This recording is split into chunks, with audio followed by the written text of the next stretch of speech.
Good morning, VOD viewers. Actually, if you're a VOD viewer, probably not watching this in the morning. Good afternoon, VOD viewers.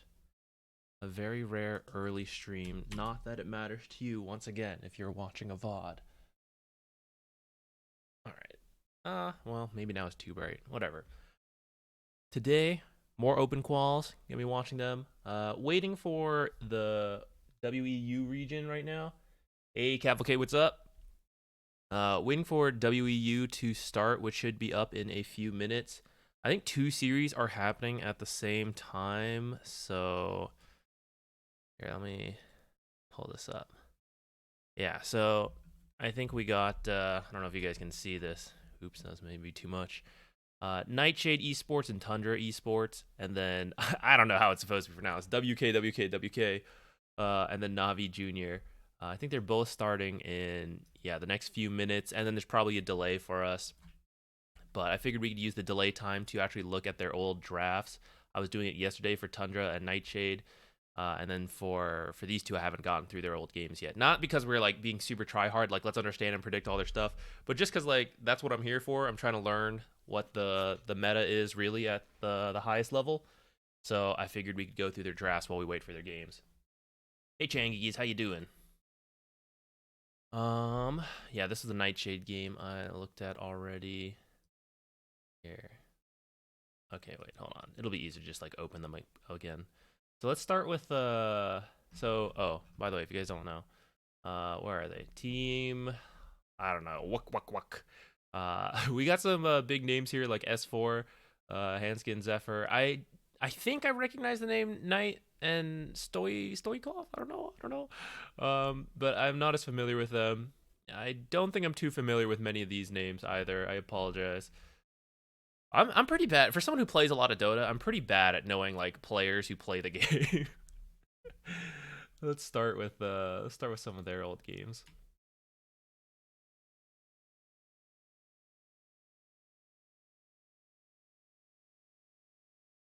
Are Navi youth in Dota as crazy good as they are in Counter Strike? I don't really recognize any of these players. So I don't think so. I is Navi youth? Wait, if Navi youth is crazy good in Counter Strike, what about like Navi adult, like normal Navi? How are they? Are they also good, or is like Navi youth now the number one team for the CS:GO for them?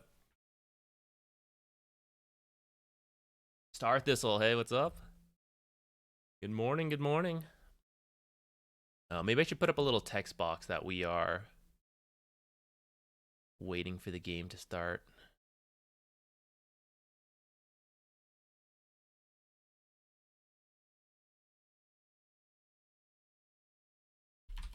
Waiting for game to start.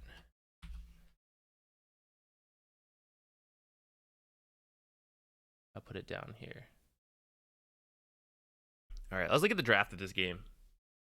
Navi were the best team in the world for a good while, but their best player is taking a break, still top 5. Oh, impressive. I don't really follow CS:GO that much to know like the teams and the players that are really good, but I will like if I need some background and I feel like it, I'll play CS:GO matches. I think it's pretty fun, pretty exciting to watch. Although it's harder to just like listen into a CS:GO match, I feel like you kind of have to watch to see what's happening. Whereas Dota, you can kind of like listen to like he's last hitting, they're farming. You can kind of like listen along while doing chores. CS:GO, you just hear a bunch of like bang bang, oh my god. But it's usually a good time. It's easy to watch as a total amateur who doesn't know much about the game. All right, let's take a look at this draft real quick. It'll be a pretty chill time. I'm not like try harding this or anything, so I'm totally fine to like chat about whatever as we go. But I should try to learn a little bit as is the original goal. So Dire is our winning team here. Draft wise, Nature's ban, pretty common, I'd say. Lion, also pretty normal ban here. Naga, I don't think I see this many early Naga bans, but this is the thing with like open qualifiers. I think you quickly pull up the Dota buff pages, see what people are really good at spamming, and sometimes you just ban some of them. So I do think Naga is a pretty decent hero right now. Maybe this is a targeted ban, though, because I don't usually see this in the first phase. Phoenix, pretty solid support. Enigma, another case of he's been rising in popularity. I don't think he's so broken that I know of right now that you need to first phase him. Might be another target ban. Lone Druid, similar vein. Bat Rider. I think Bat Rider is good enough to ban out first phase. Doom has been pretty popular, mostly in offlane, but I think some people will run support Doom, like 4 support Doom. So a little bit of flex there, but I think this is just your all-around solid offlaner. Opening up with Pugna.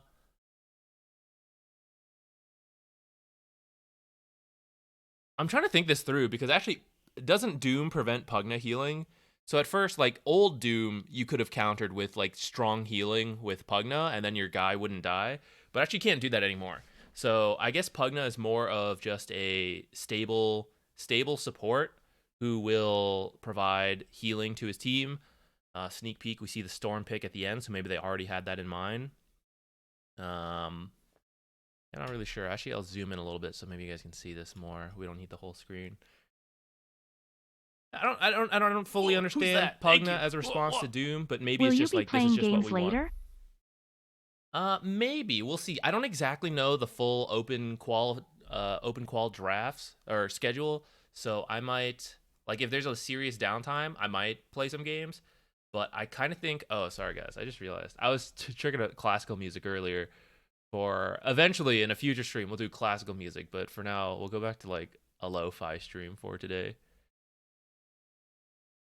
I may play some games later if there's like a big break in open quals. But otherwise, I'm pretty much down to watch some high-level Dota, try to understand what's going on there, and potentially we can even watch your guys' games like we usually do on Wednesday. A similarly high level, just a little bit below the open qual teams. We'll see. So yeah, Pugna. Let's see. Coddle has been. I've seen him. He's usually a little later on. So I'm not fully sure. Like I said, we're learning. I'm gonna say that a lot. I don't know. Wraith King, another. Actually, this one's a little surprising. I have not seen that much Wraith King from the drafts I've looked at. So to see him banned here, kind of interesting. Faceless Void, I have seen banned out quite a lot. Very, very good hero right now. Pretty stable to pick early. Just, classic Faceless Void. Just farms up a lot. And maybe they see Doom. Doom you can use against him, get him killed off. But if they've already got Doom, that's already one of your potential counter picks gone. So maybe you wanna ban him out as well. From there, let's see, Primal Beast. Okay, so Primal Beast could be off lane, could be mid, very rarely could be your support as well. And then Pugna can help him with like the mana, keep him going. So could be several things. So that's like a flex pick to still kind of hide what's going on. Clockwork, pretty annoying for Primal Beast who likes to like run around. The ult doesn't like to be canceled, but Clockwork has multiple ways to pierce BKB to stop the ult, to interrupt it just normally anyways with like battery assault, mess up the charging around and trampling with the stuns and with the cog. So pretty annoying matchup for him. And it's a way to get to the backline Pugna who wants to sit in the back and just like drain, reverse, blow on people. I don't know. Heal up his teammates and maybe damage the enemy from the back line. Now Clockwork can get in there and interrupt that. A pretty good response pick. And then Rubik's pretty interesting. I was talking to Ricky yesterday. You guys are here. He doesn't like Rubik, but I have seen. I mean, people are always playing Rubik in like Dota 2 Pro Tracker. The win rate is a little low. Actually, we can see here it's like at 45, but that's also pretty common for Rubik. So I think in a good Rubik game, it's still fine. I don't know if these two heroes make me think I definitely want Rubik, but stealing the low cooldown Primal Beast ult is quite nice. You get to cast it at a long range too. So I mean, it's not bad. It's not the usual spells we see and immediately think, oh, amazing Rubik game, though. In response to that, what are they going to grab? So they grab Gyro, probably a support, especially once they then pick the Luna after. For sure it's not Gyro carry. So Gyro support. If it's Doom off lane, this is a strong support to just run at him with Flat Cannon, Rocket Barrage. To run at him with Rocket Barrage and with Homing Missile. Just kind of slow down his game. Pretty strong against not necessarily against Clockwork, but Clockwork wants to get close to you and isolate you and get a really good trade, but Gyro is actually the same. So maybe that works to your favor if you're Gyro, because like if he, I actually don't know the math. Like, is Battery Assault better or Rocket Barrage? You know, but even if it's not perfect and Clockwork is still better, it's much better than most other supports. So maybe that's the idea with the Gyro pick. Then Luna, very stable carry right now as well. Just kind of like does a lot. Strong lane. You're not killing a lot of the times. You're not like a killing laner strong that way, but you just get through the lane with your passives, Q to secure creeps. So you like get by, and if you do manage to get kicked out early, you just jungle really effectively, and you reach like a farming point, like a tipping point, and then you just go. But Terrorblade is pretty good versus that because you actually copy Luna, so your team gets the passive, your team gets the glaives going as well. A little scary because there is a good chunk of magic damage, but I think he's got a very good matchup versus Luna. Probably just farms to like a Scotty, and then he's very difficult, longer range than Luna. Has illusions to eat up the Eclipse, things like that. So then off that Terrorblade pick, they're gonna ban out Puck. Puck would be annoying for Terrorblade. Terrorblade, high armor, low health pool at the start of the game. So people with magic damage nukes, and especially silences to prevent him from at least being able to use swap, sunder, whatever, at the, as he's dying. That's pretty annoying. So Puck could be one of those heroes. They also probably want a little bit more setup on the Dire team right here. And Primal Beast could be mid, could be off lane, so they got to go from that perspective. Puck, I don't know, whoever they're thinking of might be weak to Puck.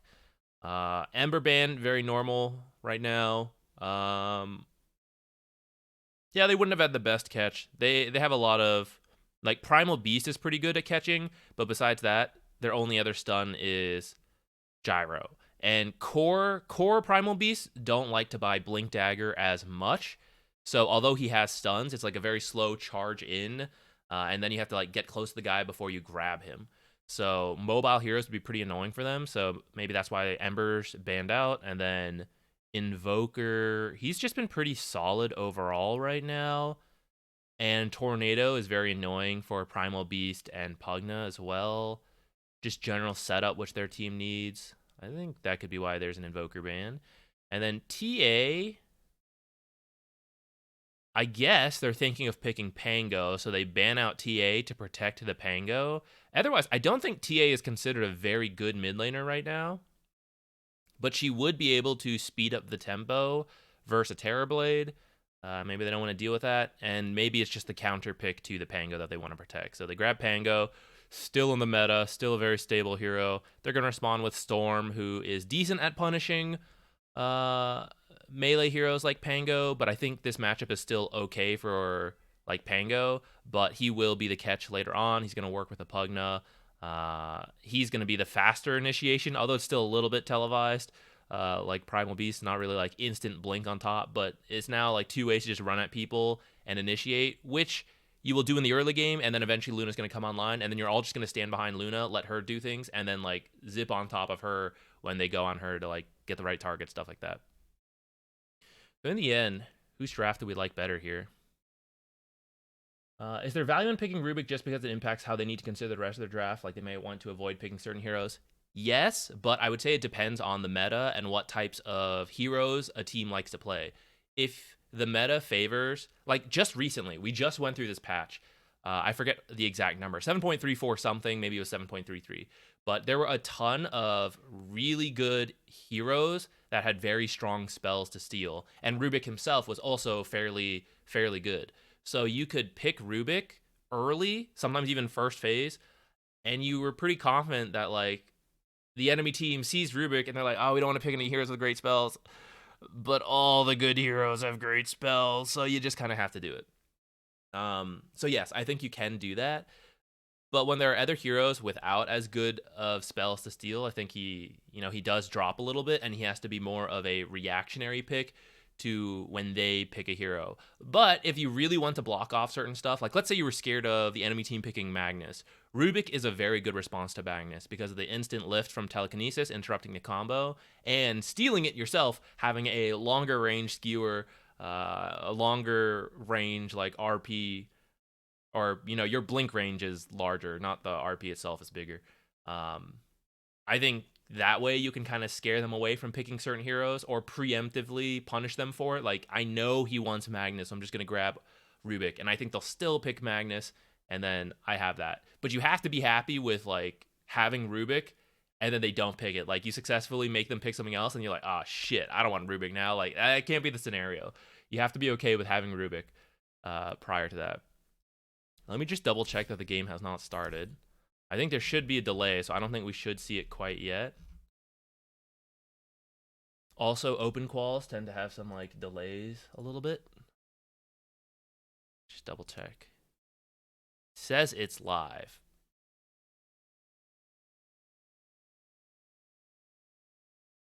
Do we see it? Not yet. All right, we'll keep an eye on this. Hey, NPR. Yeah, I know. Early, huh? Might end early as well as a result. But I figured I did want to start trying to watch more open quals this year. One, to just... I'm not trying to be a play-by-play caster, but just talking through and analyzing it as we go, I think is interesting for me. Hopefully it's interesting for you all. I did want to try to do it more. And open quals are like 24/7 when they happen because like all the different regions are playing. So I figured we just start with Western Europe, go into NA, all of that.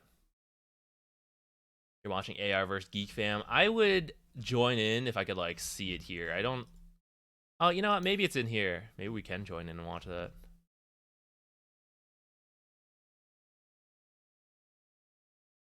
Well, first I should look for the DreamLeague ones.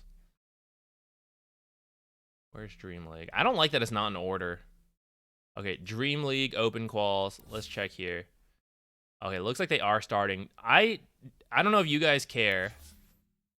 I figured we could start with a new Tundra.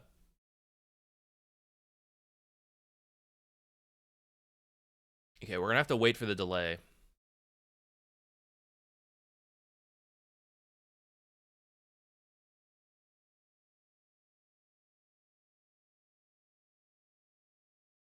Let's go through another draft since we are waiting anyways.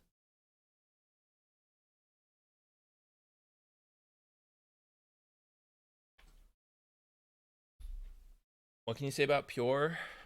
He's a very good player with controversy. But undeniably a good player. But if he could rein in the controversy, I think that would be very good for his image and his branding.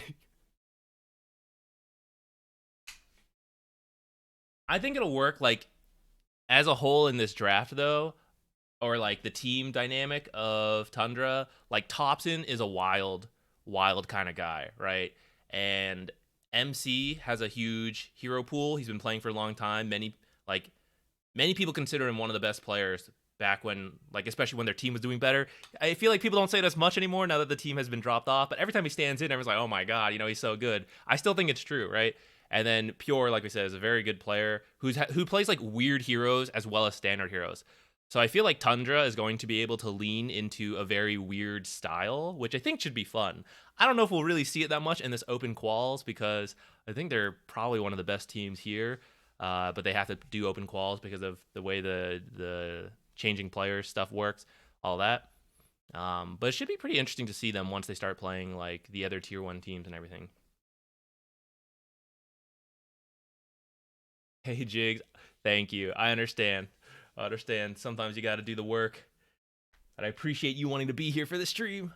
Will we do replay analysis today? Maybe. We'll see. We'll see what the open qual schedule ends up looking like.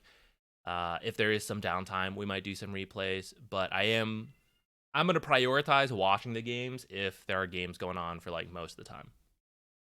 Okay. Let's take a look at this one. So Slardar ban is pretty surprising to me. I feel like that's got to be some targeted ban against this team who I don't know. Apologies. Lion and Chen, pretty normal.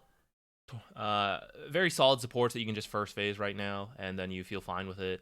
Huskar first phase, man, is very rare. I, again, feel this is very targeted, or they literally don't care. One or the other. Pugna and Nature's. Can you guys hear Jupiter? He's very vocal right now. Pugna and Nature's also very stable first phase. These are a lot of like support targeted bans. Phoenix ban, another support out of the pool, also pretty good right now. These are all first phaseable supports, I would say. Phoenix maybe the least. I'd say Nature's and Chen and then Lion are the most common in terms of like these bans to see picked in the first phase. The others decent, but drops off. Crystal Maiden, I think she's pretty good. But maybe these other supports outclass her, so you only pick her when when like they're all banned out like this. But I think the mana is really nice because so Maelstrom got buffed. I see more carries building Maelstrom than Battle Fury, and Battle Fury used to give mana, and you know now you're building a Maelstrom that has no mana, so you're getting that from Crystal Maiden a little bit, which is pretty nice. The Twin Gates require mana to use now, so if you want to do those side lane rotations, still good to do, but it's going to eat at your mana pool. Crystal Maiden helps cover that. And then there's a lot of like Shiva's is really good right now. Veil into Shiva's. There's actually literally 2 on this team, which I don't know. That seems like overkill. That may be a miscommunication there, but it is a very good item. Yeah, they've got one as well on I don't know what to call them. Wuck. WK, Team WK. It's a very good item right now. It usually means that there's a decent amount of spell damage in almost every game. Spell damage comes from your spells. Takes mana to use spells. So Crystal Maiden just like hits all these marks, which I think is good. Thoughts on Meteor Hammer? I think it's a little too expensive for what it does. I think its identity has been confused a little bit. Because before this, it was like a tower taking, farming accelerant, and sometimes a spell combo item that you stun into the Meteor Hammer. The stun combo really got nerfed in, I think, 7.33, right? That changed all the stun durations. Made it very difficult to combo a stun into Meteor Hammer. So that's really died off. It was still good as a tower pressure item plus farm, but it had to be cheap enough to do that. And now it's like 3,000 gold, I think, and the buildup is not as good for a lot of heroes.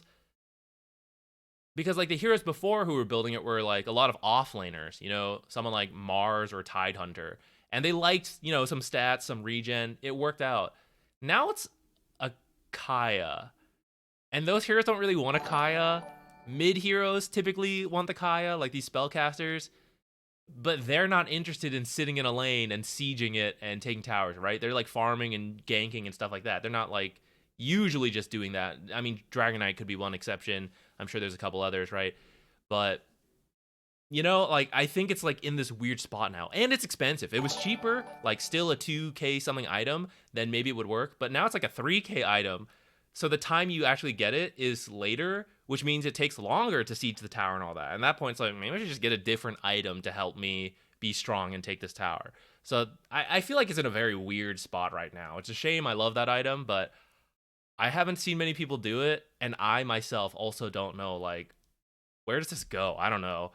OD seems like maybe one of the best candidates, like the Kaya and the Meteor Hammer. He's always like that. But even he's not really doing it right now, as far as I know.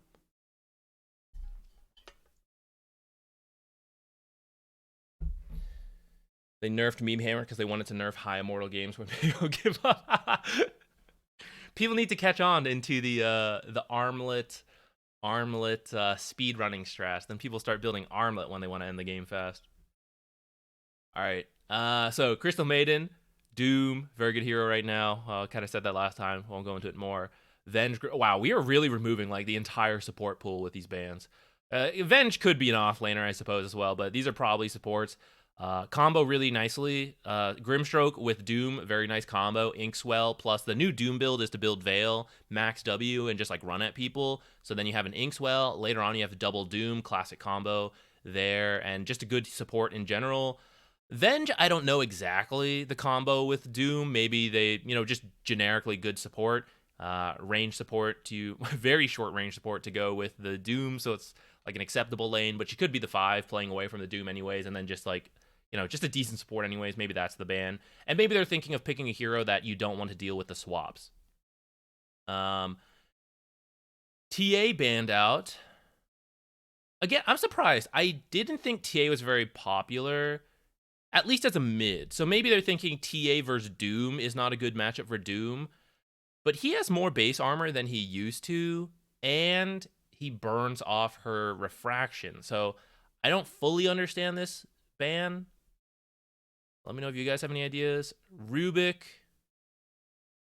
Well, I guess Rubik doesn't mind stealing maiden spells, and you preemptively, we were saying, kind of preemptively prevent the enemy from taking any amazing spells. Actually, though, as a result, we don't see them pick any, like, Visage. I don't really care to steal that many Visage spells. Soul Assumption's like kind of cool, I guess. Medusa, the ult, sure. Mystic Snake, kind of cool. Actually, I will say Mystic Snake, once you have an Aghanims, is like very good crowd control. As a Rubik, you're just kind of like spamming out. You can grief your team a little bit with spell immunity stuff, but it's really long range and it just stuns and buffs up the physical damage. So kind of a nice deal. Avalanche, Toss, like fine. Rocket, like okay.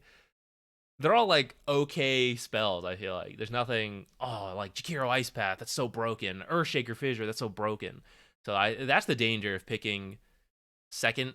It's both the danger and the benefit, right? You pick Rubik, you don't get any amazing spells, but they don't take any of those types of spells. So Gyro, decent support right now, strong laning. I think we saw Gyro into Doom earlier, right? So maybe this is just good into that matchup. Could be a flex pick, could be your carry. Tiny, another good hero, possibly position 4, possibly a core. So between these 3 heroes, you probably have your 2 supports and one of the cores. I suppose there's a world where it's, carry Gyro, mid or offlane Tiny, and then you pick another support later. Ember, Sleight of Fist with Mage Slayer and Maelstrom has been very strong right now. I don't know Silencer as much. Maybe interrupt you can interrupt Maiden ult, annoying in the lanes. If you steal some intelligence from this guy, he doesn't have much intelligence to go off of. Maybe he can't do the combo anymore. Not fully sure on the Silencer pick. Dusa.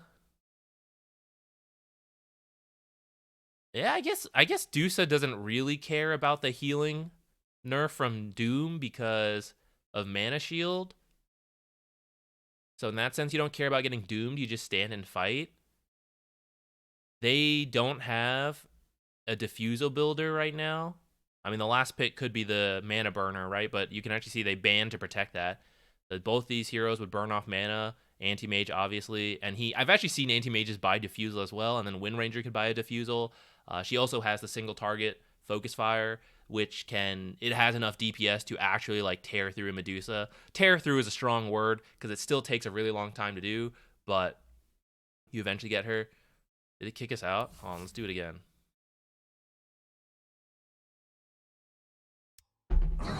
Oh, we're in. Let's go.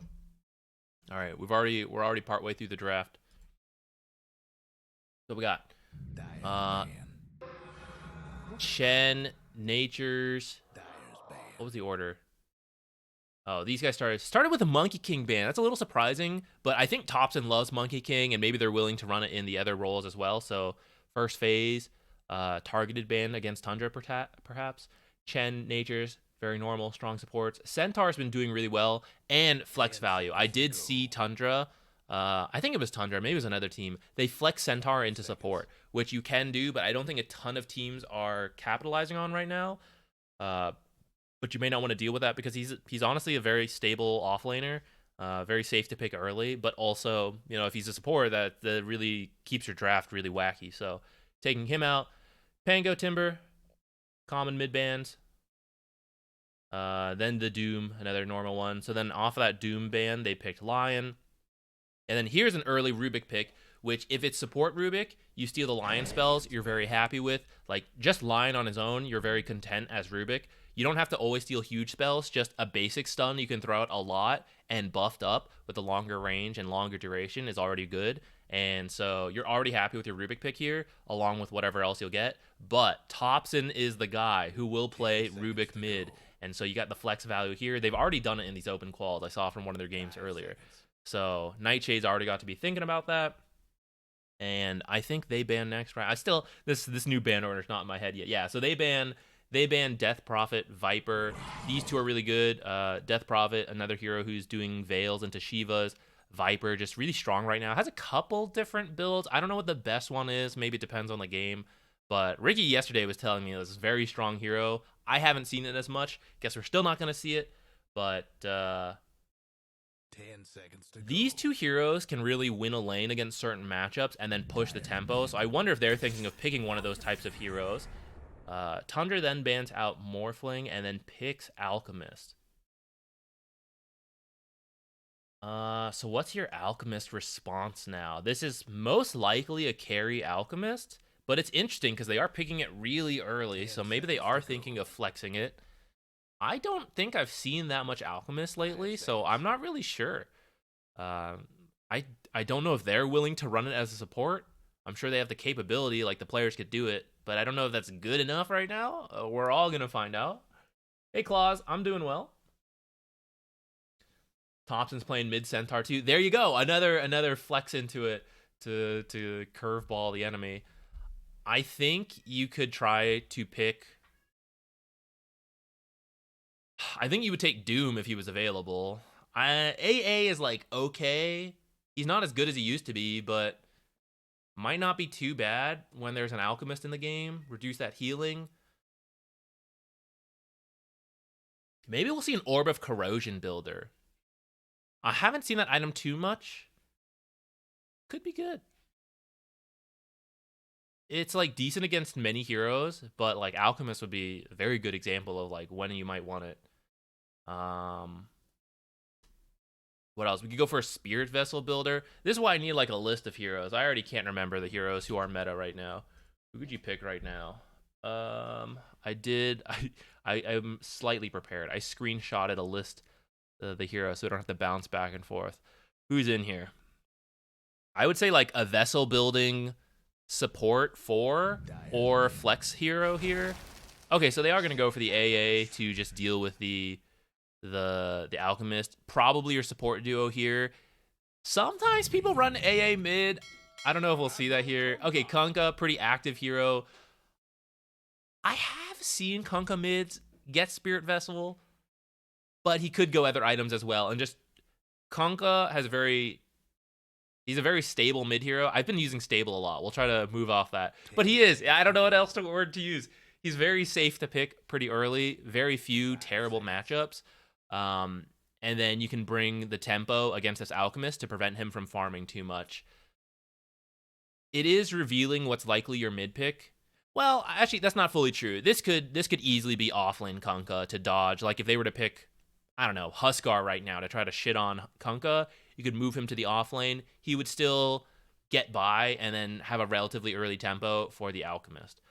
So in that sense, actually, it is probably a pretty decent pick here.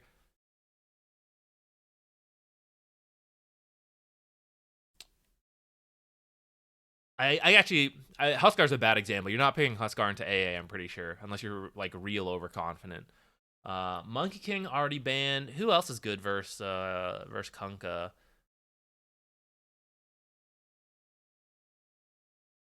Let's see, I don't know. This is the thing. A lot of heroes are good versus Kunkka.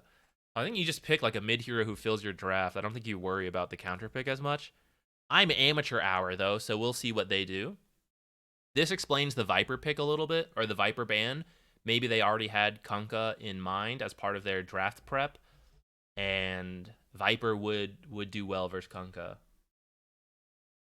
It's Chodex Kunkka for sure on position 3. Okay, you know what? I don't know these players very well, so if any of you know more about these players and you like, oh, he's an awesome Kunkka player, for sure, let me know. So it could be cool already if we know that's possible.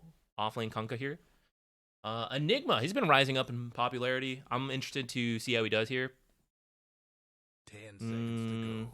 They don't have the greatest Eidolon killers in the supports. 5 seconds. Kunkka will probably kill some Eidolons, but I doubt it's Kunkka versus Enigma, so at least the laning where they're most important will be like you'll get by.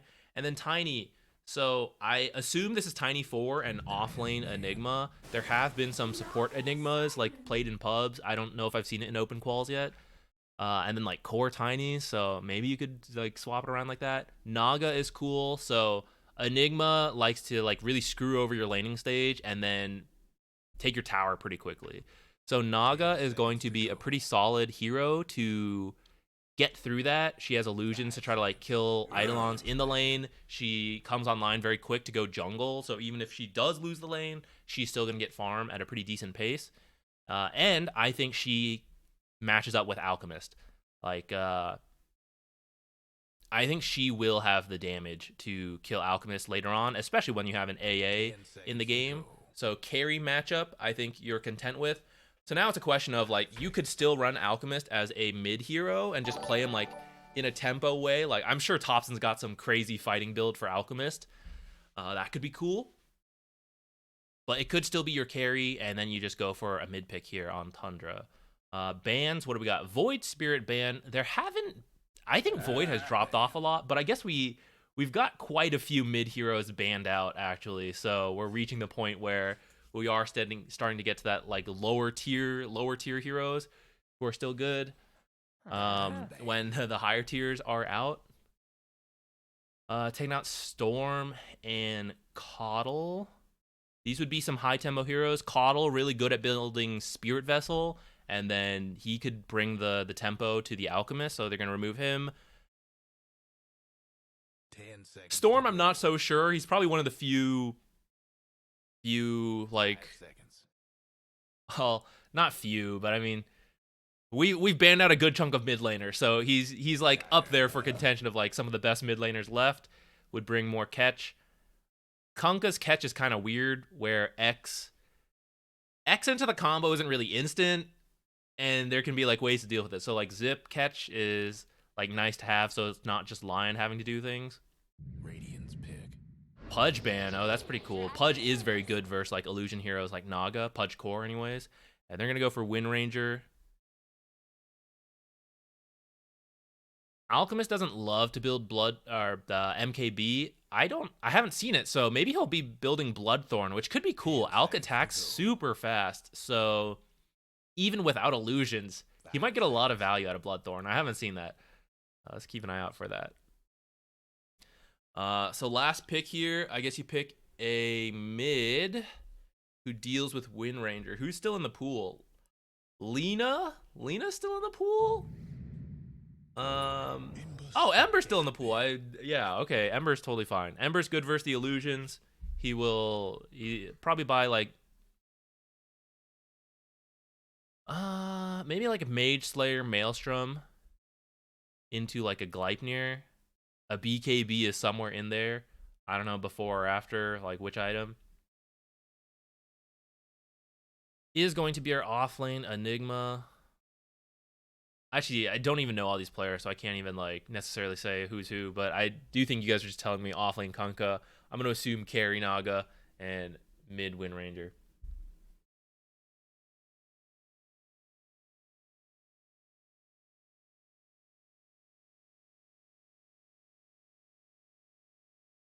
Shouldn't be one Alk with AA in the game. You just gotta dodge the ult. If you dodge the ult, it's fine. Simply don't get hit. It's that easy, guys. I mean, you can still hit a tempo, right? Here's the thing. You hit your farm, and then all the fights start with find the AA, and then I go in. Either I jump the AA and kill him, or you guys, like 9 class on Tiny, just jumps, kills the AA with like the Ember going in, right? Once AA is out of the picture, you go from there. All right, you guys are about to witness my terrible casting and camera work. All right, what do we got? Any cool starting items? Looks pretty standard so far. That went swimmingly. Both teams smoking out. Okay, where are we thinking of warding? There's no like Chen Enchantress. When there's Chens and Enchantresses, you'll sometimes see like wards back here. Wards that just block camps. This Observer, and sometimes on the low ground as well, pretty good for these first blood kind of fights that happen around here. This is the type of Observer you don't see very much in pub games, but you'll see a lot in pro games. I'm gonna come stand over here with their Watcher, it looks like. Tiny came over here. Interesting. So this build, this is maybe the most interesting part. Going very stat heavy on the Tiny, planning to stand in the lane a lot and just hit things. Sometimes you'll see early move speed on Tiny when he's planning to roam around more. And many Tinies like to try to get like the boots faster and all that. But he's got double gauntlets, which should give him a lot of damage, and maybe he'll buy a soul ring for the mana. The game is on. Where's the other wards? Oh, here. I just couldn't see him through the heroes. Right, double mid lane ward for the Dire. I guess Tiny is a rotating hero. This one was for earlier.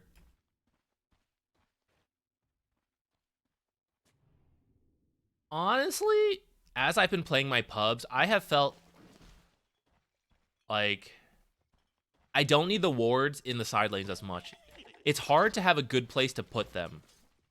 Like, the cliff is so commonly checked, and then, like, all of this stuff over here is often just killed by random sentries blocking the camps. So I have felt, as a side laner, I haven't felt the need to pick up Observers nearly as much. And I don't even mind dedicating them in, like, pubs to the side, to the, like, the mid lane, watching rotations and stuff. And in pro games, it's even more important because supports are going to come for runes. Sometimes even water runes, but definitely by the 6 minute, the power runes, you're gonna see a lot of supports come in. All right, how do we think these lanes will go?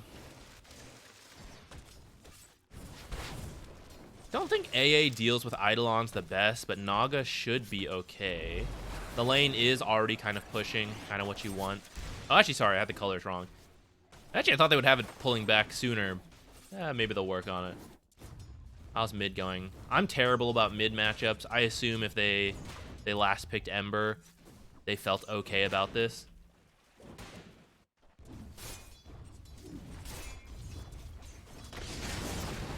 Like sneak around the twin gates and ward high ground for courier kills. Certainly an option. I don't think we see it as much anymore, though. I think people really prioritize staying in the lanes, and although courier kills are still nice, if you have to spend time like running too far back, you're just like out of the lane for so long. I have not seen it as much as we used to. It's probably still fine in certain matchups. All right, I kind of think both heroes in this lane will get their farm. Mid, like I said, I don't know. We'll watch. Looks like Thompson's doing fine right now. Enigma, I mean, it's only 2 minutes in, but Enigma usually wants to build up a bigger lead. That's kind of why Naga is a nice counter. I feel like she's still doing her stuff. All right, we've already missed the first kill. Let's go. Don't worry, I promise that's the only kill we'll ever miss. They're both pretty low, but he doesn't really have any mana to do this, so actually they're just kind of like bringing the fight. Ooh, missed the stun. Otherwise, maybe they could get something out of this. Ooh. Trying to reach for the stun. I think he got a last hit with that, actually. All right, I don't know what happened there, but getting a first blood on an Alchemist is very nice. He's trying to play very aggressive to get this Lotus. Does not want the enemy to grab it. If they can catch vision of this, wow. What a nice torrent. That would definitely have been a kill, I think, if that fully charged up Unstable Concoction hits and then just, like, maybe one more attack. But at least they will secure the Lotus, which he immediately eats. Usually I feel like you save it till you actually need it, but I guess he wants the mana because they're so low. But like, this is kind of the downside. If you use it too soon, you might just get mana drained off.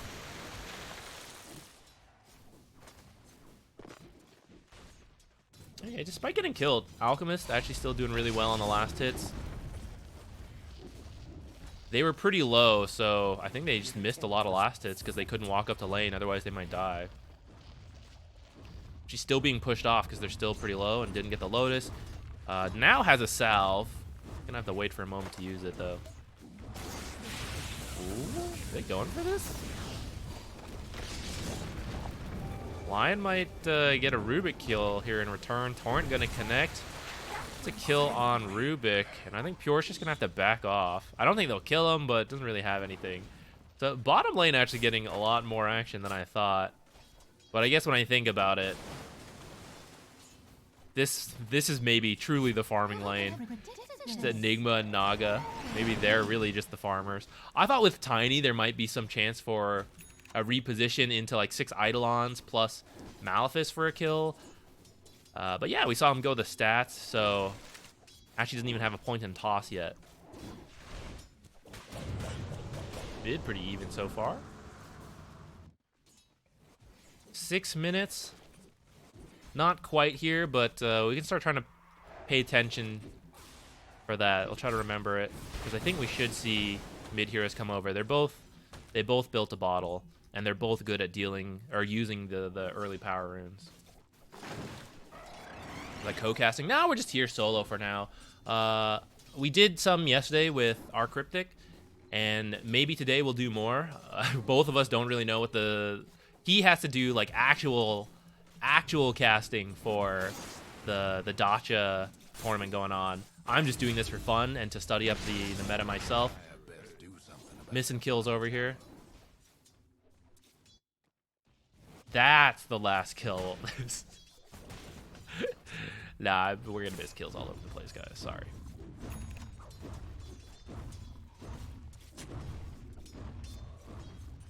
Okay, Alchemist. He's going for the Radiance this game. There's an illusion hero, kind of makes sense. Mid doesn't have enough mana to commit for the kill. Ooh, if Tiny had known where she was, that would have been a kill. But instead, they're gonna go for a Lion. Toss back, not quite under the tower. Doesn't have the range, and he doesn't have the mana. Oh, it's scary. Okay, decides to use the mana to go for a Sleight of Fist. Drops the Remnant, gonna TP home. That's what I thought he was doing when I saw him swap the bottle in and he was leaving. I thought he was trying to like back up, drop a Remnant, TP home, and come back before they like fully retreated. Ooh, he is gonna do it now. Should pick up this Lion kill. Gonna use 3 Remnants for it. So actually burns off tons of mana for that. He's got the 3 bottle charges. They missed the 6-minute rune though, I think. I missed 2, ended up taking that. I think just like denying it.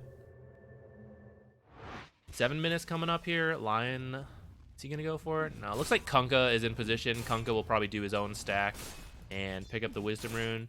Okay, actually Lion's walking over, so maybe Lion will get it. Over here, we got Tiny coming over. This Naga illusion, the timing is perfect. It's gonna like just survive long enough to attempt this, but it's really difficult for illusions to contest actual heroes because actual heroes just have to click the rune and it's instant, but you have to issue an attack command and go through that. So illusions and summons pretty much never win out when trying to deny it because they cannot collect the Wisdom rune themselves. Wind Ranger, maybe rotating? Not, but gonna get a convenient hit on the Tiny, scout out what they're doing. 8 minutes coming up here for the next power rune. We'll see if Lion heads over. The lane looks like in a decent spot for Kunkka, although Kunkka's like in a weird position right now. He's gotta like run all the way over. Tiny already on the way for the 8-minute rune as well. Thompson back here. Any stacks? Looks like Rubik maybe also going for the rune. A's coming. See, everyone's coming mid. You don't see this in your pup games. Unlucky. Yeah, sometimes always got RNG like that. So, regen rune going towards Ember, and a fight breaking out down here, so Alchemist actually over here to participate as well. Gonna get himself a kill. Just kidding, Thompson says that one's mine. Nice snipe from the Wind Ranger to pick up a Lion kill, which I think 1-for-1 supports, and it's like 2 versus 4, you're actually quite happy with. Thompson did get the rune though, which will allow him to make another play pretty soon, whereas Wind Ranger, like, she kind of has enough to join another play, but it also means she then can't use it to farm or anything. Not gonna get a bottle refill though, so scratch everything I just said. Down here, Alchemist gonna make his way to pretty early timing on this Radiance. At this rate, like already 2,000 gold saved up, it's probably coming online shortly after about 10 minutes, if I had to guess, if he continues to farm uninterrupted, and if there's any like stacks for him. Big dive in the mid lane. Kunkka can rotate over. Wind Ranger just barely going to survive. Kunkka gets the Ember kill instead, and Rubik gonna fall as well. Another carry rotation into the mid lane. You certainly will not see this in your pubs. When the pro matches, you will. Tree? No. Third kill. All right. Wait, can I see the... I can't. This is Nightshade team, right? I gotta forget their, like, official... Yeah, Nightshade Esports.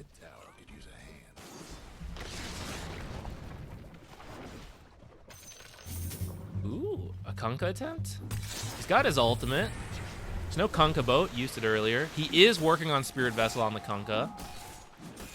Alchemist, if I had to guess, will get a Manta after the Radiance. Pretty good item combo because you get to send the Radiance illusions out, but it'll also give you the Dispel versus this Spirit Vessel. At this rate, there may not be a ton of overlap as much as you would like at this rate.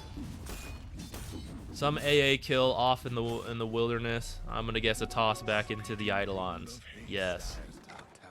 Ember loves being back here. Hex Finger gonna get an Ember kill in the back.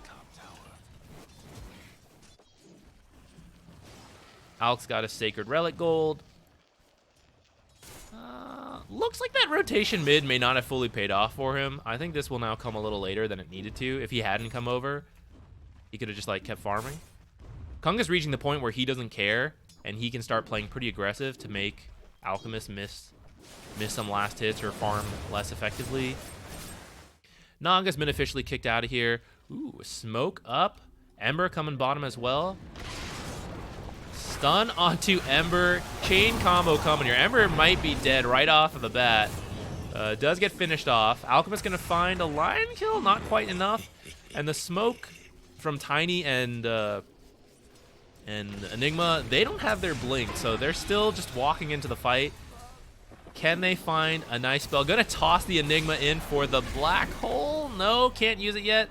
Stuns are out though. I think he can use it if he finds someone, but everyone's just walking away from him. He's just got a Vlad's. Oh, drums on now. That's too bad. If he had the drums a little bit earlier, he could have used the drums to run in. Can't have every item right away though. Switching over to net worth. Alchemist at 7k. I'd say that's pretty solid. Maybe you'd like it to be a little higher as an Alchemist, but I guess you always feel that way as a carry.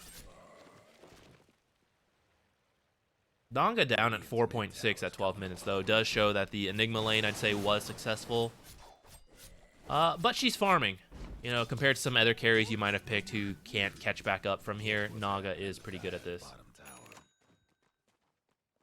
How does Shard Telekinesis work against Torrent? What do you mean? You can just pick people up and lift them through. It's a little awkward to click them because they're being like lifted up into the air, so it can be tough to get. As far as I know, that's how it works. Ooh, who killed his courier? Boat combo coming on the Alchemist, affected by AA Blast as well, and there is a Urn Charge. Getting a little low. Whew. AA ult expires just in time. Stolen boat off the mark, but we got 4 heroes chasing this Kunkka. Pretty confident he's gonna die here. Confirmed. Whoever killed the Alchemist courier, MVP right there. Get the hell out of here. This is my farm. What are you even thinking of doing? Support's trying to farm. Ridiculous. At least they get a return kill on the Enigma top in the meantime. He would love his Radiance right now, but it's actually going to be delayed till about 14 minutes, which at that point, that is not a great timing for a Radiance. Having it here at like 12 or 13 minutes, I think is when he bought it, would be pretty decent. Lion looks like he's coming in for the steal. Rubik trying here as well, but Kunkka and AA are ready for this. They have a ward placed, and looks like Whitemon kind of suspects it based on what they're doing. They're going to kill Rubik here. Will they get this one, though? Now, the 7-minute Wisdom Runes are the most important to get 1-1 splits. I wasn't paying attention to what happened there, so I don't even know if that happened.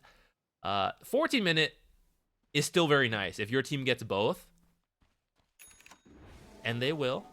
No one ready to come over here. They weren't expecting the Lion steal. Lion gonna continue to wait. Okay, he's just deciding where to go. Don't forget, you can use Mana Drain on your teammates. I see a lot of people forgetting about this, just buying the Wraith Bands, trying to suck everyone on the enemy team.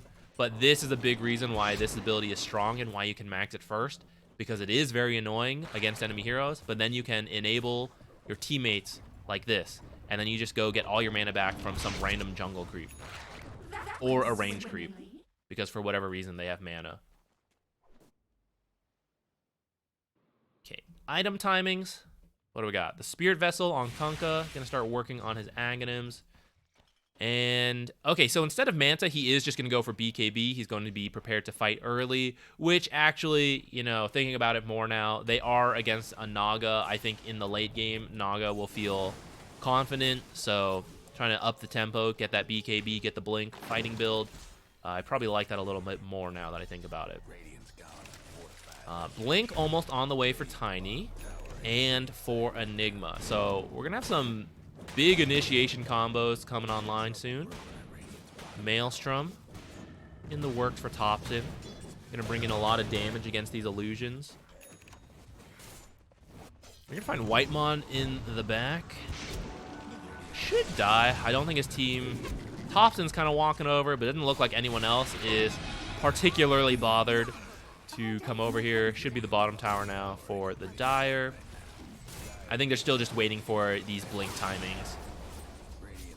They had Rubik delay that bottom tower as long as possible. He got some farm out of it. And now, when he respawns, I think... well, BKB is 1,000 off for an Alchemist, which doesn't take that long. They might wait for that. But they could probably make a play off the Tiny Blink first. Enigma Blink, maybe you wait for a good black hole with the BKB. But the Tiny Blink, Tiny combo, very cheap, low cooldown. Just throw that shit. That's because telekinesis gets interrupted by force movement torn. Oh, yeah. I'm not sure. I'm not sure on that. Maybe we can check it in between games. Or if anyone is able to check now, let me know. Lion, how close are you to your blink? Not quite there. Wind Ranger? Diffusal? Is that a BKB that's on the way? Just a casual Ogre Axe? Where's her courier? Thompson having a rough time. I think at least 2 of these finger kills, I can't remember what the third one was. 2 of these finger kills are on Ember. They might find a Tiny kill as well. I don't think he got anything done with his blink when he first got it. Gonna steal Drain on Rubik. Kunkka running in, but I think because of nighttime, couldn't actually see the Rubik. Otherwise, X Mark is level 4, could have reached him and then probably set up another kill. A lot of things going well for Dire. The net worth is even right now, but that means you're losing if you have an Alchemist. If your net worth is not ahead, you're very sad. So here's another Rubik kill. A lot going really well for Nightshade, which I would definitely say is the underdogs. I don't know these players. Maybe that's not fair to say, but I think Tundra has some, you know, tier 1 players guaranteed on their team. Whether they can come together as a team is another question. It's a strong showing from Nightshade at this point in time, though.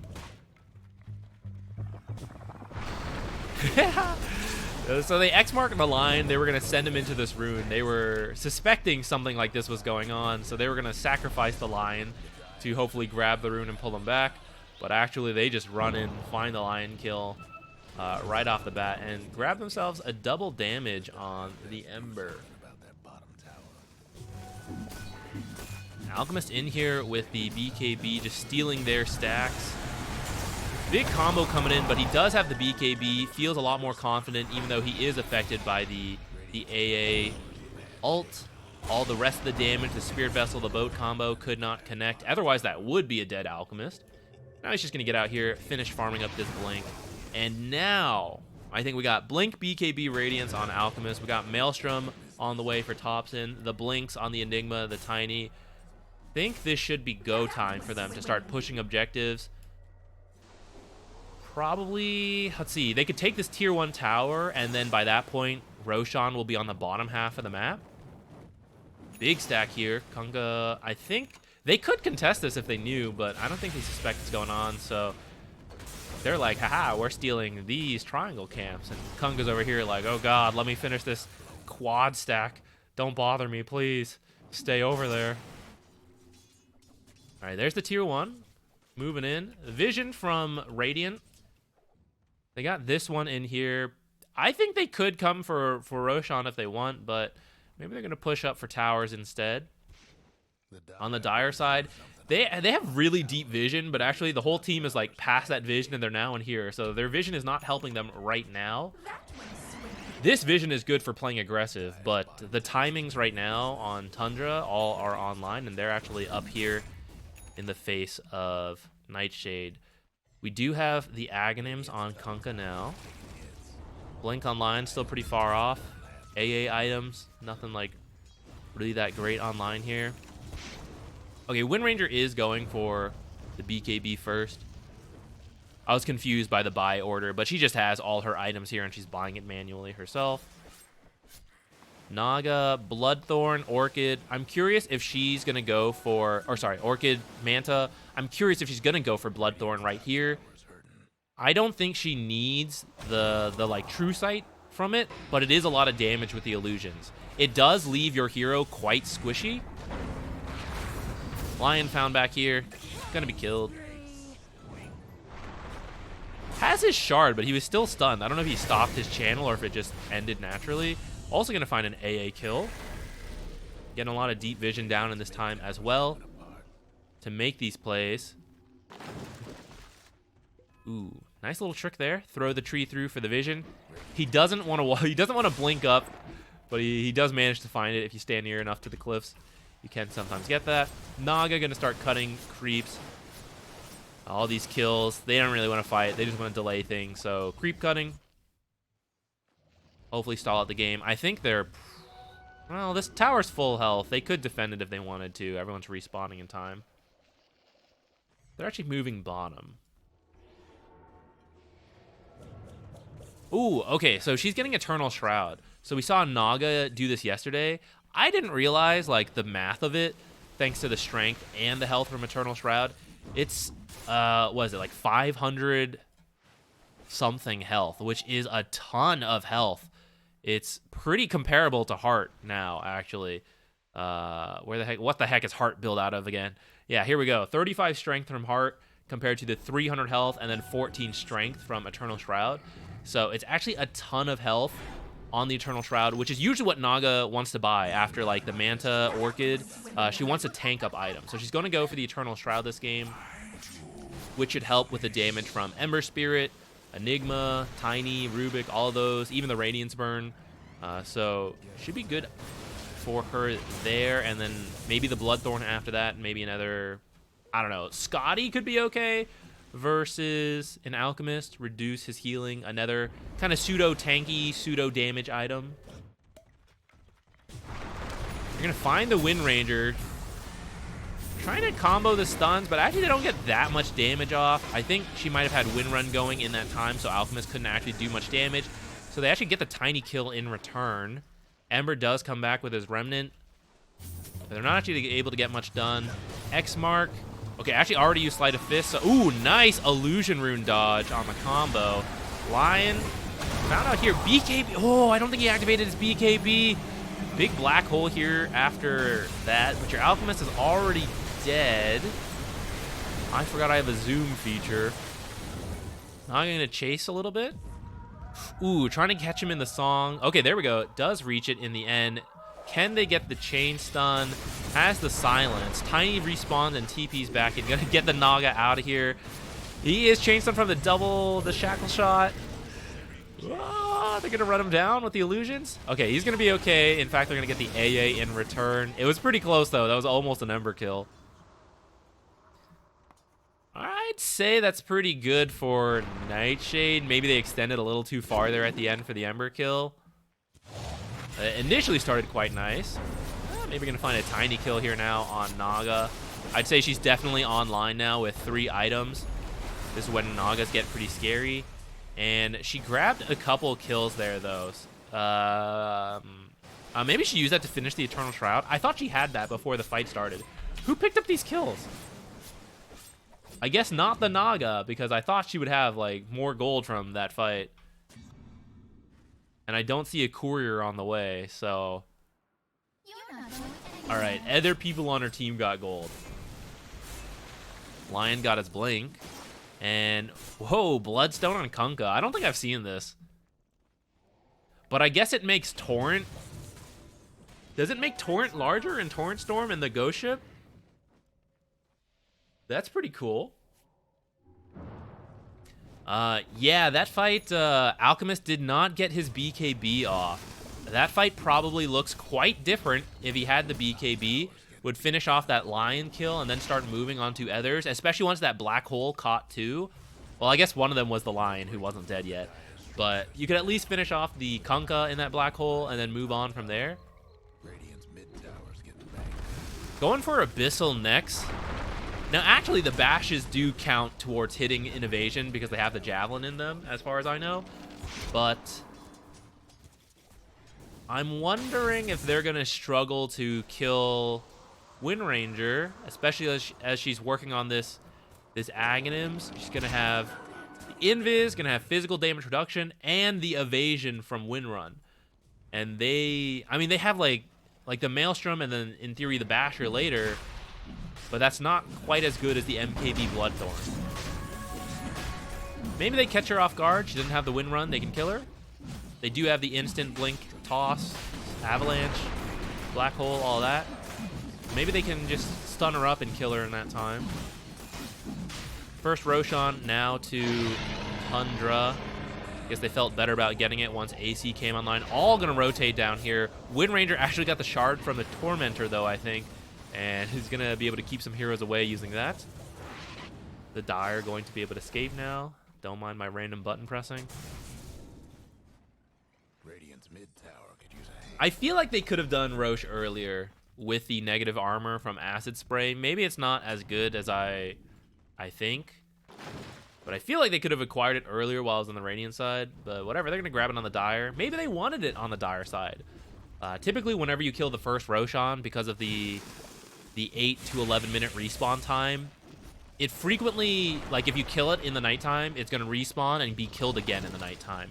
So maybe they'd prefer to have cheese rather than the banner creep down here, which on Alchemist might make sense. Like if you give him the cheese, once he loses his ult, like he's not very happy with an Aegis, not like other heroes. So maybe they want cheese, like Aegis cheese on him later on. Maybe they wanted to wait for that. Or maybe they just didn't feel confident in it. I don't know. I'm not a mind reader. Ember now going for the Shivas. That'll help them find the real illusion. Or not the real hero amongst the illusions from the Naga Siren. Along with just amplify his own magic damage. The Enigma, the Tiny, the Rubik. Got a gem on Rubik. I don't know when he picked this up. But if we look at their map, it's actually quite dark for them. How about the Dire? So they're clearing out the wards. They have no vision up here, which Rubik will confirm soon enough with his gem. Finding the Kunkka, but Kunkka is X-marked. I wonder if Tiny might work on a Yules. Yes, he has it queued up. Finishing up some other stuff in the meantime, though. Looks like Blink 4-staff first. The Yules is nice because you can interrupt the Kunkka X. Also, when Wind Ranger uses Windrun, if she's not BKB'd, you can lift her up. Try to waste out that time. Actually, you dispel it if she doesn't have the talent. Ooh, Black Hole on Naga. Immediately half her health down. And then they're going to find the Naga kill. Very nice. Pretty sure that's worth using BKB and Black Hole. I know it seems like a big commitment on one hero, but it is the Naga Siren. All right, let's see what they can get done in this time.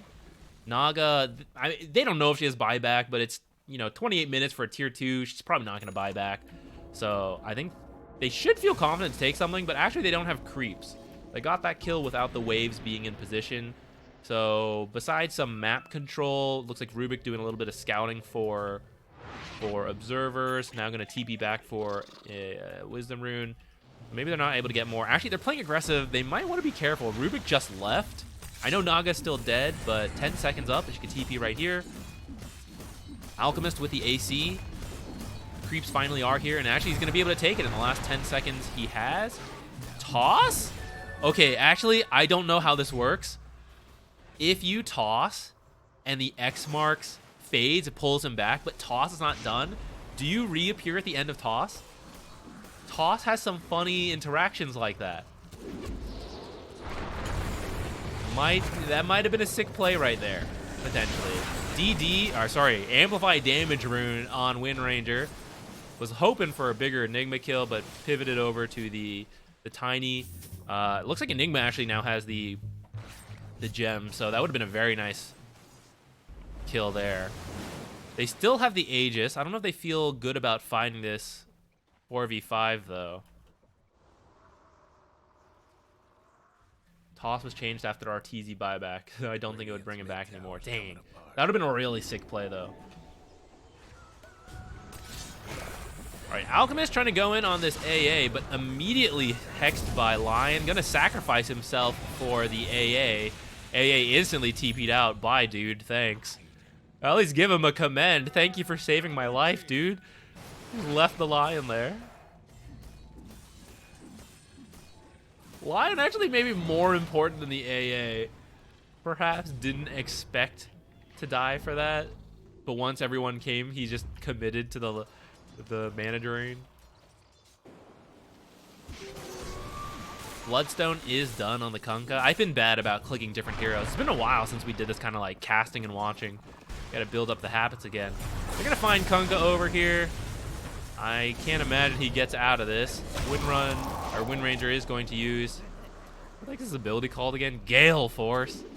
Not quite enough. Stunned under the tower, but they're not gonna fight without the Kunkka. Where are the creeps? Still down here.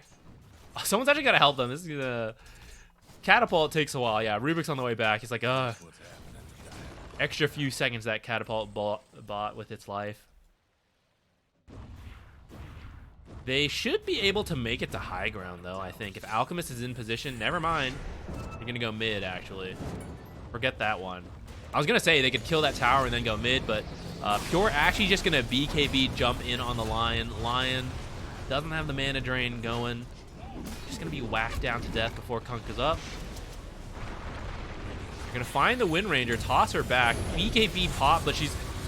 Oh! Almost looked like she might survive with the BKB Ogre Seal, but actually does get killed off at the very end. And this is probably the barracks. That was a very, very sudden turn of events. From losing the Kunkka here all the way to diving the base.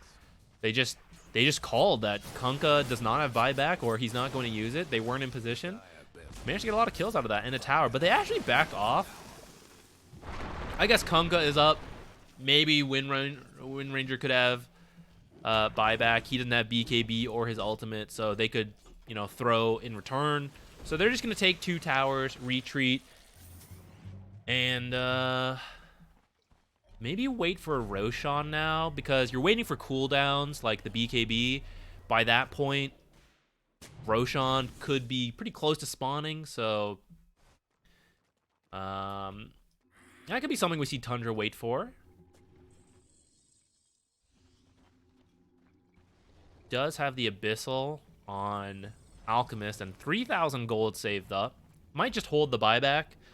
But probably upgrading the Blink next as a final item. Swift Blink or Overwhelming Blink. I'd say both are pretty decent.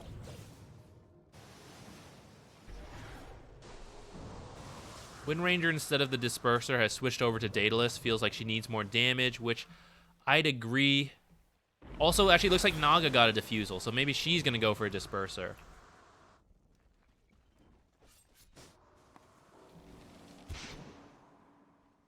Kunkka, just a BKB, Blink Glimmer. Ooh, E-Blade on Lion. Late game insurance, perhaps, if it goes that late. All right, Tundra moving up here, trying to find someone. Tiny taking point. They find an observer. They're going to initiate on this Tiny right away. The Lion Shard keeping him going for a little bit there, but the Basher does proc, cancels it. Diving in on all these heroes. Had the wrong true sight vision thing. Oops. Kunkka melting there for a moment. Song maybe going to keep him alive. Force Staff, TP's out. Should be okay now. Can everyone else get out, though? Gale Force going to keep Alchemist stuck in those trees for a moment there, and everyone's going to manage to get out. Tiny actually had the gem there, but the enemy team wasn't able to get it, I think, in that time. Yeah, too much going on. Weren't able to secure that gem. Behold, a subtle burn. Rubik also working on a Yule's now. Tiny has his, so they have to be a lot more careful when they use this X combo.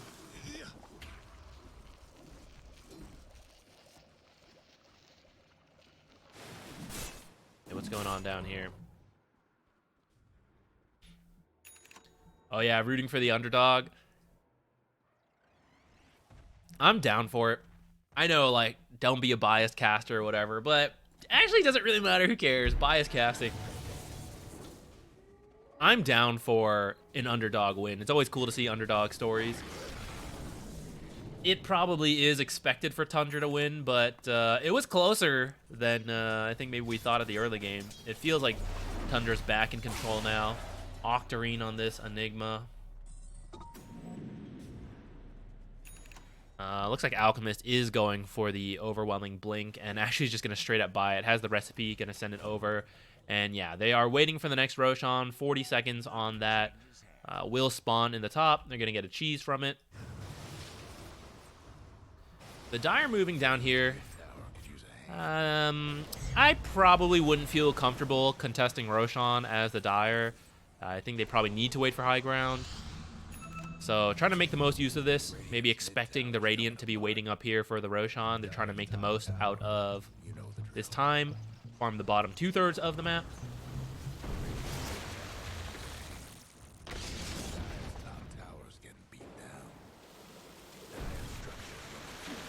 Trying to remember sure the fight recap.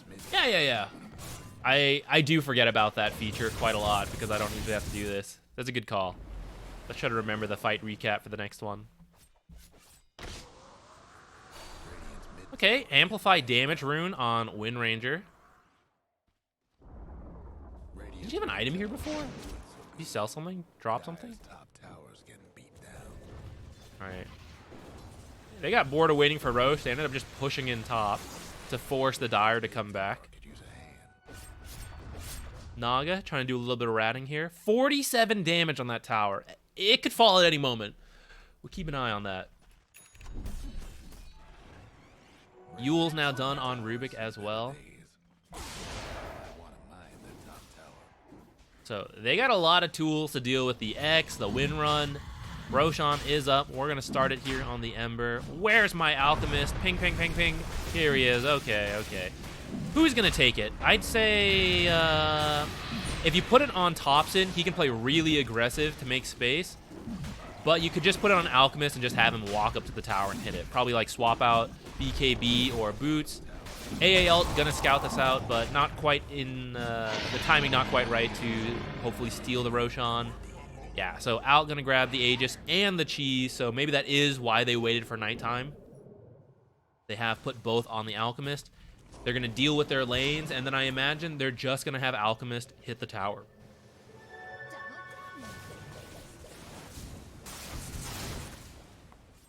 All right, so the play here for the Dire, something they can try to look for. You won't always find it.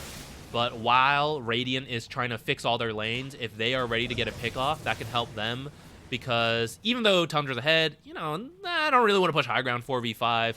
This is something you can look for to come back when you're behind and the enemy has Aegis. Oftentimes they get overconfident and split up on the map. It's a classic, right? When you guys see the pro get Aegis, TP to a lane to farm, and then immediately get killed and lose Aegis in the middle of nowhere, right? That's something you can look for, especially in your pub games. Many people just totally scatter. Like, usually one of two things happen. Either you take Roche, and the whole team just 5-mans down here, which is why it's good to be pushing out the other lanes, because if they do that, you can maybe rat something while they 5-man and force them back, or just rat.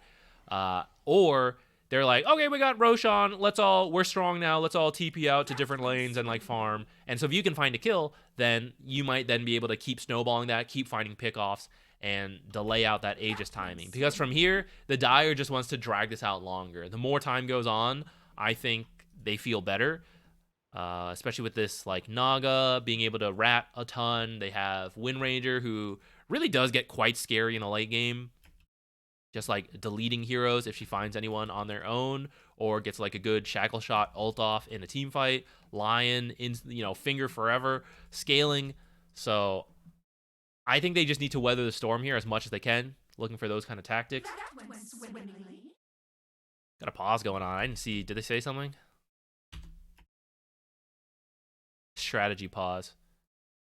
Wind Ranger, another bottled rune. Got the arcane rune this time. That is one of the downsides of having to sit in a part of the map holding that area for Roshan. You are quite far away from runes.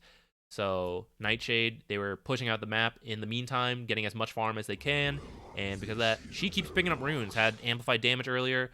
Arcane rune, not as good, I would say, for Wind Ranger. Arcane rune a little nicer on heroes like Storm, on Ember. But I mean, you'll take it. It's better than like regen rune at this stage. Invis rune maybe could be okay to like find a pick off, but Ags will kind of do that for you. All right, we're back. Alchemist has a nullifier queued up. I kind of think he might just disassemble this Radiance and finish it instead. Another Tormentor now going to AA. The stun on the ult is actually kind of nice to have.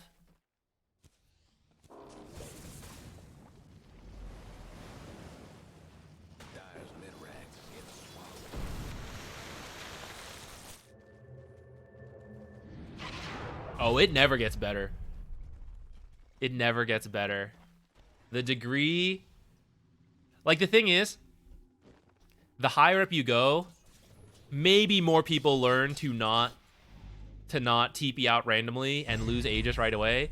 But at the same time, the enemy is more... they're more likely to look for those opportunities compared to lower brackets. Like, it happens more often that everyone just TPs out. But everyone's on the enemy team is also just scared, and they just, like, they don't act on anything. So I would say it continues to happen throughout all the brackets for different reasons. The lower MMR, it just happens by random chance. And the higher MMR is, like, actually intentional, looking for that kind of stuff. All right. High ground time. Tiny immediately looking for that Wind Ranger. They're going to find a double stun back here. AA going to be insta-killed. Did not get his ult off. And Torrent Storm is going. These Torrents are large with that Bloodstone, but they don't really seem to have the damage. Alchemist, he's falling to half, but he still has Aegis, he has Cheese. He is popping quite a lot here. So if they find one kill, he won't have any tools, but they've got the Black Hole on the Naga Siren. She's going to fall. Wind Ranger in the back. They got Tops and Focus fired up, but the Force Staff's going to get him back to safety. Cheese passed over to Topson as well in that time. He swapped it in. They might not expect him to be able to cheese here.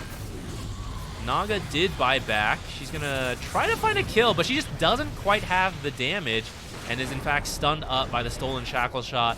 Toss, avalanche. She's going to fall a second time here.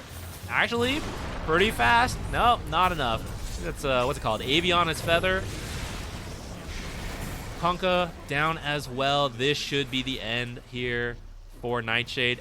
They had pretty good opening, I would say, though. It looked like they had a shot, but I feel like they weren't quite able to capitalize on it. I don't feel this Naga and Wind Ranger just didn't seem to be able to find enough kills, I guess, in that moment where Alchemist was still farming. Tundra was able to like continue to play the map, hit the timings, and then find the fights they wanted to. I think this is a best of 3 because we're in the I think this is like semi-final open qualifiers. So I think it might be a best of 3 here. The other games were all best of 1. All right, they're still going. They're not GGing out. I respect it. They're like diving in here for more kills. He still has Aegis. He doesn't even give a shit. Tundra having a good time here. But you know what? I respect it. It's open quals, right? Like, just play it out to the end, you know? It's only a couple games. Give it a shot. Maybe Tundra all walks into Fountain and feeds. They forget that Fountain has splash damage. They all stand together. They all get wiped, you know, and then you go down. You go down mid lane with a Naga and Wind Ranger focus fire the Ancient, you win. You know, just keep the possibility there. Why not? All right, there's going to be a little bit of time till that game starts for us, I think. Let's see if Navi Jr. and WK... Does anyone know an official pronunciation on that team? I got no idea.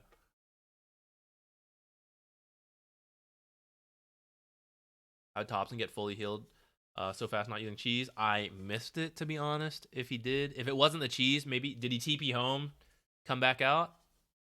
I don't think he had any...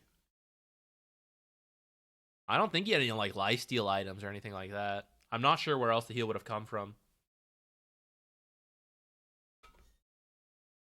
It's ha ha ha in the Philippines. So do I say, like, team ha ha ha? Even though it's typed WK, is that, like, the pronunciation?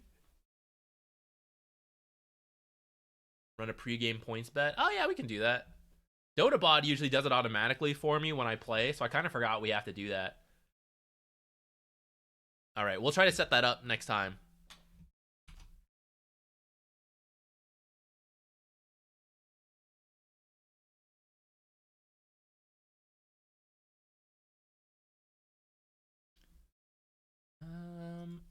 Okay, while we're waiting. So we didn't get to see the game, but maybe we can load up. So I see the replay is available of game 1 from Navi Jr. and Team Ha Ha Ha. So how about we pull that up and we can, like, break down the draft, at least, all that. Tell you what, guys, I'll save you from the spoilers in case you've just been sitting in the stream and you haven't watched what's happened. Let me pull it up. Let's go watch the draft. I didn't really process what heroes are in this either, so I won't look too much, and then we can see what the draft is. They have Greaves on Nigma.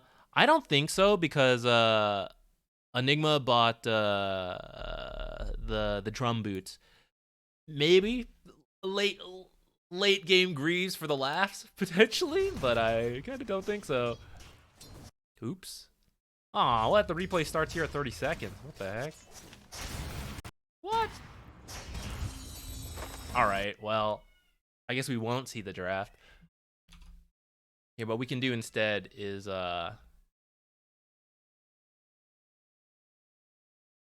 here, we can look at it from here. So who's who? Dyer is Team Ha Ha Ha. Navi Jr. is Radiant. So opening ban is Chen. On the replay. No, this is the replay. This is the replay from that I pulled off Dota Buff. For some reason, it starts at 30 seconds. I don't know what happened. All right, so Chen ban, pretty understandable. Nature's Lion, also pretty normal. Timber into Pugna.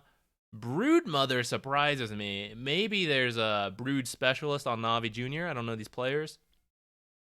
But that's surprising. I don't usually see that. I'd say Doom, pretty normal. So all of them understandable besides the Brood targeted ban, I guess. Pudge, first phase. That's a little surprising as well. Maybe someone loves Pudge over here.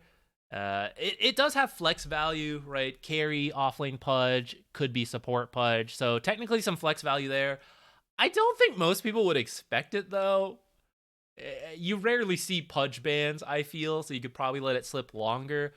Again, might be some, like, specialists on this team that, you know, they want to highly prioritize it and stuff, though. So, early Pudge into early Abaddon. I do think Abaddon's pretty good as a core and pretty solid as a 5. I've heard some conflicting opinions whether people think he's a better support or core. I actually think he's a better core than support, but I think both work. What else? So after the Abaddon pick, They grab Lifestealer and Slark bands. I think this is to protect the Pudge. So this makes it look like, oh, it could be Pudge off lane. Ban these out to protect him. Rubik, ban. Rubik steal versus Abaddon. Like, Shield is a very nice steal. And maybe they were thinking of other heroes they don't want their spells stolen, so they ban it. They don't want to play it themselves either, potentially, because it is kind of nice versus this Pudge hook and then whatever else you can get. Pudge ult, good steal too. Instead, they're going to get Crystal Maiden. This could be your support duo. I'd say it's a little awkward as a support duo. Neither of them are, like, the best at doing things. This feels like a very defensive, passive support duo. Although Crystal Maiden does have, like, a root, kind of can do some stuff to, like, initiate. But technically possible, but I'd say it's definitely better to have him as a core. So on the enemy team, they grab Lich. I find that kind of interesting. I feel like Lich with the uncontrollable damage versus Abaddon, not as good, but I think Lich is overall solid. A lot of supports were banned out earlier, so we are getting into that second phase of, like, what the best supports are that are left in the pool.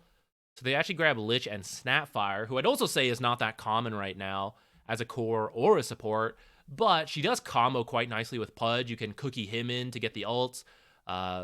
He ults someone or you fear someone, and then she ults on top of that. So there's a lot of nice combos there.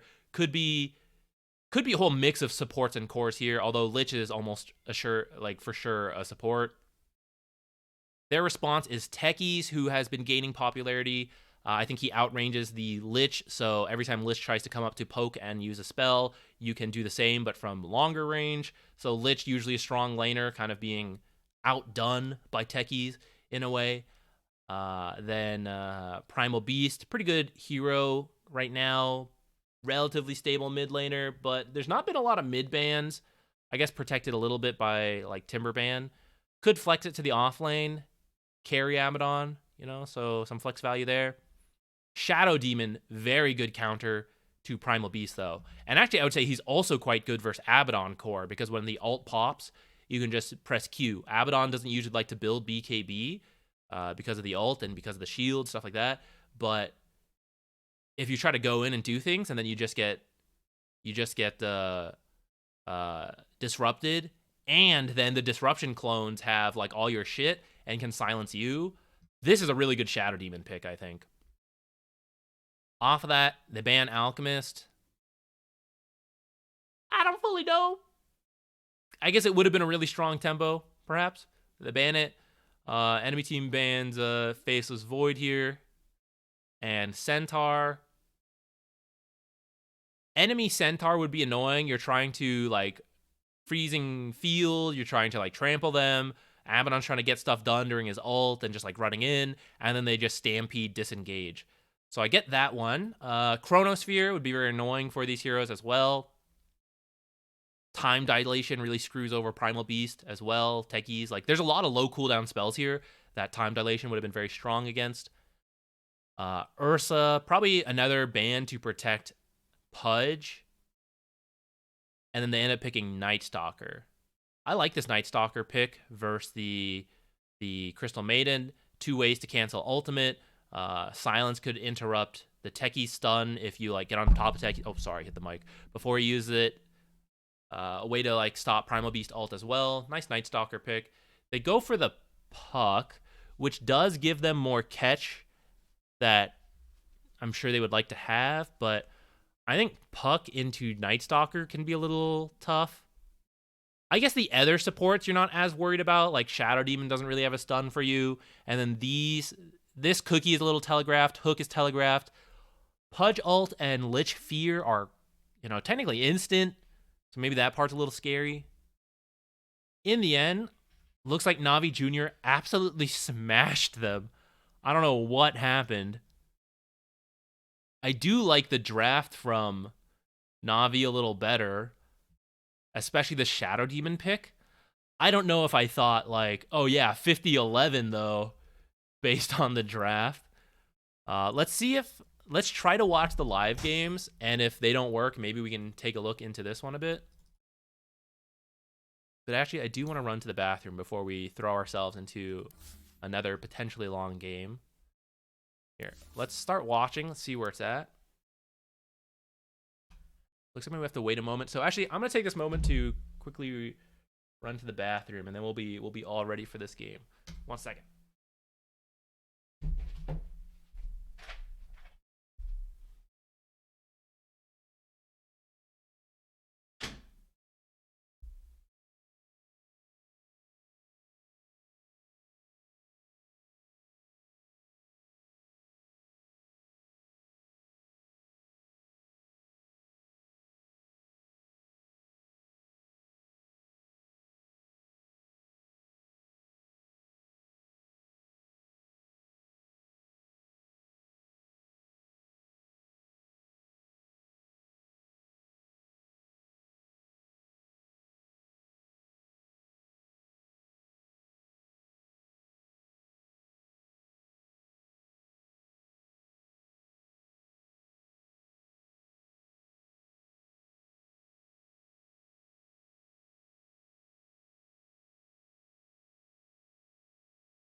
All right, I'm back.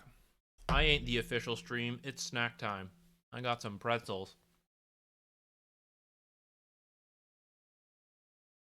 Abaddon did a 0 points into coil build.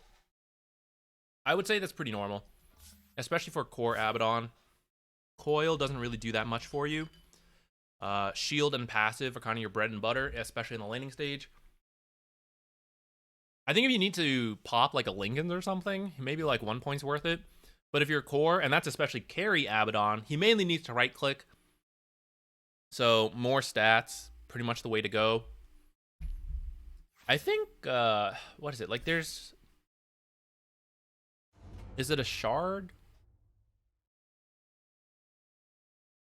So the shard applies Abaddon's attack damage on impact, and maybe if he gets a free shard, at least 1 point in miscoil is worth it.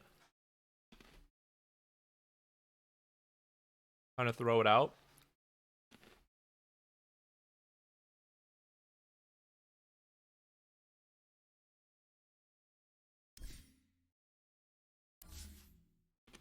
See if any of these other games are going.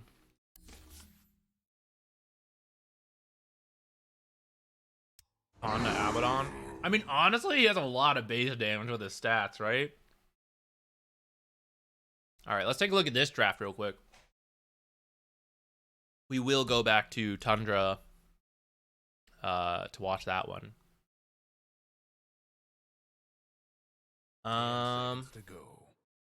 So early bans look pretty normal. I guess there really must be a Brood specialist, and I suppose a Pudge specialist because they first faced it earlier.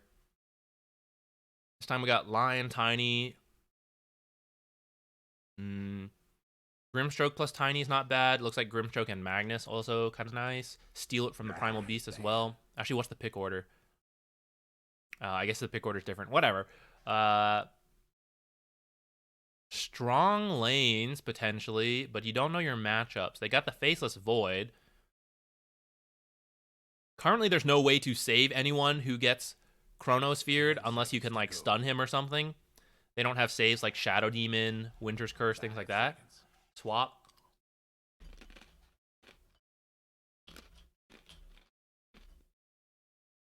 Am I a Wasabi enjoyer? Yes, very much so.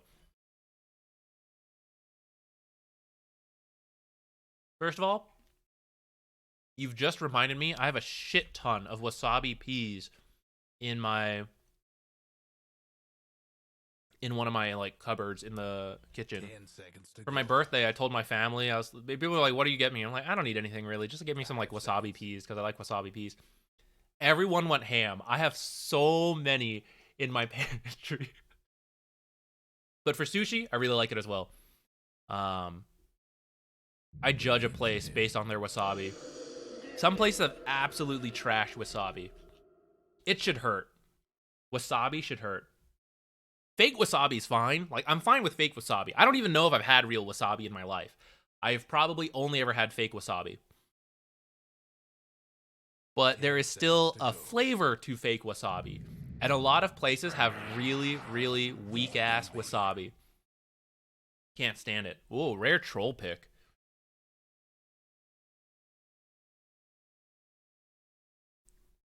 I don't know if I love troll into faceless. But if you do stun the Faceless, I mean, you'll get shredded, especially when you're buffed up by Magnus. But that overall core matchup seems pretty scary. Especially when you have, like, a lot of stuns that you can throw on to the troll when he's trying to, like, get shit done in his small window of time. And you have a Death Prophet who's also pushing the tempo. Magnus can always do Magnus things, though. Inkswell, Ember, pretty good, too. I think I like their draft a little bit more. They did just get stomped, so hopefully they can recover. But we're not here to watch this game. Let's check the other one real quick.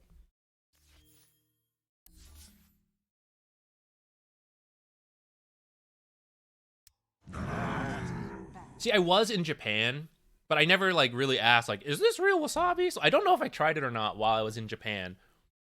The real wasabi. Like I said, fake wasabi is fine so long as they, like, are actually putting enough, because it's usually, like, in a powder that you can then mix together is how a lot of places will do it.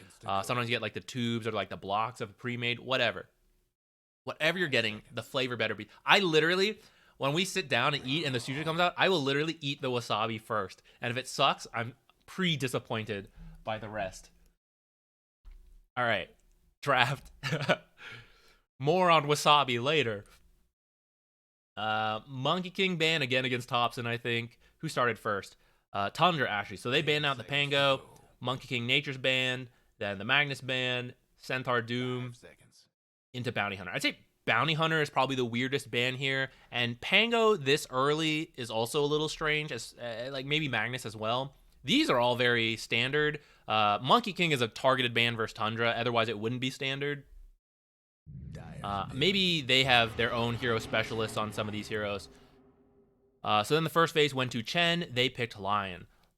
I would say Wyvern, kind of skipping ahead. Wyvern is a very good response to Chen. I'm a little surprised they didn't pick it earlier here. Like, after they already revealed Chen on the first pick, why not pick Wyvern here? I'm also surprised that Tundra then didn't ban out Wyvern.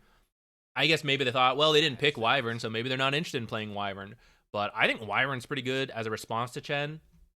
Wyvern also very interesting right now, being played in pretty much all the roles. Not so much carry, and mid is not that common. Pretty much no carry, you know, to clarify the language there. Not played as a carry, rarely as a mid, but possible. And then off lane and 4 and 5, they're all pretty doable. So could go anywhere. A lot of flex value there. I promise I won't eat snacks during the game, so I got to eat them now in the draft. I'm really hungry, but we started early. It's not anywhere near lunchtime. Hey, James. Yeah, we're doing qualifiers. 10 seconds. This is to Tundra versus Nightshade. Esports squared. go. 5 seconds.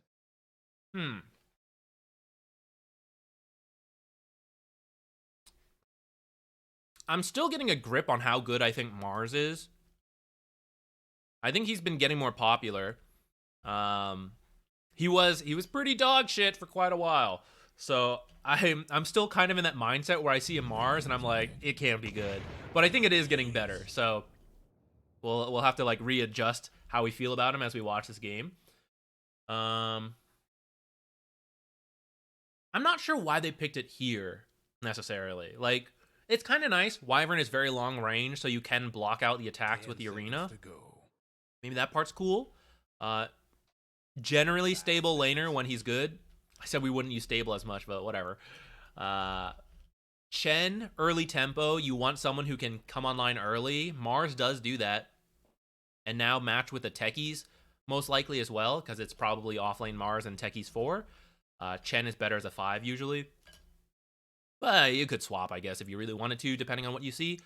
But yeah, Mars techies, that's a lot of burst combo.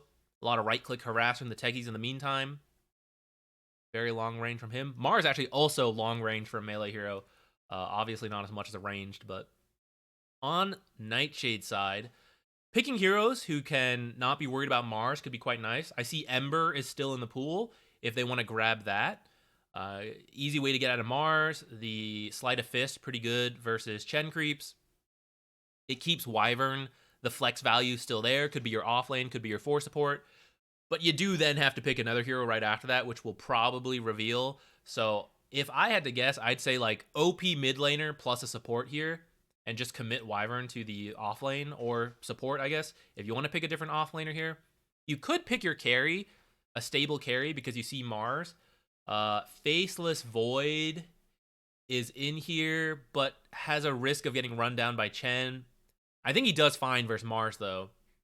Though maybe they have enough chain stun that it's scary. Okay, they actually go Morphling. So they do pick their carry in a response to Mars. He has Wave Form to get out of the arena. He can jungle pretty early if the lane does go badly. I am a little worried because Chen does tend to pick up the pace and Morphling needs some time to farm. But you have Wyvern on your team, so you probably feel like, okay, Wyvern is supposed to buy me time, so should be okay in that regard. Then Kunkka, good versus Chen.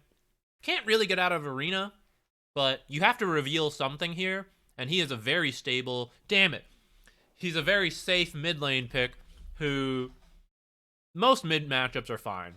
Like, you get by.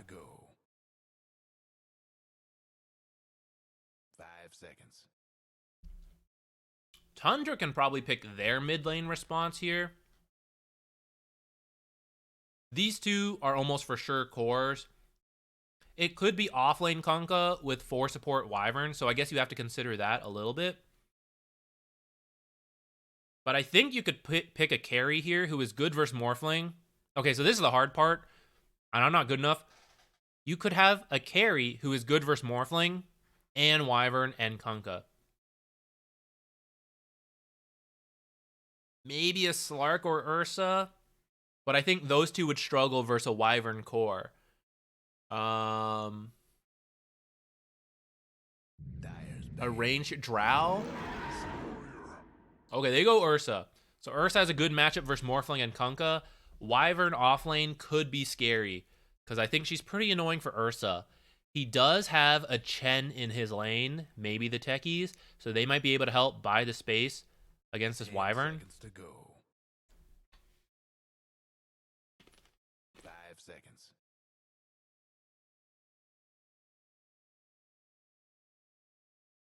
Radiant's ban. I forgot Thompson's on this team. So is mid techies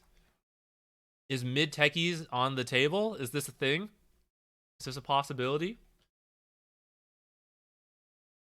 Ursa seems like a very good morph target. It is kind of true, but in the end, like, Morphling has such high base damage that although he attacks kind of fast, I think this is how it works, okay? I'm not a carry player, so I don't know this matchup exactly. But Ursa does tend to be a favorable matchup versus Morphling. I think the reason is that Fury Swipes is infinitely stacking, and Morphling can become very tanky, but if you just keep hitting him, you will kill him. Ursa's also a burst physical hero, if you think about it. Even though he has that long-term potential, he's usually a burst physical hero. So if you, like, blink Abyssal Morphling and catch him off guard, you might be able to just kill him before he can do anything, especially if someone else, like, starts with a stun. So that part is good for you versus the Morphling. Morphling can copy Ursa and get some benefit from that. Doesn't make as much use of the Fury Swipes, because he is just he's a very high damage hero. He attacks fast because he's agility. So I don't know. It's a weird way to put it, but like Earthshaker has a better combo because you get so much from that base burst. And that's kind of the way Morphling likes to go. And he likes to burst kill people, weave in and out of the fights a little bit, not necessarily stand and fight the whole time. He can, depending on the game, but I do think Morphling gets benefit from the Ursa matchup, but I think Ursa is, like, in the end, better at the end. 10 seconds to go. No, yeah, I think it's totally worth thinking and talking through. 5 seconds. So I had to go for the last pick, Rubik. This might be the mid Rubik then. It's either mid Rubik or mid Techies for Thompson. Wacky guy. I don't know. Thompson's about to tell us what he thinks is better versus TA. Okay, maybe it was always going to be Rubik. I don't think TA is considered very good as a mid laner, but Refraction is very good versus Ursa, and they have a lot of burst damage, not so much damage over time. So maybe that was the idea behind the TA. And maybe it's good versus Rubik. I don't know.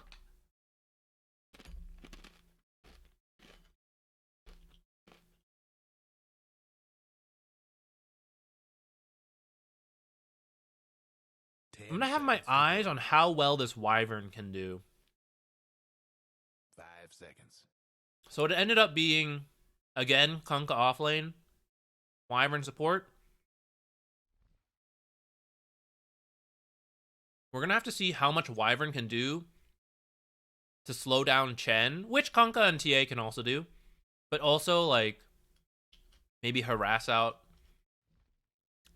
Actually, I don't know if this is 5 or 4 Wyvern. I don't know the players and where they go. I forget from last game. But whatever lane Wyvern is in, I think she needs to do, like, a good amount. Okay, quick.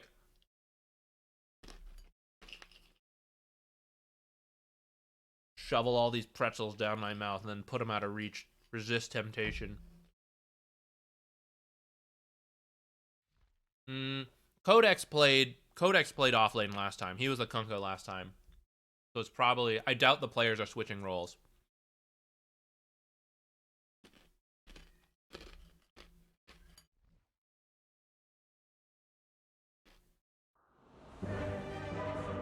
Yeah, Pure is back to playing position 1.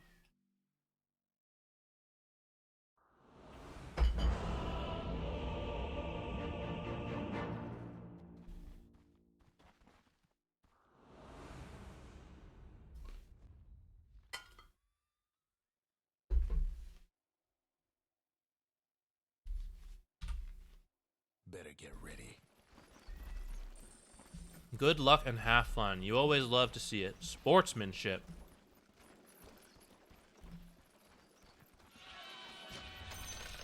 Oh.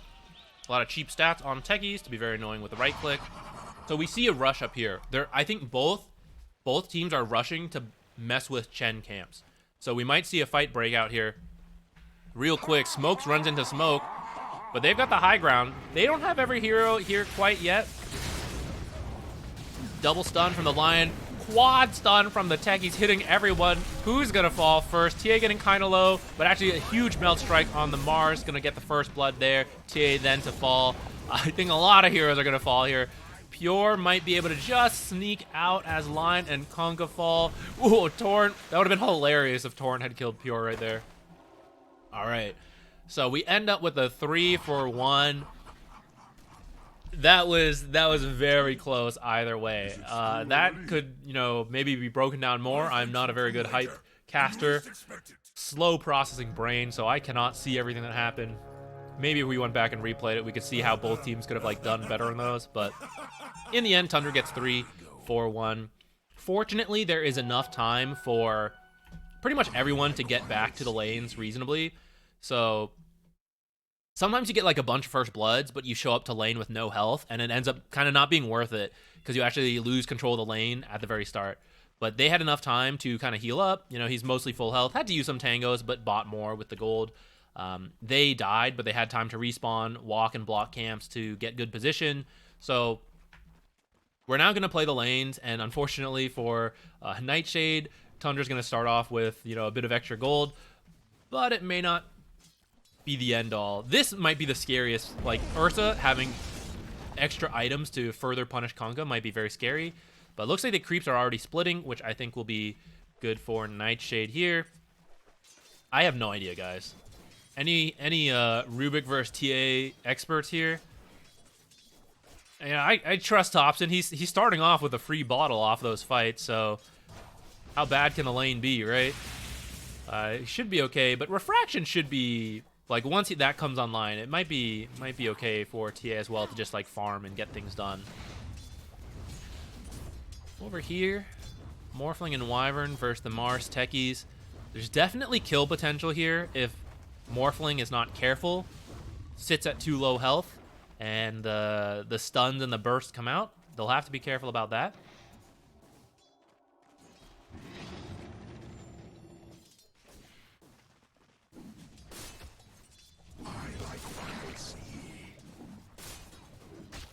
All my mana gone. How did that not hit? Torrent nerfs right there. Actually, I don't think base Torrent got nerfed, right? It's the talent. Didn't like the talent get removed or something? Am I crazy? I think there was a talent for it. I don't know. That looked like it should hit, but it didn't. Oh, I did forget about this. So, Cold Embrace does have percentage-based healing, but it also just has flat healing, which has been getting buffed over time. In the most recent 7.34E, you see one from 30 to 40. Pretty big. So Morphling goes down to like mostly agility, and then it's pretty much a full heal guaranteed with the Cold Embrace. So that's pretty nice. Some couriers going down. Here, a little bit more action. Maybe we'll try to... I don't know. I think both the side lanes are probably where all the action is going to happen. Pure getting kind of low here. Stun happening, but nothing else to follow up on that. Bottom, we're going to miss a kill bottom. Because I think if a kill happens, it's either a very slow kill from Wyvern and Morphling, or it's a super fast kill from the burst onto Morphling, or Wyvern, I suppose. Lotus is coming up here. Looks like Nightshade get it here. Maybe on both sides. They might get both. Techie's going to go for the right-click war. Stun going to save it. Lotuses, very worth it. If you guys aren't prioritizing Lotuses at 3 minutes, you can't force it. Like, if the enemy's in a better position and the lane's in the, you know, up to your tower, stuff like that, you can't force it to happen. But a lot of times you can go for it, and it's worth a lot. It's like 125, 150-ish gold. I forget the exact amount off the top of my head now that we're talking live, but it's a lot of gold to get for yourself and can lead to some good kills, burst opportunities. Morphling really likes it because it's so valuable on him. He drops down to, you know, low health, pops it, effectively way more heal. More action going top. Oh, we got the lane winning creep here and the rooting creep. This probably a lion kill if he can't lose them in the trees. He's gonna send both creeps over. Kunkka doing his best trying to cleave out these creeps, but now actually might be in a bit of danger himself. They're gonna try to turn on the Ursa. Unfortunately, Torrent is off the mark, but he is going to get a courier kill, which did have the Windlace and Belt of Strength. That's pretty nice. Keep the move speed down on Ursa, so we can't just run you down. They're going to eventually kill off the creeps, and Lion's going to get out of here alive. They'd probably prefer Lion to just die and Kunkka to live, but in trying to help the Lion, Kunkka actually died instead, which I think is better for Tundra. They're happier with that kill. Pure is pretty low, though, and he's coming back full health, double bracer. He's going to have to be careful of the potential Torrent and Cleaves. Going on Wyvern heal here. Heal going to buy a bit more time. Doesn't have Spear left, so they're depending on body blocks and auto attacks. And it was pretty close. Actually, okay. Spear comes back. I think if Wyvern had kept them running, it would have been okay, but actually stayed to try to harass Techies, and then I think Techies alone would have gotten the kill. But Spear actually was off cooldown and thrown out to get another kill for them. So several kills here going for Tundra now after that first blood, and the lane's even pushed up for them as well. So bottom looking a little rough. Morphling at 14 last hits, you do not like for that to happen. Morphling is a hero who you really want him to get ahead, and then he can kind of keep it going because he can sit at high base damage and just outlast hit people. Good Morphlings are really good at this. Bad Morphlings are really bad. They just like feed away their advantages. But good Morphlings really capitalize on a good start. But I suppose when your team loses 3 heroes at the very start and gives the enemy a team a bunch of gold, maybe this is expected. Unfortunately, not a great jungler. Does okay for himself because of the attribute shift, and he can build some cheap items to help. Do a mid kill. Be nice for them. Thompson still has a ton of wand charges. Uses all of them now. They're chasing, but I think these creeps are going to make the difference here. Stolen refraction, and they're gonna get the kill on Wyvern as well. All right, Tundra is really starting to run away with this, but while this was happening, actually, an Ursa kill happened top that I completely missed.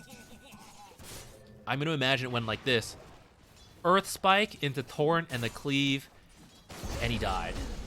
That sounds about right. Trying again. Pretty low health on the Kunkka, though, and has several Fury Swipes on him. So if he doesn't get the kill here, okay, that was very close. They brought him down quite low. You can see just like 1 or 2 more attacks on Kunkka would have killed him as well. But they were trying to do as much off the chain stun as possible. Both lanes going to be okay for now, though. They're just going to go back to farming, retreat. Wisdom Runes looks like it's going to be 1-for-1 line securing it. Kunkka had to come back to regen and came here as well just to make sure that one of the supports hadn't like snuck their way in here. They could get a kill together. Techi's just going to grab the top one. So you at least want to go 1-for-1. So besides the Lotuses, we talked about it earlier, but supports really prioritize the Wisdom Runes. If you watch my stream, you see me forget to do this in quite a lot of games. Don't do that. Remember it. Watch the timing. And be there for the Wisdom Rune. Mars is going for that Vlad's. It got cheaper. Mars does get the heal, the damage from the God's Rebuke. It'll be nice for Ursa as well. I see TA down here trying to pick up some bottle charges, but not really going to be able to get a kill. Rubik picking up a Spirit Vessel, which will be quite nice to break the TA refractions, as well as counter this healing a little bit when she's trying to save someone. Ton of creeps running in. Fortunately, they didn't see Lion. Otherwise, the Centaur actually could have stomped him, or Rubik could have lifted him, and that's probably a Lion kill. But he actually managed to stun everyone. Never mind, they're just going to run him down thanks to the Kobold Foreman move speed bonus here. All the creeps quite fast. Also had the drums. So they just run down the line and pick up a kill anyways. Rubik here with the stolen Meld Strike, reducing the armor from Wyvern. Gonna grab another kill, and he went for something else, but I think he wanted refraction, but ended up stealing another Meld Strike. They're just gonna keep going with the drums and the Kobold Foreman, but TA Trap gonna buy enough time with the slow. Hobson is just gonna go back to farming. And side lanes in the meantime, we're just farming the but this is looking bad. MC is at 57 last hits and 29 denies. That's actually so disgusting. If this was a pub game, this Morphling is already abandoned. He's DC'd and he's raging. Where's my support? What are they doing? LMAO. 3 mid, still lose. It's rough. This tower, I doubt they can defend it. Wyvern kind of good at defending it, but the other hero's not really ready to join in on this and do much about it. Kunkka kind of good for this kind of thing, but doesn't really want to leave this lane. So this tower should be the first to fall and start opening up this bottom part of the map. And we're going to see Morphling start to have to jungle. Does have power treads at least, and just bought his mask of, or Morbid Mask. So he also has the Vlads queued up. Pretty cool new tech with the Vlads. change being much cheaper and disassemblable. We see Morphling starting to buy it. That's pretty cool. It's nice for his high base damage, gives him the regen. He always liked buying a casual Morbid Mask, and he liked having some regen. So it's just a little bit more gold to finish off the Vlads, get some early benefit from it, and then typically sell it later. Or disassemble it, sell like the parts you don't need later. Pure is going to go for a Battle Fury. I didn't get a chance to talk about it earlier, but I was wondering if he was going to get a Diffusal versus Morphling. It's quite nice to burn off the mana, but looks like he is going to go for the farming build just to stay farmed up. And I think Diffusal is kind of all in. If you don't win and snowball, like, you're going to fall really far behind. Now, maybe in this game where MC did like this amazing job shutting down the Morphling, maybe you got more room for that. But Battle Fury, less chance to punish early, but the scaling is safer there. And you know what? Since we said Morphling, you know, Ursa's usually pretty good versus Morphling, you know, maybe that's just the safe play. If they felt they were on more of a timer, perhaps we'd see Diffusal. Ursa could still go back for it. Disperser is very good right now, so the old build, I'd say, is like Battle Fury into Blink into whatever. Like sometimes BKB from there, sometimes Basher. Let's see if he gets Disperser, or like a Diffusal at least at some point. X on him. A little bit of a combo. We got the Torrent, Stun, Hex. Okay, early Chen ult. Chen ult does have a heal over time component now, so you got to do it early enough. Tundra all up here, gonna get the response, double kill, and move into their third tier 1 tower. This, okay, forget towers, guys. The pros, they know better. You think this is feeding and bad in your pub games, just chasing for kills? No, the pros say, objectives are lame. Wyvern kills are hilarious. But even they will not chase past the tier 2, so they're just in here stealing the enemy ancients, farming in this area, and just ignoring this tower right now. I think they'll go back for it later. Morphling, really all the best he can do right now is just try to farm up, and TA is the same. This is kind of the downside of last picking the TA. Really needed to win the lane and get going, but that didn't happen, and if you fall behind as TA, you still just need to farm. You're not a hero like Ember or Puck, where, okay, maybe I fell behind, but I can still make plays. They didn't really do that as much. Stolen Boat, double connection. Gonna grab a lion kill here, and now chase for the Kunkka. Spear gonna finish that off. Wyvern does not have the ultimate yet. Otherwise, that would have been a sick Wyvern ult there, though perhaps Tundra would not have made that play if they, you know, if they had known Wyvern had the ult. But that could have been a nice return kill. It's getting messy. Who died earlier? I forget who with the first blood was left at the start. Only Pure and Mars have died. No tips left, lol. Okay. He's just going to go back and chill, farm this Battle Fury. I don't know why we were looking at him. He's just farming an empty lane. We should have been watching this Wyvern die under the tower, which didn't expect to happen at all. Finally going to get another kill on Whitemon, but Arena going in on this Kunkka. Spirit Vessel doing tons of damage. Gonna look for this TA, but it's just the two of them. They are strong, which is a little scary.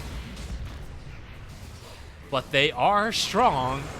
Okay, it's now becoming a 4-on-2. Thompson decided, yeah, maybe I should have left a little earlier. MC falls, now a bunch of slows on Thompson. Gonna use Ghost Boat probably one more time here. Buy himself as much time as he can. Well, actually, okay.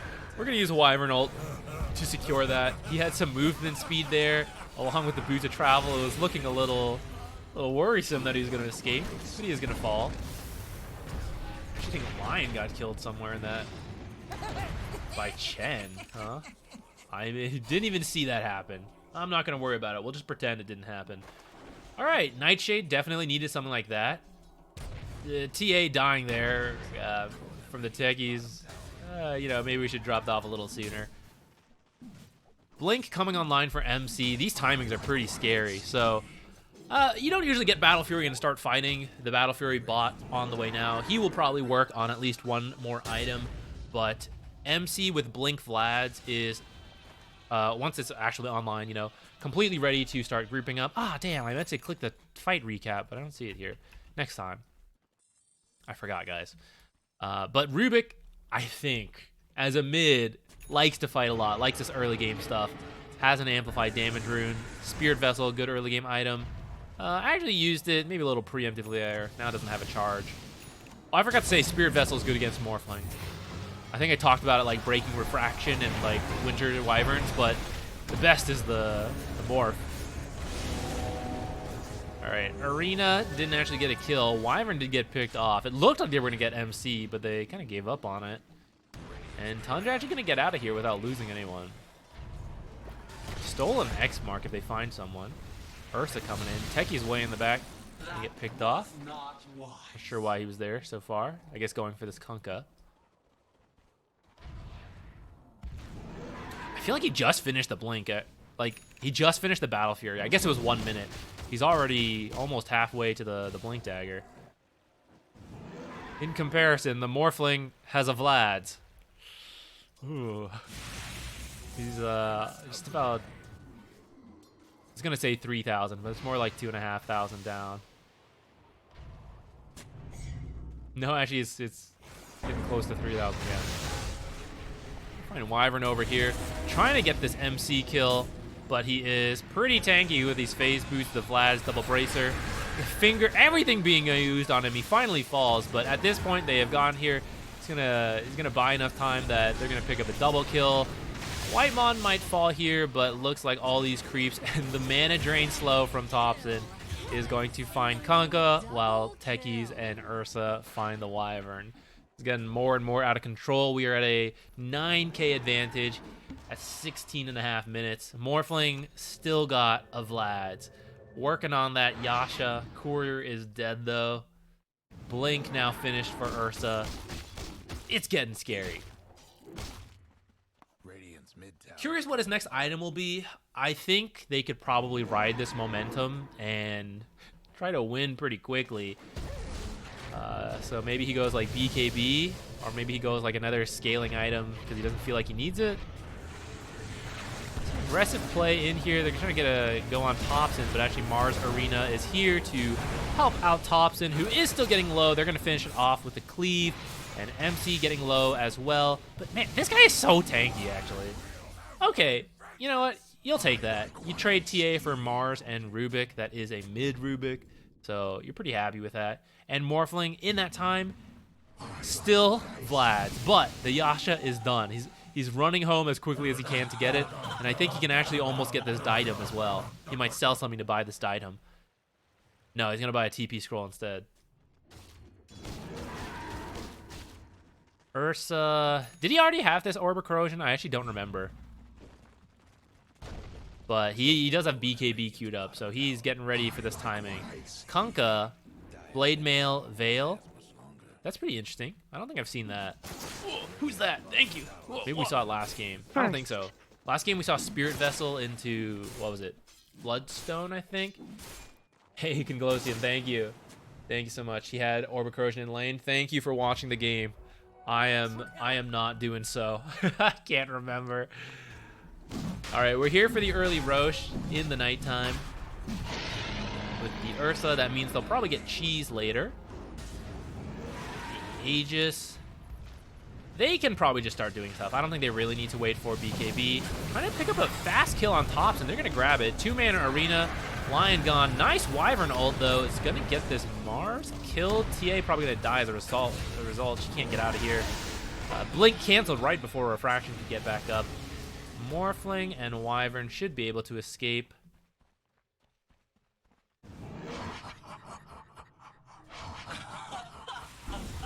Alright. That Aegis?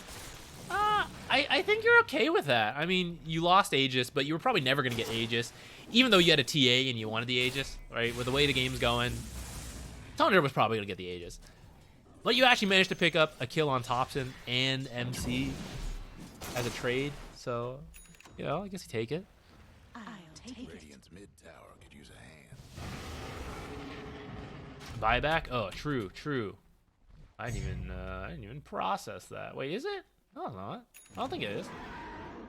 Did I miss it? It was? Oh, okay. then yeah, that's also very good. Buyback on Rubik. All right, we're diving this tier 2 a little bit. Winter's Curse in 7 seconds. If they don't finish her off, that could be pretty scary, but they are going to grab her. Towers are for losers. Let's just keep looking for kills. Creeps, they were taking the tower, but now they realized, hey, I don't want to be a loser. I want to go for kills. Now he's just going to go for Tormentor. Ooh, okay, maybe I needed a few more people here. Okay, I got it. Now they're going to come back for towers. Just kidding. Towers are for losers. You come back to farming. Creeps can get those. Just kidding. Creeps don't want to be losers either.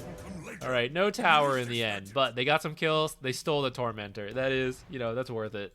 I'd say objectives. Might be falling back. Pick this up. Could be a little tough with just 2 of them, but I guess he does have his ultimate. They have the negative armor between meld and all that. Might have to use Enrage for this if he doesn't want to lose the Aegis. Yep. All right, there it is. 2 Tormentors. Gonna bump them up to a 14k lead at 21 minutes. Who got those? Who got that shard? Techies and Chen. So the Techie shards, the reactive taser is kind of nice. You just throw it on the Ursa and have him run in. TA can't hit him either. Like, no one can. But, like TA Morphling most likely wants to actually hit him. And then the Chen shard allows him to start grabbing ancient creeps now, as well as like buff up their abilities. So let's see. Health creep might be okay. The Thunder Hide could be interesting to buff up Ursa even further. I guess smoke play in the mid lane. It's kind of okay. We're like slowly getting more people in the smoke. It's a little awkward. That top tower. Radiant's bottom tower has seen better days. There goes Radiant's bottom tower. Oh no. TA was not expecting this. She was just blinking to like move around and farm, but she accidentally jumps into 3 heroes. Wyvern also gonna fall up here. Ugh. That is unlucky. Call that a successful smoke. Okay, so let's start thinking for Nightshade, right? What can they do to win? So the good news is when the enemy is doing really well, Wyvern ult just becomes more powerful. So they're gonna need some good Wyvern ults. The downside of that is that that is like, it's like needing the enemy to kind of make a mistake, right? They need to clump up together. Fortunately, Ursa farmed enough that if he's next to just like one person, especially support, that might be enough already. But otherwise, it does depend on Tundra making a little bit of a mistake as they pick up another Kunkka kill here. Not feeling great about that happening. Oh, Wyvern also dying before she get the ult. And you see everyone's scattered. They just let Ursa kill her on their own, on his own. So there's no like ult target.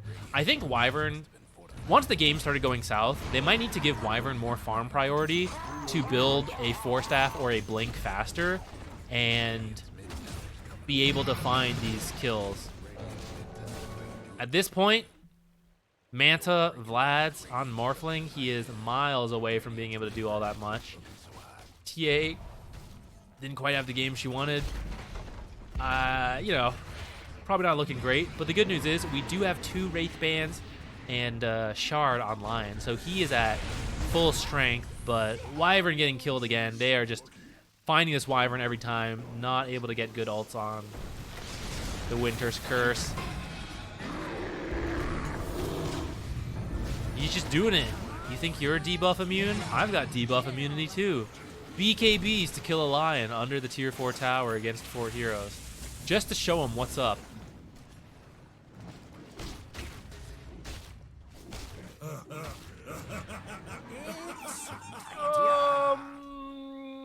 I don't know, guys. Should we just move on to another game? What do you guys think?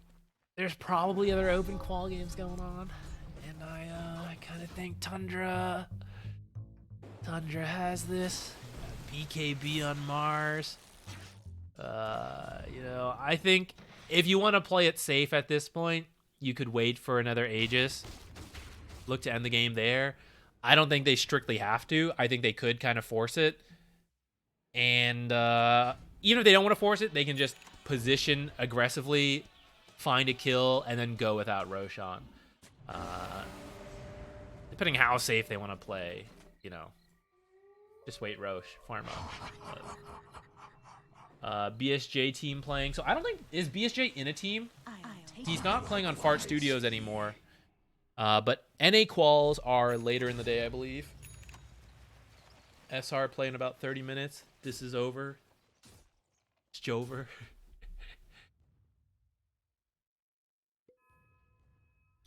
All right, just real quick. Not like full leaving yet, but let's see what else is happening. Navi Jr. Shall we go take a peek? Pause. Okay. Hey guys, can we have a minute to strategize? Thank you. Guys, what the hell do we do? I'm pretty poor. How about you guys? Yeah, I'm also poor. Hey guys, if I can get a blink or a 4-staff, I think I can get some good ults without getting killed. Okay, how close are you? I have a fluffy hat and 400 gold. But I have a philosopher stone, so like maybe in 10 minutes I'll have a blink or a 4-staff. Okay. Kunkka? I have Kunkka items. I'm like kind of doing okay. Unfortunately, we kind of have 2 physical damage cores, so I don't know. The Veil into Shivas, they have a lot of physical damage, but I don't know if this is really amping up the spell damage on our team all that much.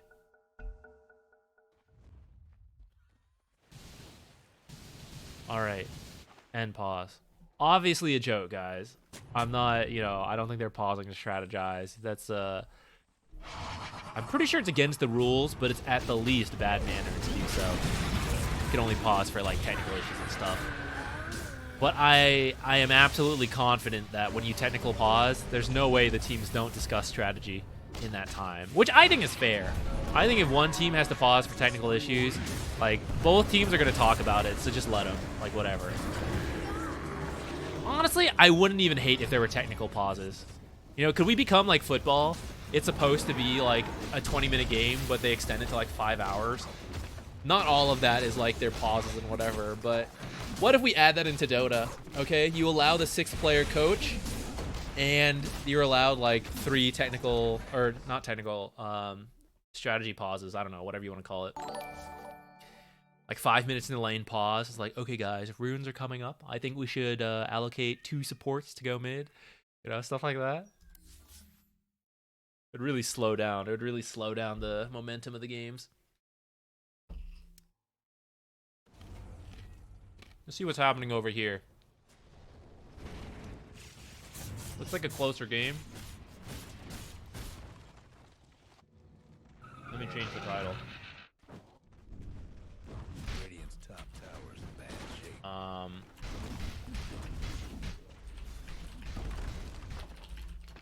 Know your place.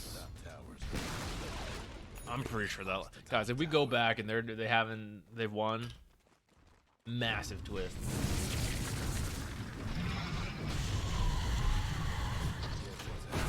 Open quals are not officially cast usually, so kind of free game to any streamers and stuff who want to watch it. You can usually cast closed qualifiers and tournament games as well, but those usually are covered by the tournament organizers, and sometimes they have rules on what you can do.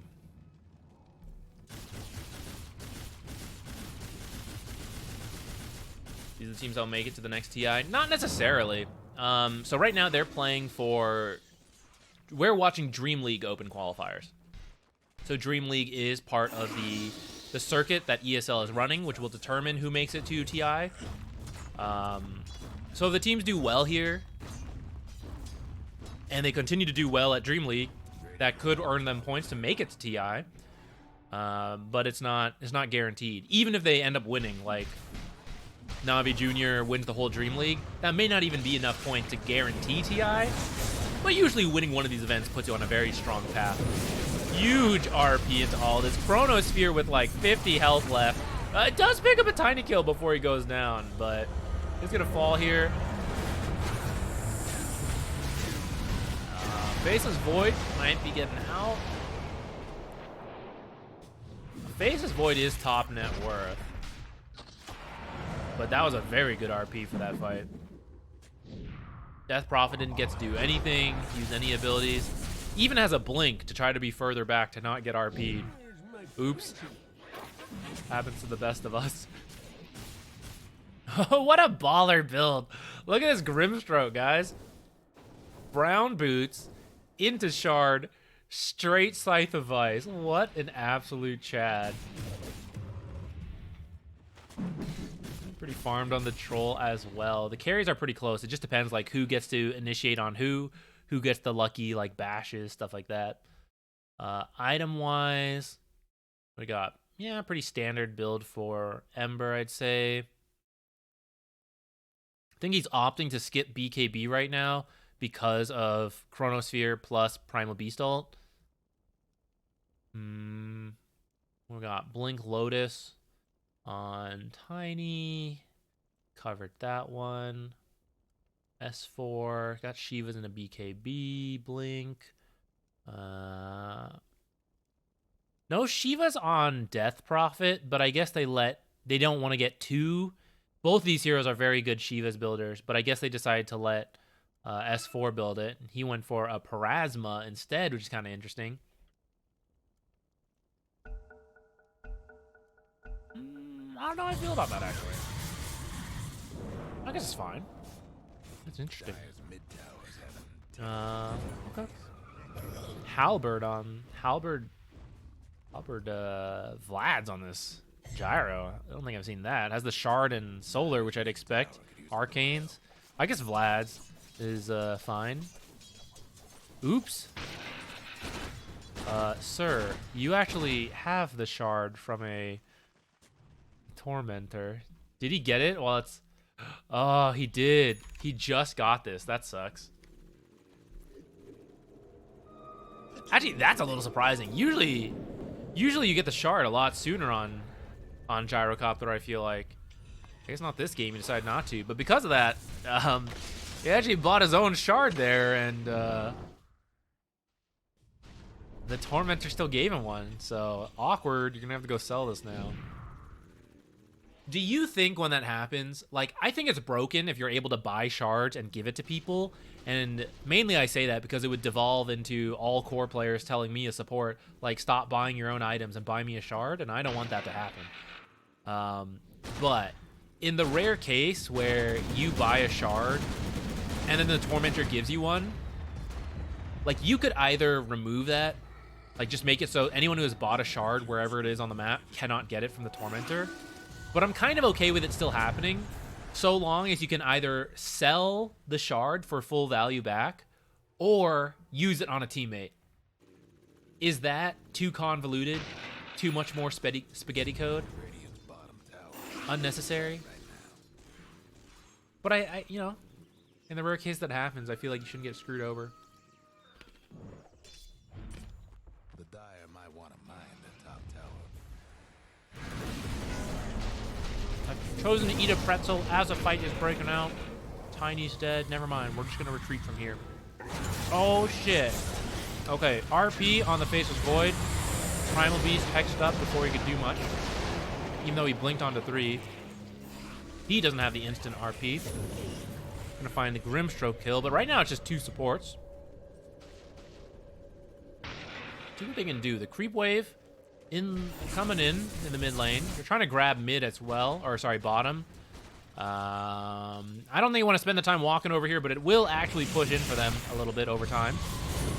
They got 40 seconds here. Death Prophet ult, got a quarter duration left. There's Fortify. It's gonna finish killing off all the creeps. The next wave is almost here. So there's no Death Prophet ult, but they might be able to keep hitting it with Faceless, but they're actually too scared too. They're gonna retreat. Is Roche up? This might be a bug since we jumped in late. I can't tell.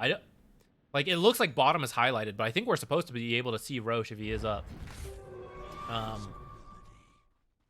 if Roche is up and or spawning, that would explain why they chose to back away, to make sure they get Roche and don't overstay and then die. Okay, looks like it just started to respawn.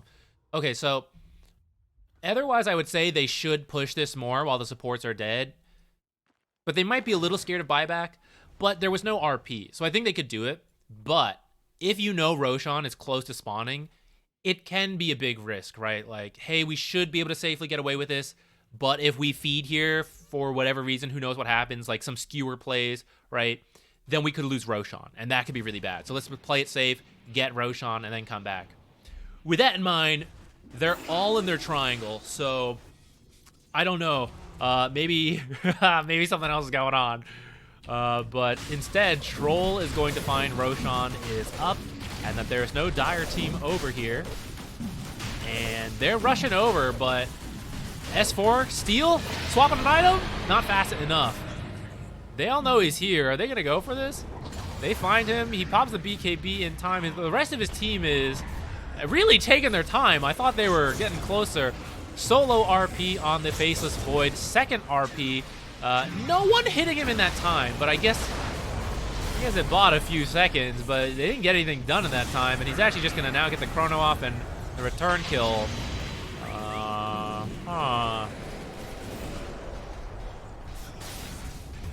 Alright, I gotta say, the 2 RPs on Faceless Void looked a lot better in theory until I realized Troll Warlord was nowhere near the Faceless Void to do anything about that. If he had been, I think that fight would have been a lot better. I think after the first RP, he needed to skewer him to the Troll. Now, I'm not even playing the video game, and I couldn't tell where everyone was, so I can't really point fingers and blame him for not doing that. But I think if he had been able to keep track of where the Troll is and maybe skewer him over, it would have worked. I don't even know what was happening to the Troll, to be honest, guys. I'm old, I'm washed, I can't see all this stuff happening all at once. That's why I don't know. I don't think I can be a play-by-play caster. Maybe I just gotta practice at it, like keep my eyes going. I don't know what's happening to the Troll. I think it kind of looks over. So how about we go back and look at that fight?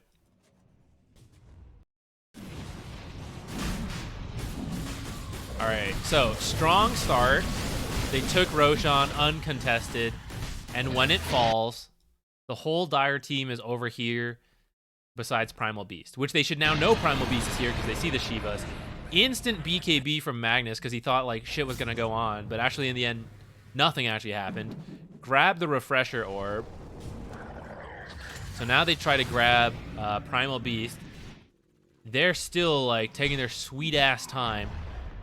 So now we got 2. So Troll is back here. So RP1 doesn't have the skewer, but could Refresher skewer to the Troll, tell Troll, stop hitting Primal Beast, hit this Faceless Void, then use the new RP to re-stun Faceless Void and S4. And then maybe you also have Inkswell going and all that shit.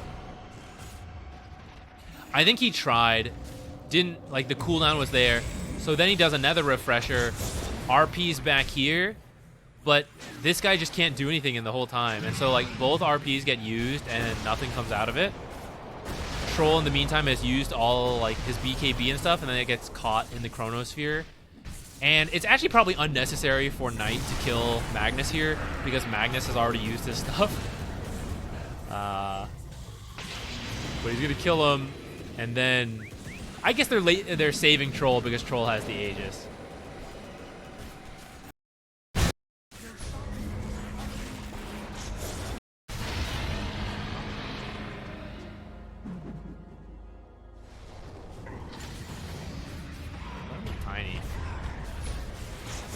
Tiny blinked out. Zephyr is actually just solo killing him. Isn't that nuts? I didn't even see this. I didn't even see it going up here from our first camera angle last time. All right, I think the game's over if we go live. Oh no, we're still here. We still in this. We've been mega'd though. We're gonna use a defensive banner creep. How strong are these guys? 105. Alright. Not stronger than actual mega creeps.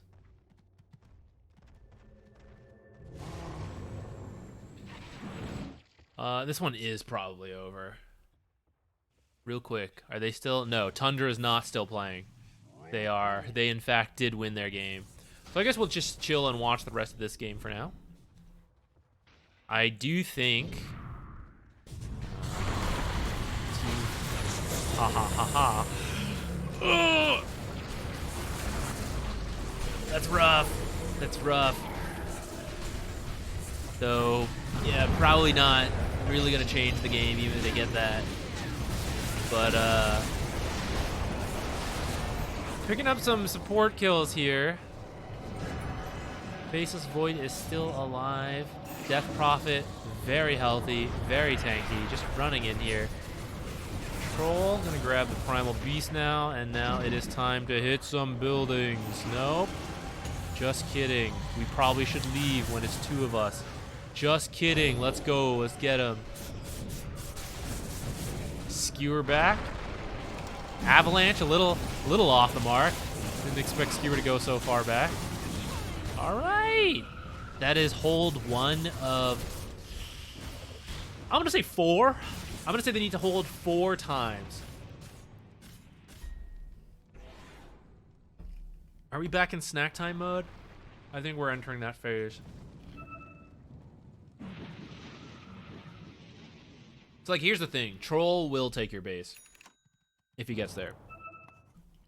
So I think they're going to come up here. They're going to get this tier 2 tower uncontested. They're going to try to chip tier 3 maybe. Strategy pause. Hey guys, we need to... oh, my bad. I'm supposed to disconnect before... I'm not actually trying to talk shit about these guys. So Troll can take the tier 2, right? He comes, he takes the tier 2. You chip this. They maybe fortify the first one, kill off the creep wave. They might be up by that point. They might retreat. You got to hold again. You got to come all the way down the lane again. You got to take a barracks. They're going to have another fortify you got to get through. You got to come back and you got to hold again. Come all the way back down again. And then one of the times you win, you have to go get Roche. That's why I think it's 4 holds. 3 to 4 holds. Or something I hadn't considered is the 100% absolute choke, feeding into them right here on the Dire side, and then they just win. Also possible. I'm eating some pretzels. We're trying to clean out our pantry.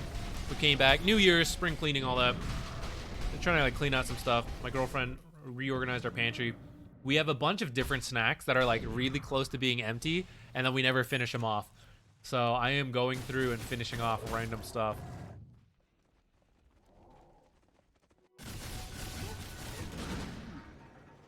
What was the Roche time? 50 seconds. So they either need to sneak Roche again, or they're gonna have to hold when Team Ha Ha Ha has the Roche. Smoke breaks on the Troll. Gonna initiate on the Troll. Lotus onto him, waiting for a good chrono. Troll out. Silence on this Ember though. Okay. You're disengaging. Lotus stunned back to the Lion. BKB popped. He was trying to hold that as long as he can. Faceless Void is ready to go in once it's over. Okay, there's the Troll ult. Surely we're playing Dota soon. There we go. Jumping in, chronoing. Ooh, the toss back. Just a second too late though. Troll gonna fall up here. Does have buyback. Might just protect his stats because I don't think it matters. Just kidding. He's a team player. He's in. We buy back. We go. I can 1v5. I got this. I need them all to stand together from 1 RP that we don't have. So we're gonna have to do a skewer. Uh-oh. That doesn't look like it's gonna happen. Ooh, okay. Gonna harpoon skewer in the gyro. The Ancient under attack. We gotta get in here, boys. Nuts. Too bad.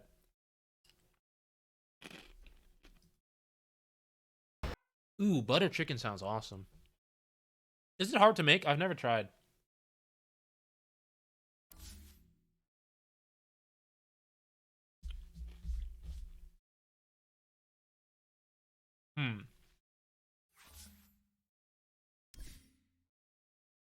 All right. What should we do? I'm pretty sure there should be more open qualifier games. For example, this is a best of 3, so we can watch one more game here. It'll probably take a few minutes before that's online. After that, I need to see when the other qualifiers are happening.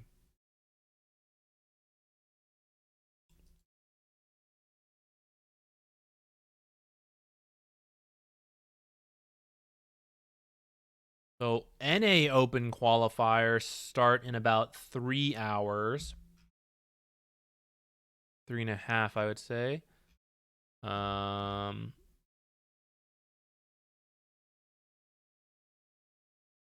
Same with SA.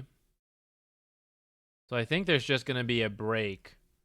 So maybe we'll play a game there, or maybe we'll do our usual Wednesday stuff where we review your games. SR play Boom and Dacha, close qualifiers in 30 minutes. NA open qualifiers in 3 hours. Yeah, so I know there's an official cast for that one. Ricky's going to be watching it. I guess we can I actually don't know their streaming rules. We probably could watch it here if we want. Or we can just go play some games or watch your guys' games while we wait for the NA open quals for DreamLeague.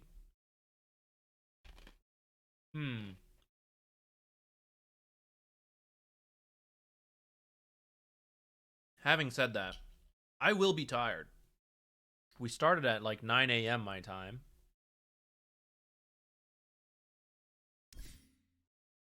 I'm not sure how many I want to cover. Okay. In the meantime, while we wait for Navi Jr. versus Team WK to start up, I'm working on the tier list for 7.35B. I feel okay about this tier, about hard supports. I actually don't know which S tier supports I want to put in here. Trying to balance like pubs versus pros. I do kind of think like I think Lion is in there. I think I would put Chen or Enchantress in there for pro scene, but for pubs, I think it's harder to use them. I think Crystal Maiden's pretty good. I think Venge is pretty good. I think Nature's and Tree, still solid. I think Nature's, especially for pub games, still extremely good. Maybe in the pro scene drops a little bit, but you'll still see him highly contested. Winter Wyverns S tier. So that's the part I haven't seen enough Wyvern 5s yet. Part of the reason I wanted to watch more open qualifiers was to see this stuff. I do think she's really strong, for sure. A tier support at minimum. Kind of think she's a better core, but still a good support. And so I just haven't seen if she should like really go to S tier or not. Haven't played for about half a year. What's so good about Lion? So, Lion, he keeps getting buffed because he's been bad for a long time. So there's a lot of like different buffs to him, like the cast range of his spells, things like that, cooldowns, like damage. It's all been slowly adding up. And then most recently, in 7.34E, the cast range for Earthspike got extra 75, which is very nice. And then on this patch, 7.35, got a little bit of health regen. Mana drain is 100% of the mana drained is damage, which used to be his level 25 talent, which is absolutely ridiculous. Either way you think about it, the fact that he got a level 25 talent for free, or the fact that his level 25 talent was so garbage for so long that they could give it to him for free, and it was just enough to push him into viability. So, this, though, combined with this one down here in 7.34E, mana drain can now be used on allies, and instead of sucking up mana, you vomit your mana into them. So now what people are doing is maxing mana drain first. You can use it to be annoying in the laning stage, steal people's mana. You buy a shard, so you get debuff immunity. And there was a meme to buy plate mail, but when this patch came out, people are buying wraith bands instead. But it's the same idea. You have armor, you have magic resistance or spell immunity from the or debuff immunity, whatever, from the shard. So now you can blink drain like 3 people, slow them, do damage, and you're difficult to kill. And when you're not doing that, you can use it on your allies to buff them up. And then besides that, you have your stuns like usual. So he's now kind of like this stunning mana battery. Whereas before, like the comparable heroes in that role were like Pugna, who does a lot of healing and it's better than Lions, but he doesn't have stuns. He doesn't have crowd control. He does have tower push and like good damage, but he doesn't have the stuns. Same with like Io and Coddle. They don't have stuns. He is now like the stunning version of what those heroes were. And that's kind of why he's become popular.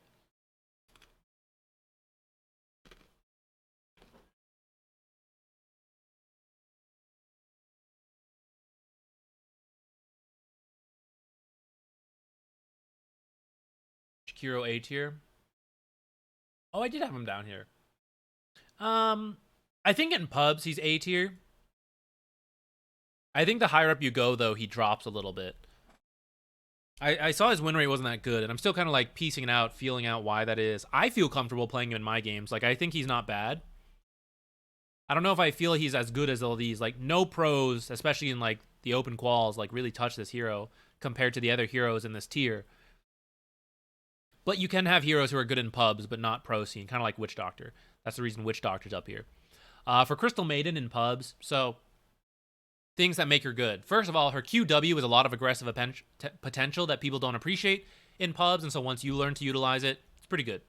The root, pretty useful. There's a lot of mobile heroes that are popular, a lot of farming potential there. Shard, kind of nifty. I don't think it's part of the core build necessarily, but I kind of like it. It's kind of greedy. But the reason I think she's like good and like even pro teams are picking her a little bit is the mana aspect. So Battle Fury gives mana. Maelstrom does not, but Maelstrom got buffed. So more cores are building Maelstrom, and that means they're missing mana regen they used to have. Then the Twin Gates now cost mana to use. Let's make sure we're not missing the game while we're talking about this stuff. Twin Gates cost mana to use. 75. So you want to rotate, play the map, that's good, but if you have no mana, can't really do that. You show up to the side lane gank and you're like, I can't use any spells. Feels a little silly. So the mana from Crystal Maiden helps with that. Then we have Vale and Shiva's being very good right now. And so more core heroes are building those items, which means you have heroes who want to do spell damage, means they want to cast their spells, which means they need mana to do that. So those 3 things combined, I think, make Crystal Maiden a lot better. Her, like, the hero itself did not get buffed, but the situation around her is what changed that brought her to the forefront. Ah! No! Don't eat that Jupiter!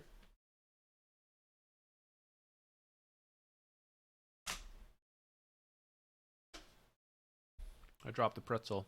Cat instantly tried to eat it. Speaking of which.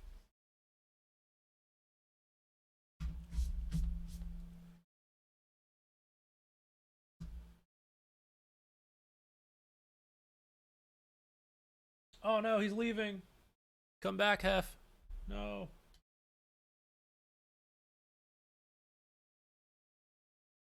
Thinking about moving on. He's gone. All right. We'll get him next time. Sama Poshka, get the shard at 50. Yeah, so like that's what I was trying. I was trying like shard first on Crystal Maiden, and just you run up to camps, you stack it, you shard, and you leave. And it's actually kind of useful in fights too, like the extra root. It's hard to keep track of. Like there's so many things in Dota now. It's very distracting. It's easy to not see the clone and then get caught by a root. Like I think it's pretty cool. Especially the farming potential. It does feel a little griefy because, you know, it's like, oh, I'm playing Crystal Maiden. Oh, cool. So you're going to enable the team? Yeah, right after I finish this shard to farm the jungle camps with. It's like, what? What? But I like it, you know? It's kind of fun.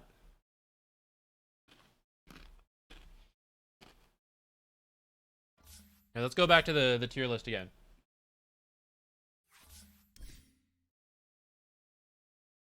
Are they in order? No.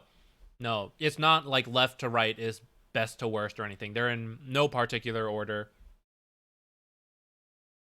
Favorite streaming because we have dedicated cat cam. Thank you. Yes.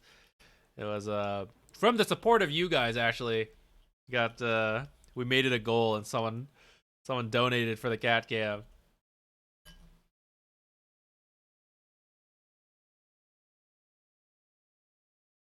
Disperser meta seems to be a bit of... Oh, so that's another thing. So yes, the Disperser is good versus her, but at the same time, it's actually nice because so many people are building Diffusal that more mana is being burned off right now as well. Lion going around sucking 3 people on your team. Give me your mana. Right? And then you win the fight, but no one has mana to do anything. So that's like another nice thing about Crystal Maiden is that if you do get through that, you can then help regen the mana a little bit more. Thoughts on Vlad's for Venge after Solar Aether? I think it's fine. I think as long as it makes sense, right? It's cheaper than ever, so much easier to buy. But not every game is good for it, so you still kind of have to make sure it, like, as long as it makes sense, like, I think it's fine to buy, and you don't need other things. So yeah, I think these two are S tier. Lion in pro scene, Nature's in pub scene more so. Both you'll see in, like, you know, both is fine, but I'm not sure who else I want to put up here yet. And everyone can, like, probably move up and down a tier a little bit. But position 4, I am very undecided on position 4. I think there's a couple, like, couple heroes that stick out, such as, like, Lion and Wyvern, which Wyvern maybe should move up a little bit. I'll move her up for now. Yeah, but I'm not sure on position 4 as much as I am on position 5. I feel like for position 4, there's a couple really good ones, and then there's a whole ton of heroes that are like, yeah, you want to play that and you're good at it, it's fine. I don't know. I don't know if you guys have, like, a similar feel or not. That's part of the reason why I started work on the tier list video, but I wasn't, like, confident in it myself. So I figured that's why we should watch a lot of open quals, do more studying up on picks and drafts, and we can learn more.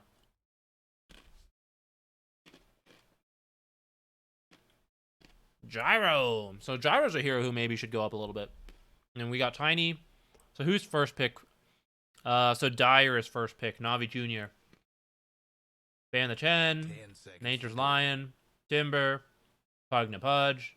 Primal. 5 seconds. So most of this is standard. I think the Pudge is the targeted ban. And then they decided to grab Gyro, who's a pretty strong... Or sorry, they decided to grab Tiny. Pretty good 4 right now, and I think you can play him as a offlaner and potentially a mid as well. Pretty good versus heroes like Puck and Ember, who are popular right now. So flex value there. Gyrocopter, probably a support, 4 or 5, but potentially a carry. Seen it a couple times. I think it's, you know, I'd say 90-ish% of the time, probably a support, but you leave that option for you. I think that's nice. Would I lose MMR if I lost my Dota Plus? No, I don't think so. I don't think the Dota Plus helps me play, like, at all. The most useful thing from Dota Plus, which I don't actually need, is that when you open the shop, it shows commonly bought items, which is convenient for the sake of purchasing. But if I had to, I could just make guides for every hero so it would self-populate. And I do have that for the heroes I play myself the most. I usually make my own guides just for my own convenience. That's the only feature I really use. I don't use the, like, stack and pull times. I know them all, or I roughly guess. I don't need to know the direction to pull. I've played enough to know that. the draft analysis where it suggests like, oh, you're probably an offlaner. Like, I don't look at that whatsoever. Warding spots, like, I do my own. Which, I mean, Dota Plus isn't wrong on a lot of warding spots, but like, I know them. What else is it? Then why do I still pay for it? I just like the cosmetics and I like the things. Radiant's pick. I'm trying to think, what feature does it have that is like pay to win useful? You can have spawn boxes without it. For new players, the pull times and all that is very useful. I don't need it because I've been playing so long. But if you're a new player, that part is pretty helpful to make things easier. Drafting, what happened? They pick Centaur. This is a very strong lane together. If it is Gyro and Centaur, lots of burst, lots of damage there. Very, very consistent offlaner. On the enemy team, they pick Snapfire, which I actually find a little bit surprising. One, because I don't think Snapfire is very meta. But two, actually, like when she ults, like this is the strength of Stampede is disengaging, and she tries to commit her ultimate, and then you guys are just like, like zig and zag, dodge everything. That's surprising to me. Oh shit, the avoid list. Okay, that's pretty pay to win actually. That one's pretty good. Okay, you're right. That I have to think on that. That's pretty good. I don't use it that much, honestly, but I think it probably does help. Maybe if the behavior system keeps getting worked on and improved, it won't be necessary. But avoid list is pretty good, depending on your bracket and region, time you play, stuff like that. Sometimes there's a couple people you just can't have on your team.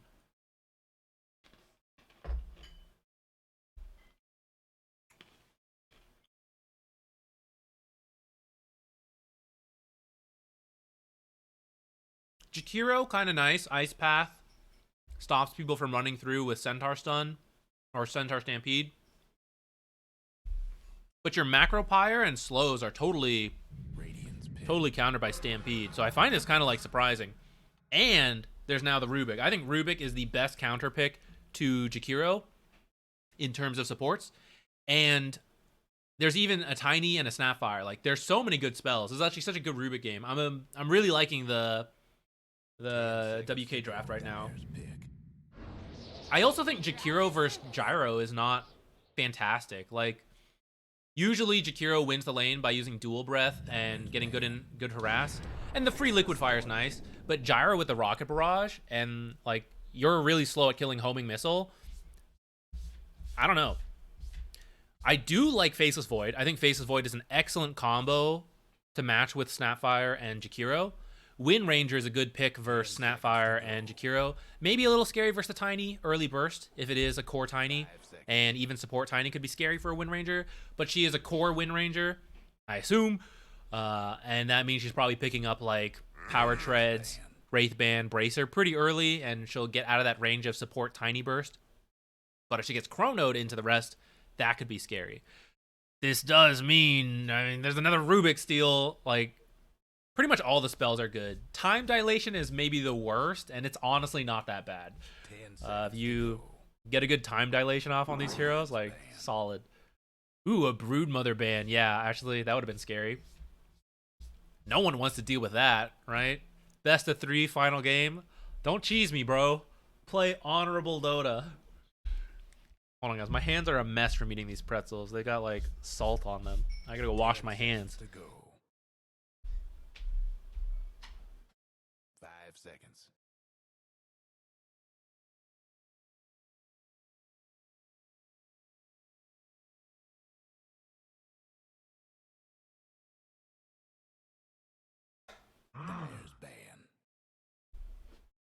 I was fine until I dropped one.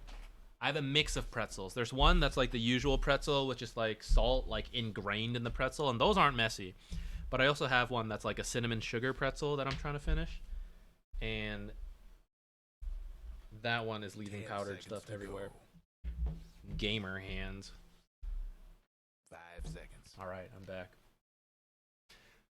Visage ban. Visage has a lot of early burst. There's a lot of damage from both these lanes. So Soul Assumption would have destroyed. Oh, thank you.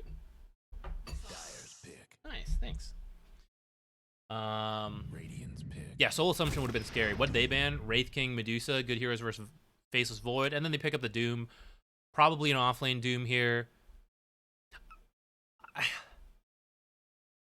I like Team Ha Ha Ha's draft. I've actually seen Centaur picked as a counter to Doom. Like when the enemy team's first phase Doom, I'm pretty sure people respond with Centaur. Maybe it's swapped and I'm remembering incorrectly, but like Doom someone, and then he wants to Shivas and run at them with Scorched Earth, but you stampede them away. And then they just like back out until Doom's over. So I don't really... I feel like they picked a lot of heroes who are weak to stampede. I mean, there's other ways to play, I guess, right? But I think Centaur should be able to have like a good impact here. And they're going to finish up with the Naga. Naga should have a fine lane versus Doom. Scorched Earth Shivas is kind of good at like finding the real illusion, but I think she'll farm fast enough before she gets pressured that she'll be like fine to go through it. Yesterday, sorry, off topic. This isn't an official cast though, so I get to say whatever I want. We made dumplings here. My girlfriend just boiled them for lunch, and now I have some dumplings. So now we got to eat real quick before the game gets anywhere too exciting. Hurry. Go. Don't worry, there's going to be like a 5-minute pause at the start. We'll finish all our dumplings. Nom nom nom nom nom.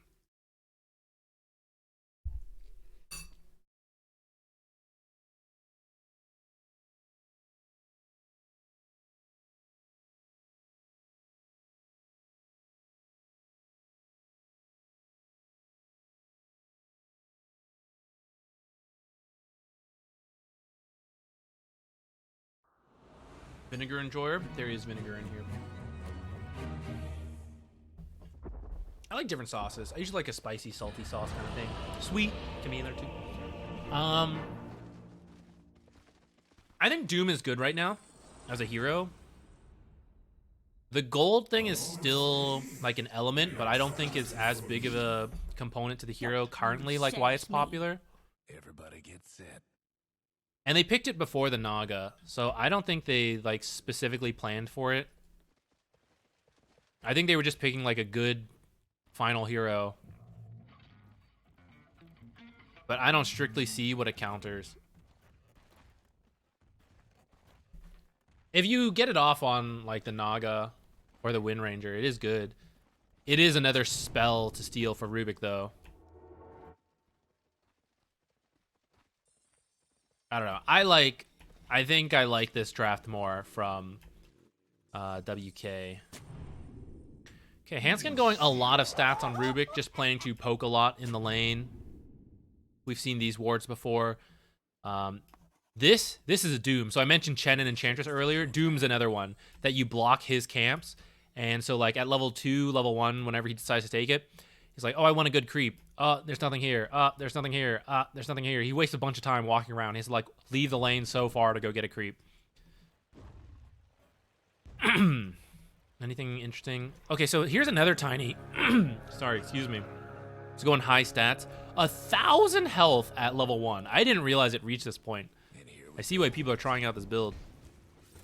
Seems interesting. I'll try it. I've wanted to learn Tiny 4. I'll give it a shot. Just a lot of base health and base damage in the lane to go for denies, I guess. All right, we got the Centaur, 2 rings of protection, Helm of the Iron Will. So it may be hard to kill the Faceless Void because of his time walk. If they try to time the stuns, it might be possible to get some damage in, but be a little tough. The main thing here is to like farm up, but if you see an opportunity, you can go for it. Jakiro might be easier to kill, but he is a bit of a tanky support as well. Level 1 Flak. I find this interesting too. I didn't know they were doing this. Maybe to shove in the lane, secure things faster. Or a misclick. I don't know. This seems really weird. I have not noticed support gyros doing this, but I'm always interested in new tech. Like, this is usually where you rocket barrage and you get a very effective trade on Jakiro, even though he uses dual breath. I guess the idea of flat cannon as position 4 is you poke everyone multiple times, like this, and you push in the lane, off of which you're hoping to like then be able to do a pull and stuff. So pretty interesting. Let's come back to that. Down here, I'm gonna guess Rubik has just been poking a lot. Oops, let's open up last hits, all of that.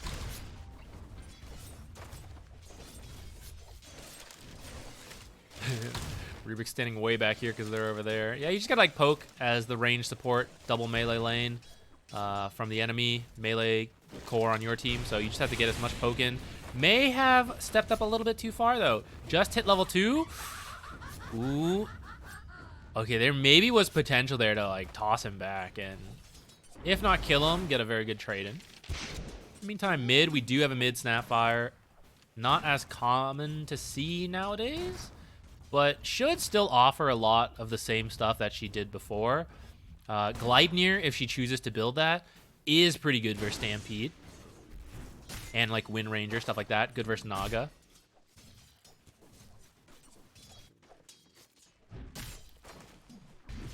Over here, we just hit level 2, so what are we gonna do? Flat Cannon now into Rocket Barrage. Okay.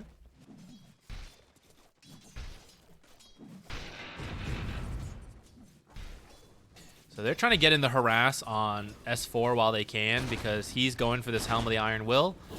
Gonna have 10 armor just about and high regen. It's gonna be very hard to damage over time, harass him with Jakiro. He's trying to get it all in at level 1. 3-minute runes or lotuses coming in. Looks like both teams gonna get 1. Oh, I'm sorry, no, they got 2. Winning already. Let's go.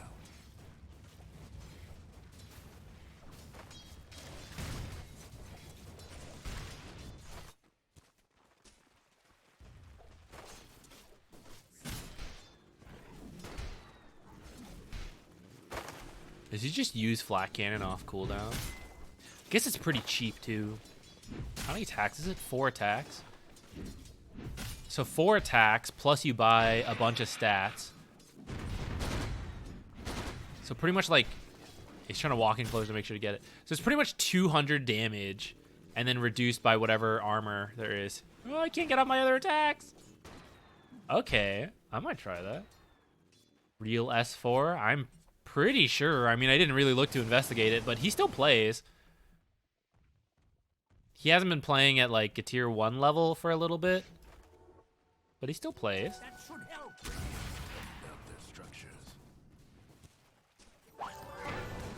Ooh, Snapfire jumping in. There are 4 stick charges on the Wind Ranger, though. Probably won't see a kill here happen till at least level 6 when she has Focus Fire. She might be able to kill Snap. I think it's a little harder for Snap to kill Wind Ranger because she has to whittle down Wind Ranger and then finish the burst. But the problem is when she hits level 6, finishing the burst with Mortimer's Kisses against Windrun is really difficult. So she's going to need a rotation there if they want that to happen. But if they do, Wind Ranger, she doesn't have that much health yet, so could be killed. That went swimmingly.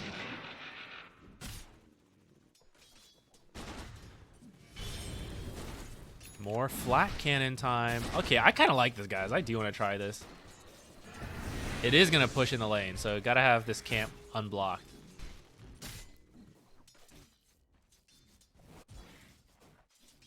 Hanskin here just trying to harass away with all the base stats he bought. Buy Naga time to farm. And right now, this bottom lane is going quite well. What, oops. Gyro did get killed over here. I came to see what creep Doom got, but you see actually because all these camps are always blocked, he still doesn't have a creep. Even though he has a Poison Devour. He's just been eating lane creeps because he doesn't want to spend too much time roaming and looking. Toss back. Here's a Mortimer's Kiss rotation.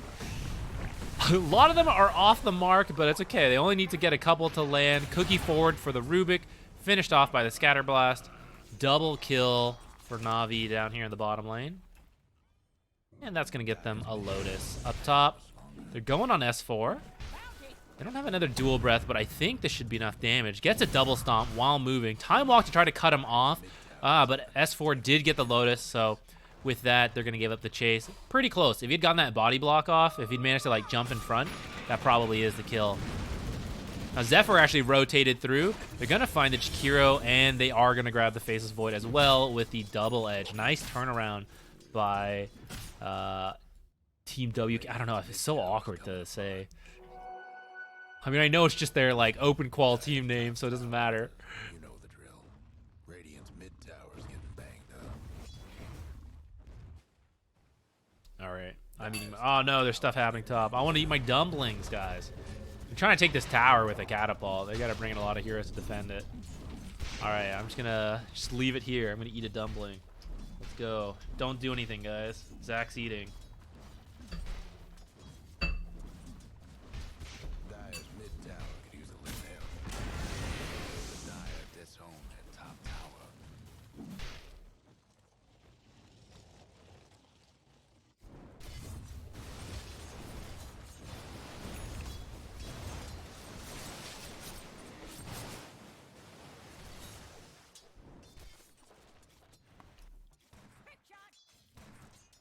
I missed how the wisdom runes went.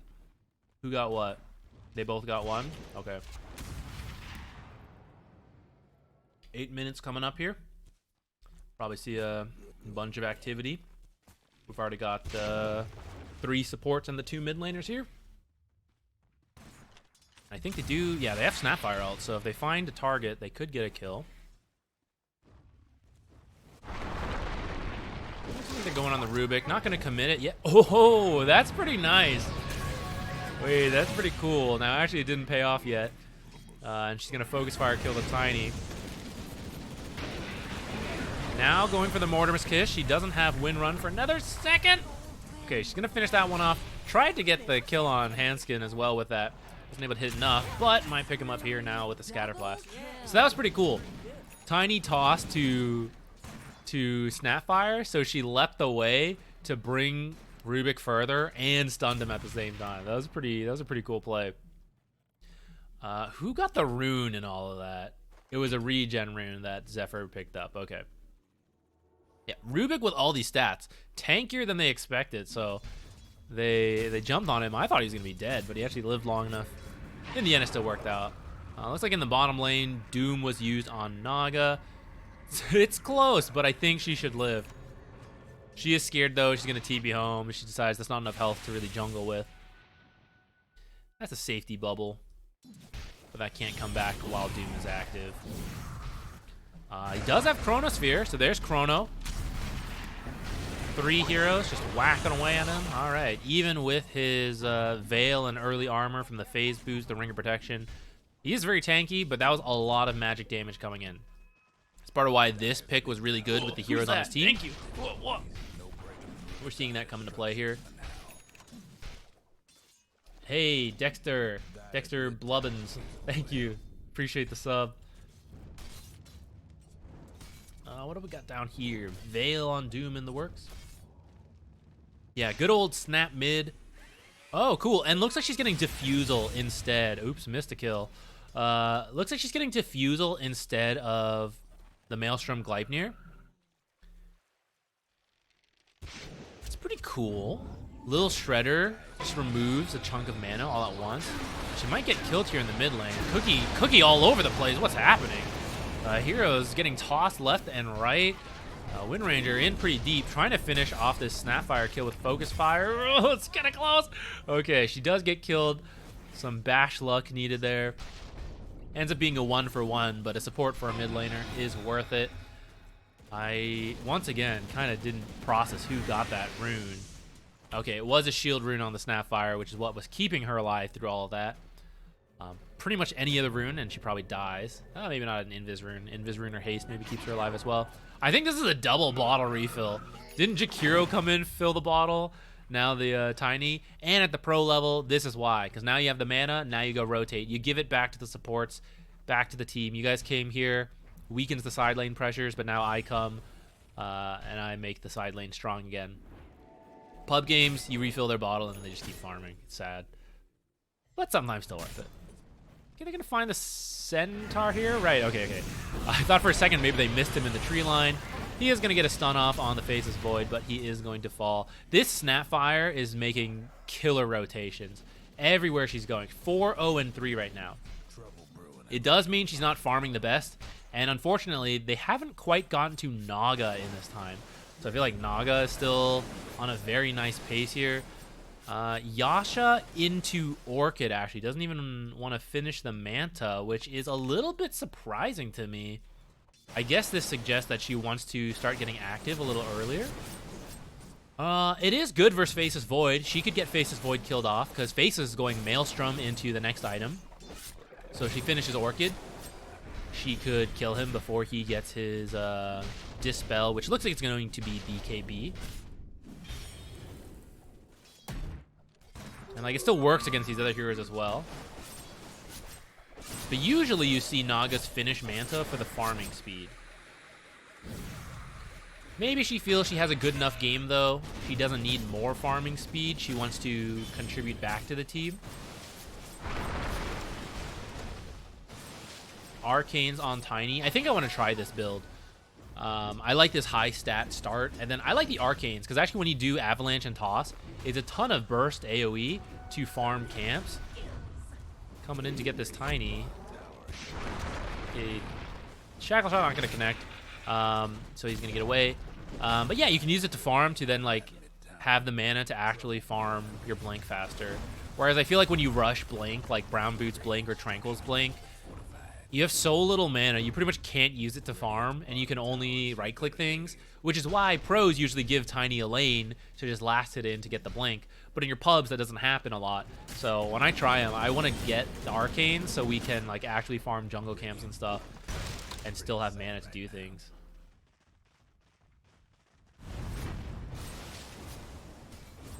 Okay, maybe I just haven't seen it happen. We saw one Doom that didn't quite pan out, but I haven't seen as many Doom plays down here. Okay, Doom. Even though Naga has like an insane amount of last hits more, over double his last hits, we are seeing the benefit of Devour plus some kills. So he has a kill and assist. Naga doesn't have anything. Is actually, you know, just a little bit below Naga. She is 1,000 up on Faceless Void, which is a little scary. She is going to have this window here as he works for Maelstrom, where she could probably kill him pretty easily as she gets close to her Orchid. Looks like about another 800 off, so in another minute and a half or so. Up top, Haste Rune for Wind Ranger, who has her own Diffusal. Radiant's bottom tower seen better days. S4 has his Blink. I think this is the Blink reveal here. Blink Veil. Gonna find Faceless. There's the first stun. Lift. Killed. Wind Ranger didn't even need to do anything. I think she maybe power shotted. Now they're gonna get a Shackle Shot on Jakiro. Gonna lead to a second kill. That went swimmingly. Alright. Worthwhile Blink reveal. That's probably the best kill they could get. Snapfire, I think, has a kill streak, so maybe she would have been better than the carry in this case. But you're very happy getting a Faceless Void kill with that Blink. Naga still not even having to do anything.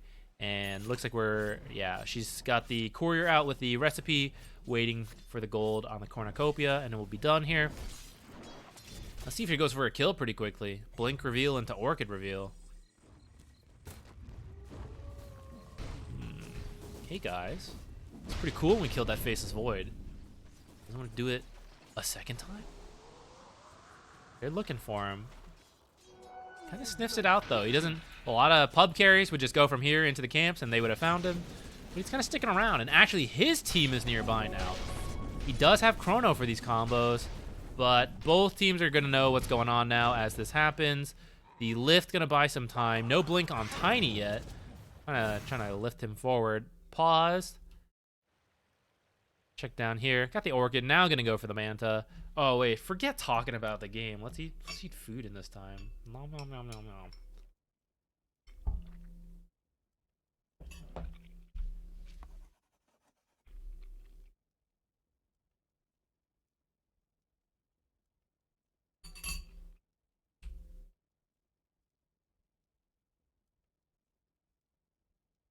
Some position 5 inventory right here, guys.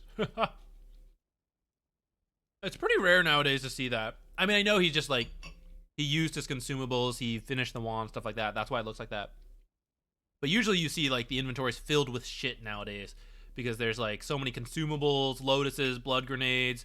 Everyone's buying sticks to start. Usually your inventory is like loaded up at the beginning.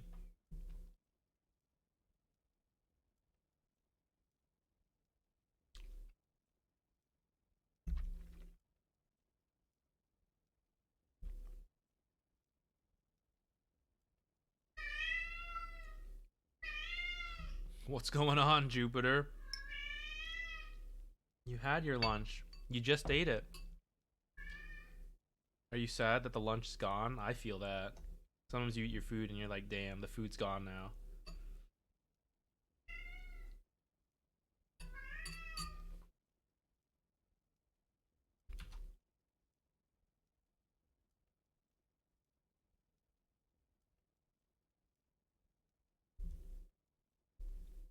Hephaestus is the older brother. Hephaestus is a few months older. He used to always run over when Jupiter would cry. Good big brother. Went to go check up on what his little brother was up to. Now he's used to it. Now he knows the little brother's just a noisy shit. He's like, it's meowing again, whatever. I'm just gonna keep sitting here. Whatever. He still checks over. When Jupiter's like truly like meowing concerned, Hephaestus will go over and check, which I think is really cute, even though he's probably just going over to be like, shut the hell up. What are you meowing about? But I think it's cute. But in the fake meows, he's learned, stop eating my pretzels. God. This is the other problem with Jupiter. He'll eat anything. The orchid reveal. Gone. Alright, sick. Sick orchid reveal. My legs! I can't feel my legs! That's funny, I didn't know she had that voice line. Alright. So, drew some rotations down with that orchid reveal, so they responded with a stampede to just disengage. Don't want their super farm Naga getting killed. Chrono up top on the... what's called Jakiro, the Rubik. Stolen Chrono. Okay, guys, this is one of my biggest gripes in the game. I get it. That stolen Chrono, like... I don't know. Don't you feel it should affect Faceless Void? There's no... Like, what's another spell? You steal, and it, like, benefits the guy you stole from. It's very frustrating. You have to use it so carefully.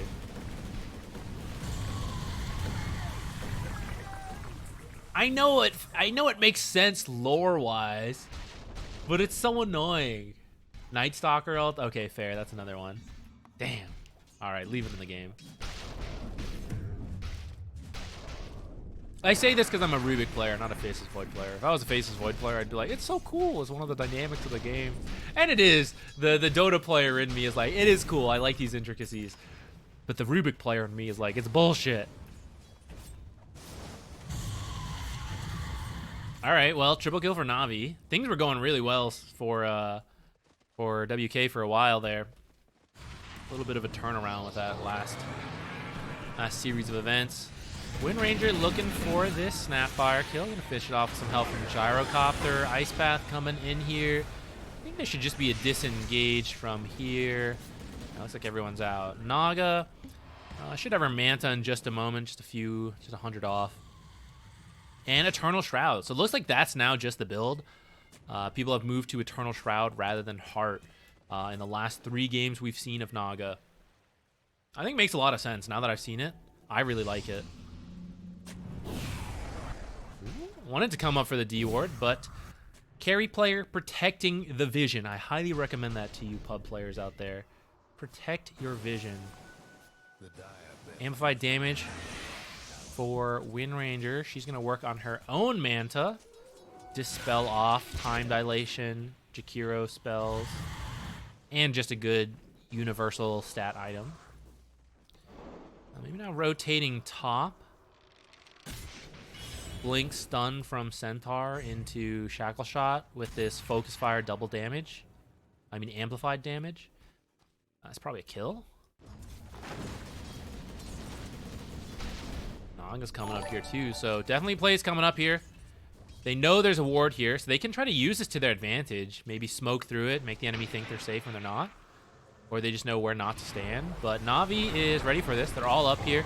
They're going on the Naga Siren, who tried to song right there, but actually got bashed and just killed off before her team could do anything. So, yeah, they were trying to make a play, but instead got played. Both people TPing next to each other, don't even know it. Crazy.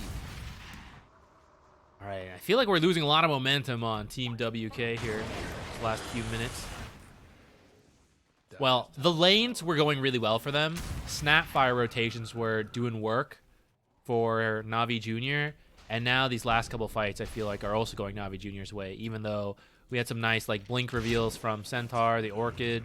Timing farm was all very good, but yeah, now being killed off, all that, the stuff not working.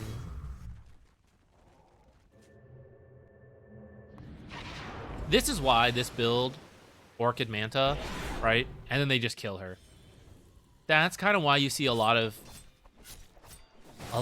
Nagas wait for 3 items. It's usually like the Manta's the farming, the Orchid is the aggressive potential for times where you find someone solo and times where someone walks up. It also gives you like more damage, attack speed, mana regen for your farming.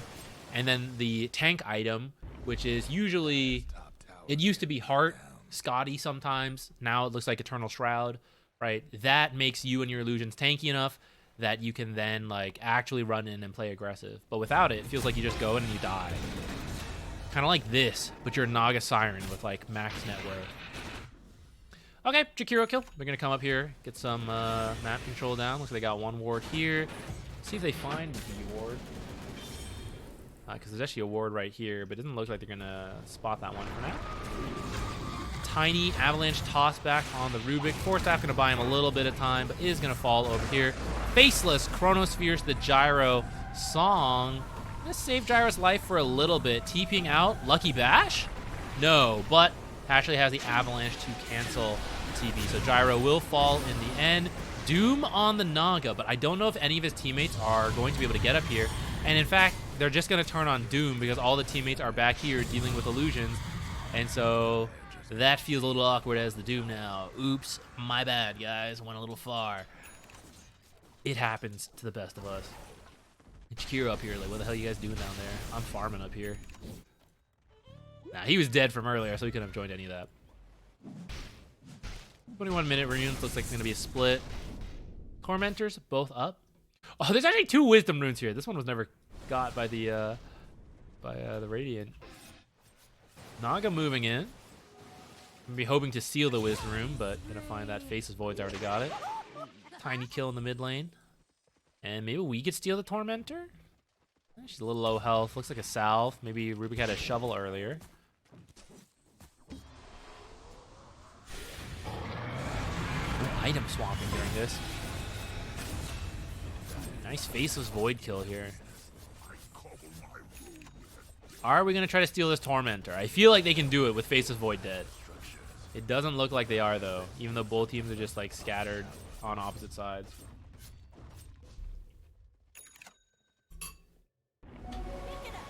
Radiant's mid tower could use a hand.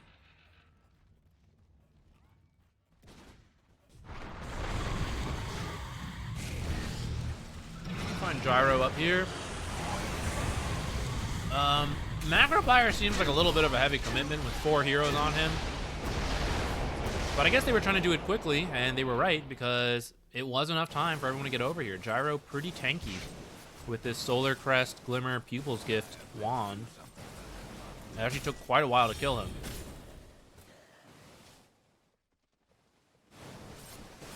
So I guess if they hadn't used Macro Fire, it may have been enough time for the enemy team to rotate over and do something. So Faceless Void, pretty close to his Manta, 900 gold. Imagine we'll start to see him join a lot more frequently. Probably like every time the ult is up. He'll just like run in, try to find something. Naga's really close to her Eternal Shroud as well, though. I think it might be... She has it, she just needs to like bring it to her. They're gonna try for Roche with this Focus Fire. Excuse me.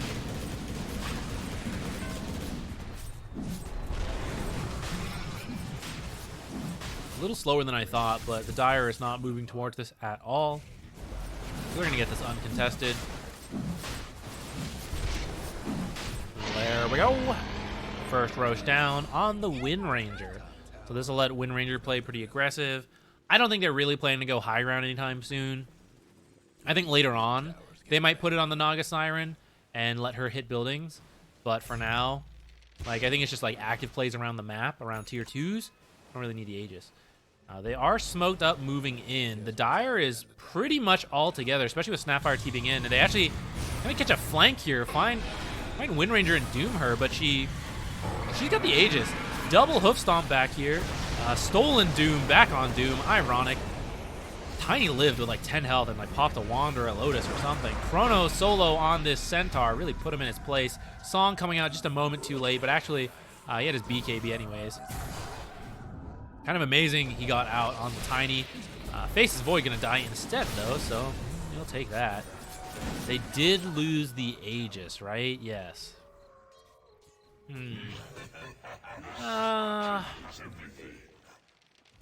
Losing Faces and Doom is a little bit painful, but at least you got the Aegis, I guess. And a Centaur. Could have been a lot worse, I guess. Well, I guess let's see how much the Radiant can get out of those kills. If they still end up taking towers off of that, that's pretty good for them. But if Dire loses Faceless and Doom, but in theory, if Radiant had kept the Aegis, they would have had the power to take quite a few of these towers, and you wouldn't have felt comfortable fighting as much. But because they managed to find like a fight and disrupt it, they killed off Aegis really quickly. Maybe they can hold their towers now. I don't know.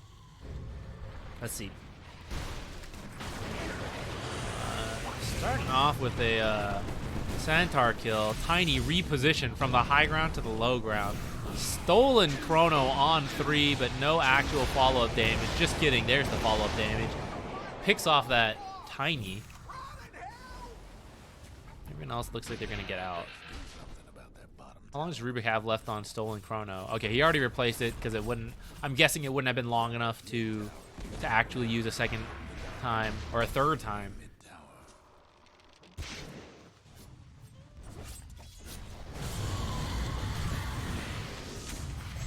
Ooh, Macropyre Ultimate. Going to be upgraded by this Aghanims. It's going to take a while, though. At least he has the Philosopher's Stone. Maybe like 40 minutes we'll see this Aghanims come online, which I think it does work with the Face's Void. It kind of means like whoever you ult will probably die. Not always guaranteed, depending how tanky they are, but probably die as your ult becomes pure damage. And it's like 200 plus if he takes the talent later on. He's quite a ways away from it, of course, but as the game goes later and later, it gives you this reassurance on the amount of damage your team will have. Centaur gonna get his own Eternal Shroud. Gonna be your tanky team. They might live through the pure damage Macropyre with the raw amount of health they have on some of these heroes. What's Naga going next? Disperser. Pretty understandable. Really good item this patch. Do we have a Disperser? We have one on Snapfire. What's next? Gonna go for a Hurricane Pike, it looks like. Or a Maelstrom into Hurricane Pike. I'm gonna find a Jakiro over here. He's just throwing this shit out. He doesn't care. He just grabs it. Whatever. Call down. Snipe that. Try to snipe that Rubik kill.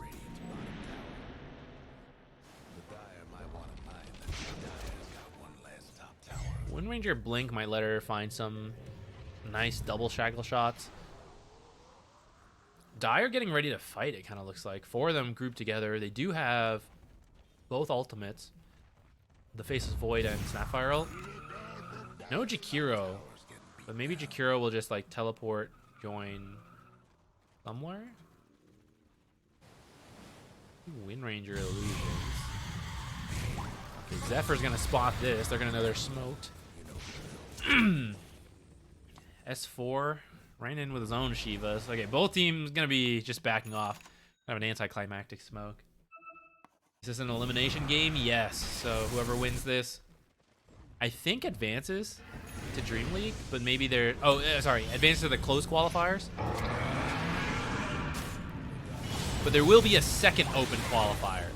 So just because you lose here does not mean you're out for sure. You can still try again in the second open qualifiers, I believe.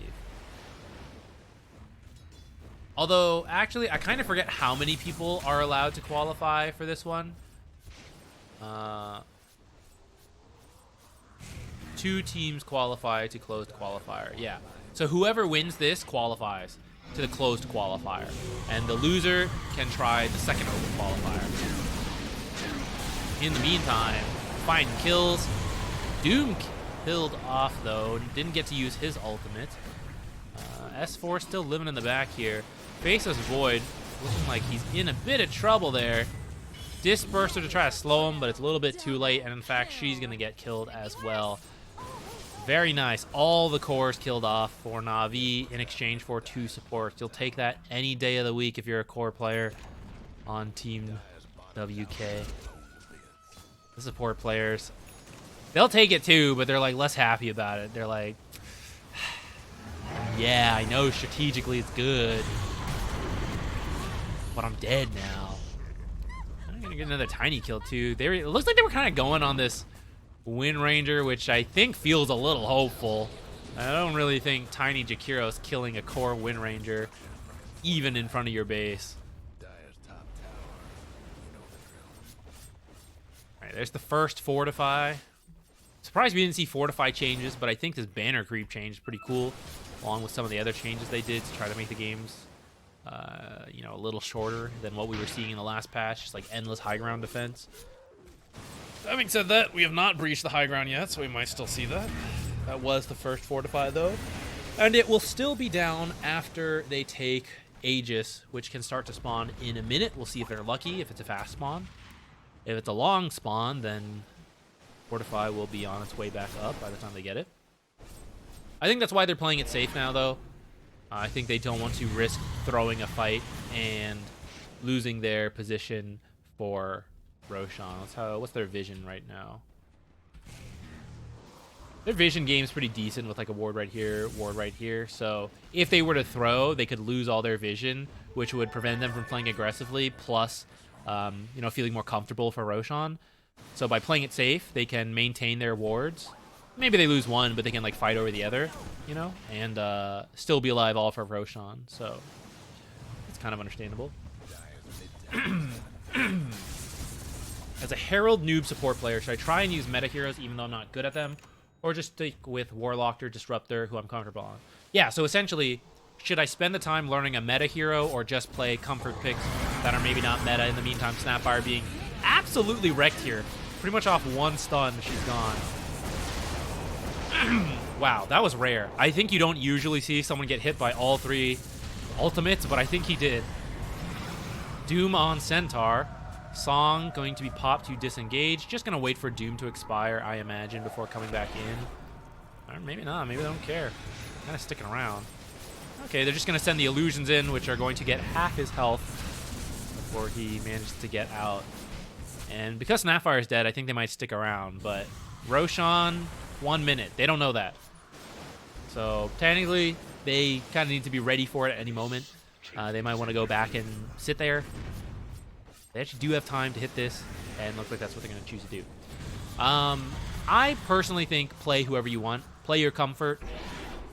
The lower you are on the bracket, the more so that's true. Play who you like. Asterisk, it will be easier if you learn to like a meta hero. And asterisk, second asterisk, more important than the first asterisk, some heroes are much better in pub games, depending on your bracket. What I mean by that is like Oracle and Herald is not a fun time. Even if you love Oracle and you're really good at Oracle, Oracle inherently is designed around enabling teammates. So even if you are Crusader Oracle, would you have Herald 1 cores? There's only so much you can do with an Oracle. even as you win your laning stage and you get really farmed, and then what? Are you gonna solo kill people with Oracle? Like, my team's not pushing, let me push with Oracle, right? It's tough. If you play for fun, then do it. You love Oracle, just go for it. If you're trying to climb, though, play who you like, subset, play very individualistic heroes who can do team things, but can do things on their own as well. That's going to be your best bet for a pub game. So, for example, for carries, anti-mage could be good for pubs. A lot of rat potential, very mobile, hard to catch. Not a great laner. Typically needs help to get the Battle Fury before he becomes individual. So do you trust your supports to help you? Compared to a Juggernaut or a Naga Siren. Decent laners. If they got good people with them, great. If you got bad people with you, Juggernaut's got a lot of individual tools to do things. Naga can go to the jungle really quickly, same as Luna, right? These heroes are much easier to solo adapt once your teammate's hot garbage.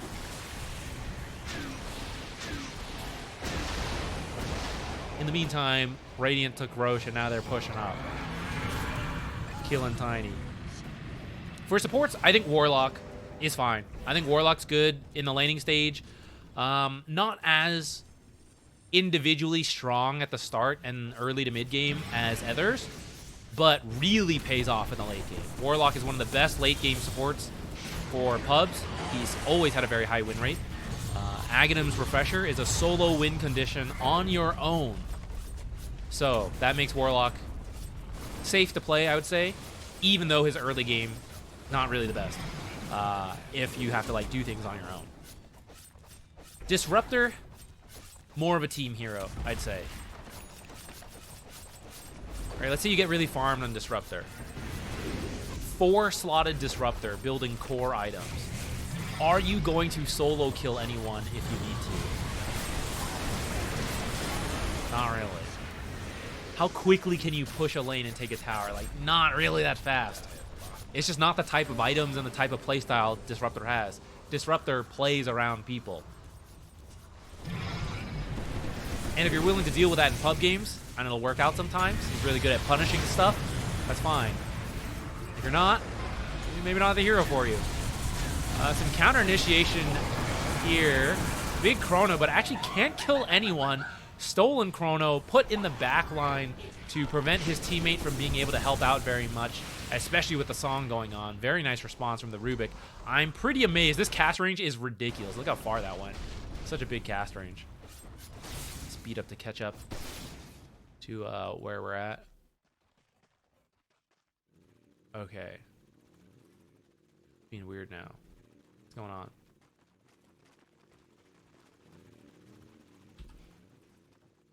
It's all choppy. Ever since I accidentally messed with the speed, I'm gonna go back in seconds.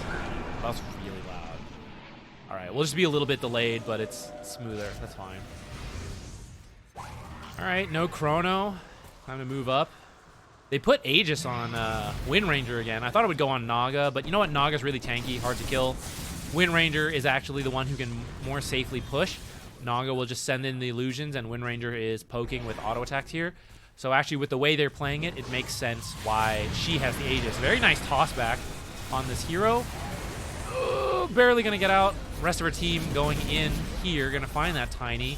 Going to start hitting the buildings while she is making space over here, dying. Might die twice. Managed to get Wind Run off before getting stunned, which doesn't really make sense, seeing as Ice Path was up over her spot. But there is like a fraction, like the same frame, you can do stuff. So she did use Wind Run, bought her some time, but did die to Doom there. You might think, why didn't she get denied? That was changed. It's part of why Doom has become more popular. Doomed heroes can no longer be denied. Dazzle took that spot, actually. Poison-touched heroes can be denied.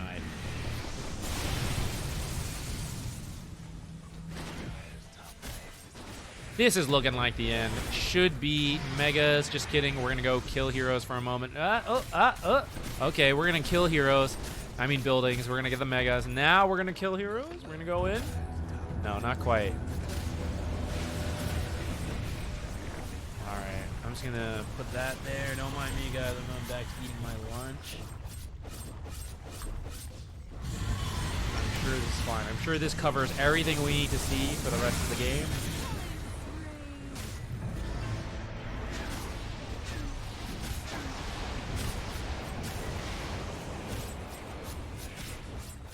Even zooming in a little bit.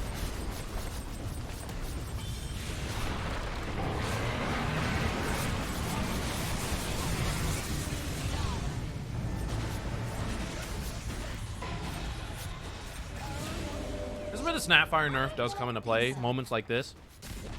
This Little Shredder multi-shot used to be the Little Shredder 100% damage, which is better in my opinion at that stage of the game. Sure, it's nice to like triple shot people, but when you have your damage in the Little Shredder, you can actually kill a target really quickly, which can make the difference in the fights, compared to doing a little bit of damage on 3 different heroes all at the same time.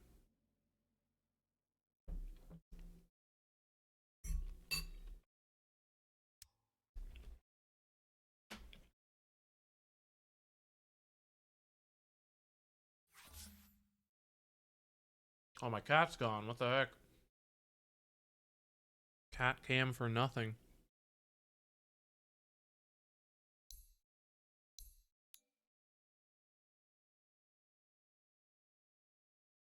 Snapfire had a great game, I gotta say. MVP from a losing side, right? But she had a really good early game, I feel like.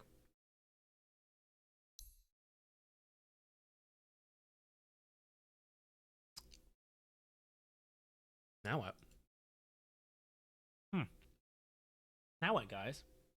What are the dumplings filled with? Ground pork, celery and celery leaves, some green onions, tofu.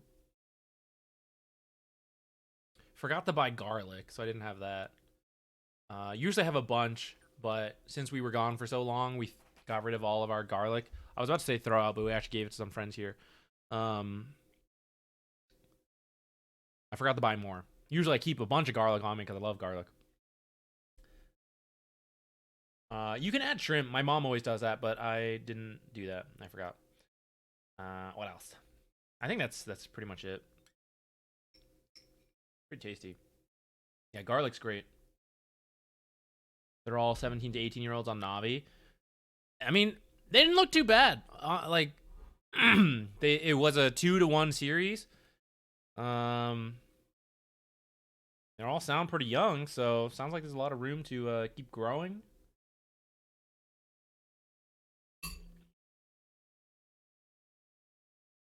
See these guys more in the future.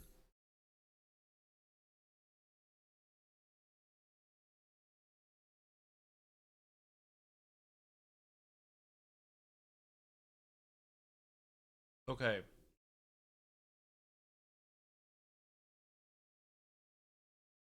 So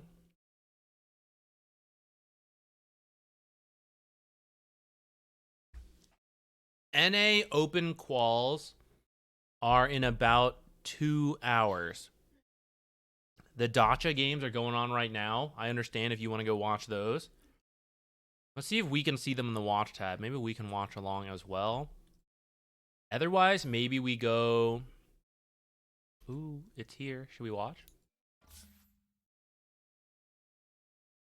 There's an official cast going on. I think our Cryptic's doing it. He's going to have a much better... It's going to be a much more exciting experience if you guys go watch with him. But if instead you choose to continue to watch me eat dumplings while casually watching this game, you're welcome to stay. We might play a game instead. I don't know. I can't decide. I'm going to finish my dumplings first, though. Could use a hand.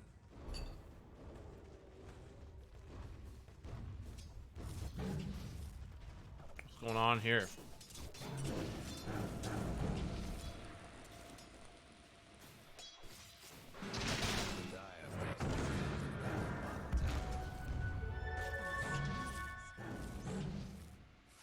Whoa.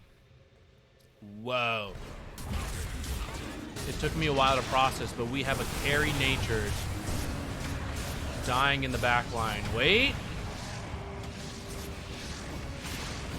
Wait. Nah, dying in the back line. Amplified damage here, though. Let's go, yo, Paj. Okay, what else happening?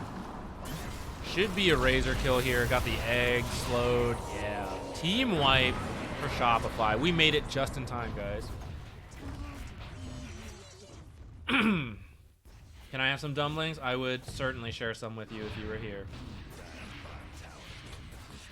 Here you go. I can eat an endless amount of dumplings, guys. I love dumplings. I could eat 50 dumplings till I explode. I could do it. The Dire best do something about that bottom tower.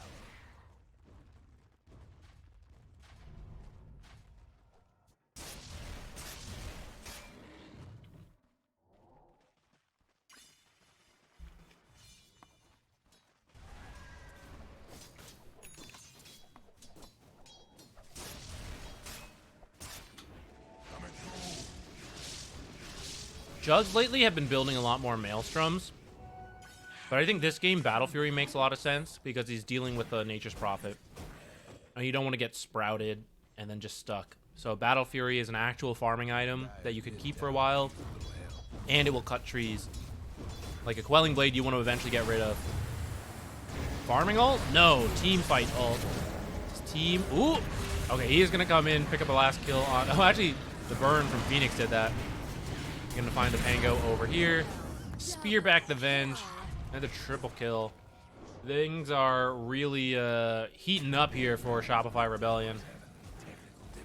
Since we joined, they have won quite big fights. Gonna go for the Mage Slayer on Natures. That's pretty cool. I've wanted to do this as a support, but I can't justify it. Or I can if the game, like... I haven't done it yet, so maybe I should just do it to see what I can justify or not. But I just keep, like, playing games, and I'm like, it doesn't make sense. I shouldn't build it here. But I want to. I want to see it.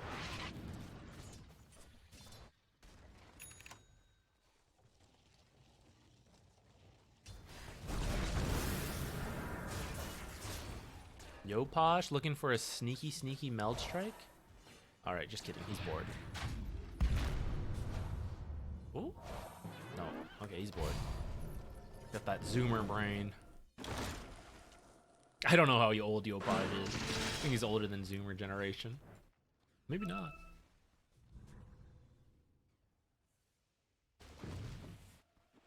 Mage Slayer on the way for Arteezy. Be very farmed. The seeds of fortune. Deso for TA. Gonna be in the works.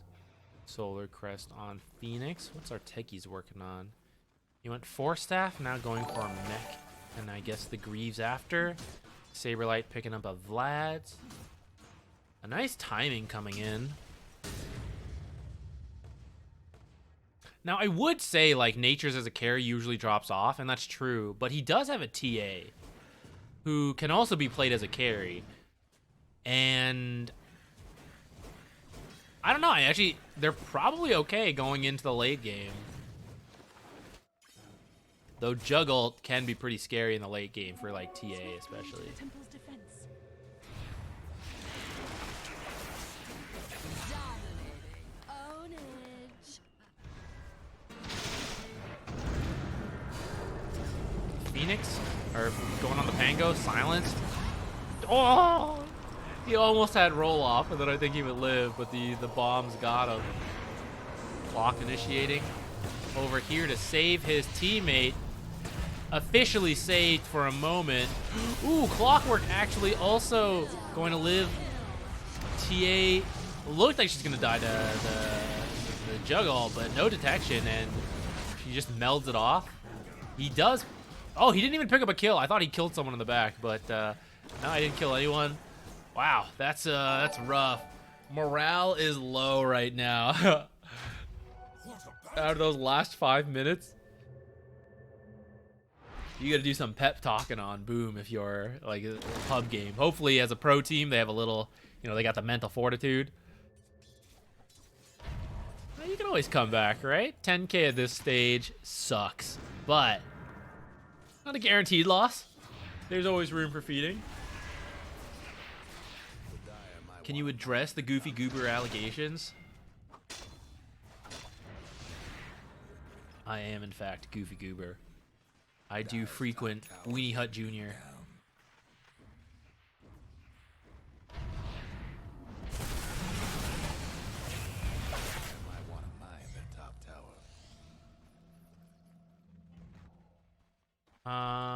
Replay, maybe. Let me think about it. Saberlight kill over here. Roll a little messed up there. Okay, they're gonna get him at the end. Jug, kind of low over here. Do they have vision of this? I don't think so. Okay. The hidden ones have blessed me.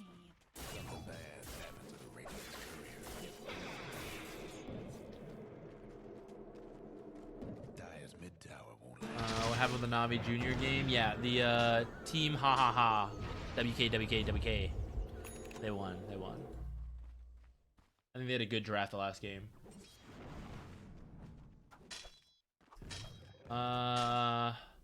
Let's see. Okay, let's do some quick time calculation. So, next open qual game is in 2 hours. Dacha game's going on right now.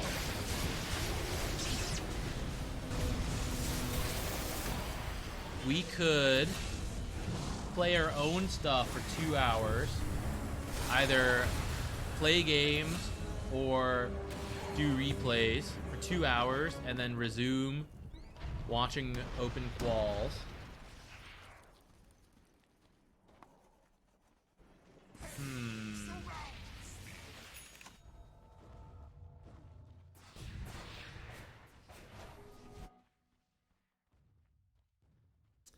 But I mean, we could just watch the Dacha games as well, right?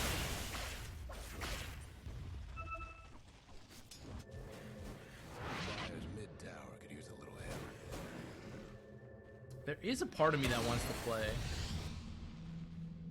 There's also a part of me that's already tired. I woke up early. Jupiter's been meowing because he's jet lagged. He's 1 hour early because we were on the East Coast for over a month. So he used to, like, the meal times are all the same. Like, for example, his breakfast is at 8.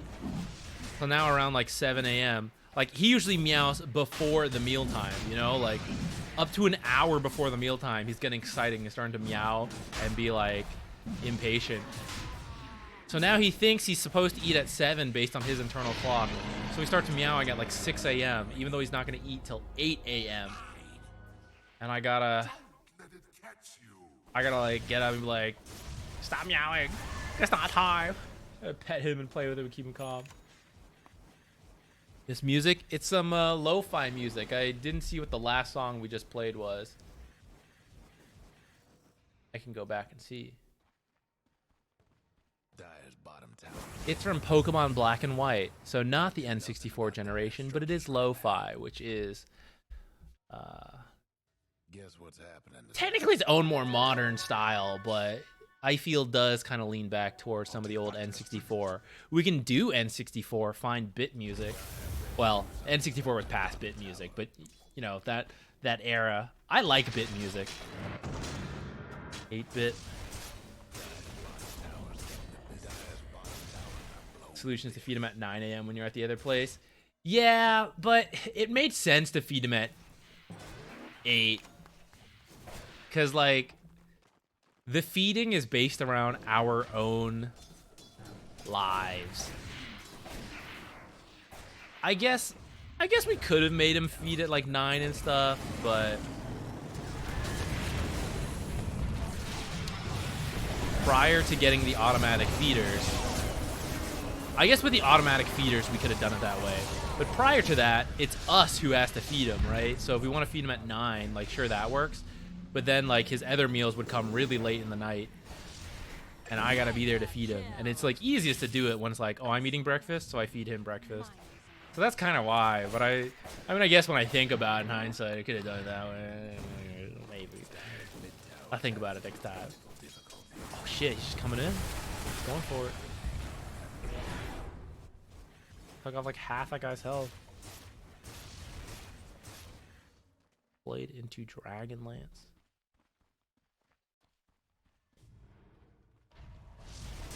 8-bit is by definition lo-fi. Fair. Very true. Oh, here. I can post. Alright, let me. Where is it? Here. I don't know if you have Spotify, but if you do, there's the link.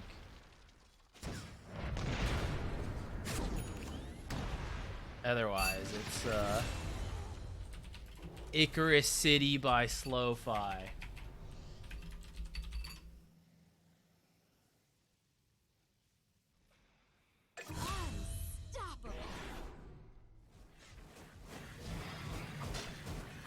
Oh, look, they killed more people. Sick.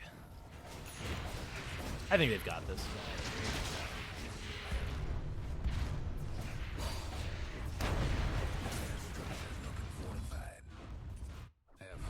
Alright. Which player do you think has the least painful to watch perspective? Certainly not a mid player. It's got to be one of the supports, right? Oh, no. They're all too high level. They're all jerking around everywhere. How about Kitrak?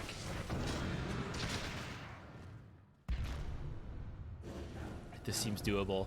Okay, Shopify look like they're in a pretty decent spot. Room to throw, of course. But I'm going to take this moment to go, like, put this stuff away. I think we'll play a game. I think we'll play one or two. Watching games always makes me want to play games. So we'll play... We'll play one game and see where our time falls. Maybe play a second game, or maybe do replays till the next open quals are started up. So I will be right back. You guys watch Kitrak's perspective. I hope it doesn't make you dizzy and sick.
boiling water for some. Oh, they've GG'd. I'm boiling water for some hot chocolate.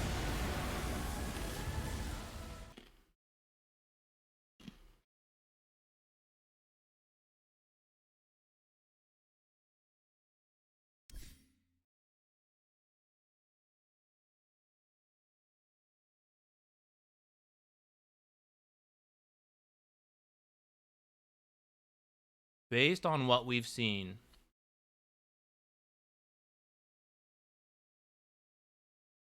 who should move up? Hot chocolate with water? It's like a mix pack. I was actually going to make a hot coffee from a mix pack, because we have a tasty one. I also have a drip coffee maker, but I didn't want to like do that whole process right now. It would take too long. So I was going to do it from a mix pack, but I couldn't find it. But I found a hot chocolate one. I'm going to do that. Add some oat milk too. I don't know. These are the heroes I'm like strongly considering. Not all of them would be S tier. Gyro should move up. Where is he? Where do I have him? B tier. Oh, yeah, he was one I was keeping my eye on. I thought he might go higher, but I wasn't sure. Yeah, I'm willing to move him up to A tier. AA is one I think I want to move down. AA and Oracle. But they have very good pub win rates. Same with like Venomancer. I think like these three, and actually Witch Doctor, like these four, I'd probably move down. But in pubs, I think they're pretty good, even though we're not seeing them in pro play very much. AA a little bit. But like very rarely Witch Doctor. Oracle's not that common.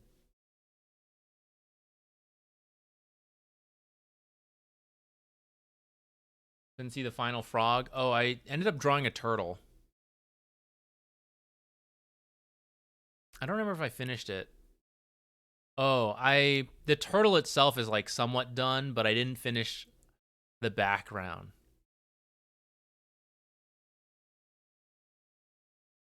There you go.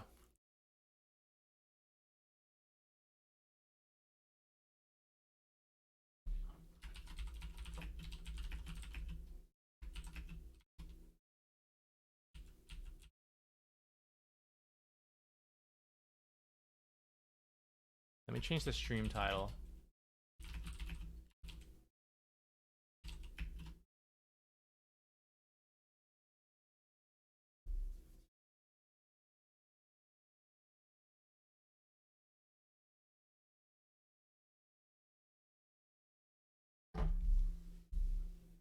It's missing its cannon. Oh, okay, okay.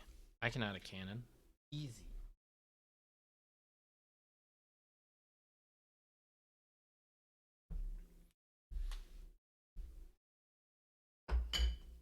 Let me get my drink real quick.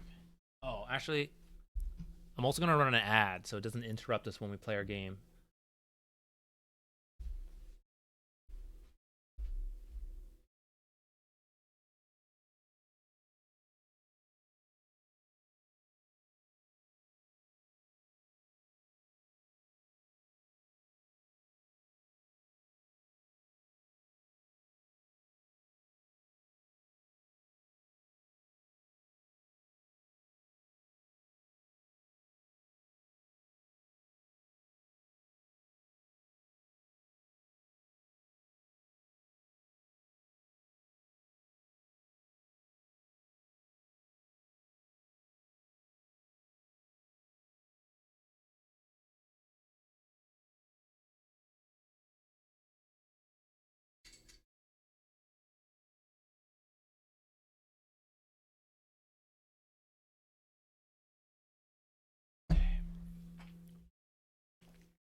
All right, I'm gonna queue us for a game, and we'll keep working on this picture.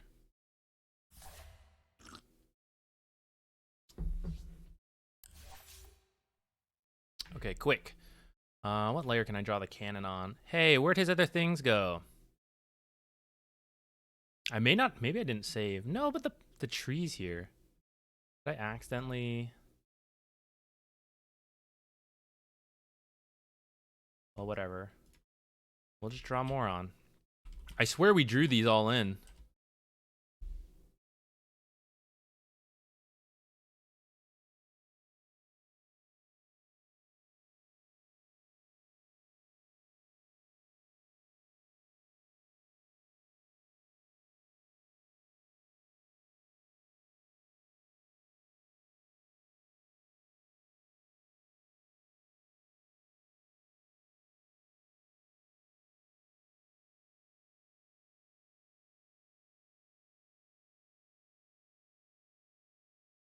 Okay, cannon.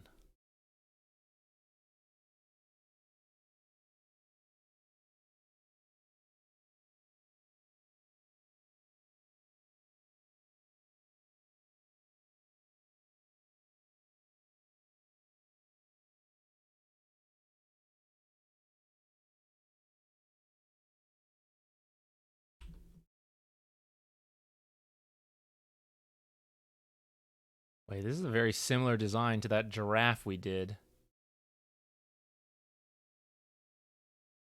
Maybe it should be a little more different. I don't know. I'm gonna leave it as is.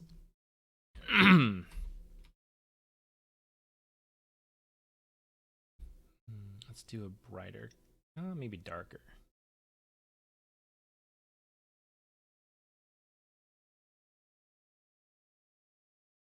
I'm gonna keep it 2D for my own. It's a shit picture. It's supposed to be. It's supposed to be simple for me. Do do do.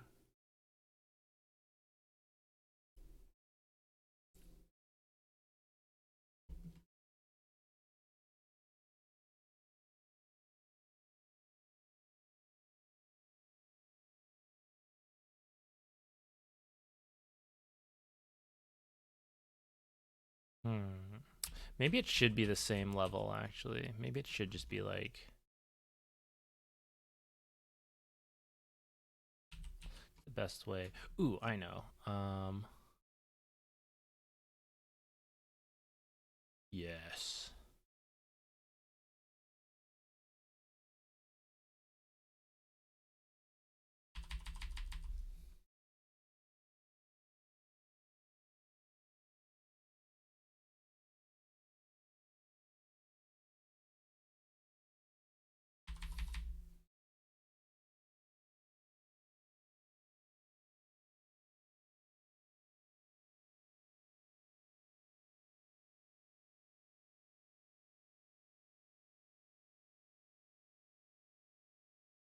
I think I'm okay with that.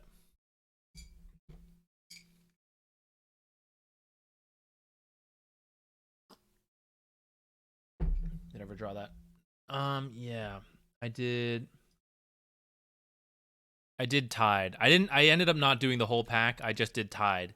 It's waving time. All right, what else did we need to add to this? I think it's mostly done. How about we can do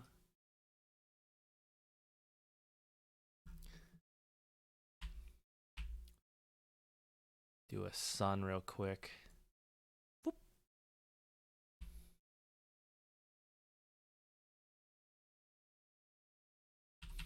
Maybe that's not necessary. You know, it doesn't need to be in the corner. The sun is just like far in the back, right? So just like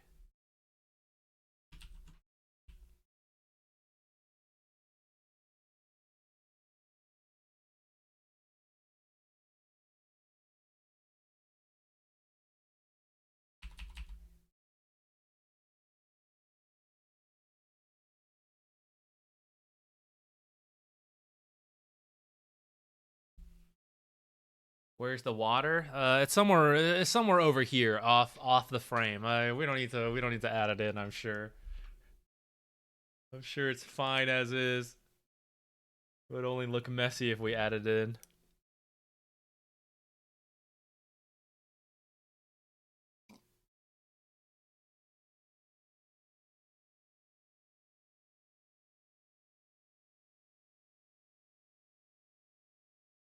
Should that sun be bigger? I'll leave it as is. I'm content with this.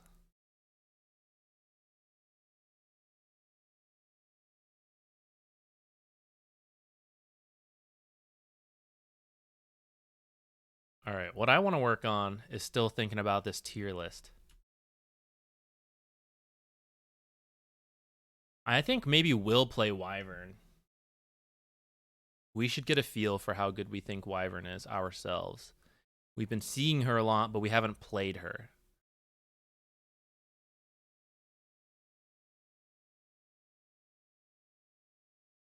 For position 5 Wyvern, I think we start with Arctic Burn.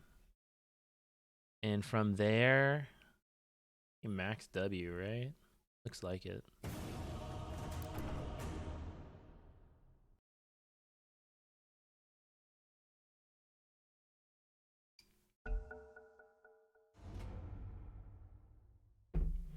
Give it a name. Ban some.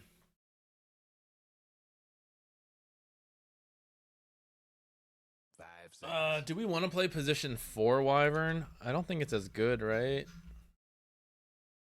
Well, actually, I don't know. It might still be okay. Do we want to be 4 Wyvern when we have a Treant, though? What if we practice Tiny or Nyx? Or some of these other heroes with stuns? How about 10 Tiny? seconds to go. Tiny Tree. YOLO!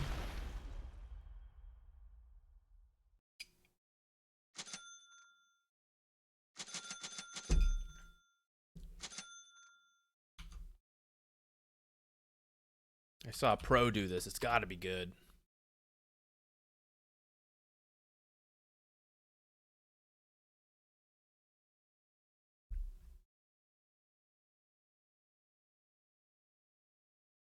We got Wind Ranger. Cool.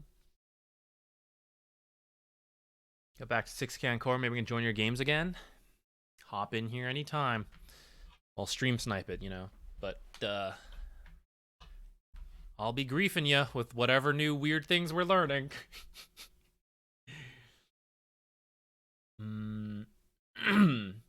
Replays? I'm not sure. I'm going to just play it by feel. We might just do open quals. Let's see. Ursa, Shadow Shaman, probably. Maybe Timber in the other lane. There's a Huskar. This seems like a not so fun game for Tiny. I'm going to be real.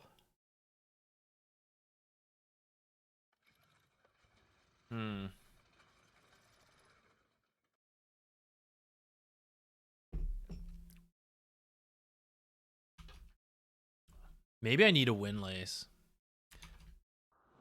Maybe I should not be near this Ursa at all.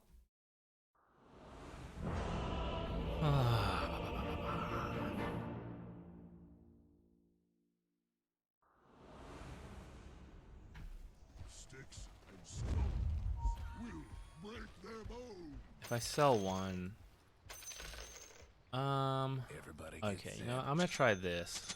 Forward. I know we wanted to try that other build, but I feel like against Ursa, After long consideration, maybe it would have been okay. But I'll try this. it is safe to say I think I just need to like keep running in and out and like scare him and let Wind Ranger poke away for free.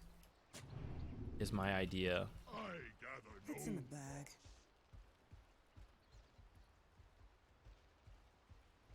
Of course.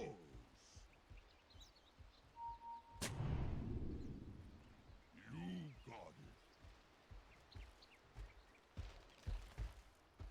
Yes.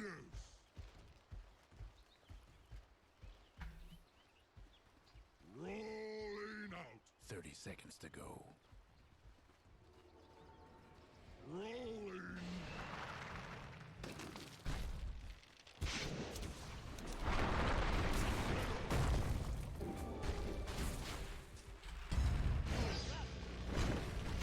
It's not bound, no wonder why. Ah, guys. I unbind those to be zoom when we watch replays. Shit. Now we have avalanche instead of tree toss.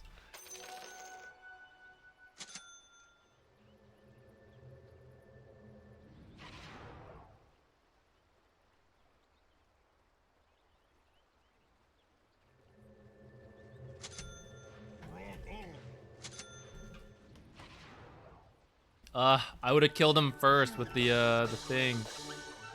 It sucks.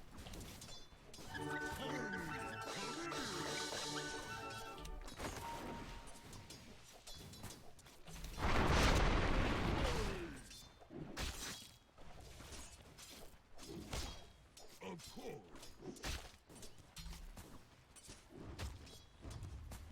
I never know, boss.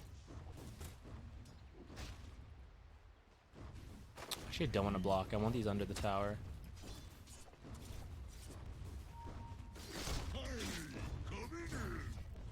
I'm under attack. I steal from the slow. Right away. Looks like that one's body blocked. I think this is actually fine for us. Oh, I was gonna avalanche for that one. Rolling out. Sure. Pretty close to level 2 if we hit it first. To maybe try something. Head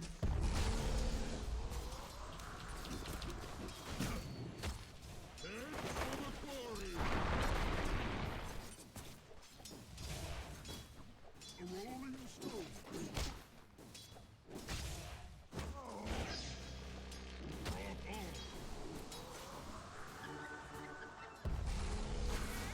Rolling. Why does he keep running back in? I don't know. I thought he was out.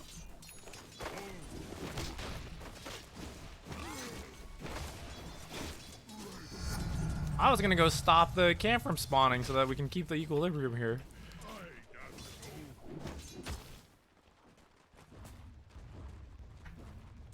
Head for the quarry.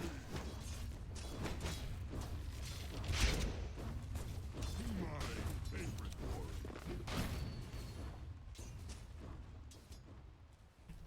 on.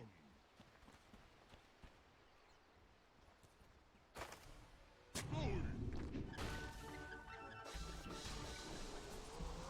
Of course.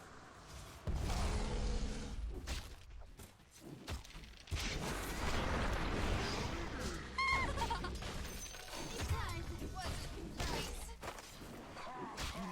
Boring. I needed to save one of those to try to.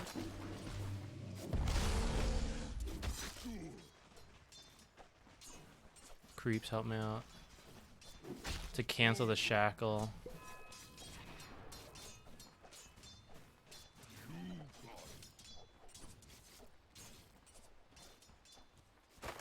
Rolling out. Somebody eyed the Dyer's career. I don't think so. Yes.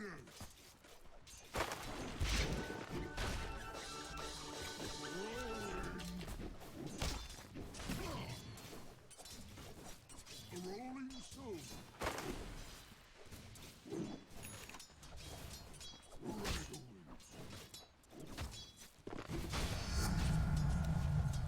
Didn't even get that, guys. That's so sad.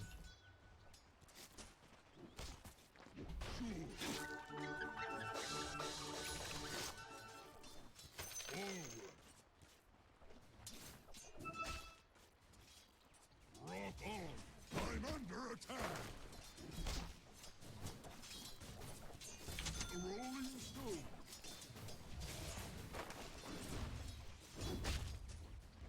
Of course.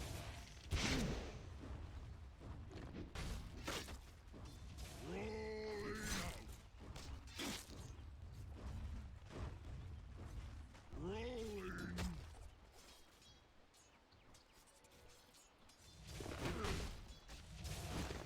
Tiny.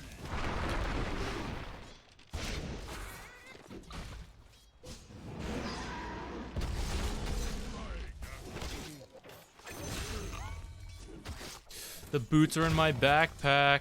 Otherwise, I think I might have lived. Alright, at least we killed that guy first.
I'm gonna take this now. I meant to take it earlier, but it got...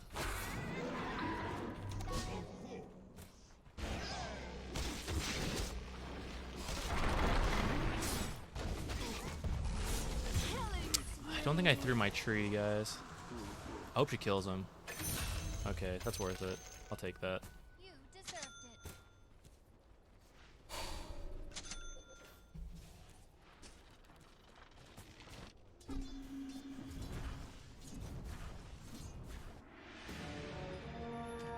Don't carve my headstone yet.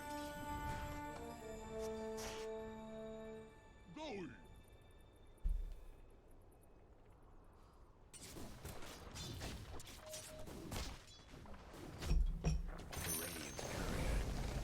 Good luck, Drow. Forward. I should have been stacking this, actually. Tiny, coming in. Wow. Yes.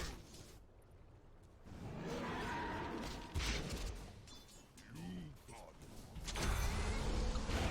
it.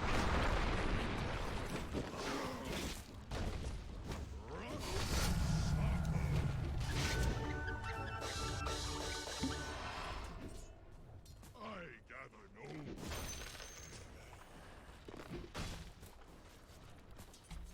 Rock on.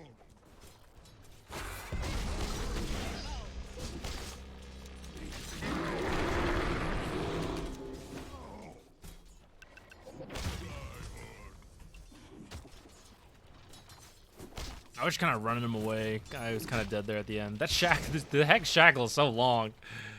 Oh, man.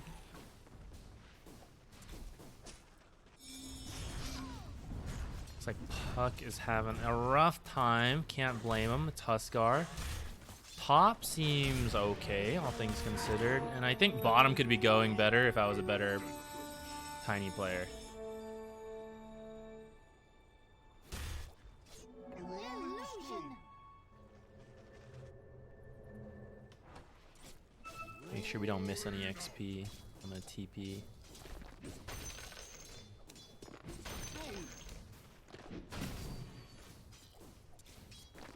Going. Rolling.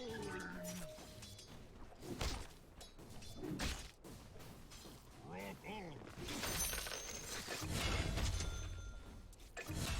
A rolling I'll stone. return the favor. Forward.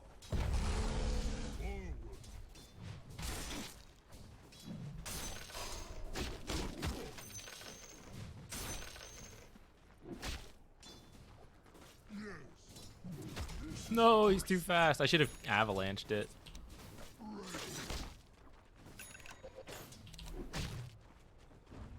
Head for the quarry. It I cries. gather no.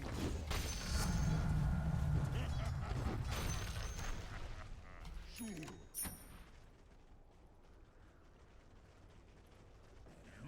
got it. Your mid tower's in a bit of a bag. Tiny, coming in. Killing spree. Your mid tower ain't doing too well. Tiny, Getting out of there.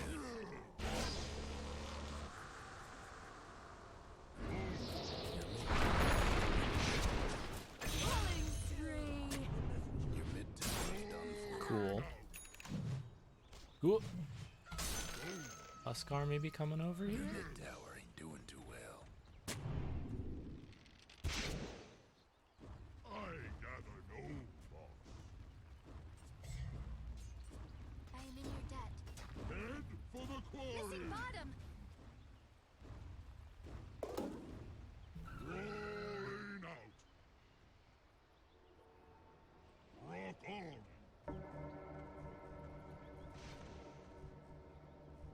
You got it.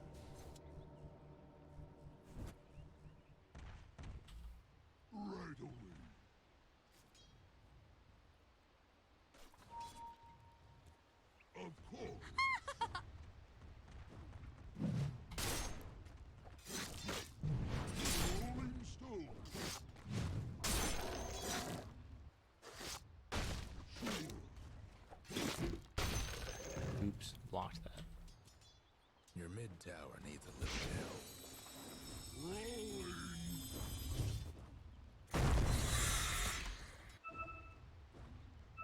Hate to be your mid tower right about now.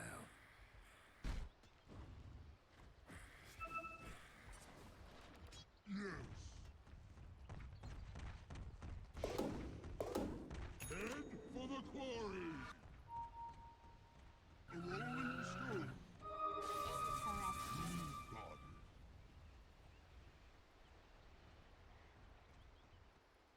Forward. Your top tower's getting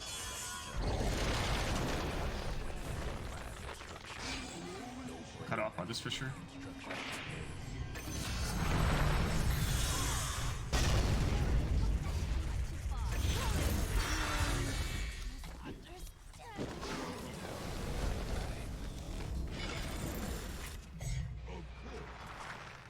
Oh, I didn't get the Treant in that. I should have waited more.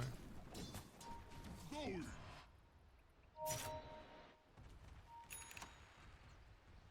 Rolling.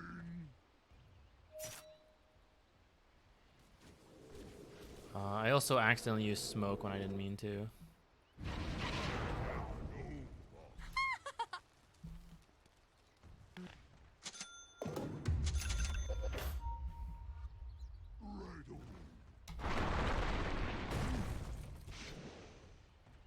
Rolling out. Tiny coming in. It was very scary.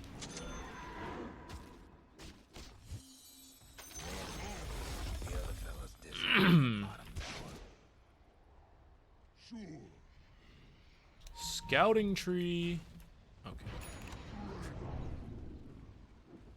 Damn it. I wanted that. I wanted to get that D-ward, guys.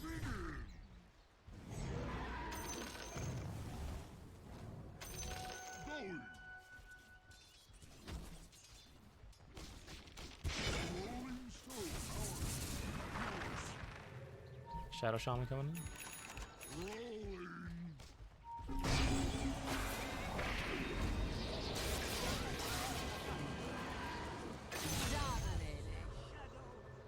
I'm fantastic. Rolling out. Head for the quarry.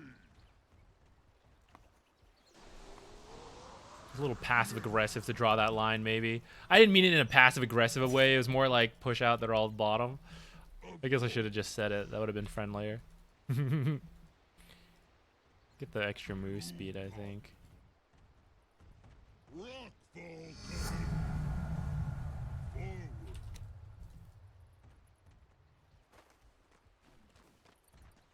Yes. Okay, we'll get a the blink wand. I might get a Yule's after that.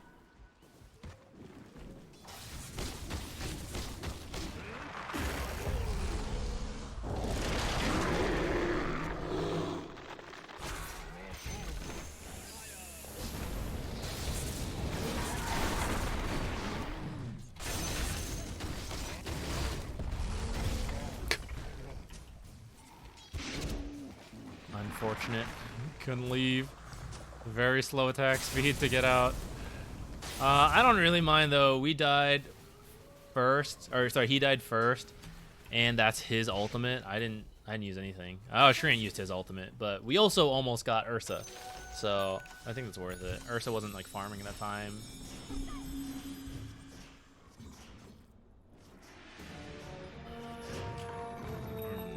I was hoping to go mid here. Oh, I could farm. I might just like start jungling up a little.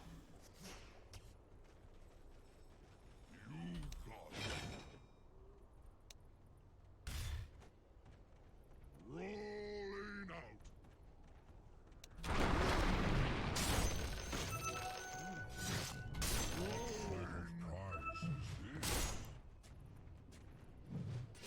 Going. Of course.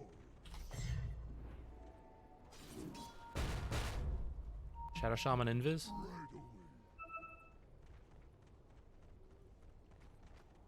A rolling stone.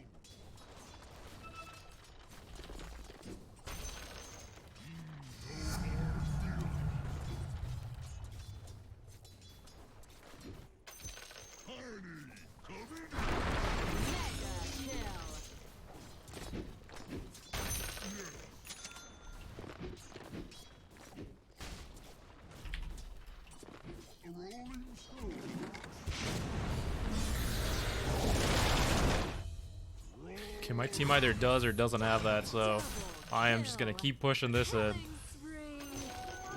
not griefing too hard. Okay, it's going longer than I thought. I am starting to regret not coming sooner. Okay, it's fine. It all worked out. Okay, maybe it was a bit of a grief to not go. Pushing in mid wasn't that important. But I thought Good item. when we were here, I thought they were good. Oh, he got a Vlad's nifty. Toughened up their Love seeing the weird builds.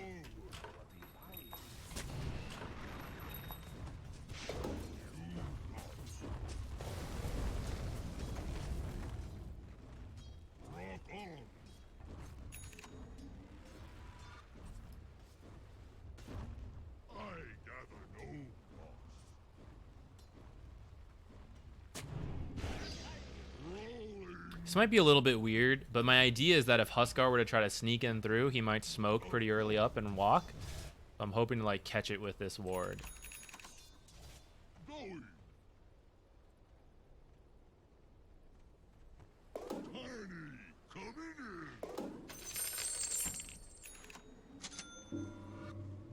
in.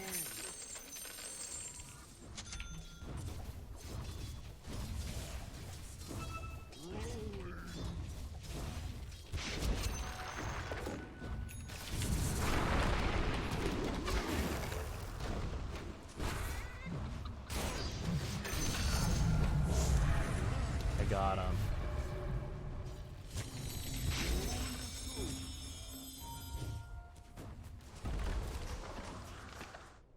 The other fellas couldn't save that top tower.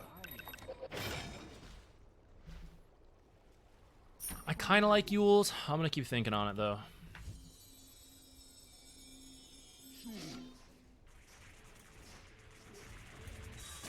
Rockfall coming. Missing bottom. I think I'm gonna get show mid and immediately run bottom. Smoke.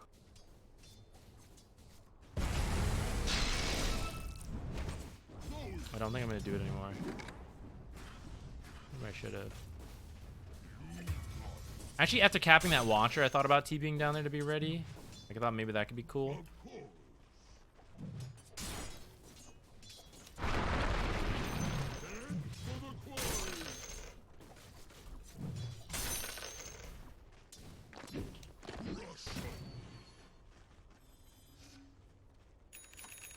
Your bottom tower's in a tight spot.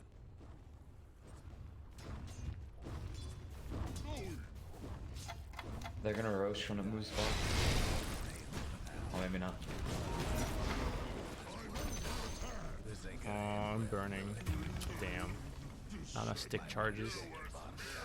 I wonder if he knew I was there. I wonder if there's a ward like somewhere in this area.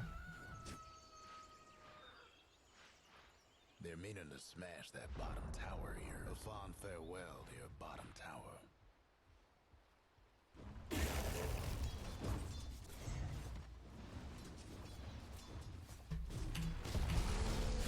Uh-oh. Good news, they're not doing Roche.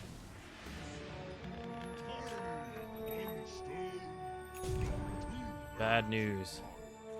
My team has 18 kills and I'm in 7 of them as Tiny. That ain't the play. Rock on. Almost feel bad for your top tower. Well, good luck. Have struck the stone.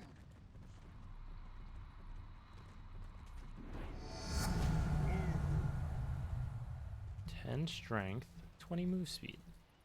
Right away. I don't know. A rolling stone.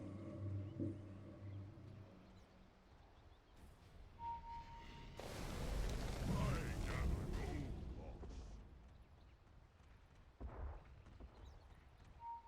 Yes. You got it. That top tower of yours ain't doing so good. Yes. Your top tower's hurting. Rolling. Think anyone should be there. We can take it ourselves with wind. Your top tower's in trouble.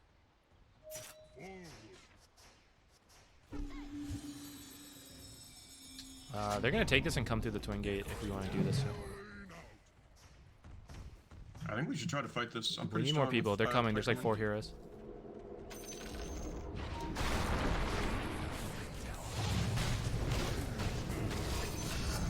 Skill's the Ursa. I'm gonna need help though. I'm gonna run up and die for her so that they don't go on her. Aw, couldn't do that. We can continue fighting this, I think.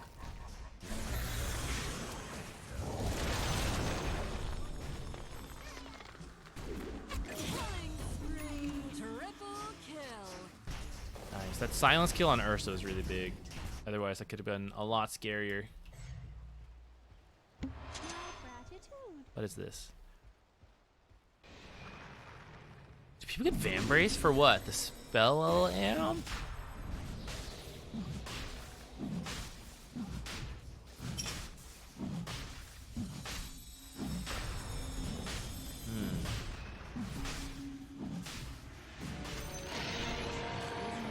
Great job, guys. I think I'm gonna get the bullwhip to like slow this Ursa and stuff. Not really sure. I do know that I want to be jungling more. This is the whole reason I bought Arcanes. We're going Yules. I have the mana for these things. Oh, I tossed the wrong one. Die. Look at that. One free camp. Radiant's gone and fortified their structures. I'm not there. Be careful. Yo, not silent. Congrats. That's awesome. Thank you.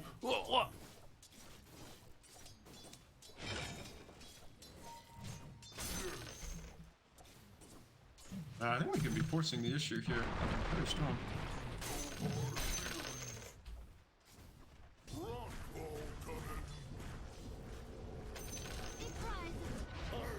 So scary, guys. A rolling stone. The other side of the bottom tower. No fortifications now.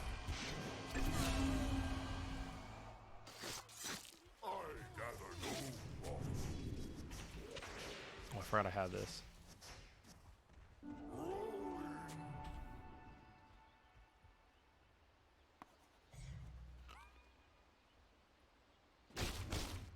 What?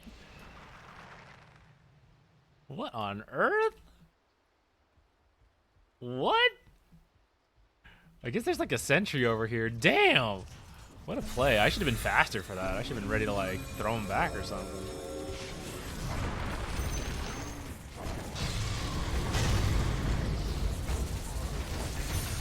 Rip. Thought I was just gonna be like killing the what's his name, the Timber. I was not prepared for that Echo, who I was originally looking I for. really don't want Timber tossed on top of me, please. All right, my bad, my bad. I thought we could just kill Timber pretty quickly, but I guess maybe, yeah, disabling Drow's passive is like kind of grief. Oops.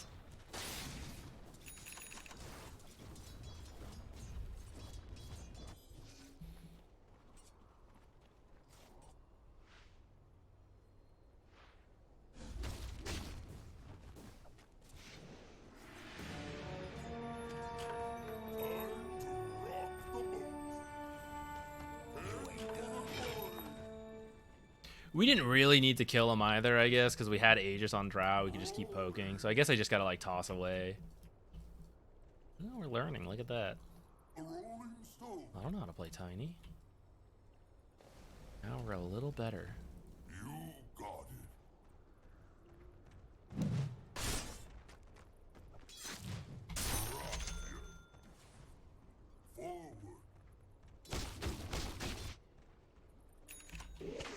Forward. Heidi, coming in. I should be with my team, I think.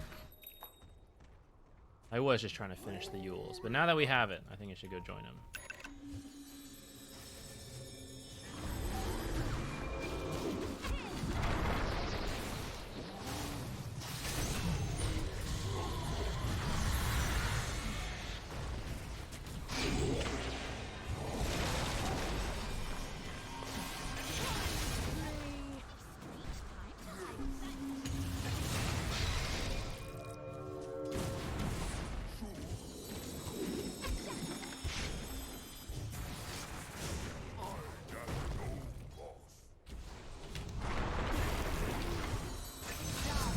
I didn't think I would have to do that. Thought my team could get him, and I was like gonna start looking, but I kept watching him, and he kept living. It's getting scary. A rolling stone.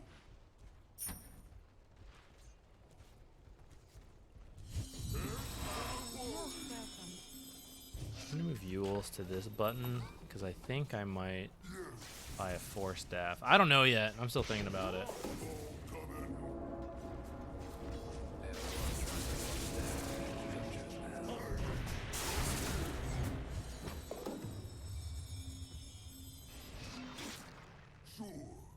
This is about when Aegis would have expired if I hadn't thrown a Timber Saw at my Drow. Maybe another few minutes, start to respawn.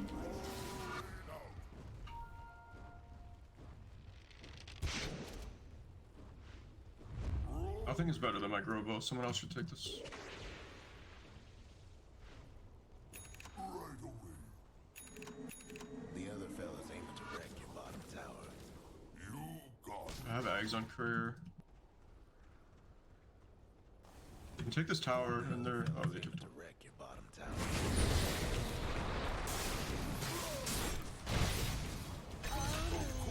Nice. Before he could use BKB. Actually, he could have used it at the end, but he already lost most of his health. Your bottom tower ain't long for this world. The other fella's top tower won't be making trouble no more. Rock on.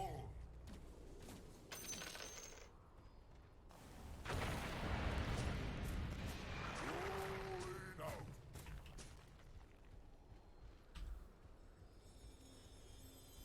I'm ready to toss someone. I'm ready to grief. Let's go. Probably shouldn't. Did I learn my lesson last time? I don't need to toss anyone back. Maybe get an Earthshaker killed, but not toss him into the Echo Slam. That would be bad. We stand like a little further apart. Done for. The other fella's aiming to wreck your bottom tower.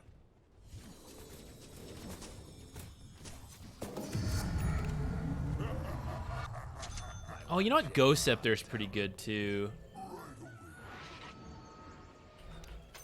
Every coin helps. A rolling stone. Might get wrecked by a Timber Saw.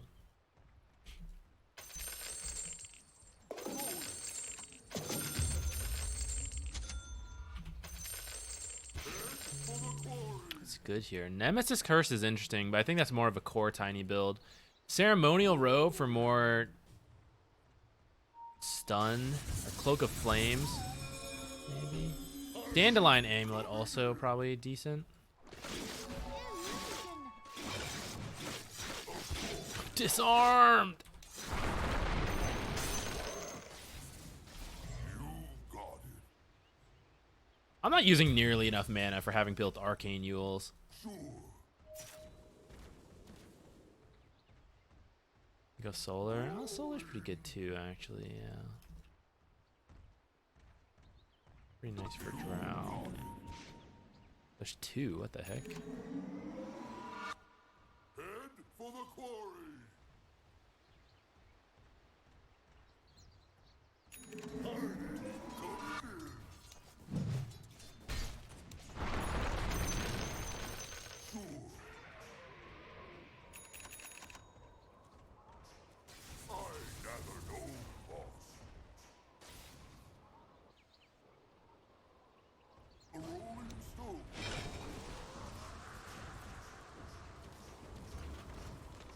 Almost feel bad for your top tower. Radiant structure must have been fortified. Top tower. Nothing left of the other villagers.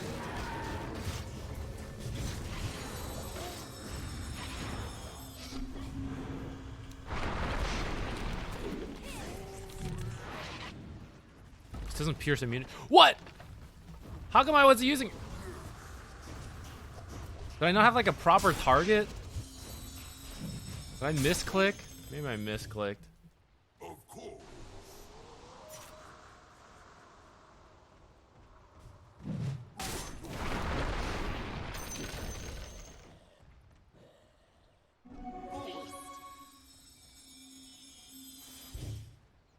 My God. Not yet. Right away. I got in range too late. Dang.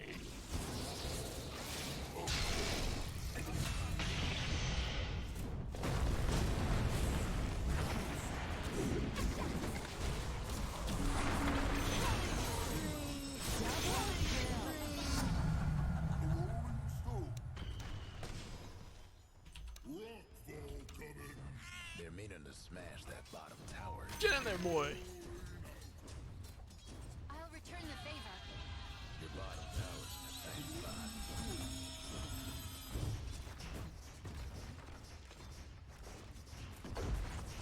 What if I got a halberd? I mean, at this point, I don't know if it matters. But I think if I got one, it'd be kind of nice. I guess they both have BKBs. BKBs end, though.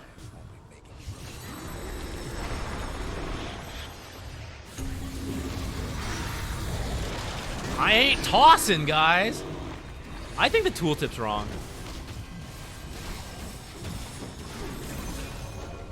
Because I feel like I remember a nerf where it stopped working, or like they changed it. Am I doing something wrong? Was I still not in range? I swear I was near him. The other fellows laughing without that bottom racks. Might want to check your bottom tower. Burgers. We got a serious case with me. Mega kill. Own it. I've never known that spell to pierce debuff. Surprised when you read over it. I'm pretty sure it used to. I think it got removed, but then when I checked it, it was there. So I thought, oh, maybe it does still. But you know Dota buff tooltips. I mean, Dota tooltips. It could be anything. Yes. Yes could be yes. Yes could be no. Who knows? Certainly not the tooltips. So I'll just have to go and double check later. What's up, by the way, Math Magician? Wow. Okay, nice. We're bad at Tiny, but we won a game. Love it. Didn't even get the fountain dive. Well played, guys. Alright, only griefed my team a moderate amount, I would say. We'll take that. Tiny's pretty fun. We gotta work on it more, though, for sure. And we gotta see if we can pierce BKB immunity. Okay, friendly teammates.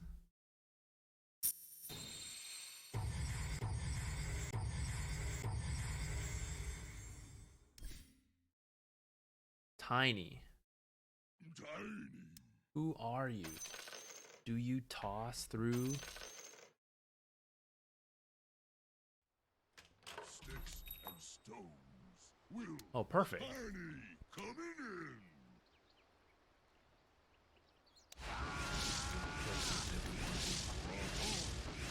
Maybe what it means. Okay, the damage. The damage pierces immunity. Rolling stone. But it doesn't look like toss itself goes through the immunity. All right, a little confusing. Oh, you know what? If I did this, that would make sense. Debuff immune units can be targeted but cannot be tossed. I see. All right, good to know. Okay, what time is it? How far are we off of DreamLeague qualifiers? Another hour? We can probably grief one more set of people with our tiny support. What do you guys think?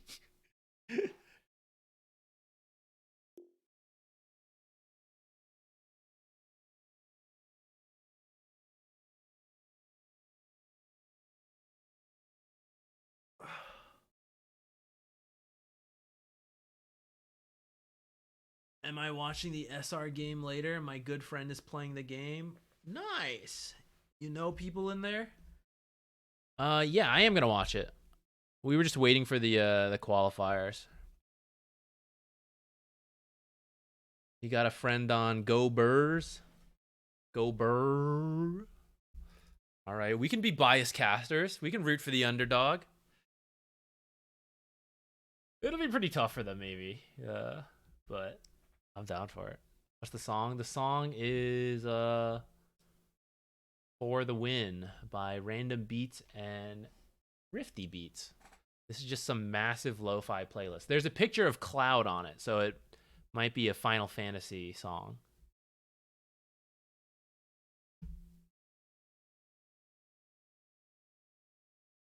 All right, let's grief one more set of people with our tiny. No, actually, we wanted to grief them with our Winter Wyvern. But we felt Winter Wyvern... I felt Tiny would be better with the Treant support than picking Wyvern.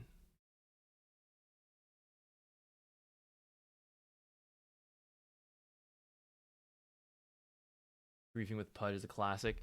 I can't wait to grief in the offlane. I'm gonna spam Pudge when we... After we play a few more support games in NA, just to round out the, like, supporting an EU versus supporting an NA. We're going to queue in offlane, and we are going to pick Pudge. Oh, boy. Veil, Pudge, Miss Hooks. Hype. Wyvern has so much natural grief potential. There's a couple heroes in the game. You either get commended or you get reported. So Tusk is one of them, in my opinion. Wyvern's another. Tiny kind of in that category a little bit. Who else? Shadow Demon with Disruption can be one of them.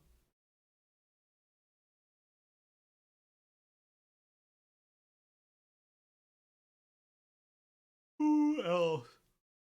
Pudge, IO Relocate. Really any ability that is tough, like that can affect two people. It used to be Oracle. Oracle's safe now. Oh, Bane. Yeah, Bane's one of them with a Nightmare.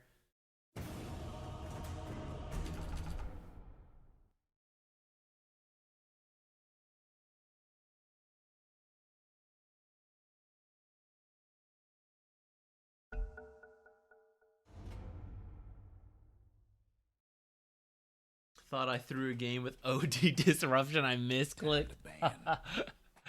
There you go. All right. 5 seconds. Let's try Wyvern so we understand if Wyvern should be in this tier or not. Those of you joining in. Working on this position 5 tier list. I don't know who should be in S tier. I gotta figure out like some ups and downs here. I think Lion and Nature's I'm okay with being S tier. Nature's much harder than it used to be broken, but if you know what you're doing, I think he's still got a ton of potential. I think Venge is in here. Wyvern might be, but I kind of like Wyvern Core more from what I've seen, but I haven't tried it myself, so we're going to try it. Phoenix has seemed popular in the pro scene. I don't know about the pub scene. I don't fully understand why Phoenix is so like popular right now. Chen and Enchantress I think could be good, but I think in pubs they're probably not as good as in the pro scene, so maybe they should move down a tier. Hoodwink Shadow Shaman for S tier in pubs. I mean, Shadow Shaman definitely has some pub value. Hoodwink, I think, is a much better 4 than a 5. Is my hesitant to put her in the S tier for 5s. I think as a 5, she doesn't do as much. I don't think her win rate's that great from what I saw. I could be wrong. Do I still love position 5 Warlock? I think it's good. It's definitely worse than it used to be. If you still want to play it, I think it's viable, especially in pub games. I haven't been doing it as much. Been moving on to trying to find new ways to grief and have fun. But I still like the way it used to go. Hi Hef. Which spot would you like to be in?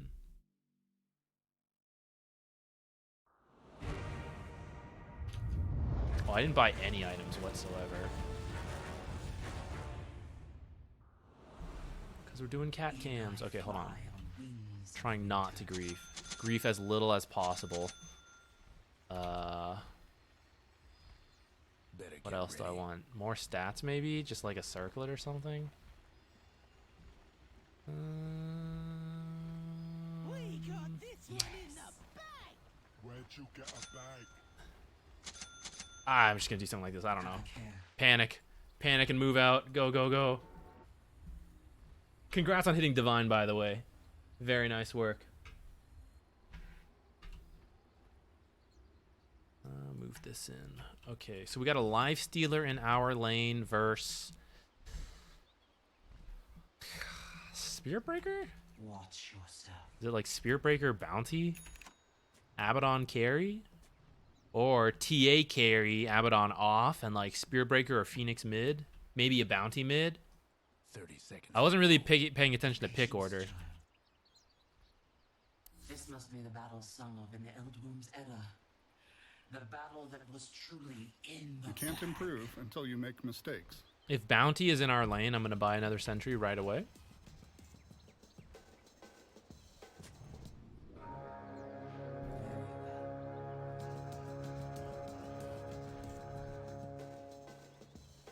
The game is on. Let them all fall still beneath my shadow. Looks like position 4. Radiant on one side, Dire on the Okay, other. looks like an off lane Bounty.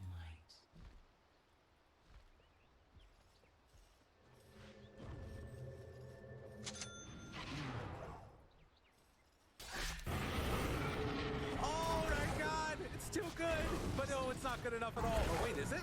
Maybe? Maybe we should have blood grenaded there. I know the way.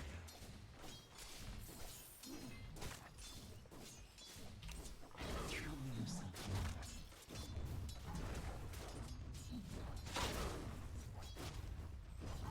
Yes, child.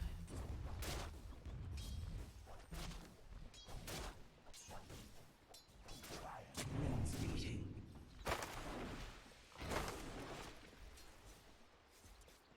I carry winter. Nice. My attack is slower than I realized. Cold winds carry me. Ooh, I'm out of position. That seems wise. Should have maybe gone for a small pull a little faster there. I'm under attack. I never called this sentry in. Sweep of my wings, that feels good. You know I will. I'm just gonna save up for boots, I think. You know I will.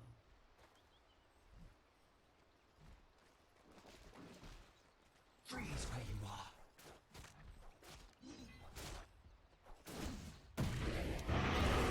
This is a bad one, actually. I shouldn't have done this one.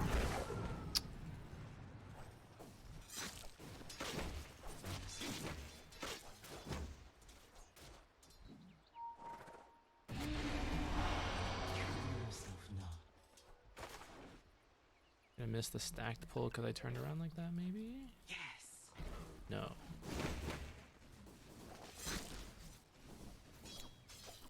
You know I think I just might.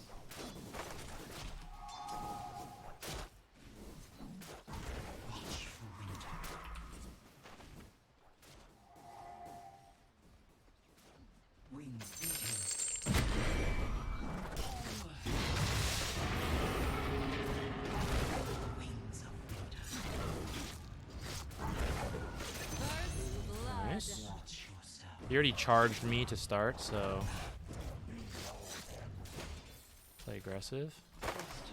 In my mind, I was ready to fairy fire, but my reaction time maybe would not have been enough, and I still would have died. Have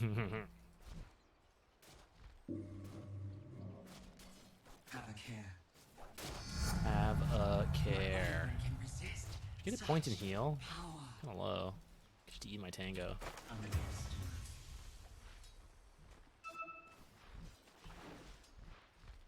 Very well. He's here on top.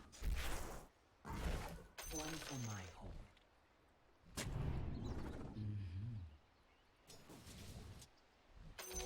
Don't mind if I do.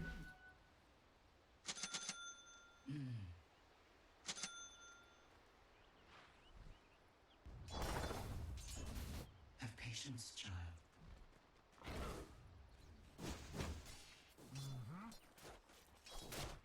I know the way to go.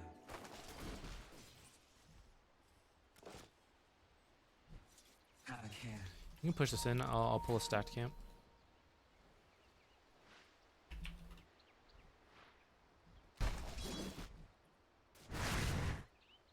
Spearbreaker back there.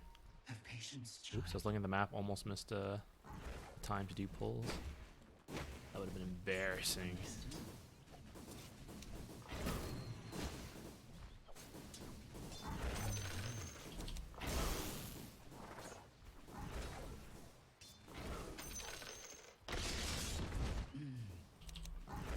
I was gonna TP there, but actually I don't even have one. Yes, child.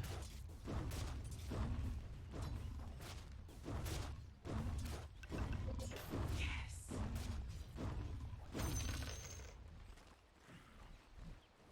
Watch for winter.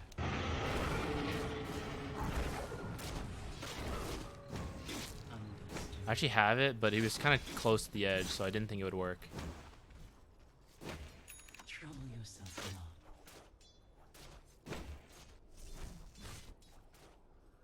Wings beating. Maybe I shouldn't have done that. Seems wise. Okay, if we kill it fast enough, it'll be okay. He's running around in circles, bless.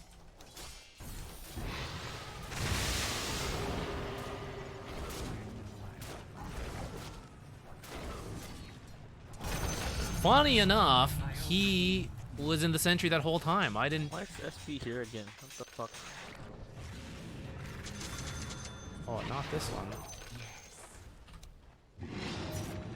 Get the Phoenix, he doesn't have his eye. Very well.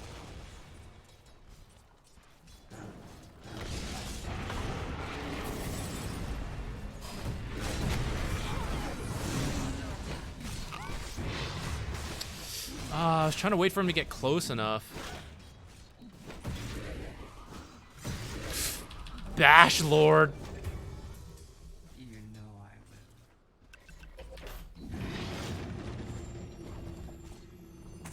Patience, child.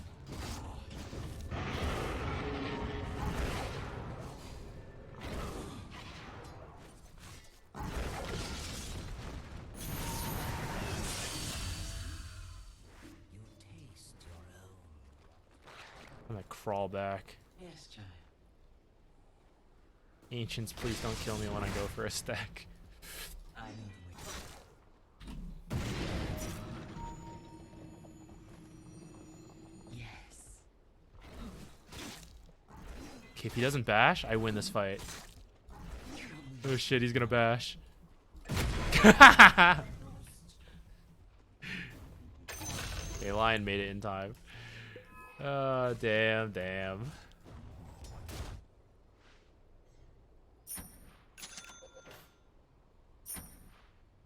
If I'd bought a wand earlier, I might have lived there. Win that fight with Q.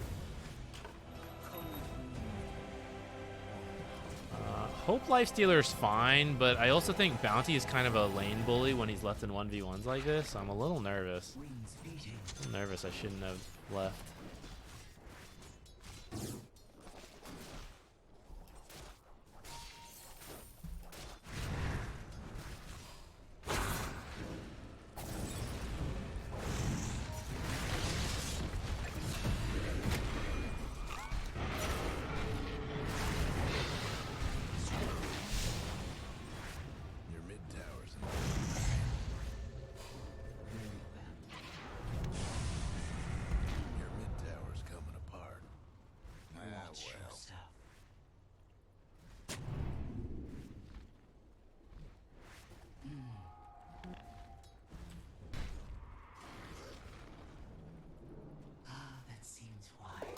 4 in the top lane cannot be the optimal split right now.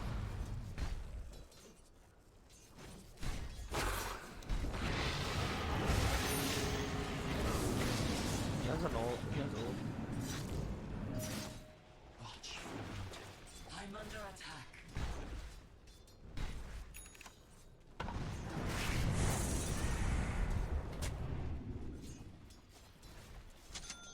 Understood. Your mid tower is hell.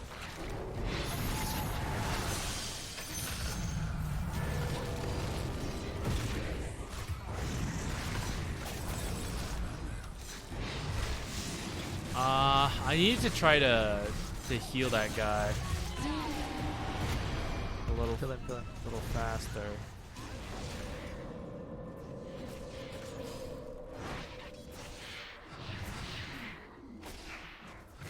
I could have maybe cold embraced that lion.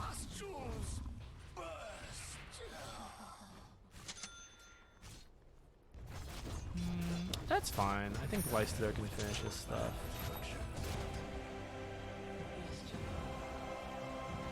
Okay, what do I want?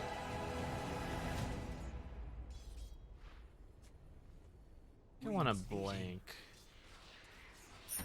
TA. Have a care. Maybe we'll reach a point we can ult next to her, kill off a teammate. Your mid Tag. Why? Walked here for what?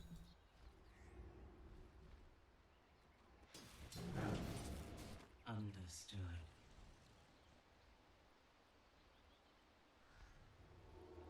I know the way to go.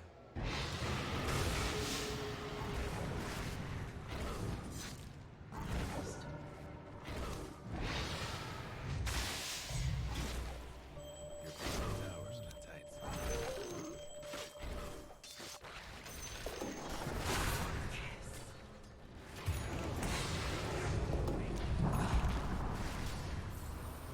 Watch your window.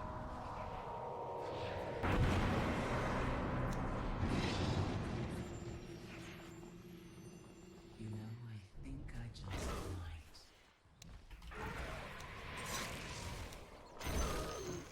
Neutral creep does not want me to stack.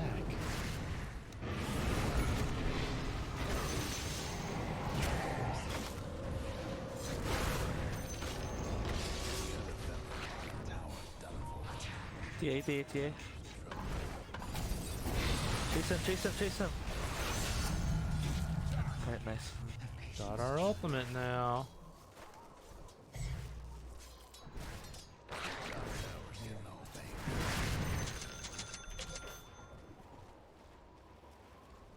You know I will.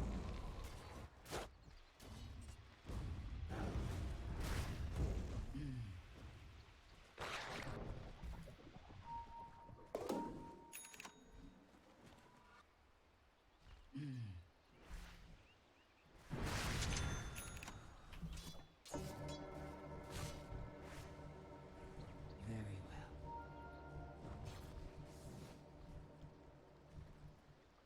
You know I will.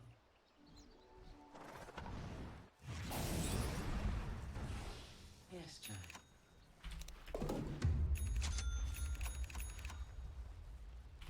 You know, I think I just might. What? Sucks.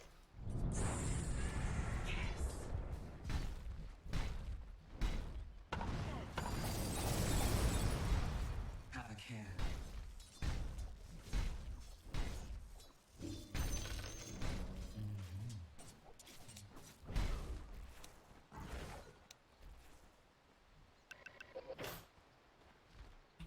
Watch yourself.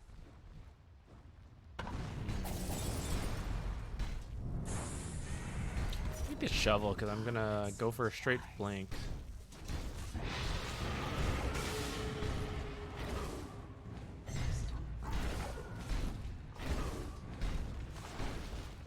I'm gonna have the inventory slots for a little bit here.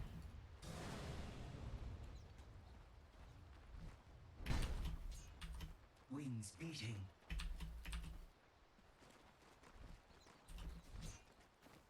Trouble yourself now.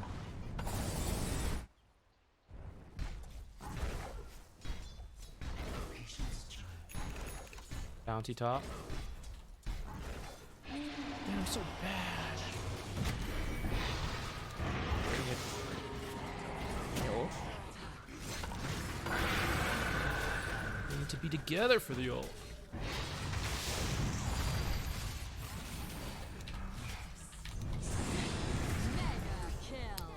I tried to wait on that as long as I could. I don't know. At some point, like, if I do it earlier, he's out of the tower. They hit him longer. I tried to wait for him to like get to the tower before I heal him. Oh, I guess Spirit Breaker was too tanky. This Abaddon is not farmed enough. That top tower of yours ain't doing so good. Radiant's toughened up their structure.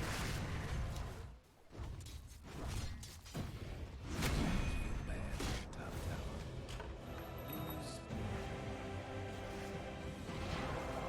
Okay, 1,000 gold for Radiance. I guess I'll just keep waiting for that. Probably lost this. Sucks. It does suck.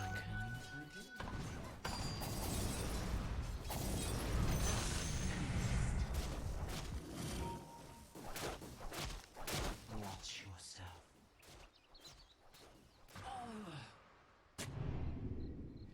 Understood.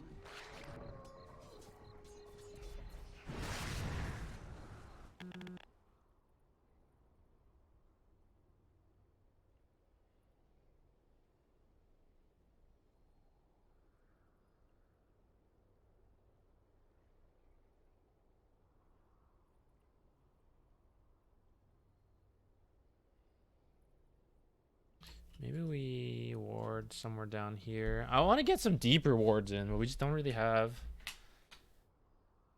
Thing is, we just gotta like sit behind Ogre and slowly push up. He's not really someone who can like do things like deeper. We're waiting for this guy to get Radiant, so we're kind of like in this awkward period of waiting. I don't know how we're gonna get like any infest ganks whatsoever. It's gonna have to be off the back of like Lion Blink, but he's not even going for that, so. Wings beating.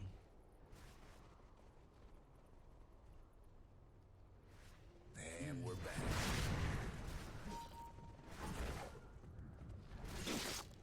Watch your winter. I should have TP'd for that. Their mid tower's in a bit of a bang. I got distracted by the pause. It threw me off a little. This young dragon. No. Do supports max Q next? Yes.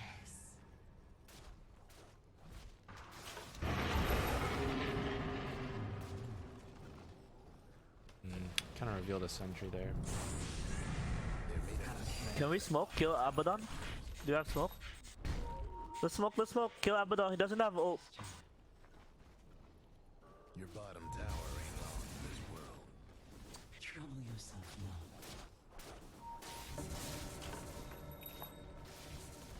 Hate to be your mid tower right about now. You know I will. That was very awkward. The other fella's aiming to wreck your bottom. Just push mid. Just push mid. My smoke broke right there, so I think there maybe it was a bounty he saw me. Might want to check your bottom. Maybe it was someone behind a tree. I hope so. Have fun trying to bust down Radiant. Gonna instantly kill that observer.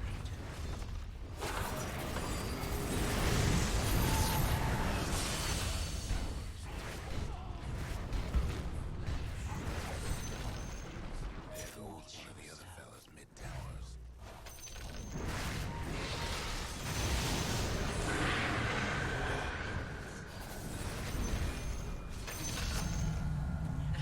The wyvern's wisdom.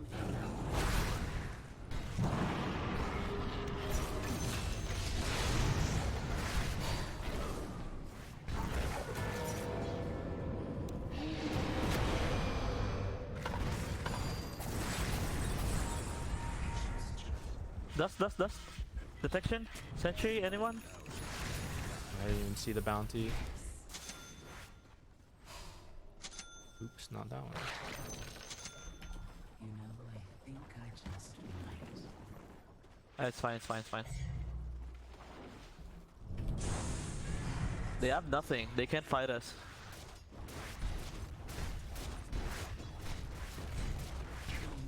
Well, actually, most everyone was full mana. I guess I didn't really need to do that.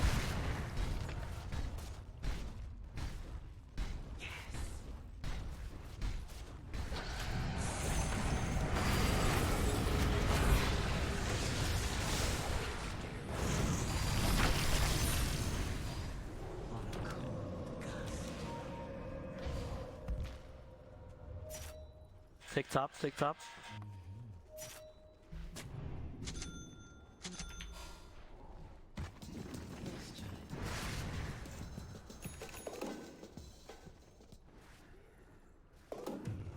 Trouble yourself not.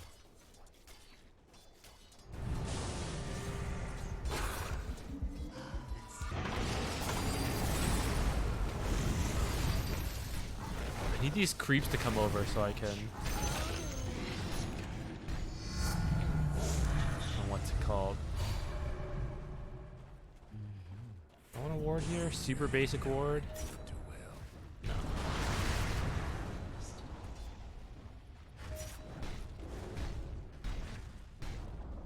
Your mid tower's done for. Dire structures looking fortified.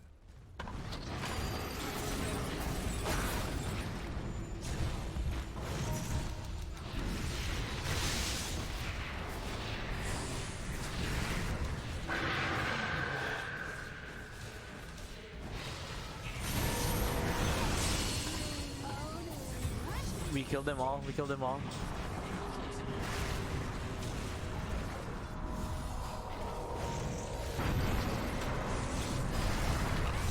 Ah, trying to heal. We're dead. The other fella's bottom tower's I'm gone. a tier 2.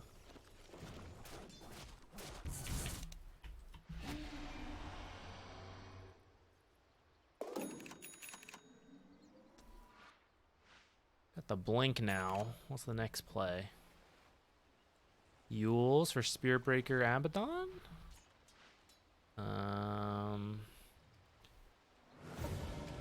Shard Force Staff?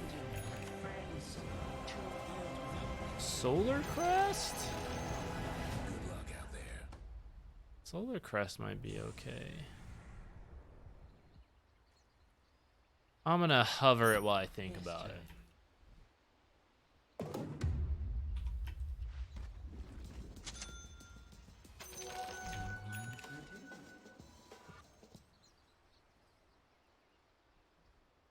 I want the Philosopher's Stone, but Gossamer's Cape is really good versus TA and Bounty. Kind of Spirit Breaker. Not so good versus Abaddon. Yes.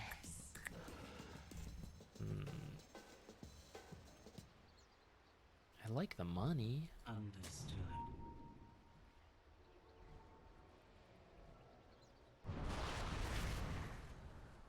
Have a care. Got a feeling things are gonna pick up.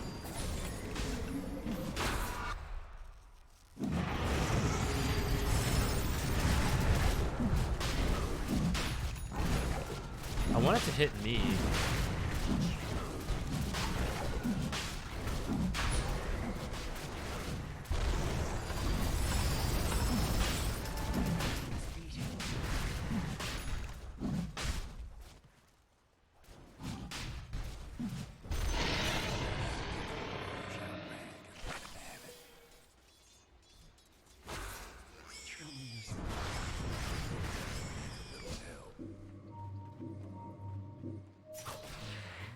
It's insane. Just farm right here.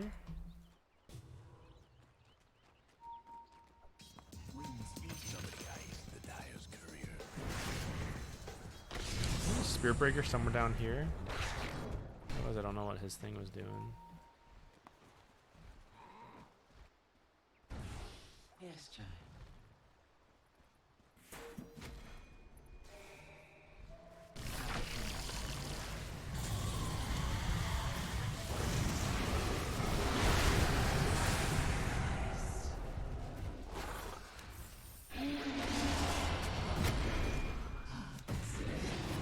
trying to get our back lines. Attack.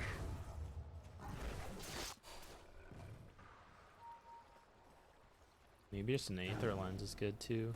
Yes. I feel like a good ult could really do quite a lot. Let's just go on top. I think I just.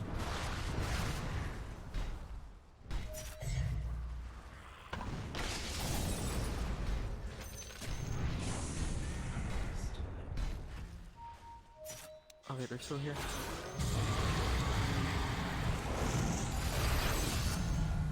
I have not felt this fresh since I sprang from the egg. I don't think I need damage, just support. You know I will.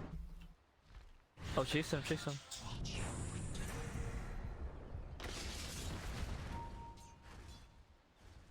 Have patience, child.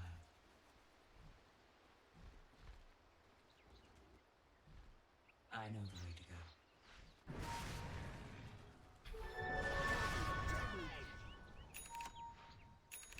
Yes.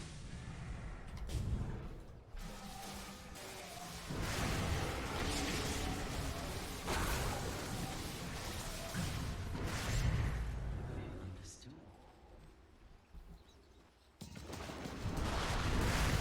Your mid tower's in a bit of bind. I mean, he's got tranquil boots.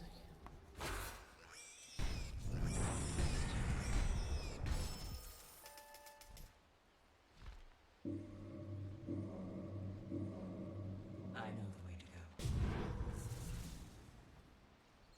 You can just keep going. Watch yourself. We should get a gem actually. Oh, they have no 45. We can keep going.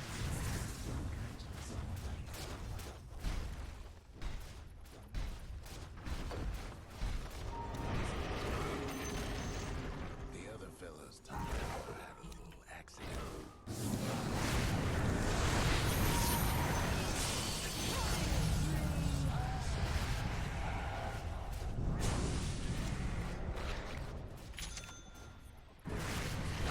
Bottom tower ears. Well, Radiant's Oh, I had more creeps on the way anyways.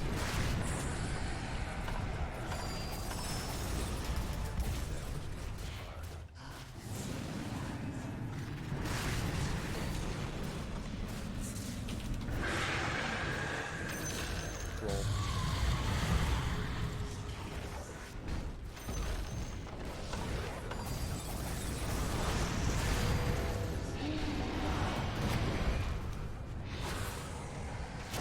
Where's the other one? They can't fight us. Can't fight. Nice. But that finger always comes in at the end to grab the kill.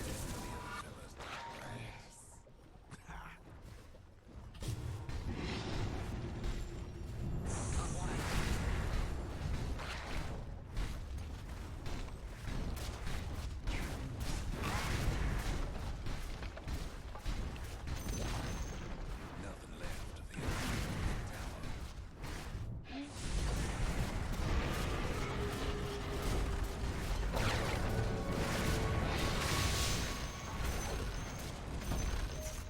There goes the other fella's mid-rags.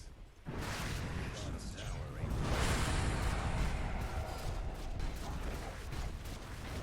The fire lactery on bounty. It used to be better, but it was more of a support thing than the core thing.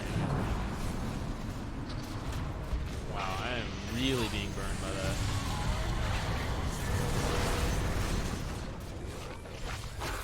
that bottom rag.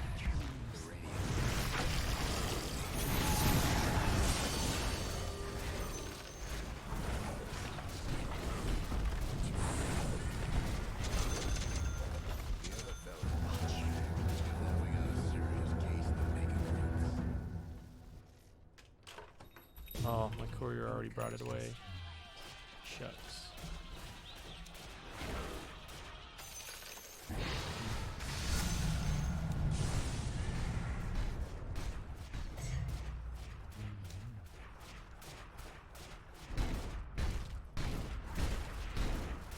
Alright, Wyvern pretty good. There's some easy dual targets, or ult targets for us this game, though. Oops. I meant to have them both focus one creep and then heal it, but I was too slow. Watch yourself.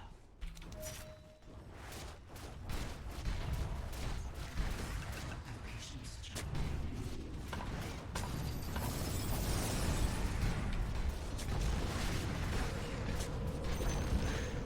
There goes one of the other fellas mid-tower.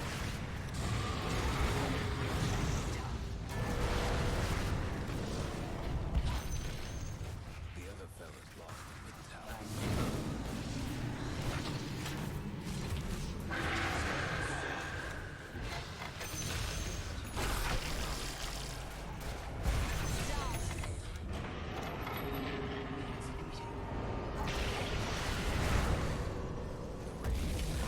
So slow with the detection this game.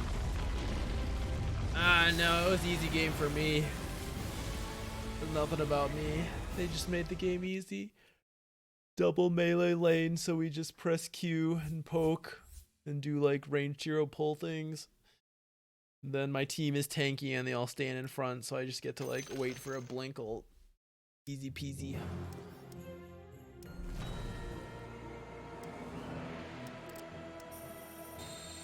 Fun game. Who said that? Is that us? No. I thought our team was like, oh yeah, fun game. No shit. Oh man, love stomping people. Fun.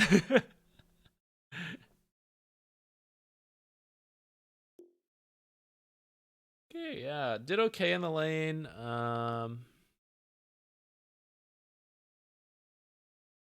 Got a couple good ults, especially every time we ulted Phoenix. I think that was pretty solid. Our net worth doubled in the last 20 minutes.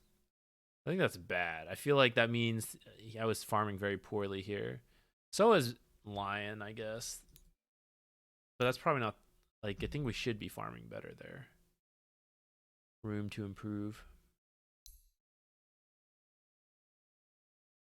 Okay. What's our MMR now?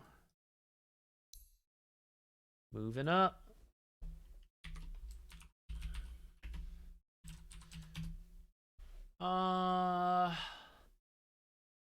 Yeah, it's a position 5. I mean, based off of one game, right? Felt pretty nice. We just like the lane does not feel that difficult to play. Just use Q to harass, save W for when you can land like multiple heroes or secure creeps, which I didn't really do that game, but I think it's what you can do. The heals may be the tricky part, but it's pretty nice to have. Arcanes, I could have farmed more. I didn't use W enough to farm, but I definitely could have. So we could have bumped up our GPM a little bit. And then, yeah, the ultimate's just nice. I feel like every single game, you're probably going to have a decent ult target because there's always a carry in the game. And sometimes it's easier. Like in this game, there's a TA and Abaddon, both cores. That makes it easier to land ults to find them next to someone, if not both, like they were next to Phoenix 2 times at the end. Yeah, I can definitely see why this hero is strong in pubs. Let's see. Is Shopify still playing in the Dacha games? Are they going to be playing their qualifier soon?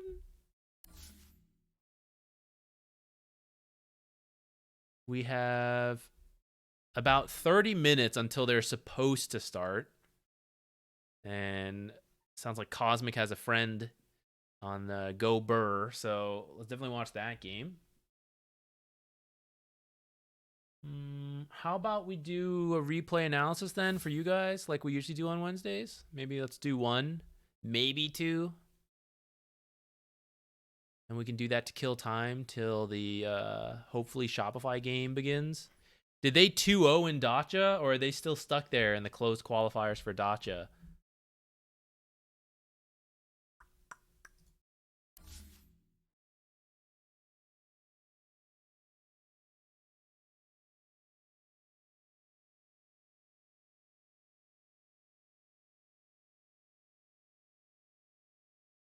Mage Slayer might have been okay too on Wyvern, just like poke from afar. That's more of a core Wyvern thing, but maybe that could have been fun to do for us. I'll look more into that. I feel like I have seen some position 5s do it on Dota 2 Pro Tracker. I don't know if they're memeing or it's like I literally don't need anything else, so I'm just gonna get the Mage Slayer.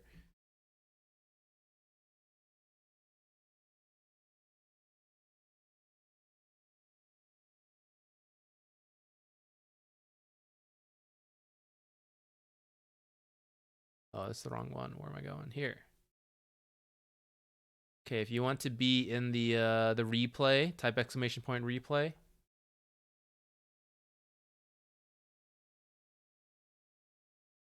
Look at Hef. Covers his eyes when he sleeps sometimes. It's so cute.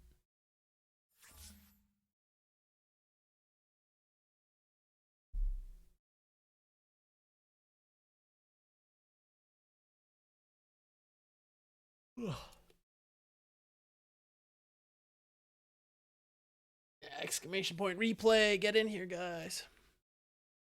I'll be right back. Everyone join the raffle. Am I able to join the raffle? Oh shit, here I am. I can, nice. Join in. I'll be right back. We'll pick the winner then.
Any last minute entries?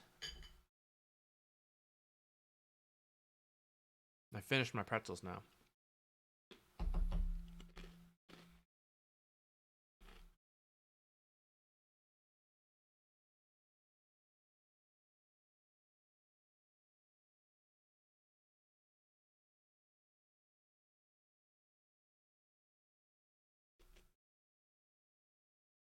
Oh, there we go. It was bugged. Brooke James Brooke won.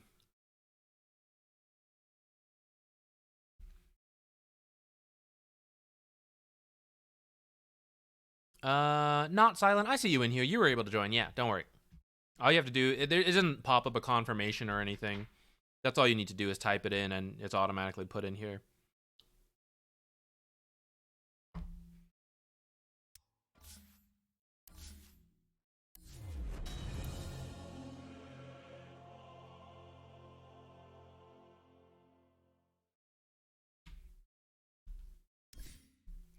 All right. We'll watch this for a bit, and then depending on how much time we have left, maybe do another one, or maybe just at that point wait for DreamLeague.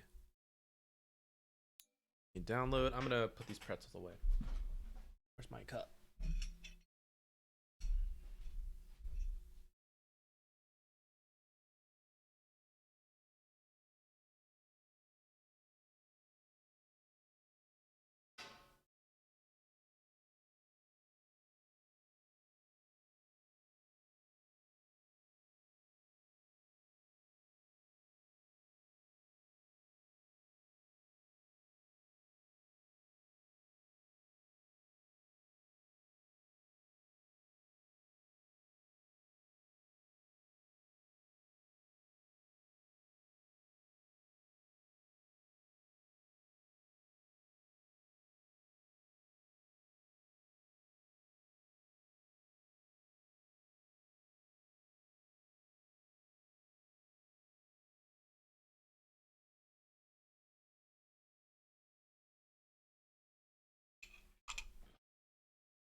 Okay, we won, but I feel like I didn't make the right moves and it dragged the game out a lot longer than it should have been. But I would also like some advice on what to do when you have poor synergy with your position 5. I am the Luna. You partied? No, you partied with someone else. Okay.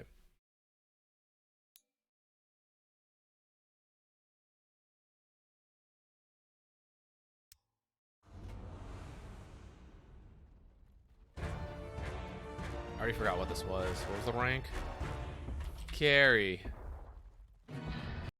Oops, not 1 minute. Go back.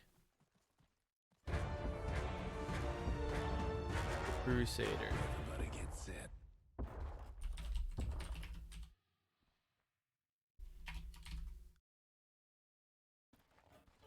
And I guess we can shrink down Hephaestus a little bit.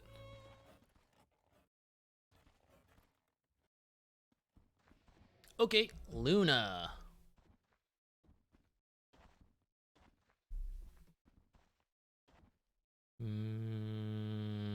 Is this Abaddon off lane and like a Rubik? You got a Snapfire. Okay, so that is a little awkward. Snapfire likes to be able to cookie people in. You're not really interested in that. You don't have to play super aggressive with her though. Probably just, you know, like poking him down with Lunar Blessing. Abaddon melee, 2 ranged on your team, so don't need to do anything crazy. If we get them low, maybe we can commit in further. Poor synergy with your position 5. I don't know if that means like, do you mean you and the Snapfire were just not on the same page, or you mean like just the 2 heroes together don't really do much?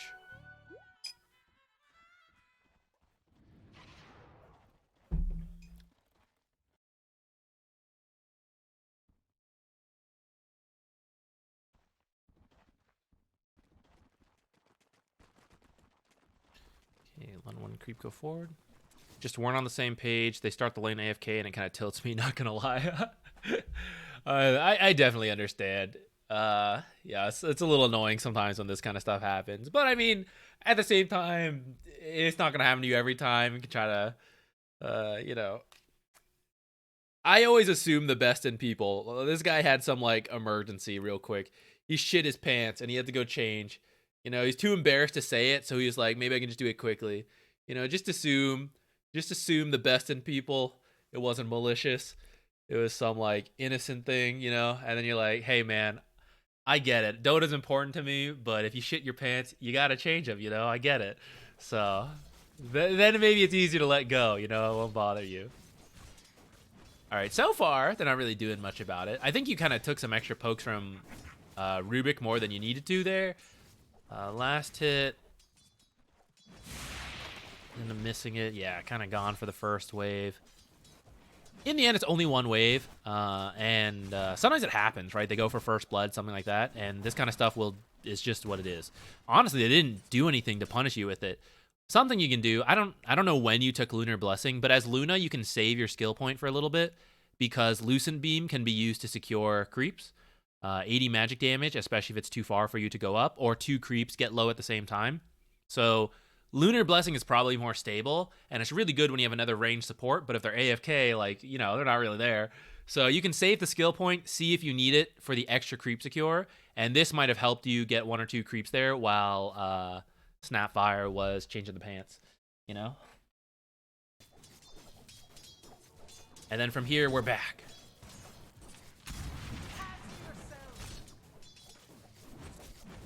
Okay, pretty solid on those denies right there. Oops. We're better at denies than last hits. Okay, there we go. We're getting there.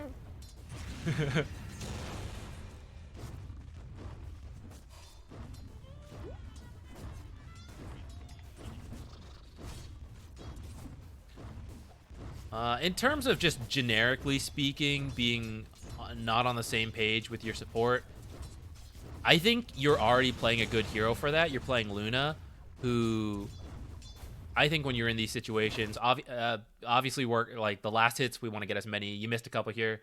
Don't really need to like go that hard into it, but just a matter of practice. When you run into supports who are just kind of like on a separate page, I would just switch your mentality to like, what do I need to jungle ASAP? because there's literally only so much you can do, right? Hey, you need to play here, position this way. Like, okay, now you go for a pull. Now you gotta walk back. Like, oh no, not that far forward. Like back a little. There's only so much you can teach a support.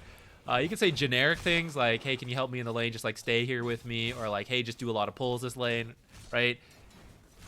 But you can't. There's only so much micromanaging you can do. So when you guys are really off, and you've tried like saying, hey, I just want to play the lane together, and they still just like won't do it. There's not much more for you to do. So I mean, just switch your mentality at that point. Like, okay, what level do I need for jungling? What items do I need for jungling? Usually I buy these laning items like more wraith bands, but this time I will get the one maybe and just like rush the morbid mass because this laning ain't happening. That's kind of what I would suggest. This guy's using his shield in kind of an annoying way, but I think you just need to like buy another set of tangos earlier and or a salve. You're buying this wand recipe. I hope you have like tangos on here already. No. So that's not going to help you. Guess what's happening? We got to buy more regen. He's spamming out shield. It's actually a little ineffective the way he's using it, but it is getting harass on you. So you just need to be ready to tango up more still. Snapfire, you know, maybe this is where we say Snapfire should have tangos for you, but you just got to do this kind of stuff on your own in these games.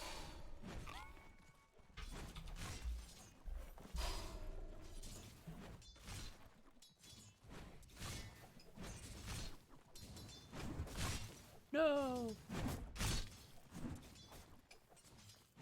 Oh, and some days maybe you want to like, oh, I'm just gonna skip Q, get these two, but if your support's on a separate page, that's where getting the Q yourself could help you with securing creeps. You do have it this game. I'm just saying, right? Speaking generically for Luna or other supports cores you might play. It just becomes like a bot game.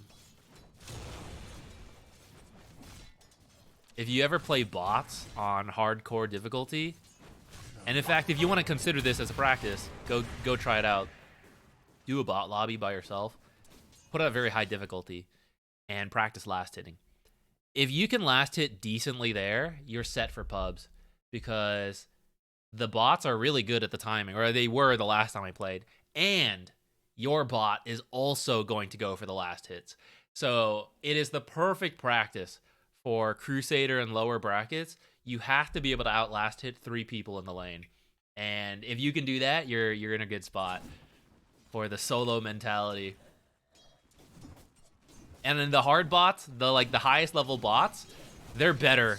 They're better than Heralds, Guardians, and some Crusaders when it comes to the last hit timings. They know the math. How can you beat computer math? It's so hard. But if you can, you're ready. Here's a practice routine for anyone who wants to work on last hits. First, empty lobby. No heroes, just you and the creeps.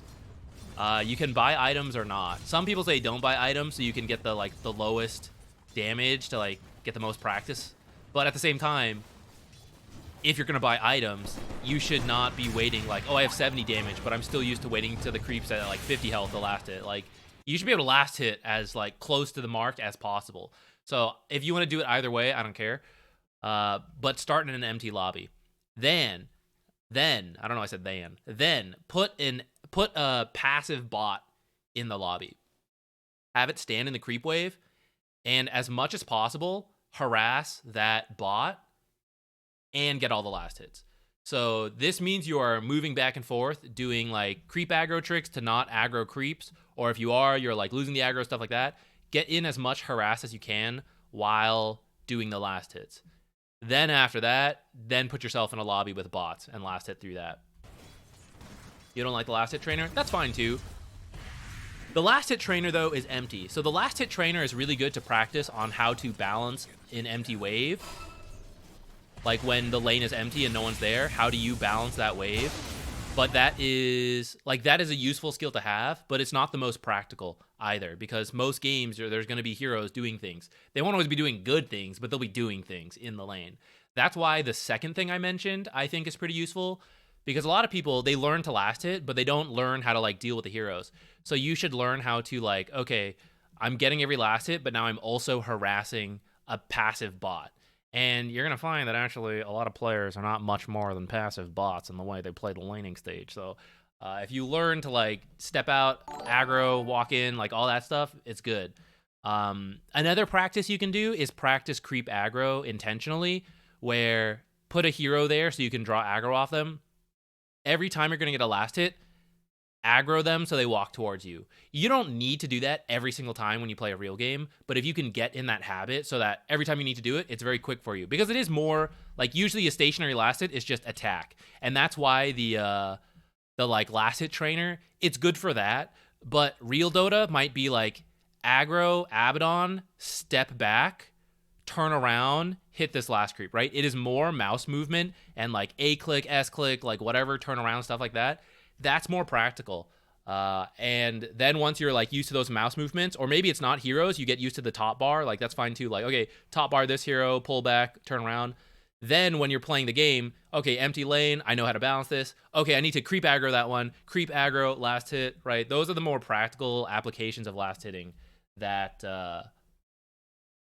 anyone can do, cores and supports, right? Everyone needs to get the last hits when they get to last hit. I am guilty of, at times, being better or worse at last hitting. Worthy tribute.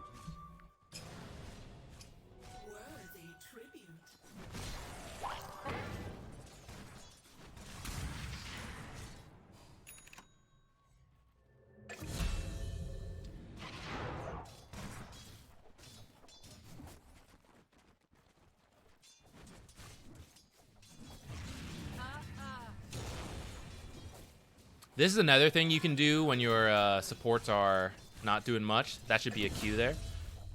Just shove in the lane and then, yeah, do this kind of stuff. Do your own pulls, do the jungling. I would say, yeah, do the small pull is probably easier right now. Level 4, but not a lot of items because you've been having a little bit of a rough time. Which, even with how things have gone, you have missed some last hits, so it could just be a little higher.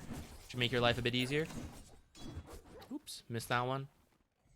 That's what MT lobby practice can also help with, right? Like, no one was here, but I missed one. So the MT lobby practice helps you identify, like, I shouldn't attack as fast as I can when it gets to this certain range. I should hold the attack and then wait for it to enter last hit and then get it, right? Just like small things like that. And then, yeah, you could just shove this out again. I wouldn't care at this point. Like, if things were going better, I would say don't just shove it out and start jungling at this point. But because of how things have been, I think you'll do better, like, in just shoving and jungling. Okay, what was that other question you had at the start of this? I feel like I didn't make right moves and drag the game out. Okay, so we kind of talked about the lane. Let's speed up to like more stuff, and then see what else is going on, real quick. Second cat.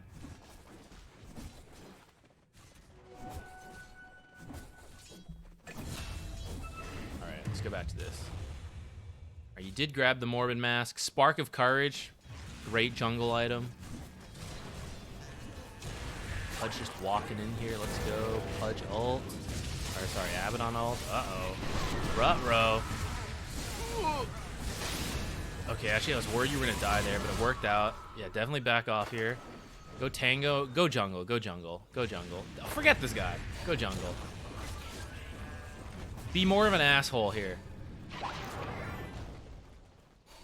You went to go give a tango to your Pudge. You cared about your Pudge's life. Wow, tower regen just saved your life. Be an asshole. These are my tangos. Go jungle with them. Don't give it to the Pudge.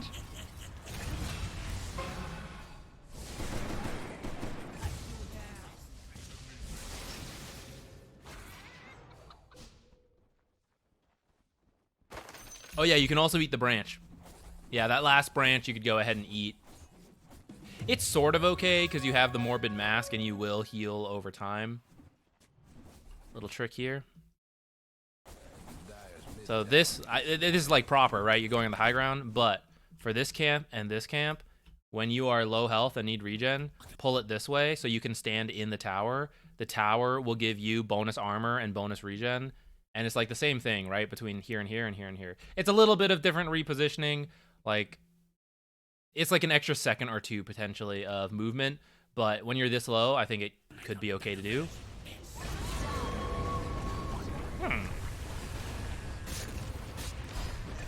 We got him. Blessings upon a loyal warrior. Dyer's mid tower could use a radiant structures must have been fortified. Radiant's top tower's in bad shape. Dyer's mid tower. Blessings So, a little efficiency thing. Just killed Abaddon. Do this camp later. Come to the lane. Shove in the lane now. It's safe. 2 heroes here, and they're taking your tower, so we got to do something. Queen of Pain. Oh, sorry, that's not your. Queen of Pain's just red, but she's not an enemy red. My bad, my bad. Getting tired. We've been up a little bit. But Zeus, one guy missing. Probably not going to solo kill you right now. Let's come over, shove this in. These creeps, right? These are the ones you can miss. These are the ones who, like, they're always here. And it's 11:40. You've got time. So go shove this in, and then you can maybe do a stack. If it's really close, you could ask support to do it. You have Loosened Beam. You could, like, possibly do it yourself from further away. But you do see we miss a couple last hits here. By the time you finish this camp, you come over. Looks like we get the range creep. So if we swap that order, though, you come here, you kill these creeps, you run back, you stack this. You haven't missed a thing. And then you, like, actually shove this wave in and then come do the stack. So just a little bit more, like, efficient movement there. Dyer's bottom tower. mega Radiant's kill. top tower's taking hits. The Dyer best Until the minute passes, right, with the jungle spawns, you can miss lane creeps at any moment because lane creeps kill each other. But neutral camps, you don't miss them until they aren't farmed by 1 minute. Or, like, any minute spawn. So, like, whether this camp dies at 20 seconds, 30 seconds, 40 seconds, 50 seconds, it's all the same in terms of how much gold did I get this minute effectively, and that it now spawns the next minute. But the lane is what you might miss. So a lot of cases, like, think about the lane first, and then, like, think about the time, think about the jungle, like, what lines up. If it was, like, 55 seconds, like, right here, or, like, 52 something, and then the creeps are here, like, yeah, stack the camp, come over here, then do it. That's, like, that's fine. But that's why you gotta look at the time and see, does it make sense to do one or the other. Mask of Madness into Blade Mail. I don't know who capitalizes on that. Yes, it exists, but who? But why? Who is the person who does it? Killing spree. Ursa? I don't think Ursa really needs it, though. Ursa Mask of Madness hasn't been popular for a little bit. And he doesn't really need the Blade Mail either.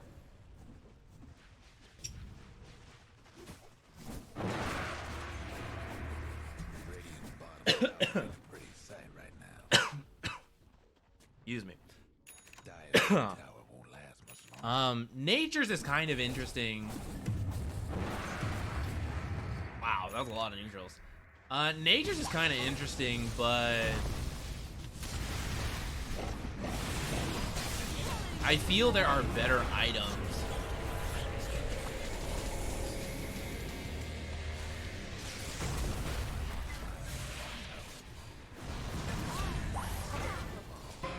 Dyer's top tower. Actually, are Lunas even still getting Mask of Madness? Or have they... has that changed?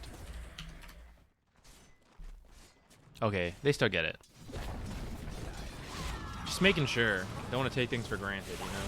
With patch changes and all that. Sometimes you just assume things are the same, and then you go back and you're like, oh my god, no one's doing it. I'm so embarrassed. Oh.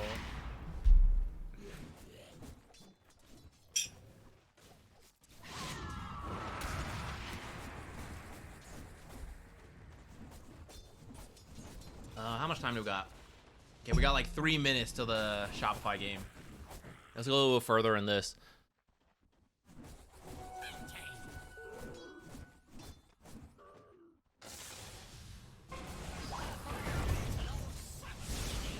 All right, hold on. Wait, when did you take this? Never do this again. Don't do this. This is a wasted skill point. You're gonna Eclipse with level 1 Loosened Beam. Don't do this. Just skip this. Maxing the passes is totally fine. I think that's good. Don't even bother with Eclipse until this is at least like level 3. 4 to 5 Wraith Bands. Nice. I saw my Discord was talking about it. I looked at it real quick. Didn't he just play Carry Luna from the offlane though? Like the item build was exactly the same as Carry Luna, but with just more Wraith Bands to start. Was there a difference in what he did?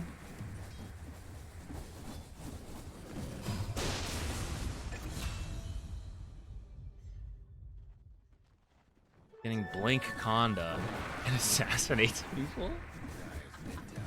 That's pretty funny.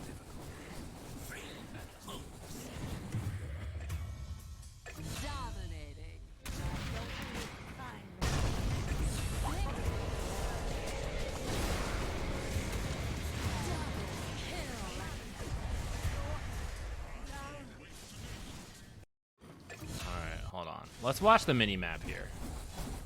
Everyone just watch the mini-map. In fact,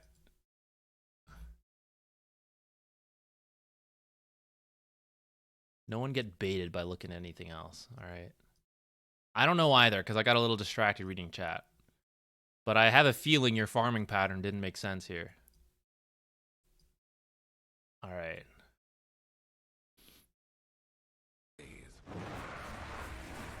So we're up here, Pudge died. So you start to feel scared and you fall back. This is kind of okay. You could maybe have gone through the twin gate here to come farm down here instead of Pudge, but he's kind of doing that. So if you fall back, I guess this is fine. So we have heroes mid. Top looks empty. Right? Because we saw Abaddon, Zeus was mid. More stuff like Zeus mid. Rubik's there too. Shadow Shaman just showed here. So I don't think you should be coming in here right now. I think you should be moving up here to push this stuff out. And then potentially either keep going or you can twin gate to now defend your bottom lane coming in like this. But this is kind of like useless farming where I feel that your team is doing things in the mid lane, drawing attention there. So it's like, how are we being map efficient? Like once we do this and maybe we get kills, we keep going. If we get pushed off, we made space, right? Now we fall back and farm, and then they fall back and you're like farmed behind them. And you're like, did you use the space? And you're like, no, I was farming back here. So I feel like you need to move up in one of the two side lanes right here, rather than just like farm behind your team. I don't think you're that scared of dying. I think you're missing a little bit of health maybe, but it's kind of okay. So like all this stuff's happening, right? So if you're already farming top, maybe you join this faster, or maybe decide like this looks like shit, and then you go through the twin gate and you start shoving out bottom and farming this way for your team. I think you like join this too late. And I don't feel like you're ready to fight, right? You're at Mask of Madness, Yasha. We can close this. You're at Mask of Madness, Yasha. That's not really like, if a fight breaks out near you and it looks good, you can join. But Luna is more about hitting a critical mass and then doing things rather than like joining too frequently. When you have your ult, you can. Not when you have like level 1 ult with like 1 point Lucent Beam or 3 points on Lucent Beam. Like preferably 4 Lucent Beam and then like level 1 ult, something like that. Then you can think about joining. But you really just want to farm. Hit that really big item timing and then join. This death is kind of bad because you are pretty rich compared to your team and you were high level, but now you died. So you're giving a lot to the enemy team when you die there. And when the question is like, well, did I think I could win that fight? Like if we step back and like, I'm high level, but my fighting skills aren't leveled up. My farming skills are. And what about item wise? It's like, well, Mask Yasha, it's not the most.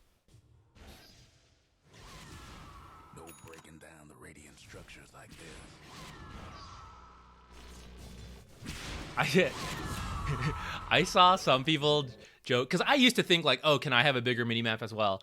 I saw some people say like, so you know how like I stream using Streamlabs? I can see the like the screen, whatever you have projected. So some people were saying like, do this, right? Set it up so it's like this, and then make it fill up a second monitor, or like buy a tablet screen, have it like in the corner or something, and you can make it massive using 2 screens and like a screen capture thing like this, which I think is pretty funny, but you know, probably unnecessary overkill. But the idea is funny.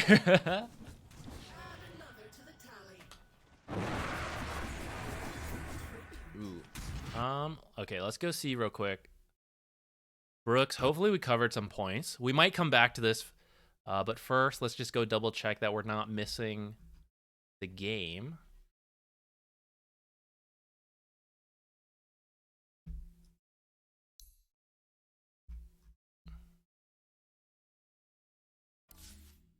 Okay, not quite happening yet. It says they're live, but that was clearly a lie. Let's check your item build.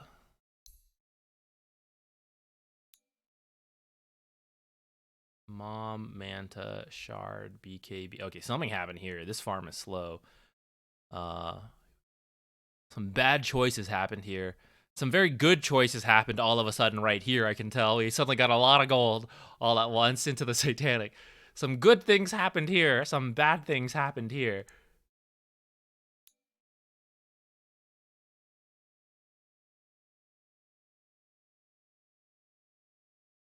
That may be poor gold management, also possible. You want an option to disable movement when clicking minimap? I think you can try using... So you can come over here. You could try this, but it does mean I think you can't move your minimap for a while. Like however long, 0.2 seconds up to 0.5. But I think it would also mean if you right click on your minimap, you wouldn't move within half a second. But that's a long time. I'm actually not fully sure how that works. Like if you can still move your camera around that way and stuff. Sometimes you do want to move through the minimap though, and adding in this extra time is like kind of annoying.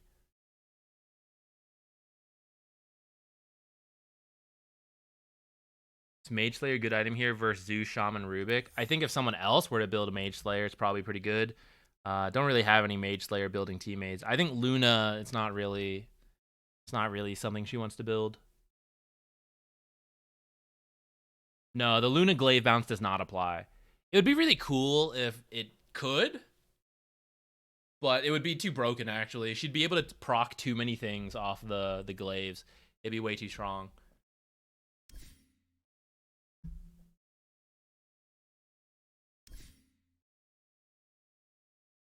Don't buff Luna. I like Luna, personally. I enjoy Luna, so... Alright, looks like Fart Studios and Grin is going, but I want to watch the Shopify game a little bit. Cosmic said he has a friend in that match, so that could be fun. Even though, let's be real, Shopify, Rebellion, probably the heavy favorites to win that. If the game looks like a stomp, you know, maybe we'll move on, we'll pivot. But I'll wait for it to show up here.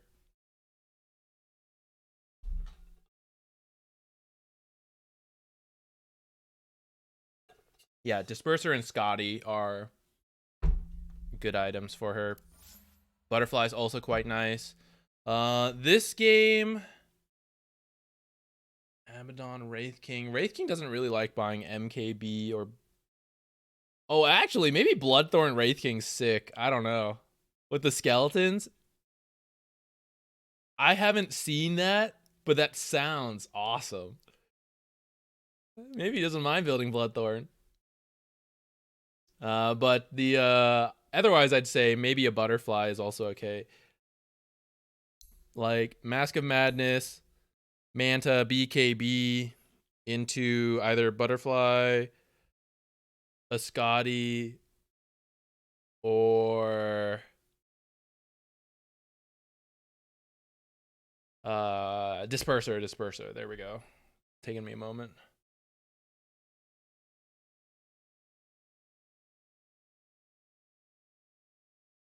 So Wraith King 1 looks ass.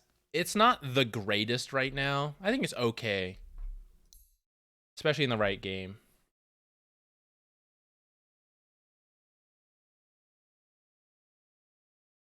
There are a lot of Mage Slayer, Queen of Pains. Cool. I didn't know if that was an item she would buy. I like the idea. Let me see. Oh yeah, look at that. A lot of like some first item Mage Slayers. That's pretty cool. I think the attack speed is what really saves it, right? That a hero like Queen of Pains kind of up for. And the fact that it gives mana regen. Pretty nice. These stats are a little cracked. Probably tone down the attack speed by 5 or 10. And probably tune down the mana regen a little bit. Like 1.5 mana regen and 40 or 35 attack speed. Or reduce the damage from the passive a little bit.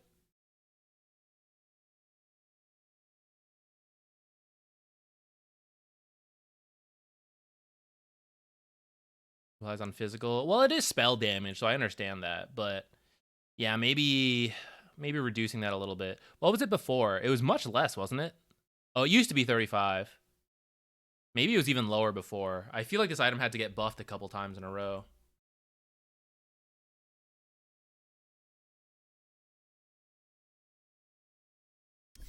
Let's see if it's up.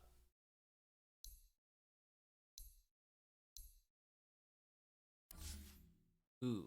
Okay. I'm gonna start it, and then I'll be right back, because there is gonna be a delay for a moment.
Oh yeah, Ricky's free.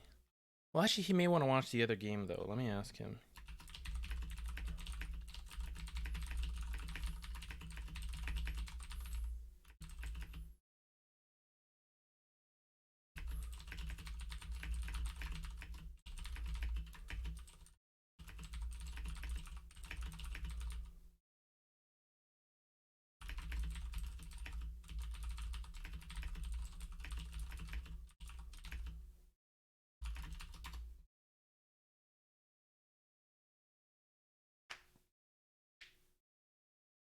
me see what game Cryptic wants to watch.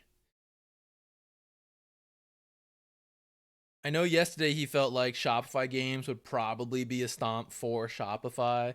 I get it. So he was gonna watch other games that were closer. I'm down to watch this and root for the underdog, since we want underdog stories, but also Cosmic's friend is on Go Burrs, I guess. Go Burr.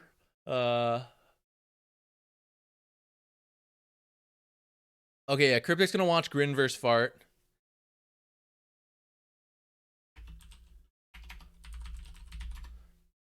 No worries. Keep up the chill solo times here. Ah, Hef left. Oh, no, Hef shifted. In fact, he still exists.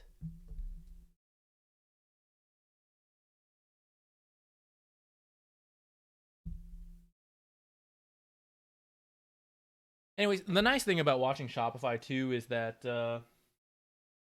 arguably, as one of the more established teams in here, they should have the better idea of what they think is good and all that. Which I don't know how much they're pulling out the stops here. If they feel overly confident, strat saving, all of that. But I imagine they're just gonna try their best, pick what's best. So I actually am kind of curious about what their drafts look like, more than the more casual stacks that pull together, which I think might have less of a draft plan, if that makes sense. You want two beds side by side? I know, right? You just get to choose. When your pillow gets hot on one bed, you move to the other side. When that one's hot, you move to the second bed. That's the life. Look at Hef.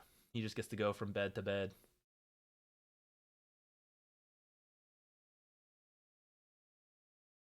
Mage Slayer on Snapvirus. You can apply to the other team.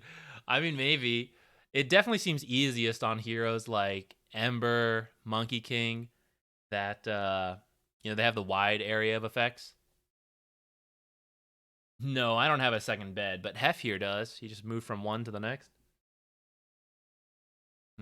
Okay, let's take a quick peek at the Fart Studios game. I think that one launched first. Maybe that one's already going. Let's just take a quick peek. Oh, I should change my stream title as well.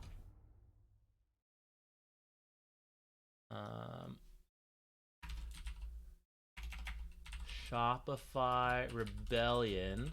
Got to put that first. That's the pull.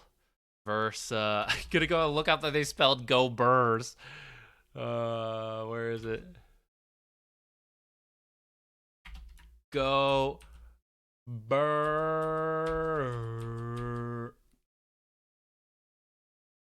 Yeah, 3 into 3 lowercase. Okay.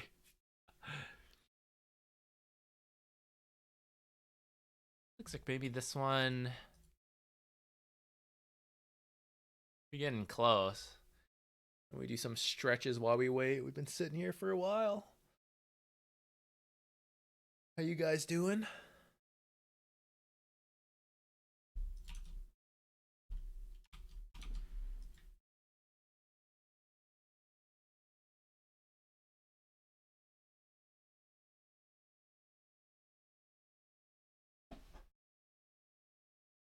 Bed, second bed, keyboard, back to bed. Something like that. Sometimes you spend some time by my feet.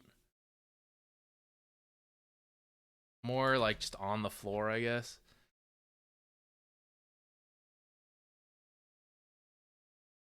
How long till pro games? They should be starting up. There's usually a delay through what we can watch versus when they start. So any moment now, they should be going. Do I support a team? I'm generally both. Like, I'm generally a Liquid fan, but also just a fan of good Dota, right? And I think there's a lot of cool players. I'd say that's the bigger thing. I think there are people who seem pretty good. Like, obviously, I don't know a lot of these people in person, but they seem nice with the interviews, stuff like that. I'm more of a fan of like those kind of players and like to see them do well, you know. And if they move around, that's fine. Whatever team they go to. then I'm down for. And sometimes you got like, you know, lots of good people on both teams, then it's just like, let's hope they just get good Dota, stuff like that. But I like Liquid because a few years ago when, you know, like every team would play a tournament and then disband, you know, there was a ton of swapping around for a while, constantly kicking players. Every team was like trying to find, oh, this is the perfect group of heroes, whatever. And I wasn't such a big fan of that. I like when people stick together. And the original Liquid squad stuck together for quite a while. So even back when they were on Alliance, I like that they stuck together throughout all that. Of course, they eventually did break up, which I think is understandable, right? They gave it a good go, and then eventually broke up. Many of them seem to still be friends, so I think that's nice, right? I don't think I probably had it in me to go pro, but if I was a pro, like that's the kind of style I would have preferred, not like kicking people, all that stuff. I would want to be like, hey guys, let's stick together, try to do it, try to be friends and like win Dota games. So it seems like that's what they do, and that's why I like them. And when they did eventually break up, I mean, they picked up freaking Zai, Matu, Nisha, right? How can you not love those guys either? Matu is one of my favorite players. Zai's great. Nisha's great. I feel like Liquid, the nice thing about Liquid, with Nisha moving to Liquid, I feel like even when he was on Secret for so long, he didn't really interact much with the interviews. I don't know if he's like, as he's grown, he's become more comfortable with it, or Liquid helped push him towards it. But I feel like we get to actually see more of Nisha, so we like actually see a bit more personality from him too. I like when orgs do that. Having said that, I am guilty of not watching all the stuff from the orgs when they make player content. But I do generally like it.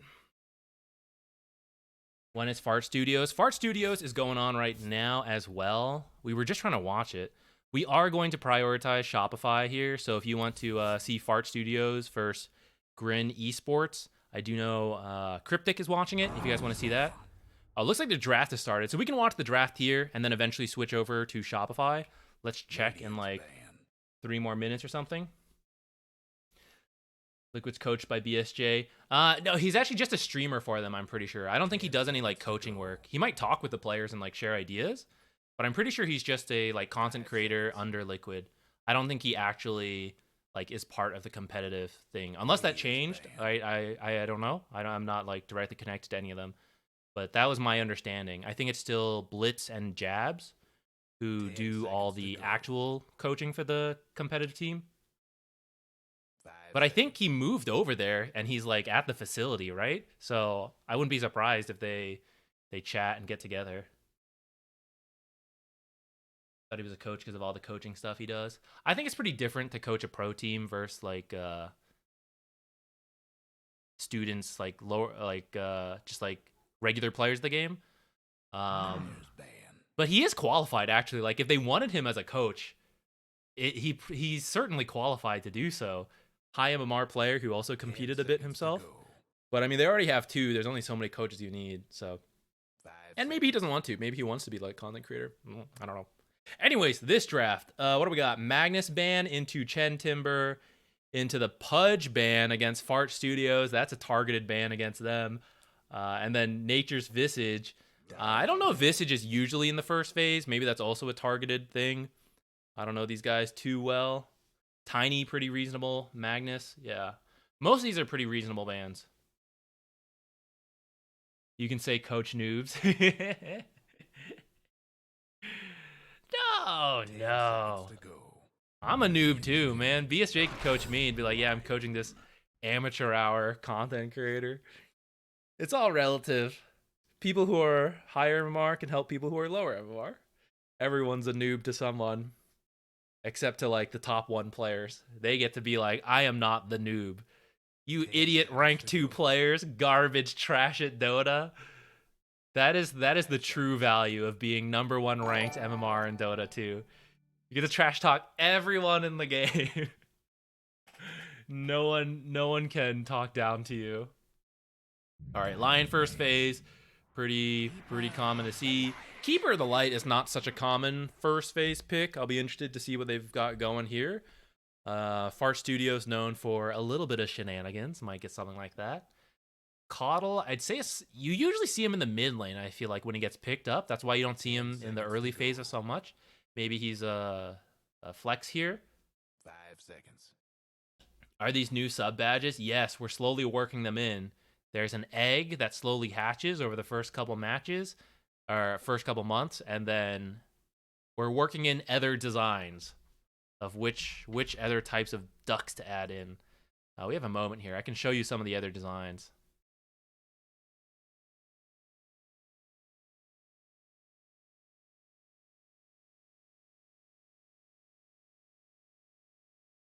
Some of them won't translate well, though. My girlfriend was just having fun drawing some of these. But some of these, when it shrinks down to like 72 pixels and all that, they don't translate all that well from what you see here. 10 seconds to go. Yeah, Moongelling is here to take suggestions if you guys have any ideas for stuff. Radiant's ban. Newsham has published the video of the ping face of Far Studios. Oh, that could be interesting. Yeah, I might check that out later. All right, let's see what else is happening in the draft. We check Shopify Rebellion again, though, actually. All right, they're still in the first picks. We can come back here in a moment.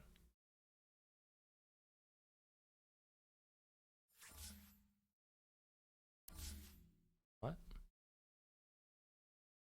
Where'd it go? We've been had.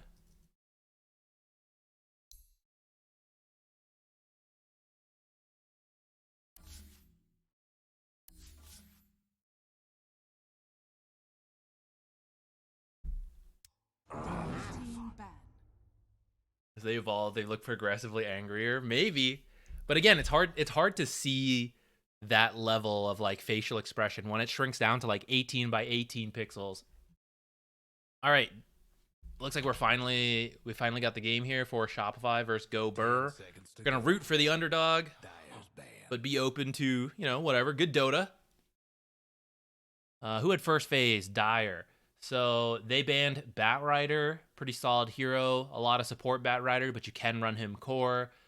We got a Magnus Tree ban, Chen ban, Lion Bounty ban, Kunkka ban. So I'd say mostly normal, and then Bounty and Kunkka look a little bit more targeted. I don't think you usually see them in that first phase. And from there, they took Nature's. I'd say that's a very reasonable first phase. And then Primal Beast, he can charge through the trees, doesn't care so much about Nature's Prophet. You can find Nature's in the trees as well, kill all the treants. Pretty nice in that 1-to-1, but of course, just as a general hero, Primal Beast is pretty good right now. And they might ban like maybe his worst matchup here coming up. Looks like they're going to remove Wyvern and Beastmaster. These two are pretty good. I actually don't see as much Beastmaster, haven't seen him too much, but I know I've heard that with the Vlad's change, people like him. But I haven't actually seen it myself. Wyvern is just very good right now. 10 seconds to go. Would have been annoying for Nature's Prophet. Kill all the treants. Find him in the trees by like flying around. And just like a good hero, right? So maybe ban them all out.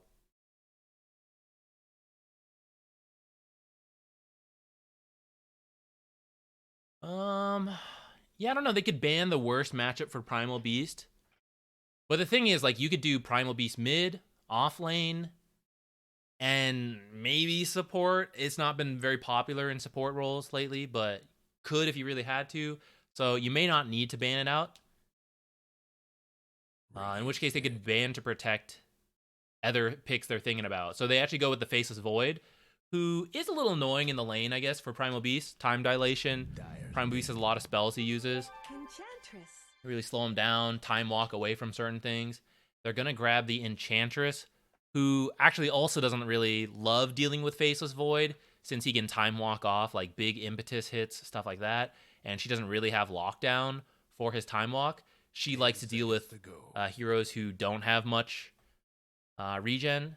She's probably a 5, so she may not have even been laning into the Faceless Void, but she roams around pretty early, right? So getting rid of that potentially could be the reason, but Faceless Void is also just a very popular carry, and his Chronosphere is annoying for Primal Beast. You can't charge through it, can't trample, can't ult on it, could get bashed up and ruin your channeled spells, right? So maybe they just wanted to get rid of it.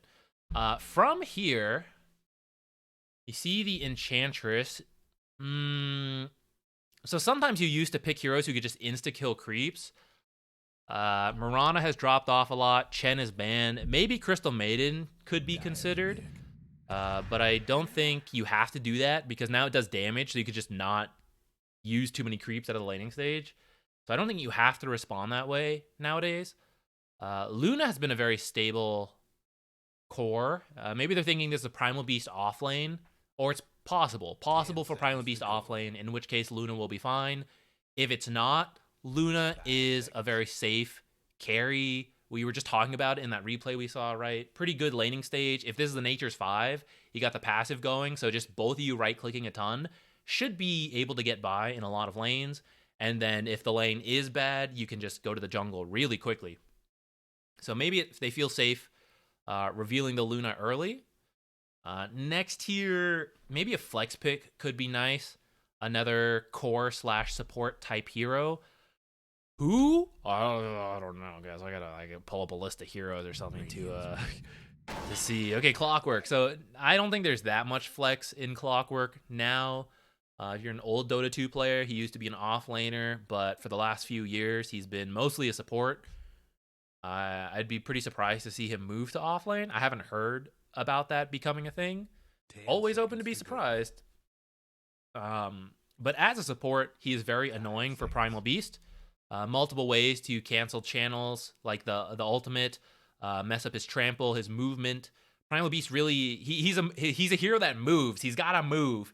And like this stuff like cogs, battery assault, the ultimate, there's a lot of annoying things for that. And then Enchantress, right? Classically at level 6, she becomes like impossible to kill with attacks. But battery assault actually does tons of damage. Magic damage that is not affected by that. So kind of nice in that regard.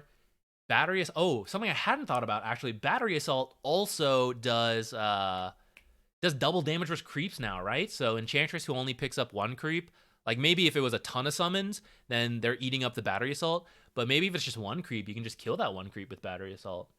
Luna Clock is a strong lane. Also true. Yeah, 2 together. They'll just frontline for her.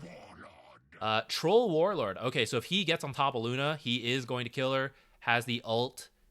Troll Warlord's ult to survive through Luna's ult, potentially. And he wins the direct 1v1. 10 seconds to go. They will have room to pick an offlaner 5 seconds. who can handle Troll. But that will be tough because it's probably an Enchantress Troll lane, which does sound pretty miserable. Troll is a good laner, Enchantress is a good laner. I don't know, guys. I don't know who that is. I am not the pro drafter. I just analyze what I see. Yeah, I don't know. I'll look through the heroes. We'll see who we can come up with. Maybe Bat Rider off the top of my head. Banned.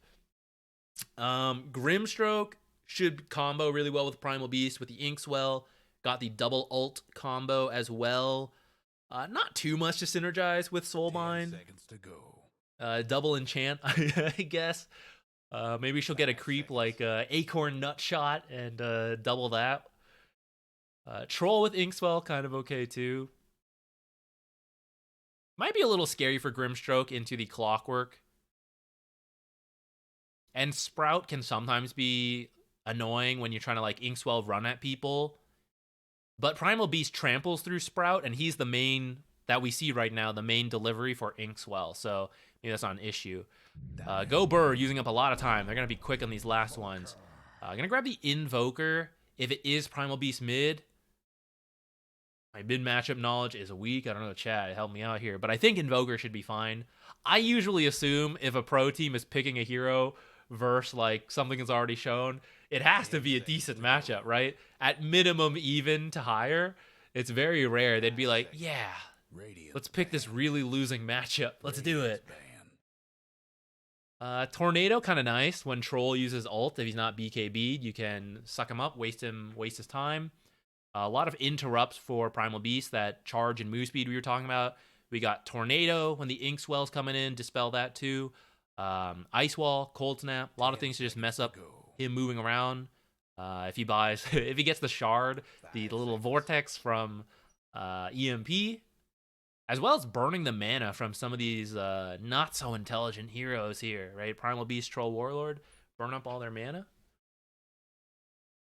Spirit Vessel Builder as well for the tanky Primal Beast, Enchantress Heal, Troll Lifesteal maybe. Also just pretty good as a mid laner with relatively safe matchups, especially because now you can ban some of the worst ones. They're actually banning out Ember, which, if I recall, I thought Invoker did fine against, but that might be old matchup knowledge. Ember is just a very good hero right now, and I would say that Shopify Rebellion want either an active mid hero or a very solid offlaner. And I think they're just assuming Primal Beast mid right now and banning out some better mids that they could possibly take.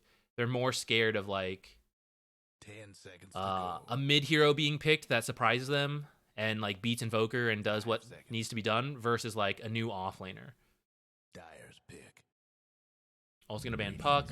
Doom and Timber banned earlier. And they're just going to grab Axe, who should be good versus Troll. You can ult through his ult. Blade Mail to reflect Troll's really fast attack speed. Ooh, look at that. Who's this hero entering the meta? How surprising. Pangolier. So we're going to have a Pango versus Invoker mid matchup. Pango should do okay, I think. Should be, I don't know. Isn't that like Pango's thing? Just gets by. Is Nouns in this tournament? No. So these are open qualifiers. So there were direct invites to closed qualifiers for teams that, like, to be eligible to be directly invited, you had to have an established team that hasn't changed too much. Nouns kept most of its players and mixed up a little bit, so they were able to be invited. Shopify Rebellion changed too much. 3 new players, so they weren't able to be invited. So now they have to do this. 5 seconds.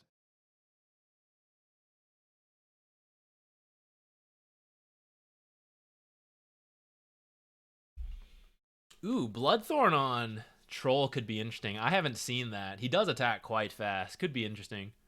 But I don't know if he will do it, but it could be fun.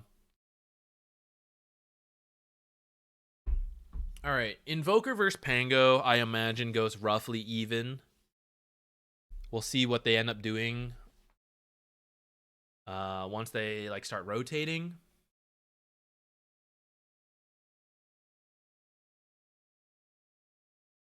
So I think Axe will be good versus Troll later, but in the lane, it's actually still a little bit annoying. He will have, I think, Nature's Prophet. I don't know the players and their positions, but Nature's Prophet might be able to help out with some good right clicks. Once you get the Vanguard, you should be safe in this lane, though. Luna Clock versus Primal Beast plus Grimstroke. That could be a little scary. I think a lot will come down to Clockwork preventing them from, like, if they get to do the combo, like Stroke of Fate slow into Inkswell, Trample, all that Onslaught, then it's going to be rough. Now we're seeing the new age tech for Nature's Prophet, TP out. You kind of suspect Nature's Prophet's going to do this, but there's a couple different places he could go, and so you can't feel as confident just blindly warding as you'd like. He's going to run over here, place this, which actually, if Shopify Rebellion had smoked down here, I think they would have intercepted him. A little bit of luck there. Some wards to help them spot out rotations, some first blood attempts if Shopify Rebellion were to come bottom. Sending Luna up first because she's... So we were saying not to take this stuff. She's taking Lunar Blessing because it increases her nighttime vision. So they sent her first because with this observer plus her night vision, if she popped a smoke, she would see the enemies first. I think is the reason for it. Okay, Nature's gonna block this camp, and there is an Enchantress, so he may block more. Like maybe block like some of this stuff, but actually chose to put it here. I think some other teams may have chosen to block like more camps versus an Enchantress. Okay, they are gonna go for the blind check, and they do get it. I don't know if they had some kind of information for that or checked replays and saw he tends to like to do something. Oh, what do you guys want? You guys want the cat cam during the game? We can put it down while we watch the game. Invoker items? Here you go. Looks like he's going to grab a Bracer into Treads and Spirit Vessel. Invoker nowadays, I've seen a lot of kind of right-clicking builds. Ah, shit. I was talking about that. We missed him kill Luna. That's a very nice start. Is it the Enchant Slow plus Inkswell plus Onslaught? Nice. All right. Pretend that didn't happen. We'll get the next one, hopefully. I'm not an official caster, guys. It's acceptable to miss things. A little attempt here. Another Inkswell run at the Clockwork. I think there's another kill. Okay, not a great start up here. Uh-oh, down here also getting a Nature's kill in the meantime. Troll losing a good chunk of health, but Axe actually losing quite a bit himself now. And he actually went Boots first, which is pretty interesting to allow him to maybe like avoid some of this stuff. I don't know. Ooh, TP's in and cancels the salve that went on Arteezy. They're going for it. I don't think they quite have the damage, and with the heal, I don't think they can kill Enchantress either. Oh, he is all in. Okay, he is gonna get the first blood. The tower is getting real close to a kill, and he just used his TP. I think he's got a TP home now, though. Enchantress is gonna run him down. She's pretty fast. If he can lose her in the trees, he might be okay. Okay, with Axe here, may have survived long enough. All right, I think he's good to go. That's close. That's scary. In the mid lane, Pango doing really well. I don't know if he's supposed to do this well. Like I said, my mid matchup knowledge is not great. But 12 and 6 denies is pretty rough, I gotta say.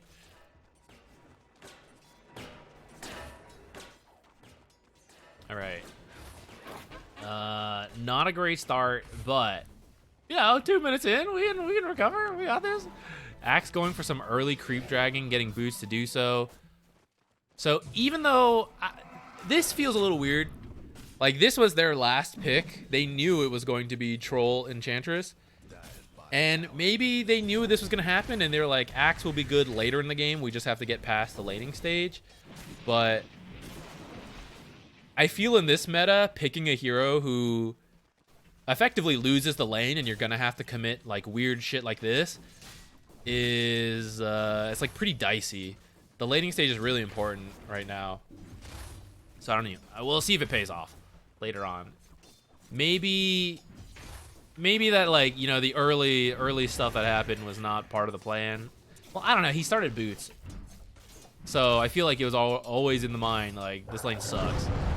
Clockwork has walked away, so they're just going to go on the Luna and 100 to 0 her. This is the danger. Like, if you want to do anything like this, you're wrong. You can't. If you leave, they die. And if they know you left, I mean, you saw it from there, right? They instantly went on Luna. Luna had to be really far back while he went in, or he just can't open up that camp. It's a very dangerous lane. If he's there, he can interrupt it with his spells, and she's not going to die. 5 to 1. A little bit of a tough start. Open quals tend to go like this, though. And it's a little bit expected, right? I mean, Shopify Rebellion is a very established team in terms of, like, I know they're, like, a new group of players, but, like, all of them have shown they're all very high-ranked players at an international level. So then you come to NA open quals, and it can be a little lopsided sometimes. But let's see. Got an Inkswell trample. He's trying to interrupt it a little bit, but it wasn't quite enough. Though trapped in cogs, they're gonna switch over, go for, holy shit, that's some next level I don't know intentional or not, but he knocked him out of the Sprout. I thought they were going to grab that Sprout kill and then turn around for Saberlight, but he almost saved him. What an absolute Chad.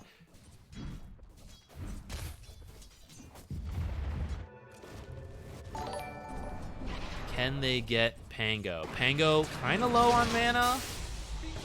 Had enough for 1 Q. Gonna trap him in here. Very difficult to use the bottle regen in this time. Should be a Pango kill. That's his wand. Would have liked to be able to use the W to go up the cliff perhaps, but maybe couldn't wait long enough. Whew. That was very close, down to the last auto attack. That is why, like, a few little 1 strength buff here, 0.5 armor there, all that stuff adds into these kind of moments. But that kill very much needed, since the mid lane difference is 32-13 to 18-1. Very rough. He's got to capitalize on this. Don't miss any last hits. This is why he practices in the lobby. Nature's TPing up here for the Enchantress rotation that was trying to kill Luna. She is quite low, and there's a Inkswell Centaur about to kill her. That feels bad. Will they get a return kill? Yes, two supports. The supports are probably feeling pretty good about that. Saberlight getting quite low as well. It doesn't look like he's already got the phase boots and the soul ring. He's very farmed, so he's gonna run out of here. He's top net worth, even though his lasts are a little lower. He is involved in 4 kills and then 3 assists. That's a lot. This is not the way you want the top lane to start. Pango also picking up an ooh, messes up a little bit on the jump going down the cliff. Accidentally stays on the high ground, so Clockwork able to pick up a return kill at least. Support's kind of happy about this. Meanwhile, down here, Axe gets killed by Troll. Nature's going to get a return kill. So Nature's is very high level. Level 6 at 6.5 minutes is insane for a support, because the supports are the ones surviving these kills. So we need to see them be able to kind of like use their power to then like return it back to the lanes. But unfortunately he died right there, and Enchantress might also steal this Wisdom Rune, which would be quite sad. Saberlight should have this one secure, so let's see. Axe does have Call. This should be good to go. Okay, Axe secures it for his team. 1-1 split. You need to have that. Nature's coming up here. Block the pathway. Ooh, okay, so sometimes you get a little unlucky with stuff like this. Second Quelling Blade to free that. Okay, I thought she was going to be gone, escape, but they actually do manage to pick up the kill before... No, Axe falling low. Now onto the Nature's Prophet. Downside, if you're a high-level support who then dies, it's even more painful. So, actually, if he'd sprouted a little sooner, then he'd have both rings blocking off Enchantress. Like, if she's up here and he sprouts here so that it's both this way, then she can't Quelling Blade out. Could have sprouted maybe a little sooner. I don't know if it was on cooldown. Alright, remember earlier when we were talking about Luna being able to jungle? So, here it is. This is what it looks like. Much better than other cores, but not really, you know, the game plan to get run out of the lane 0-4. Sometimes we just got to adapt. Another mid kill on the Invoker. Pango rolling around. Kitrak barely going to survive, I think. Even with that Urn charge on him, he's got a heal going. Very low heroes. I think there's enough health on these cores. He's just going to run in for the ult. Another kill for Yopaj and Saberlight. Saber Chad, 6-0-3, leading the team. I know we switched to net worth like pretty early, but I feel like the last hits are not indicative of what's really happening here and why maybe we need to show the net worths already. When this many kills, right, we're at 27 kills at 8.5 minutes, 28 kills. We've only seen 6 of them on the screen at any moment, 29 kills.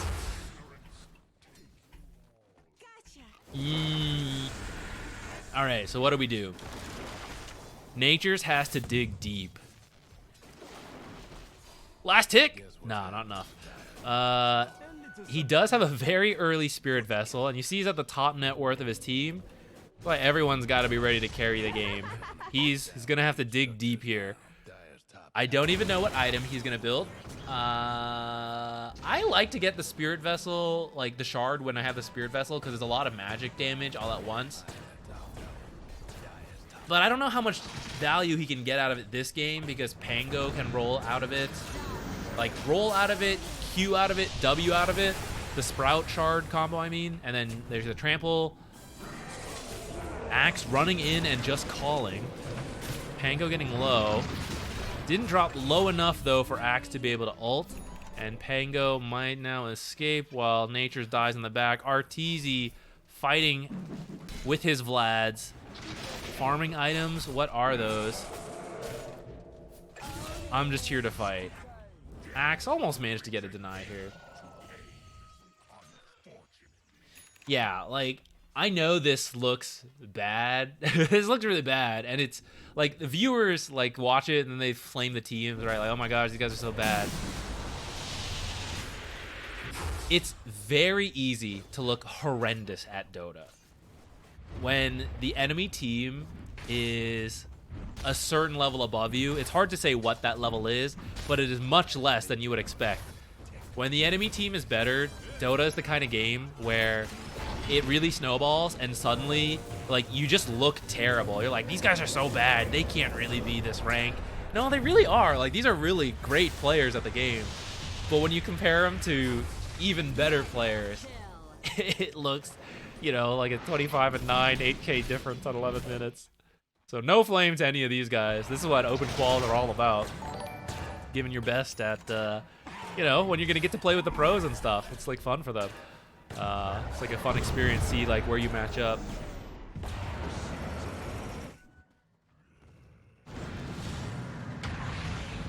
Okay, we got Diffusal on Pango. Oh, I forgot to do the prediction points, but I guess it would have been pretty obvious one-sided. I think everyone would have gone Shopify in this case. Getting the Shivas. I mean, really, the cast is now just moving. Oh, shit. Arteezy. Dying in the mid lane. Let's go. This is the comeback. Starts with that Arteezy kill. Axe? Is he fast enough? Can he lose him in the trees? No, not to the AoE spells. Now another Diffusal onto the Nature's Prophet. Luna dying somewhere off. I don't even know where. Top lane, it looks like. Saber Chat is on it with his Veil, working on the Shivas. Yopaj then picks up another kill in the mid lane. Alright, where is the Armlet? Speedrunning community. You guys know, Armlet is where it's at to end the game super quick. Incredibly dangerous and easy to feed if you do that, though. So, not surprised they are not doing that.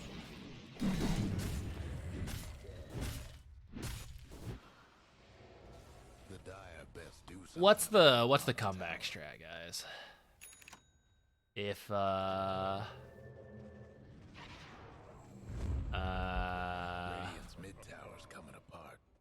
so if Shopify Rebellion all stand on top of each other to kill the Invoker, and then we get an Axe call on 5 heroes and a creep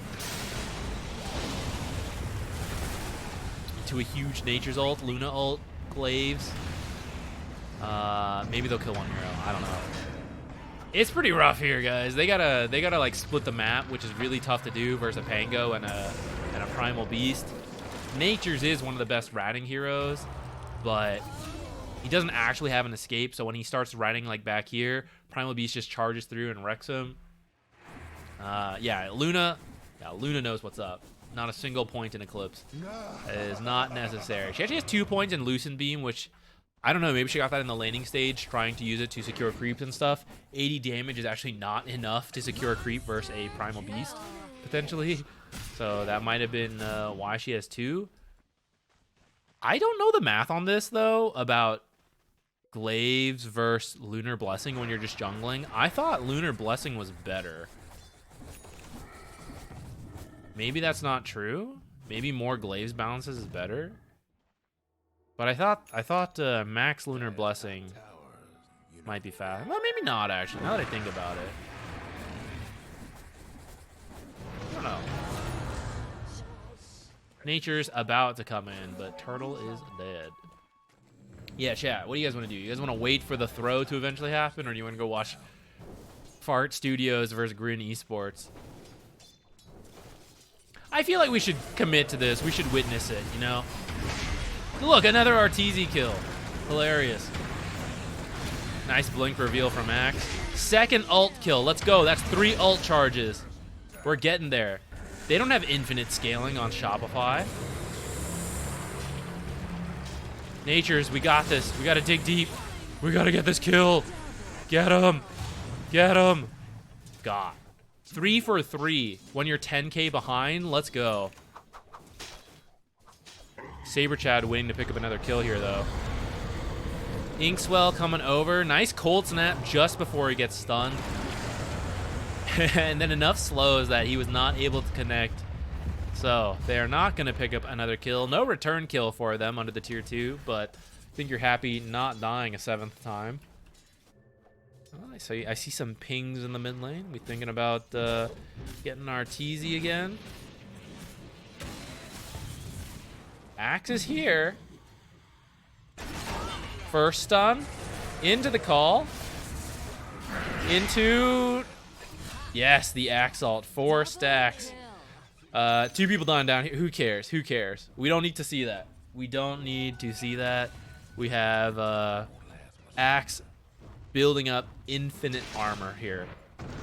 Which, if you didn't know, Battle Hunger scales with the armor.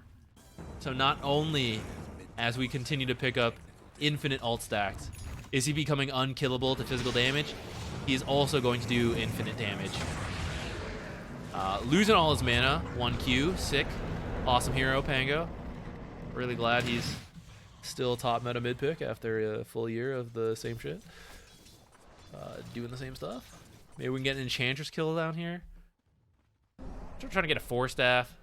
Just some utility on the Invoker mid. Depending on his Axe to do the rest. Kind of like this, right? I am now the support for my Axe. Get another stack. Let's go. 5. All right. If they hit 10 stacks, they win. No, maybe 10's too low. Maybe 15 stacks. If he gets to 15 cold armor, I think Axe wins. I think it's fair. Don't you guys think?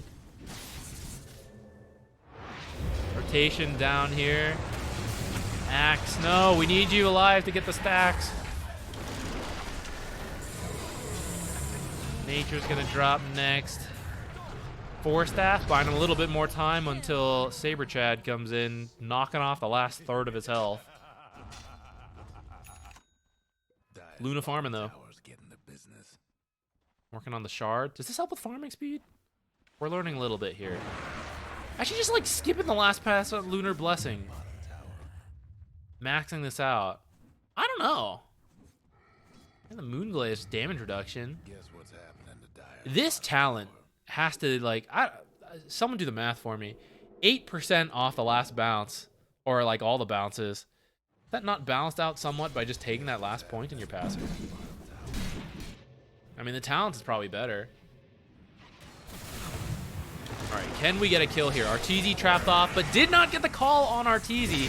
Does have a 6th armor stack. We are 6 out of 15 to a winning amount of armor stacks. Arteezy gonna fall after his ult expires. Axe still alive, still potential. Okay, it's gone. No more Axe call stacks this time. It's time to get out. Our win condition is not here. Level 4 Lucent Beam ult, not quite enough on these very tanky heroes. Looks like a team wipe for Shopify Rebellion. All right, 3 for 2.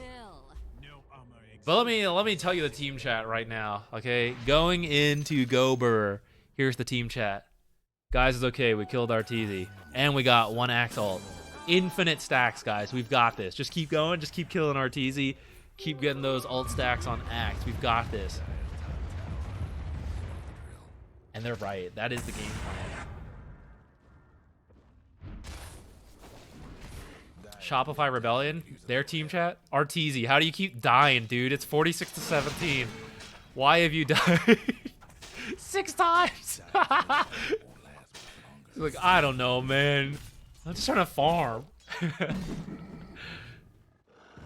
I'm sure they're having a good time on Shopify. I'm sure the pressure is not quite there right now. They are trying to find fights, though. Like, that is kind of what you have to do when you're this far behind. Find favorable fights. If they can get this... Oh, damn. They weren't quite able to get the Axe Call before the roll comes out. Soulbind on 2. They do grab the Pango. No! Oh, it wasn't worth it. Oh, he was just a little bit off on the Culling Blade. Didn't get that 7th stack. Radiant's mid tower's coming apart. What are we building here? Sanj, Kaya, Radiant structure. Kitrak. I'm amazed. Kitrak hasn't just like seen how many times trolls died. He's like, you know what? Whatever. I'm going core. I'm building Sproink. I'm maxing impetus. Still buying team items. What a guy. Oh shit, Saberlight, get out. Everyone, TP out, blink away. Oh god, don't fight him. Saberlight is not the guy. He's not the guy you want to fight around. If you have to, you have to. Oh, I forgot. I forgot the shard is this thing now. I was still thinking Lucent Beam, Glaive stuff.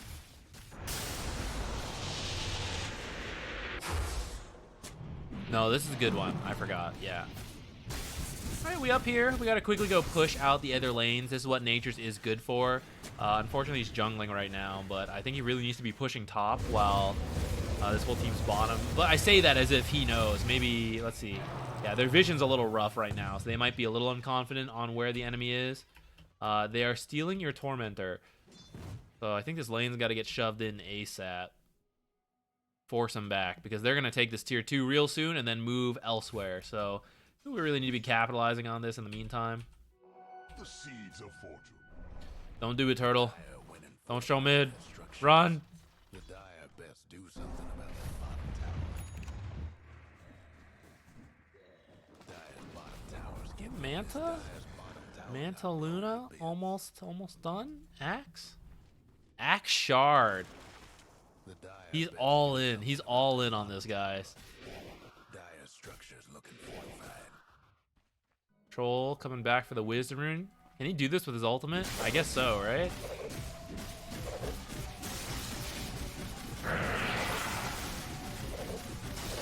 Please die for the memes. Damn. Would have been really funny, don't you guys think so? Went Vlad's Maelstrom Mage Slayer on this troll. I don't know what build I expected, but it wasn't that. I missed Luna dying. I'm sure it looked like one of the other 48 deaths. Alright, sudden rotation bottom. They just killed top. Maybe they're thinking, hey, quickly move bottom, and they're trying to preempt that. Come down here. They're actually smoking up. See what they can find. Let's see what their vision is. Not a lot to work with. They're moving top, but actually, Radiant has actually come bottom, trying to find you guys coming down here. So this might lead to a whole bunch of nothing. Especially as they're actually doing Road. Okay, it is scouted out by Sunstrike, but they are way too far to do anything besides a Nature's Prophet, Blind Steal, teleport straight into the pit. How did he have vision of that, actually? Shouldn't Sunstrike have faded by that point? How did he see that? I guess Sunstrike vision hadn't faded yet. That's the only... Oh, I'm sorry. Maybe I just didn't... Was Clockwork Flare there? Maybe I just wasn't paying attention. I'm getting old, guys. All these animations and stuff, I miss like half of them. I have the useless kind of ADHD, I feel like. People make memes like, oh, the ADHD people see like everything. Blah, blah, blah. I'm like, I don't know, goldfish brain ADHD. I don't know what I'm seeing. I can't process what I'm seeing. Can't process what I'm hearing. Kills happening top lane, so we got a roll coming in. I've now rebound my zoom keys again after feeding in that game, so we can't zoom out right now. They have found Luna over here. She's pretty tanky because of the glaives, but it is going to fade, and they are going to now trample her. Has he died yet? No. 12, 0, and 11 on Saberlight right now. Really padding his professional stats right now. Troll, ooh, just barely living. Lifted up. Oh, it's still alive, actually. It's going to get through. Good work. Is that easy? He just needed to not die one fight. Now they're going to get megas. Sick. Good for them. All right, so next game, what is the change in strat? Now, I wasn't sure about the Axe Boots, right? Picking a hero that we didn't think could do well. But I'd say he had some pretty good calls. They found some they found some fights. So I feel like we got to see the idea of the Axe and why it was potentially good. But I do still think can't struggle that hard in the lane right now. I think there was some miscommunication or something on the ideas of what should happen in the top lane. Like, Clockwork leaving the lane is kind of a death sentence for Luna once they're like level 2, level 3. And I think we saw it at least once, and I probably missed it at least once. But yeah, they picked up quite a few kills in that top lane. Even though that was supposed to be their response to the Primal Beast, right? Luna into Primal, Clockwork. They had the heroes. LMAO, I missed it. Hold on, let's go back. We have the power. We're not the professional cast. We get to do this kind of stuff. Call in the wave, into Sunstrike, Clockwork Flare. Oh, shit, guys. It's not worth it. He missed the cull. There was too much damage, too much blade mail, too many spins. That's the team comps right now. Shit. Guys, I was supposed to be at 7 out of 15. I let the team down. If we hit the 15, we get one free win versus Shopify Rebellion. And that should have been one of them. Alright, Nature's died. I don't even know where. Who cares? They're looking for Axe. They know that this is the only way they can lose the game. If he gets too many Culling Blade stacks. This is all a giant meme, by the way, guys. I know sometimes you may come here for educational content and you're like, oh, really? Like, is there some turning point? No. Yes, but no. No, there's nothing. Just so you know. I'm going to lead you guys astray. Diving in front of the tier 3. Invoker dead before he gets to do anything. Eclipse under the tier 3.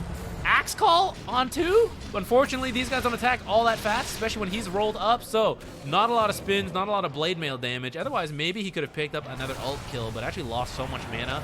I don't think he even had the mana to use the ult. Everyone currently escaping. Nature's coming in the back trying to find a kill.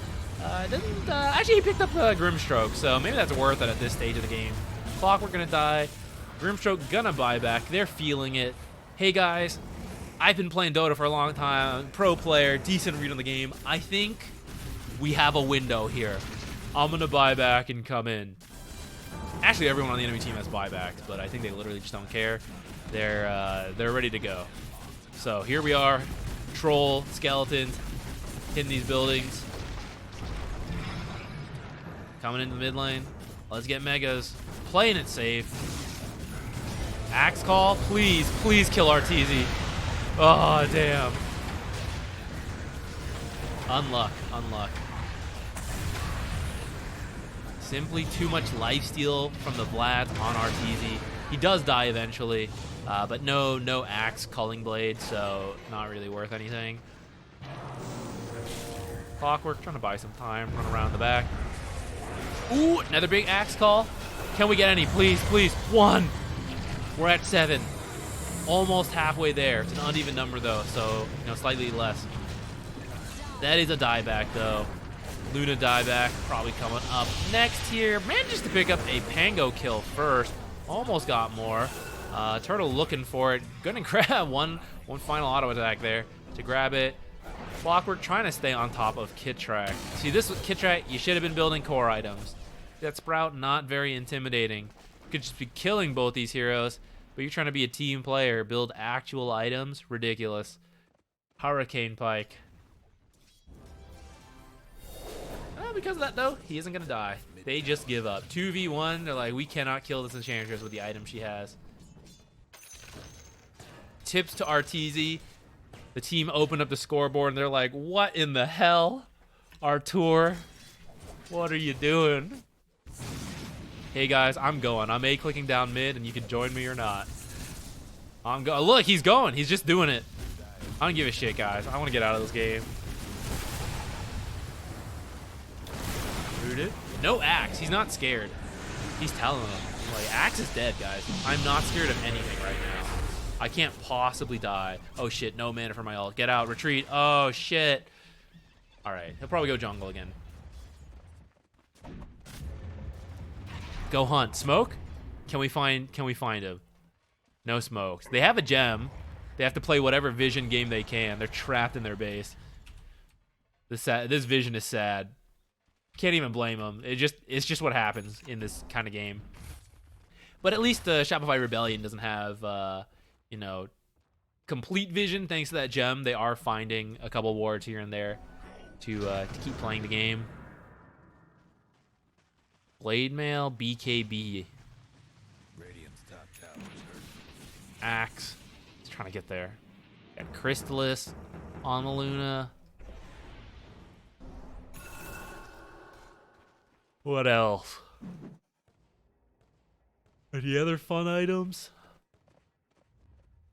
Uh-oh, some miscommunication. They're both golden greaves. What a waste of gold.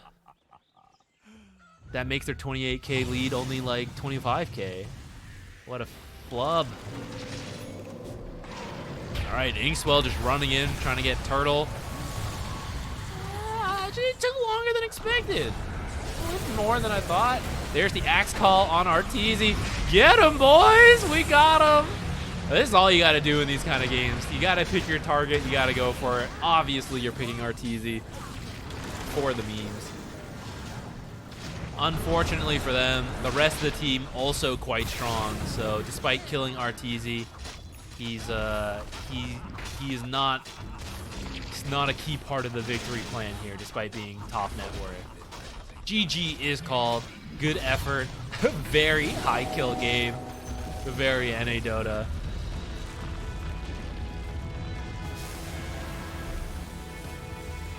What is the change you make to win game 2? Any ideas? Shall we go see what Fart Studio is about? Hef is sitting in a weird way. It's hard to show them all. And Jupiter is like down there, which is also hard to show. But you can kind of see his face there. See? This is his face. Right, face. That's the tail on the bottom. It's hard for you guys to see through the camera. I can see it more clearly in the real life. I'm actually not an AI. Hef, can't see his head. Here we go. Peacefully sleeping. This room gets warm because of my cameras. Or not the cameras, the lights and the computer. So they come in here to sleep. All right, let's see what's happening in Fart. Oh, just kidding. It's not going on right now. Maybe we'll see what's up in Boom Esports and Lava Esports while we wait. Let's see what their drafts and stuff look like. Who all are still in SR from last year? Arteezy and Saberlight. I think Bulba is with them. I'm actually not sure. I think Bulba might still be there. What's going on here? Boom versus Lava. Looks like a much closer game. What is going on here? Techies, I see, is 6-1 and 7. Rich-ass Techies. My goodness. Where is he on the net worth chart? He's practically a core. Very farmed. Who else? We have a very farmed Bloodseeker, it looks like. Alchemist is at the top, but this net worth difference is losing when you're an Alchemist.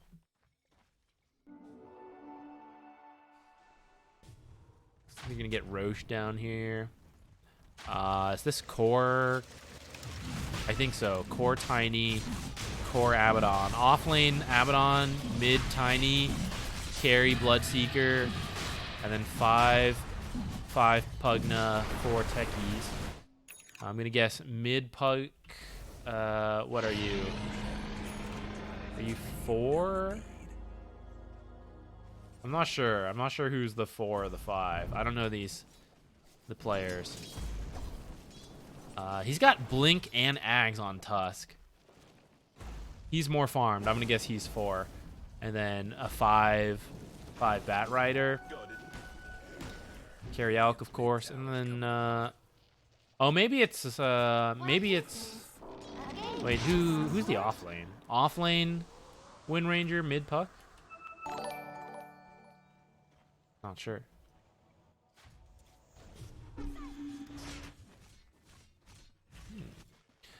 Always got the potential to get kicked back. Looks like they've already lost a set of racks, but not the end of the world. This you always gotta be careful of, especially if he is not going Aether. Actually, he's going for Yules. The kickback could always open up some possible comebacks for them. Thoughts on British short hair? I think they're pretty cute.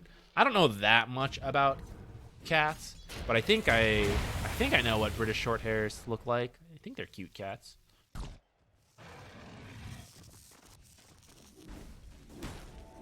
I have to buy an MKB on Alchemist because of the butterfly? Guess so. Alch doesn't usually love to build that item. But I guess when you've got to, you've got to. Not even 1 kill per minute this game? Yeah. What are they even doing? Farming is so lame. Why aren't they fighting? They're literally not running right at each other. This is ridiculous. Mid tower is still up too, so it looks like Radiant's been in control of the game for a while, and the net worth is relatively even thanks to the Alchemist effect. But otherwise, they might be, you know, like 5 or 10k behind. Looks like we're coming up. Gonna siege the high ground a little bit. Just send in some Manta illusions from the Abaddon. Have Pugna blast a couple times. Just throwing a bunch of shit on the ground. This is where my old man brain gets confused, you know. Tusk maybe was trying to go in to kick someone back, but unfortunately something disrupted him. I don't even know what. Was it Avalanche? And off of that, they were able to silence and just kill him before he could use anything. Quite unfortunate. We're going to continue the siege now. Tusk has bought back. Ooh, tiny avalanche toss. Almost killed the Puck. They're going to kick back the Abaddon, but unfortunately, Abaddon has ult. Oh, please. Okay. Interrupt the TP out. It is taking quite a while, though.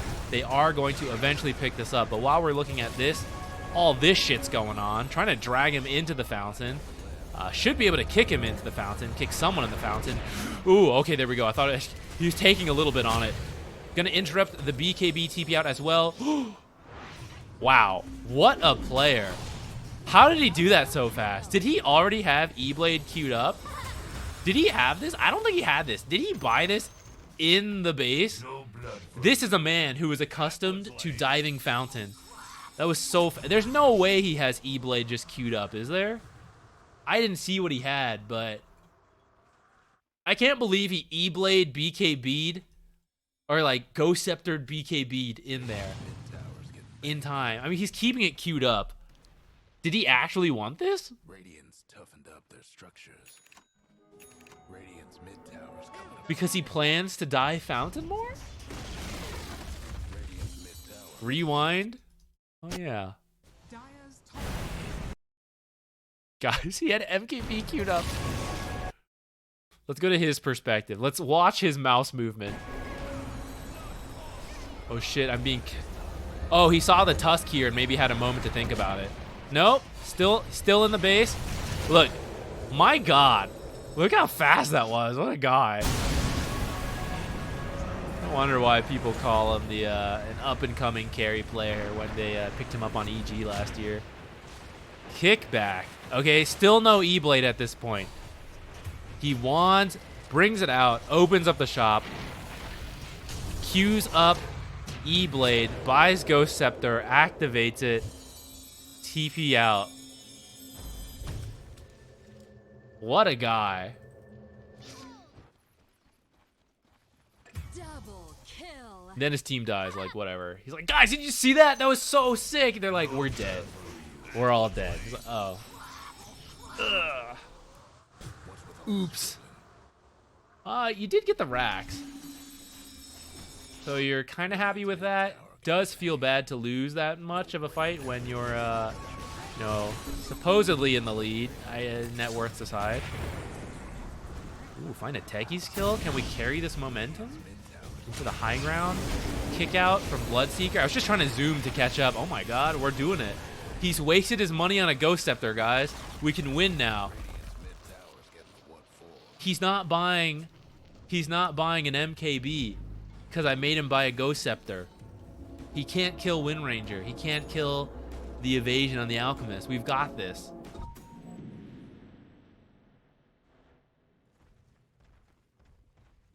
right, guys, settle down, settle down. Through a little bit. We have 2 sets of racks. Just wait for next Roche. We're strong there. There's no enemy fountain near the Roshan. So just chill. Wait for that. We've got this. But all of that in Spanish, because I think this is an SA team. Actually, I don't know where they're from, Spanish or Portuguese. But it wasn't in English. What just transpired. But I think that's what it should be, like, plan-wise. Bat Rider in pretty deep, looking for something. Gonna get jumped on by Abaddon and killed real fast before Tusk can even save him. They do kick back the Abaddon, but once again, gonna pop the ult. Gem down over here. We'll see if anyone notices. It's kind of in a weird spot. Yules to buy some time. Abaddon ult down. Running over at that Tegisu. Blast off across the trees. Ooh, Glimmer Cape saving him. Never mind. Okay. Blink, Dust, Puck. Supports are not the only ones who can buy detection. Cores can in fact buy detection to get kills. Another kickback.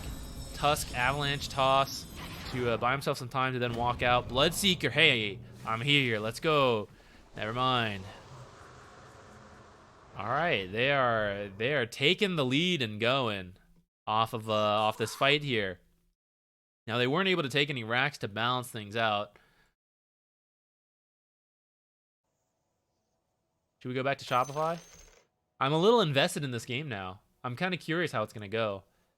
It was pretty lame originally because it's still not averaging 1 kill per minute, but I'm kind of curious now. At the same time, the Shopify games probably started right about now.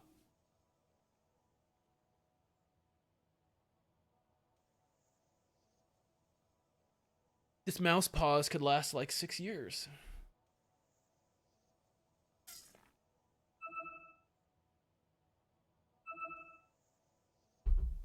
Some strategic pinging. All right, let's go check. Let's go check the Shopify game real quick. We did say that's what we're here to watch, so.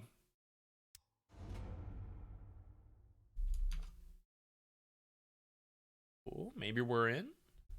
Maybe we're still loading.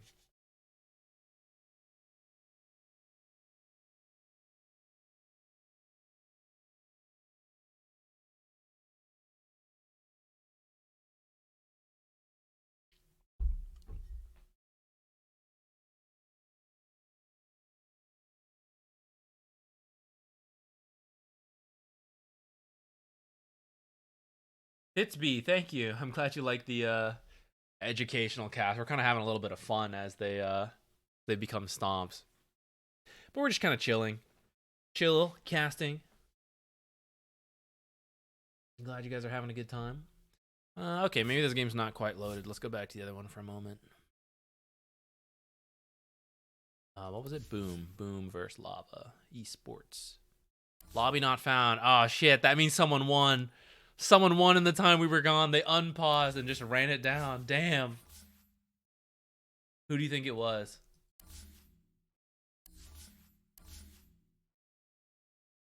Oh, no, that's not true. We're on a delay, so there was more time till the end of the game. But now the lobby's actually done, so we can't even go in on the delay. I see. All right, in that case, I guess we are just waiting for Shopify and go burr. Ooh, perfect. Here we go. We're at the very start of the draft. All right, so Chen. Looks like a Chen ban. Oh, no, sorry. Treant ban into the Chen. Bat ban, then the Magnus ban. Primal Beast, Natures. Primal Beast was wrecking us last game. Let's get rid of it. Excuse me, sorry. Gonna open with the Lion. Very standard support pick. Kind of discussed it earlier in the stream, but the mana drain change has been good for him. Both annoying against the enemy and helps your allies by giving them mana. A Bounty Hunter first phase. So I have not been seeing too much Bounty Hunter, at least especially this early in the draft. Maybe they specialize on the hero. Could be cool. Support Bounty 4, I'd say, is better than 5. Sometimes you'll see core bounties, so we could keep our eyes on that. You do want very strong lanes. When you pick a Bounty Hunter, you want to be able to get kills with your ultimate if you can't, if you have weak lanes, losing lanes, it feels really bad to be a bounty. Even if you win your lane, you can't like roam and get track kills. So whatever they do, they need to pick like one to two winning lanes. I mean, that sounds, I don't know, that sounds obvious, I guess. But you know, like sometimes you pick later game drafts that, okay, we get through the lanes and then we farm and we win. You don't want to do that when you commit to the bounty first phase. So I hope we see a lot of strong heroes picked up here. Otherwise, Bounty's going to have a sad game. And in fact, the whole draft will then be weird since we opened with Bounty. What do I think? Is Nemesis Curse overrated? It's hard to say. It feels very strong on certain heroes. And then you don't really want it at all on others. So I don't know if I'd call that overrated. I'd maybe say it's like situationally a good item, I guess, is where I'd put it. Is there another series after this today? Not sure. But even if there is, I may not cover it because we've been streaming since like 9 a.m. and I'm getting tired. But maybe if it's an exciting series. Will SR versus Fart happen? I don't think so. I think whoever wins their respective games make it to the closed qualifier until the second open qualifiers. Okay, we got a Rubik response. Sorry, guys, we weren't talking about the draft. The educational part gone out the wind. Rubik, good versus Lion. You get to some good spell steals. Shopify Rebellion is ready. They are going to grab Wind Ranger and Tusk. So this is probably the support duo right here, Lion, Tusk. Lots of early activity. They saw how that last game went. They were like 3 kills a minute. Let's make sure we pick good heroes for that. Tusk and Lion are great at that. Wind Ranger, core Wind Ranger, but where? You could actually run Wind Ranger in every single lane, and it could work. So we'll just have to see. Lots of flex value there. As your response, you know it's going to be a Wind Ranger core. So you want a hero who is good versus Wind Ranger. You don't know where she's going to go, so you can't hard commit like, oh, I'm definitely going to wreck her in the 1v1 mid. But you want someone good against Wind Ranger, like, conceptually. Potentially, you also need strong lanes, because otherwise Tusk could just, like, run you down.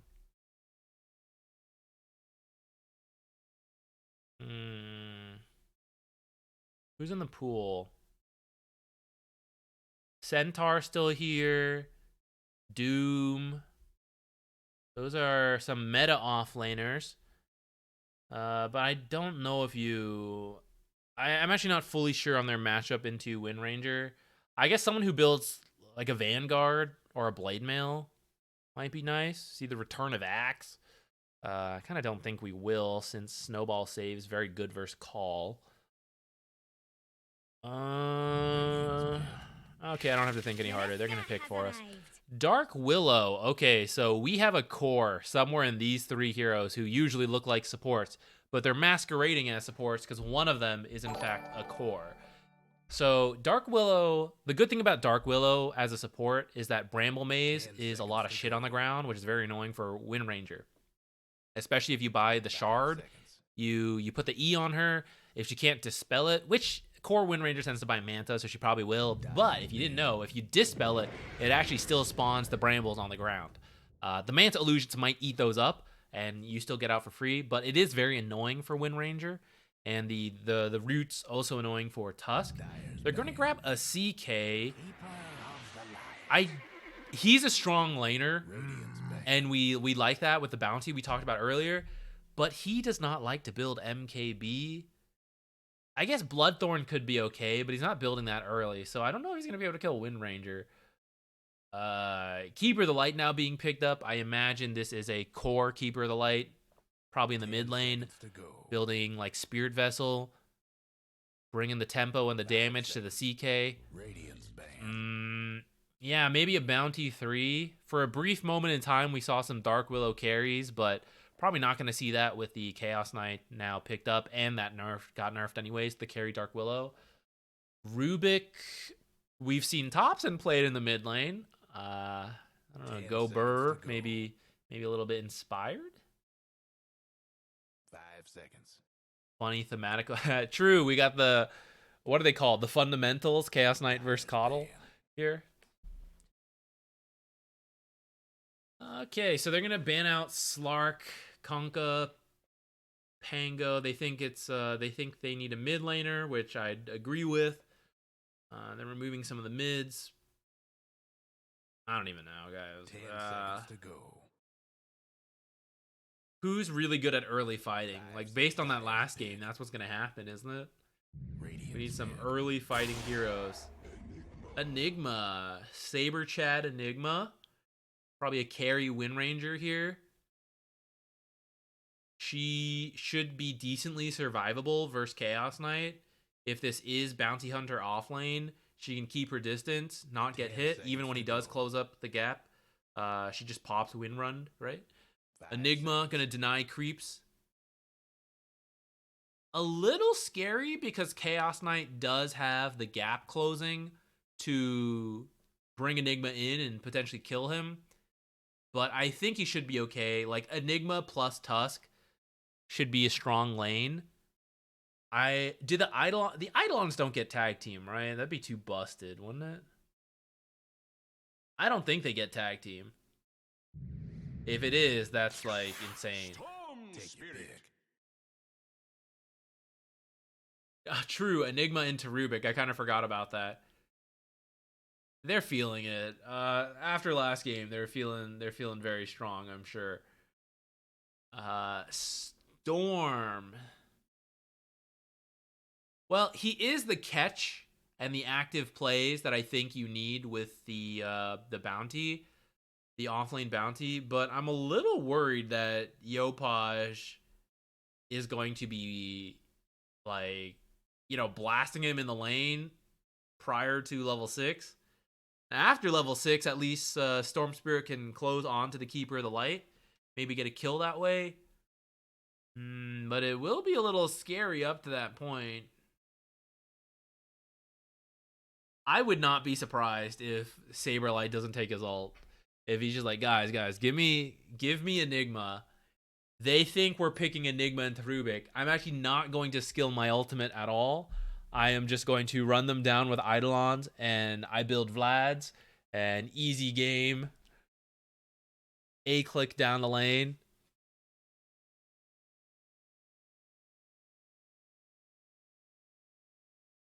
Do we think 3 kills a minute? Is this a 3 kills per minute kind of draft? Enigma is not nearly as good as taking so many early fights as the Primal Beast. Primal Beast was he's very good at it. Very low cooldown spells, very strong, high damage. Enigma is not quite the same that way.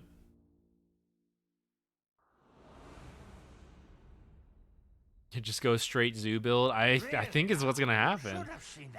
See if he's got anything queued up. Just some stats to start. Lion. Just everyone, bunch of branches and stats so far. What about over here?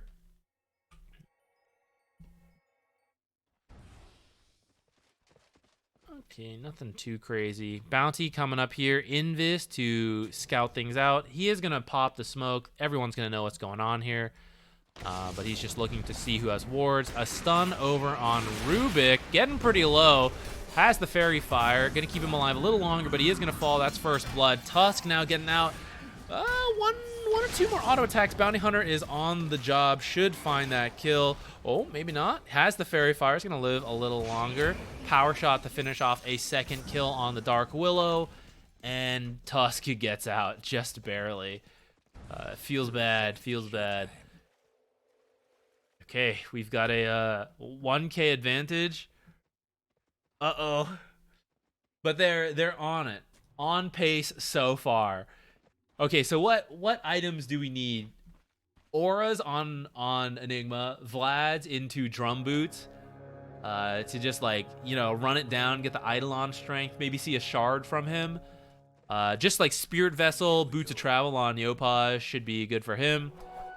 Wind Ranger has a Bassie queued up. No way, Vlad's Arteezy? Has he learned Like, Saber Chad will carry me. I actually enable him. I will build the Vlads for your Eidolons. Is that what's going on here?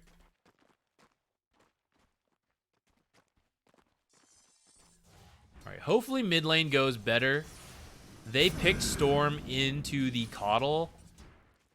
No one saw that. He didn't miss that last hit. So it should be a matchup that, you know, in theory, they chose to engage in. And it needs to go a little better than that last time it went. Same with down here. This was another lane that struggled pretty hard. The Inkswell and Primal Beast in their lane. They have picked stronger laners, I'd say, this time. Hopefully that's a little easier to execute.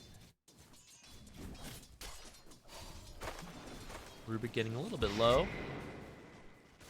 I don't think he was really expecting to get a kill with the power shot, more just securing some creeps.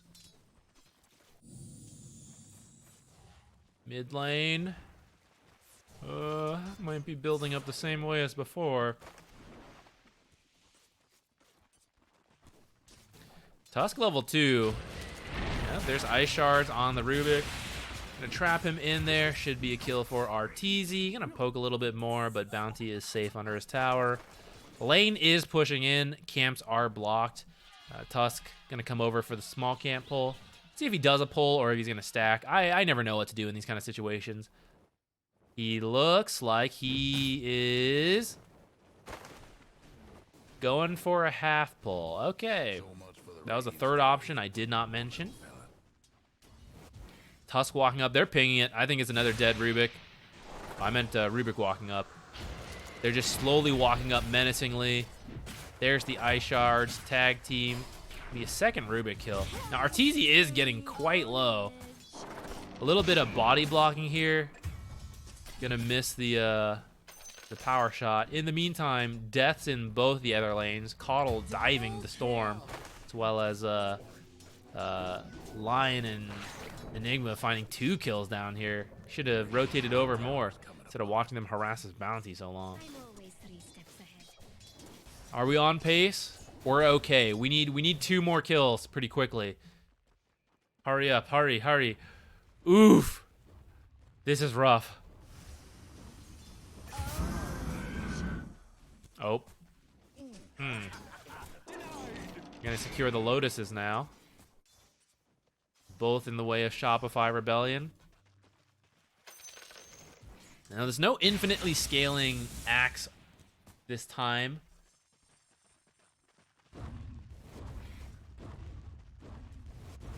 I don't have another backup, so we need to. They gotta like pull their lanes in a little bit here.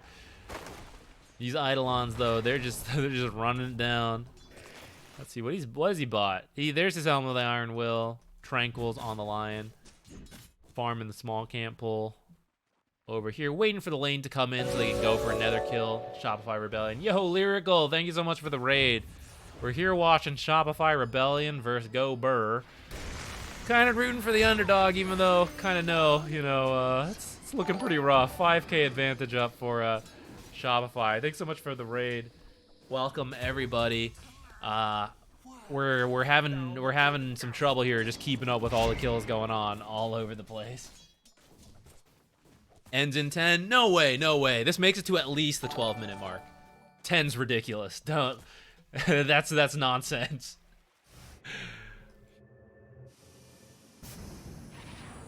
Can he steal the water rune?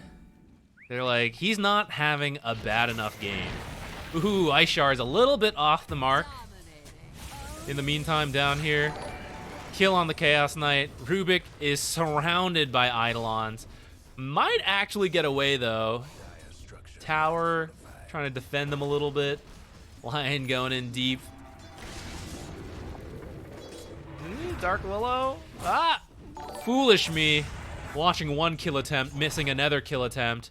Let's just check all the other lanes real quick. Make sure we're not missing another one. Oh! We might be on the board? No. Not yet. Enigma got that Helm of the Iron Will, has boots. Just gonna get out of here. They find the Dark Willow. Just trying to hide behind the tree. Mid lane. Storm's back. That means Storm can die again. All right, I think once again, we may have to switch to the net worth pretty early, since with all these kills coming online, last hits don't really represent, you know, the real state of the game. I think whoever dies on Shopify Rebellion, you know, they might get kicked. Like, everyone's got to be careful. No one's allowed to die this game. First to die, you don't belong here. Get out of here. You can't think like that, guys. When you think like that, you start playing weak, start playing scared. You gotta just go for it. You gotta commit.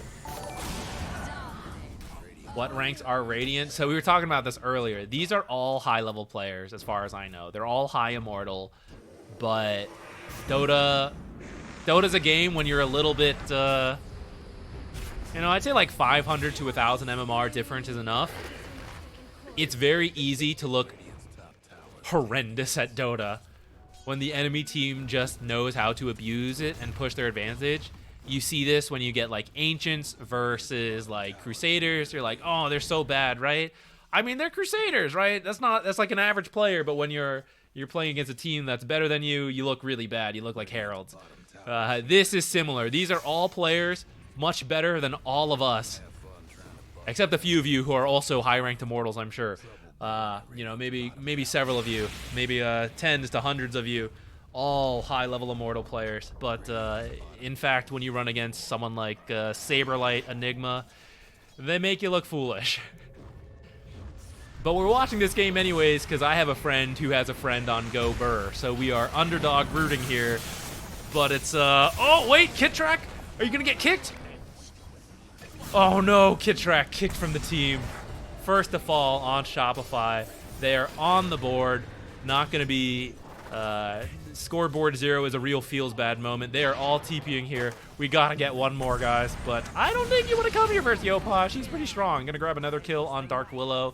And actually just going to get Rubik as well. It was a mistake, guys. We should not have come here. Oops. He doesn't care. Oh, he's going to help with the Dominator. What? Is Arteezy actually doing the Vlads? He might get it later. Has the Bassi. That was his first item. Universal Hero? You know, maybe? I'm telling you guys, he's here to buff. Look, top net worth, Saberlight.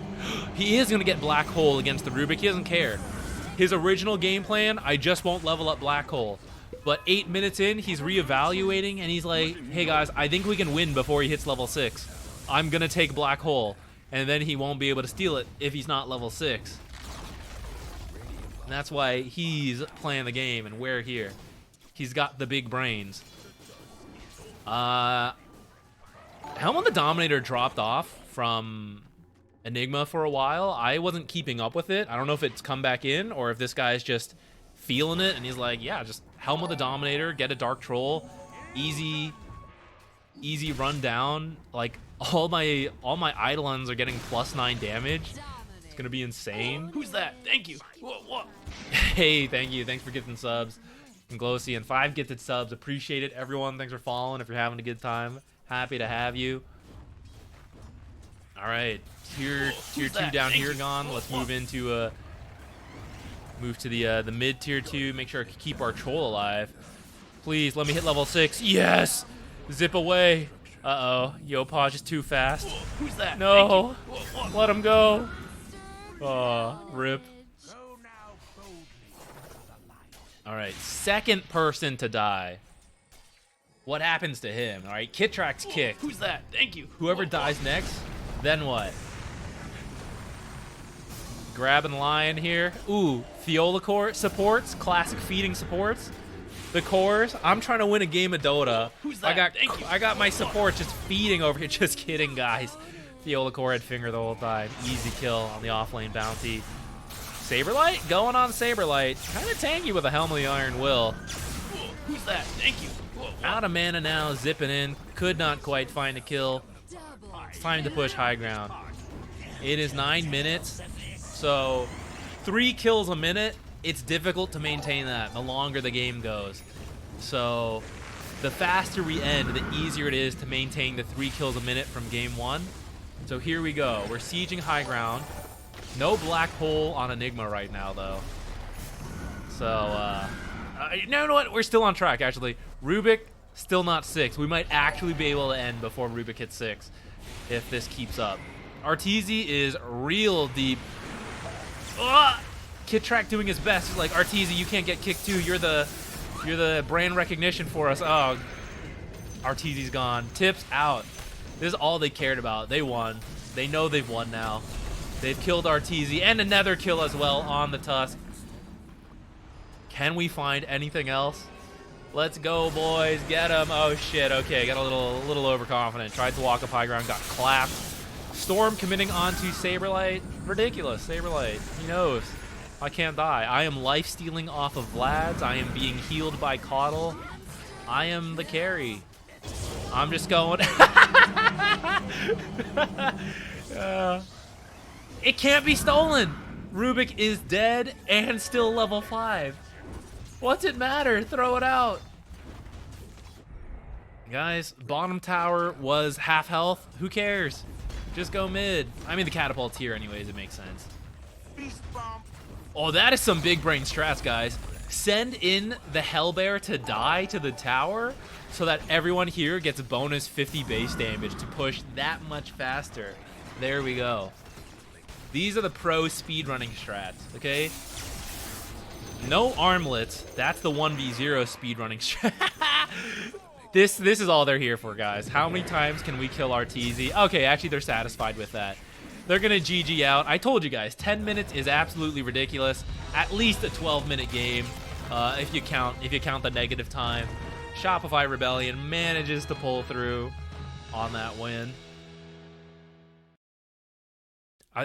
Again, these are all high-level players where we're just like, we're making jokes here, guys. No flame to any of them. I would absolutely get stomped by Shopify Rebellion if I tried to do it, right? They're all great players, but this is what happens on open quals. You're there, you're doing your best, you're having some fun. Sometimes you get a little wrecked. You get a little wrecked by the pros in the open quals. Let's see what's happening in Fart Studios. The important thing is that they killed Arteezy twice, right? That's all you care about. You're so glad you killed Arteezy. That's why you enter, right? Sometimes you're just like, yeah, just mess with him. Thank you. All right. Fart Studios versus Grin. I think this is game 3.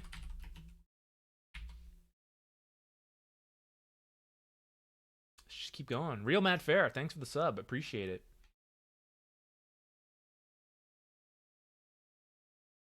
All right, what's going on here?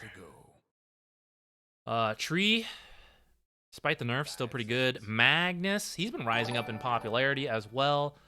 Then what did they do? They picked Death Prophet, Rubik Response. Rubik's really good versus Magnus, and some nice deals from Death Prophet. Then what? Centaur. So Death Prophet pops ult. They want to get stuff out of it. You Stampede, run away. Magnus RP skewers you. Who's that? You're out of position. You. If you don't die in that time, Centaur Stampede gets you back out. So nice Centaur pick there. Gyro's been also gaining in some popularity as a support. The ult is nicer now with the three rockets than just the same old, rocket barrage. Did a lot of damage. Got buffed, I think 7.34 E, maybe a 7.35. I don't remember.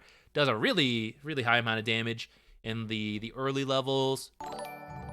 Then what? They picked Ember. Oh no, they picked OD. They picked OD. Then they grabbed Ember, which actually surprises me a little bit. I think Ember into OD is not easy, right? And then actually, they were like, you know what? OD into Ember is not good enough for us. Let's Huskar them. Wait, this is Skyward Huskar. I Annihilate is their mid laner. So is this carry Huskar?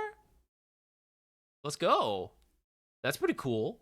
I don't think I've seen carry Huskar in a while into Terrorblade. That should be pretty fun. The client, thanks for the Prime sub. I appreciate it. Thank you very much. How does a team join open quals? You can just do it. If you got 5 players, you just do it. I think, I didn't watch it, but one of the games had like a team of Archons. Some of my friends have done it. I don't think I've ever actually joined any of the open quals. But anyone can join. Well, actually, it depends on the tournament, but usually they're literally open qualifiers, so anyone who wants can join. Sometimes there's a fee, sometimes it's free, but as long as you have a team, you join. Get absolutely stomped by some high immortal sometimes, and you have a good time. You see what that's like. It's good to have though. Like if you think about it, in pro sports, like real life human sports, whatever, where like people are doing things, like the Olympics. Sometimes you see like the gold medalists like wreck the others, and you're like, wow, they're so bad. I could go up there and do that. That's why the Olympics needs the average guy in there to put the perspective back in, to keep people humble. That's why open qualifiers are good in Dota, because you get to see, like, here's an Archon squad. This is the average Dota 2 player get absolutely destroyed. Like, even, we just saw high immortal players. They're the top 0.1% already. Get wrecked by the top 0.01% of players.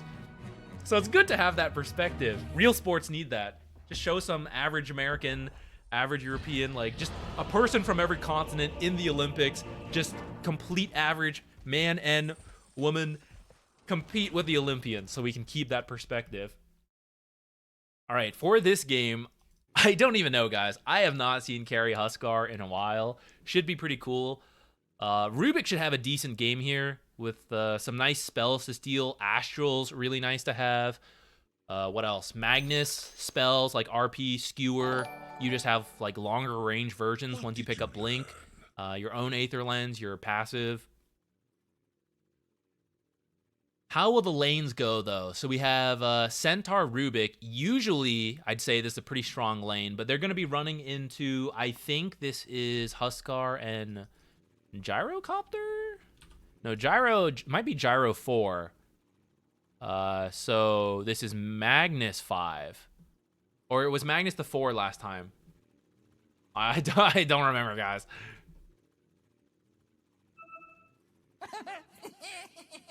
What was game time for Shopify Rebellion versus GoBurr game 2? It was 11 minutes and 50 something. It didn't quite hit the 12 minute, but it was really close. Game 1 was a lot more exciting.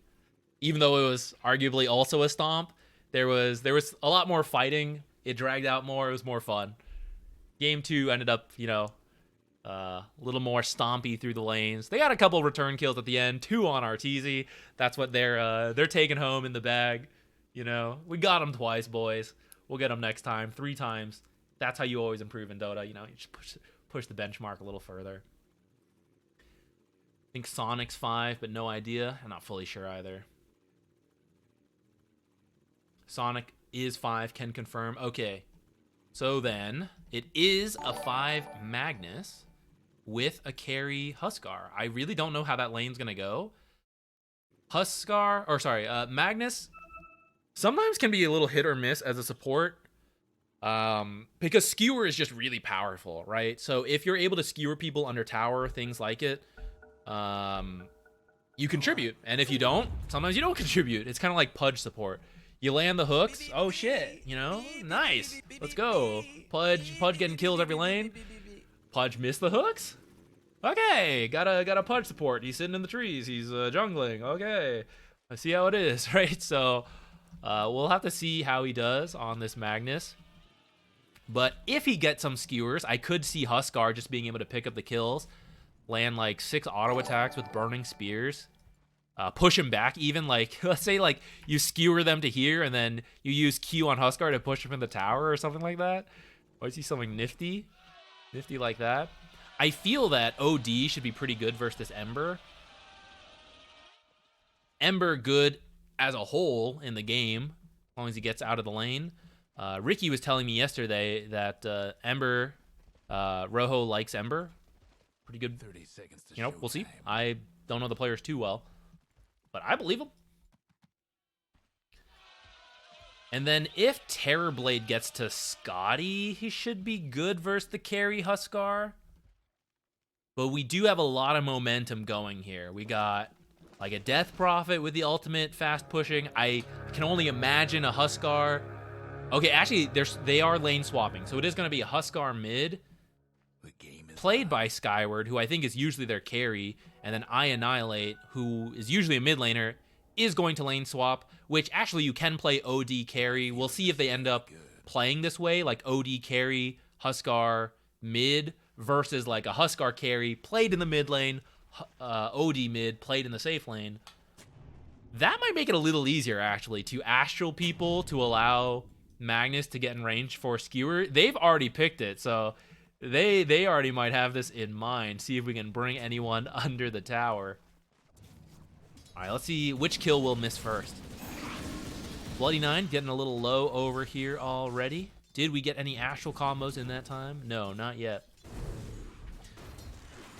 Will be pretty annoying. This is a double melee lane. I know he has meta, but it is effectively a double melee versus 2 ranged heroes. Will be very annoying. Nusham did go Rocket Barrage. We saw someone else go the Flat Cannon earlier, which I thought was cool. You essentially Flat Cannon all the time to shove in the lane, and damn it! We missed the mid lane kill. Flak Shot being 4 hits is essentially 200 damage on every hero every time you do it in the lane. This is why you pick Huskar mid. Looks like he grabbed a fast kill at level 2, hit level 2 before the Ember, and he is just going to attempt it again here. Going to use Inner Fire to break the Flame Guard, then apply, what was that, 3 auto attacks, and Ember's at half health. Sick matchup. Feels great for Ember players, I'm sure. Gonna be a rough one for him here. Over in top, how we doing? OD getting not as many last hits as I thought. Oh, actually, okay, it's because they were shoving in the lane, so the creeps are still alive. Should be able to balance it out a little bit here as he picks up more last hits. In the meantime, bottom kill. We missed one. Got to see TB, I think, death animation, the gyro in return. And he's looking for more. He does have meta popped. Jenkins does not have another charge of Spirit Siphon. See if he can lose him in the trees long enough. That's like 2 auto attacks left would get the kill, but managed to survive enough in the trees. Meantime, we got a top fight going on. Stomp onto Annihilate. Gonna skewer him into the tower. The Rubik might die from tower shots, but Sendar's already finished up the OD and is here to help out. We got 2 tanky, 4-legged heroes. In the meantime, Jenkins did die bottom. Another NA open qual game. We are aiming for 3 kills a minute, a little bit under the mark. There's another Astral into Skewer, but does Huff Stomp 2 and walks back out. Didn't get punished as hard for that as I thought. I think he may have had a creep under the tower, eating up the creep aggro. Rubik lift preventing the unblock in the meantime. Mid lane, still a rough time here, but closer than the last game we saw. That's an improvement. Last game was a little rough for them.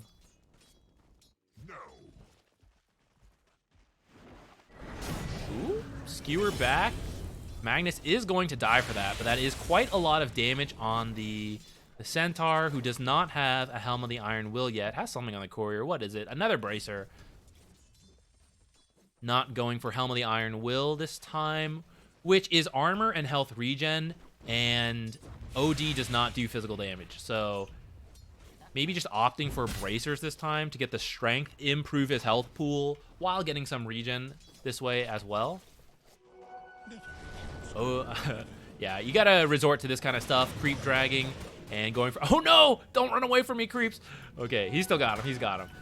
You gotta resort to this kind of stuff when dealing with a Huskar or sometimes a very bad matchup. You usually see it in the side lanes more than the mid lanes, but there are a couple mid lane matchups that are very one-sided, such as Huskar versus Ember, and you will see wacky stuff like this, creep dragging the mid creeps over to jungle camps to farm that way. Another attempt over here on Nusham. Slows from the Treant plus the mirror, what is this, reflection, forget the names. One more attack will finish it off. Another kill for Terrorblade. Jenkins chasing that Treant around but not going to find the kill. So how are we doing net worth wise? Okay, this time net worth does kind of match the last hits. It's not as extreme as the previous series we just witnessed. Now this is kind of expected. It's a counter pick, right? It's Huskar into Ember. So even though it looks bad, it's kind of what needs to happen. Like, if it's even, you're actually really winning on Ember, and Huskar's losing. So from here, Ember is just going to keep doing what he can to hit 6 and then start to try to make plays around the map. And if he's able to pick up a couple kills here or there, his game will effectively be, you know, back in business. In fact, he's like actually not even that low. These creep drags, this creep dragging is really helping him out. It's not what you'd like, you know, but for being Huskard, you'll take this. Sonic looking for a skewer back without Astral. Maybe looking pretty deep, or maybe just trying to ward up. Doesn't actually go for anything. They're a little bit far from the tower. Oh, maybe. He's still hiding in the trees. They're going to go on OD. Will Magnus be able to make it in time to actually help out? They're going to go for Rubik because Centaur is too tanky. He's going to take a lot of damage, but maybe not quite enough to finish up the kill. OD was very low, so had to just run away. Didn't feel comfortable to come help out. One more? Ah, okay. Chase is too long for that. Centaur able to just double edge up the kills eventually, or double edge all his health away, then just grab a kill.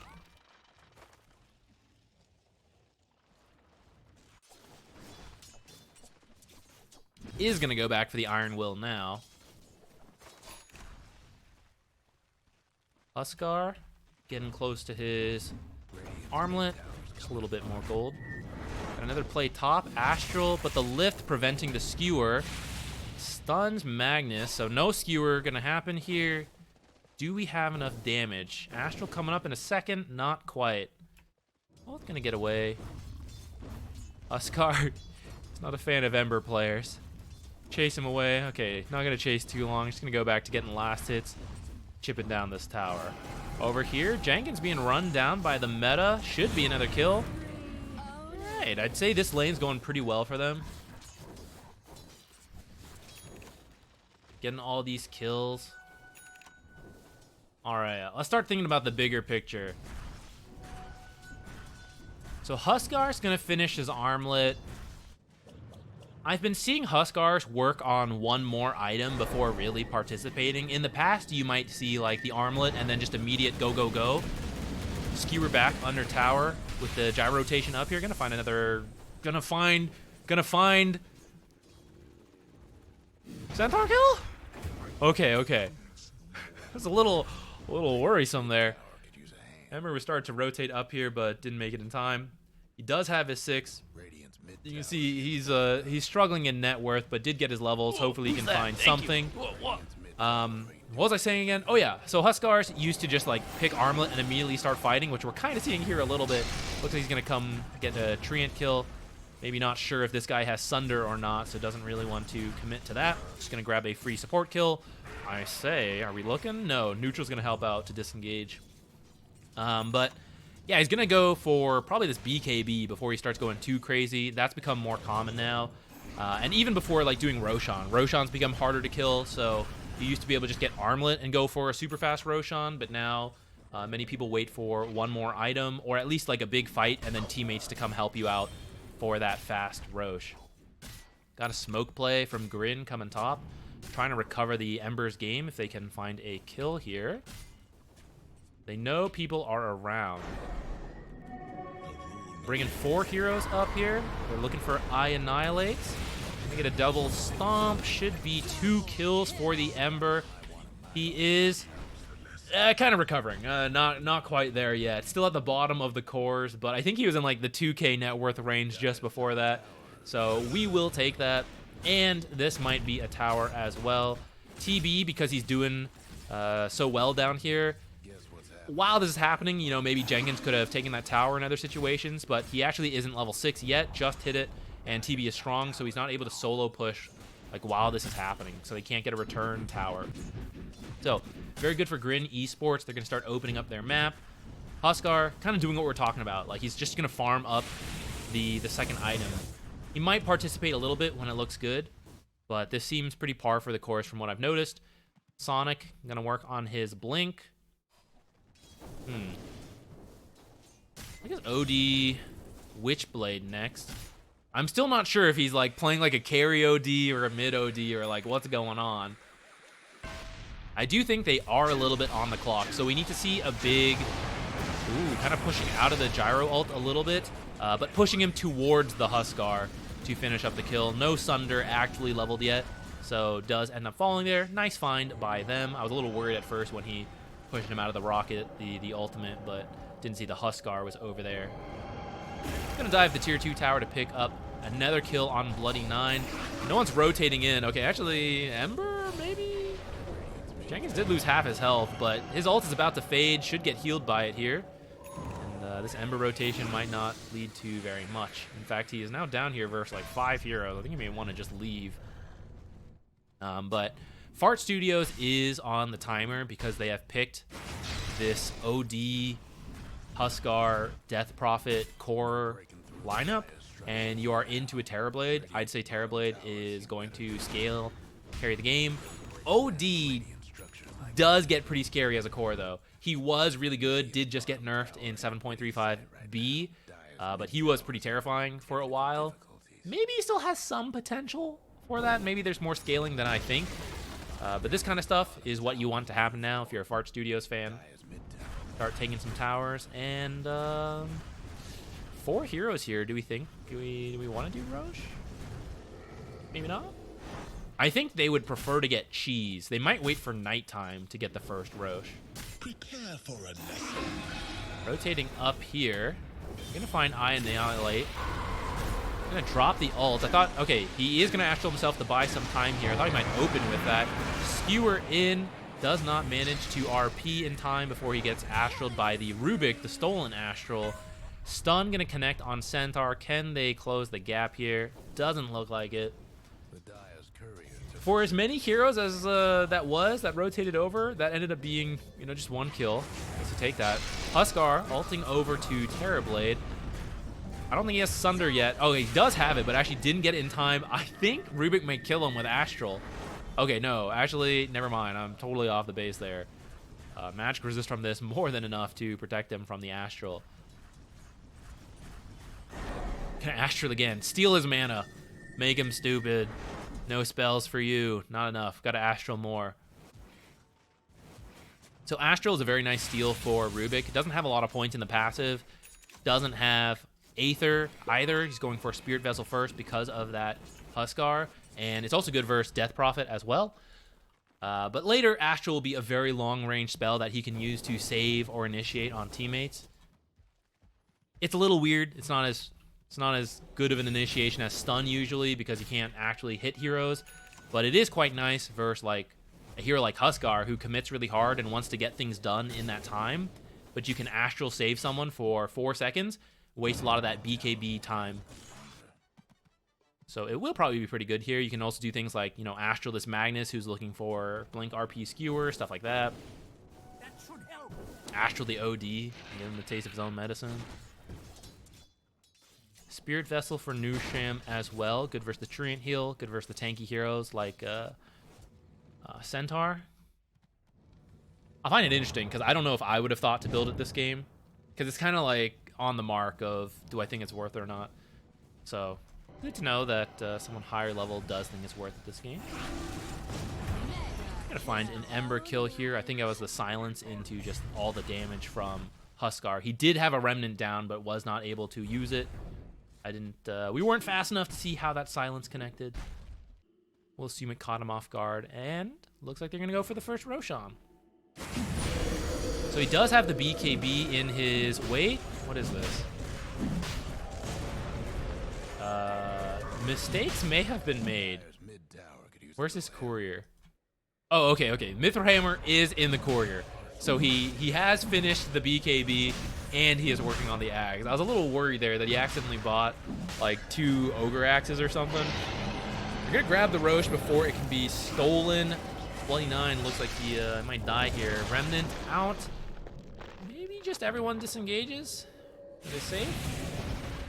Rubik gonna... Well, actually, he skewers. I thought he was just skewering to disengage his team and get out, but he actually kills the Aegis. Maybe a mess up on the armlet toggle. Or he does have Urn, so maybe he tried to armlet toggle and the Urn got him. You'll take that. that's the first Aegis, and they didn't really get anything out of it. Well, you know, 2 support kills, but you'll take that. Much better than losing all your buildings. OD's getting some space to farm. What's he building? This is why OD carries a little weird. Not really that fastest farmer, even when you give him a bunch of space. He's usually better at fighting. That's why, like, yeah, he's better as a mid hero because you win the lane and then you start fighting, start doing stuff. Skewer back to Centaur. OD doesn't even care. Gonna go look for other heroes. Drops the hammer on Ember. 2 more auto attacks. Finishes it off. Treant gonna get away. Tips to the Ember Spirit. Why? What's he at? 2 and 3. Come on, guys. He was already having a rough game. It's understandable. Maybe trying to get that tilt factor in. So Aghanim's halfway done on Huskar. Should be finished in another few minutes. Losing the Aegis did hurt. I think they really wanted to take more towers with that first Aegis and this Huskar power spike. They're still in the lead. They can still potentially take towers and set themselves up so that the second Roshan can be used to break high ground. But if they don't get it with that second one, I think things might start looking pretty scary for them. Annihilate gonna drop to this Terrorblade, thinking about RPing, but decides it's too late once Annihilate's dead. Like, Terrorblade's farming. He's at the top of the net worth for his team. Looks like he's getting a Dragon Lance next. And I'd say Scotty after that looks good. I don't know, maybe he'll do something else. We'll see. Well, I think Scotty sounds good. And if he comes online before the enemy team has some barracks and has put themselves in a position to win, I think Grin Esports will be in a pretty good spot there.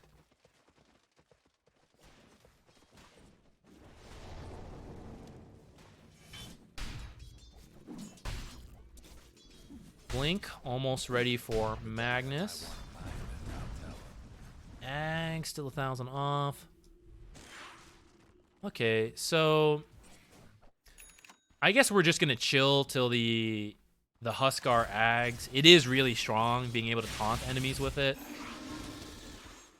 Bloody Nine gonna find the Death Prophet down here. I don't know, we'll see if they think it's worth bringing a bunch of heroes down to kill her. Maybe he'll just keep delaying things like this. It is kind of a stall game for Grin Esports. I don't think they have to engage in the enemies too much. Oh, actually, he's gonna go Butterfly first.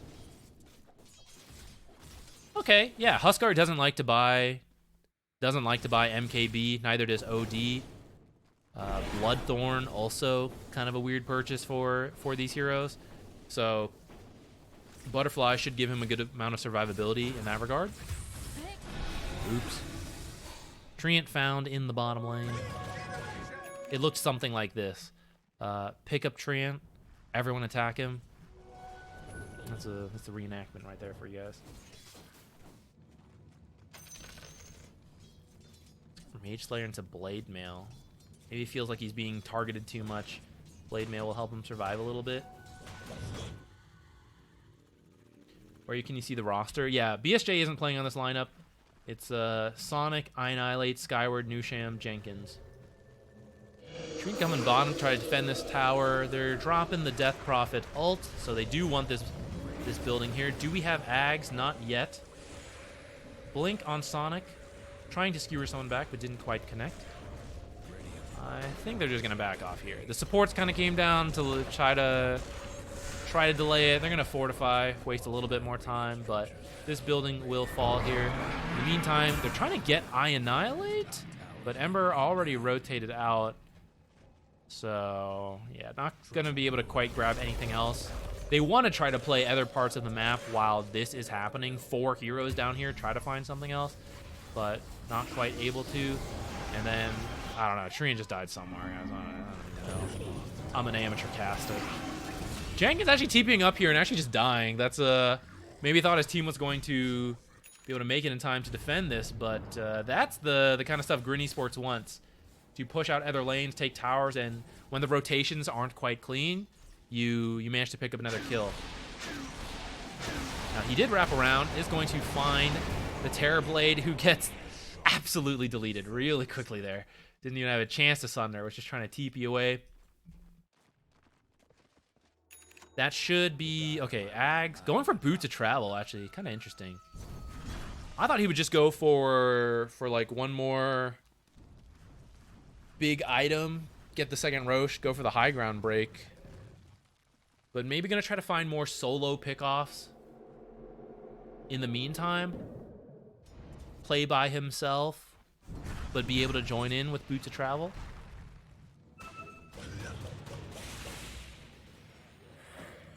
Changed his mind, went for the Maelstrom on Ember instead. Give him a little more fighting power, but maybe a little easier to kill. All right, so what's the new timing we're waiting for? Still waiting for Roshan, another minute and a half, because they lost it so early. It feels like it's been a while, but pretty much lost Aegis right away. So they'll have Shivas, Aegis. I Annihilate will respawn by then, and he'll have what? Witchblade, Hurricane Pike. Working on, what is this, Parasma?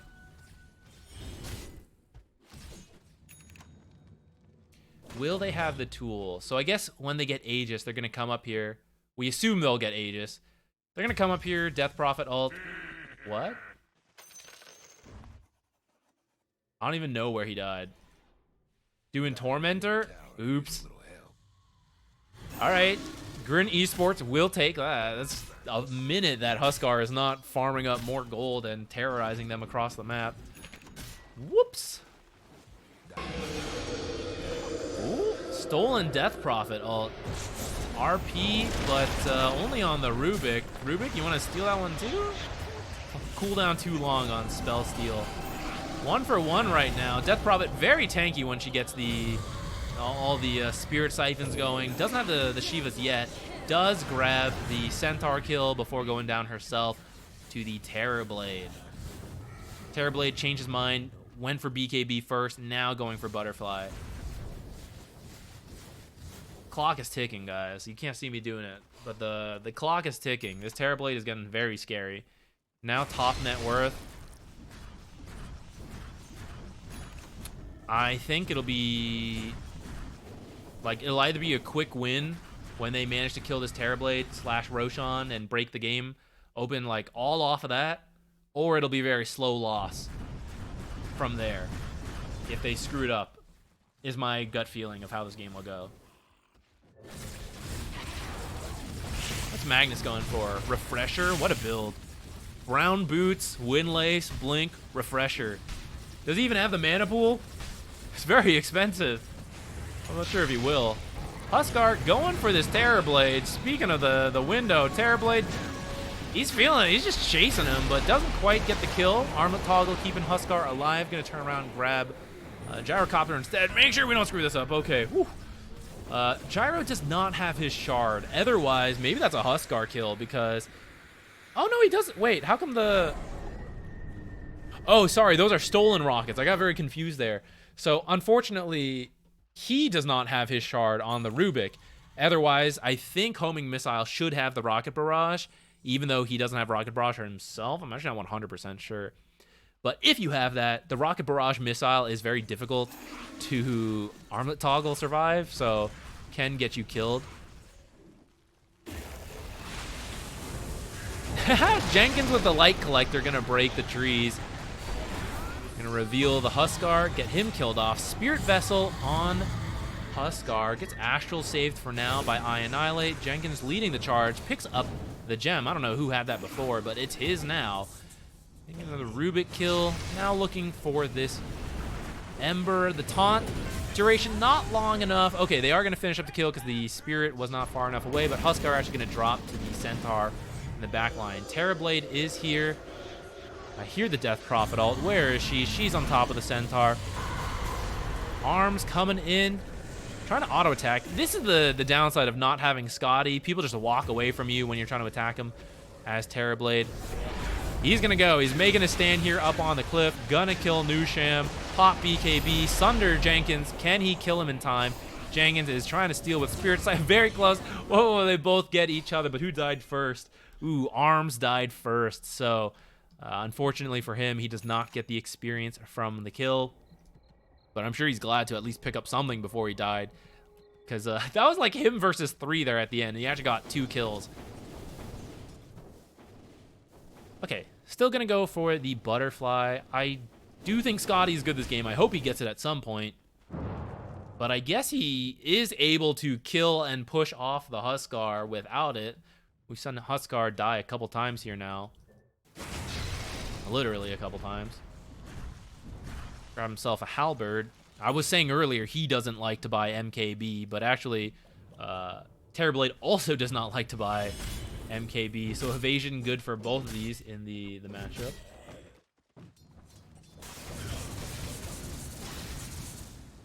Yule's on Ember, so going for a very utility-based build. He's going to trust. Maybe trust is the wrong word. He's required to depend on Terrorblade to do all the damage, and he's going to do his best to keep him alive, to keep other heroes busy, to prevent them from going on the Terrorblade. Maybe like Yule's up the Huskar, Yule's up Magnus, trying to ult, skewer people, things like that. They're gonna come up here. Should be able to get the second Roshan. And this is the timing that I was talking about. We're gonna have to see if they can end the game off this. Astral the OD. Just cause. Alright, there's Roshan. 26 minutes, 39 seconds. Ping Rosh. Couple habits you should build as a Dota player. You hear Rosh die, do your like ping the time, or for me I use the the thing.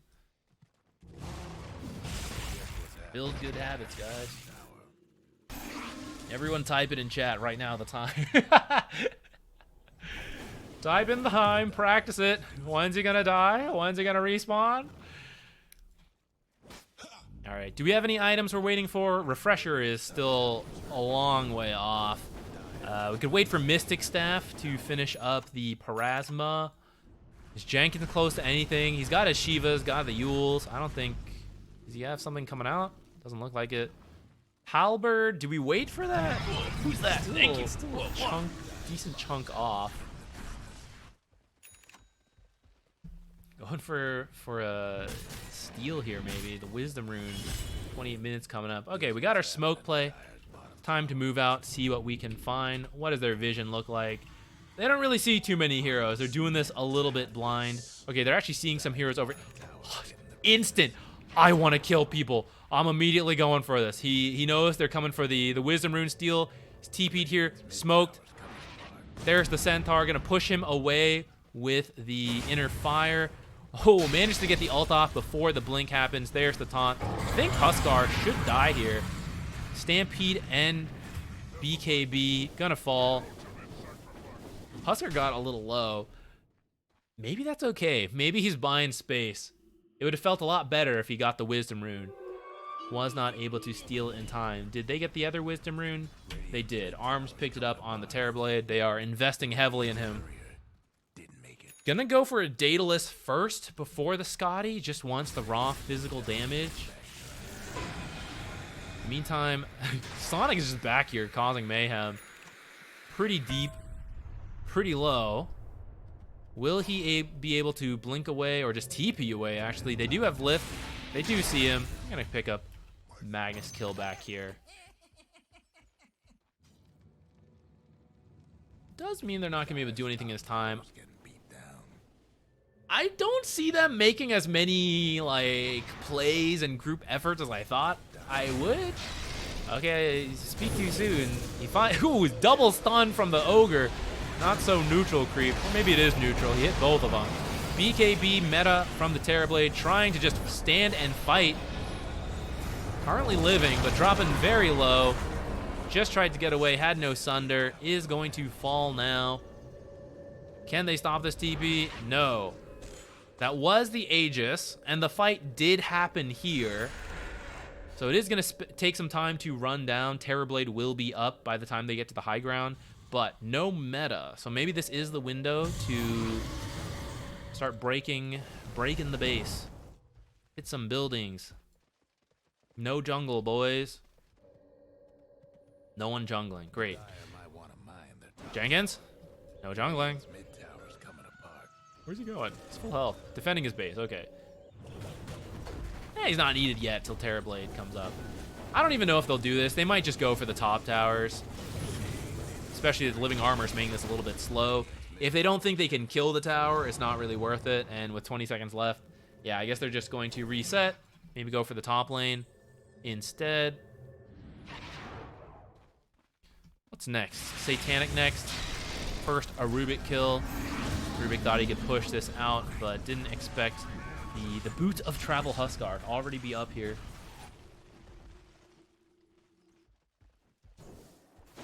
Lug9 trying to cut creeps. This is kind of what you have to do when you got the invis, shard, and blink. Although it's actually a lot harder to cut creeps once you have shard, because the creeps just keep trying to walk away from you. You try to punch them, but you just keep going invis. It's actually really annoying. It's a downside to the shard. I kind of wish there was a way to turn it on and off. But at the same time, even as a Treant player, he has been meta for so long, so probably doesn't really need that quality of life buff. But maybe later in the future, when he gets nerfed hard enough, he drops out, and then they try to bring him back, maybe that can be something they do.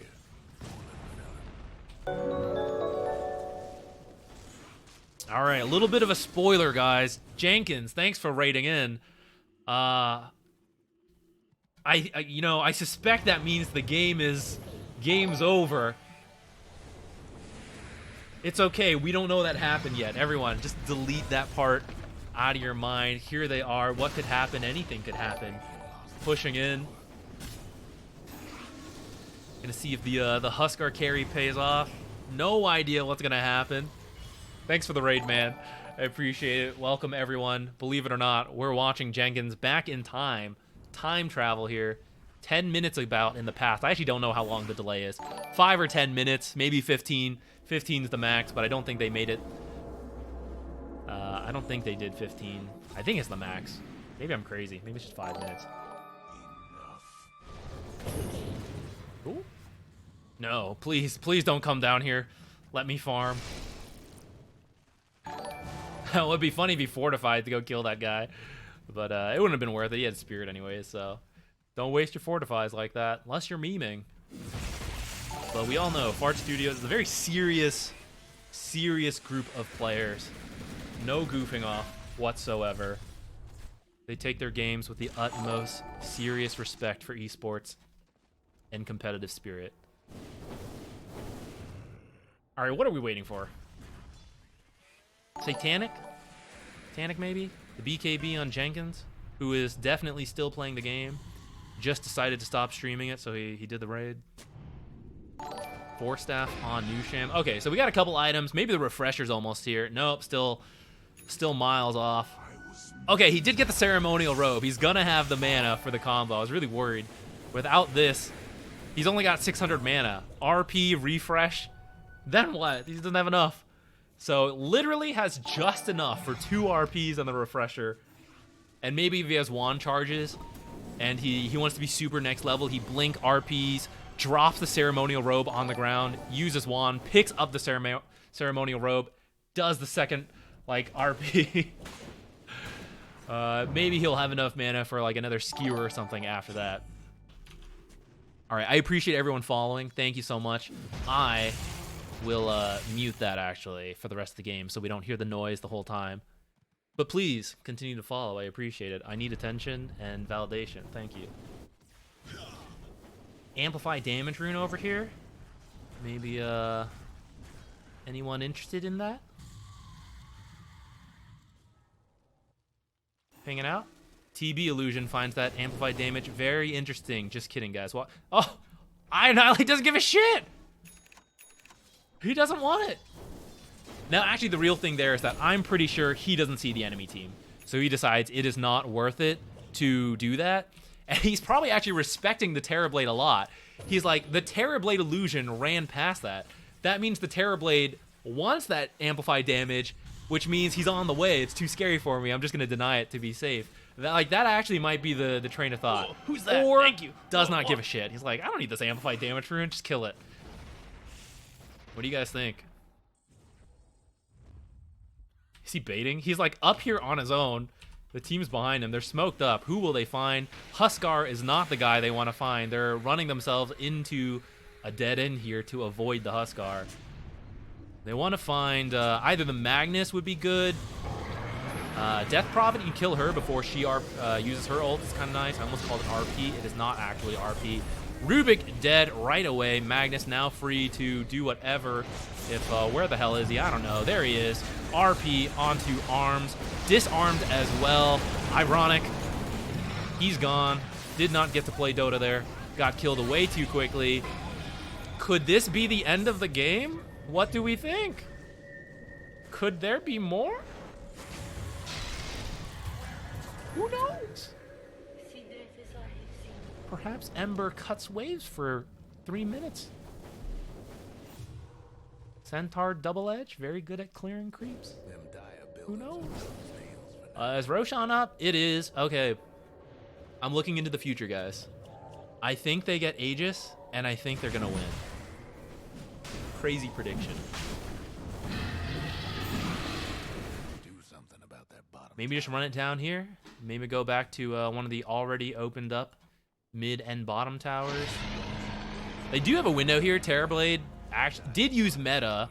Wasn't able to use Sunder. Or maybe he did, and Sunder's just low cooldown's already back up. I don't know. But he'll be up, but he won't have meta. So they really want to push it. They could. I think by the time they get there with like the creep waves and all that, probably will have meta. They got to respect it again. Do we have everything? Do we have Refresher? Yes. Yes. It is on the way. The very expensive Refresher. He's been saving Lotuses. Oh, wait. Baited the Lotuses, Bloody Nine did. Are they going to find a Magnus kill here? Goodbye, Magnus. It's worth it. All right, he's telling them right now, guys, I know I died, but I have a greater healing Lotus, which means I now have enough mana to actually blink RP Skewer, Refresher, RP Skewer, and I throw in the Lotus and the Wand somewhere in the middle there. It's all part of the play. He's been holding the Lotus the whole time. Ever since he queued up Refresher 20 minutes ago, he knew, I need to start saving up Lotuses. I need to invest in my future. He's got it now. The payoff is coming. Halberd from Centaur, very good versus Huskar when he doesn't have BKB. If you took a break from Dota, used to be disarm, can't be removed by BKB, but you can now. So it's not nearly as good, but still, at this point, we're on the final charges of BKB, so it's only 6 seconds, so you do have room to disarm him or the OD. OD also does a lot of attack damage at this point. He's working on Hex.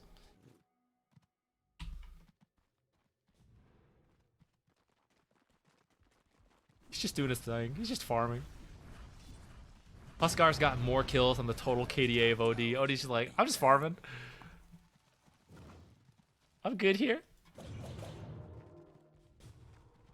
The Dire might want to mine their top tower. Will they find this? No. Oh, actually, he's going in. He's blinking, looking for that Magnus. Doesn't think there's everyone else here. Maybe. Okay, actually, he did remnant, had a remnant down, but it's pretty deep. Fortunately, kills the creep that Huskar was TPing to. All right, Sonic hoping for a sneaky ward in the back, but actually gets found by a courier that happened to go this way towards Treant Protector. Getting ratted out by the courier. Couriers matter, guys. He's gonna give up on that. Now they know Treant's out here, so they're gonna look for him. Early Stampede to get the team out, but actually, he's actually gonna find a double RP here, skewer them out. Has the Refresher used, but doesn't need the second RP quite yet. But might keep his eye open on this this Terrorblade. Waiting for more heroes to come in, maybe. Okay, no, there we go. There's the RP onto Arms. Once again, does not get the Sunder. He was saving it, waiting for when Arms wanted to Sunder. He didn't want to RP too soon, and then Arms just Sunders after the RP, ends. All right, there we go. In a completely unexpected turn of events that we had no way of knowing could have happened. Looks like Fart Studios has broken open the game. Two sets of racks, most likely. Potentially the game could keep going on from there. Not when Ember dies back like this, maybe. But otherwise, potentially 2 sets of racks, and you know, maybe Timber's getting, or not Timber, Terrorblade's getting close to respawning, and so you just get out. The game continues from there, but yeah, with that second kill, the dieback on Ember, forget other buildings. Let's just go for the end of the game. There's a channel I want to raid, guys. Let's end. Thanks, Jenkins. I appreciate it.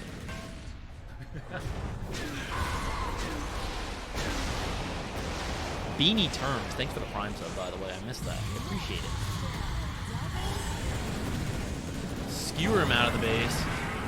Alright, so Fart Studios going to qualify for the closed qualifiers. Grin Esports done for now, but there's a second open qualifier that I think we'll also watch. Why not? I don't actually know when it's happening. I don't know if it just like happens right away, but if it is, and you guys feel like watching it here, had a good time here, then you're welcome to join. Should we continue watching? Should we see what Boom Esports and Lava Esports are up to? Self-plug. If you want to see me play a lot worse than everyone on screen right now, I do stream my own games, but there's also a YouTube channel for support content usually, sometimes other content. Sometimes it's funny, but not usually. Not as funny as Jenkins. But some are. Some are mildly comedic. Okay, that's the only self-plug we'll do, I promise. Nothing personal. Alright, what's going on here? Lava and Boom. 1 game up from Boom. There's a Weaver in this game. Nothing too crazy. Is this a carry? I mean, off-lane core bounty? Looks like it. Looks pretty rich. I guess we should change the stream title now. Alright, give me 1 second. What are we watching? Boom. Wait, all capital. Boom. Esports. You know the drill. Versus Lava. Esports? I don't know. I'm saving. It's done. Dyer's top tower's getting beat down. Oh, Grin's playing it. Oh, there's a third spot? Okay.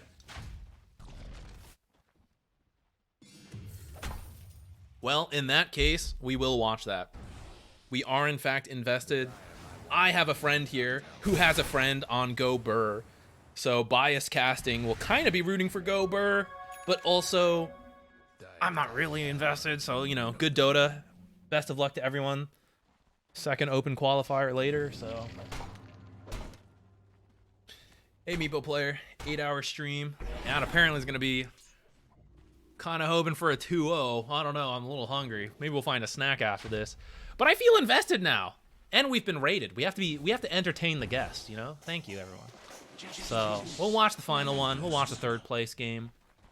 Maybe snack time in between. Everyone, go get your snacks. Yeah, everyone type. What's your favorite type of sushi? Bait viewer engagement. All right, I'm here again. I put on my jacket. They have found the techies. Goodbye, techies. Okay, took a little longer than I thought. I haven't really finished taking stock of this game. I've just been rambling on, drinking water.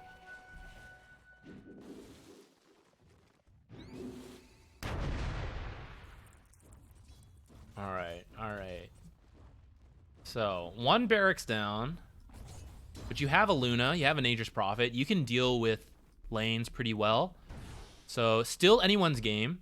And Luna's the type of hero that you win 1 fight and she makes it to your base. Goodbye, base. It's gone. So, can't go crazy, even though they got lost 1 racks.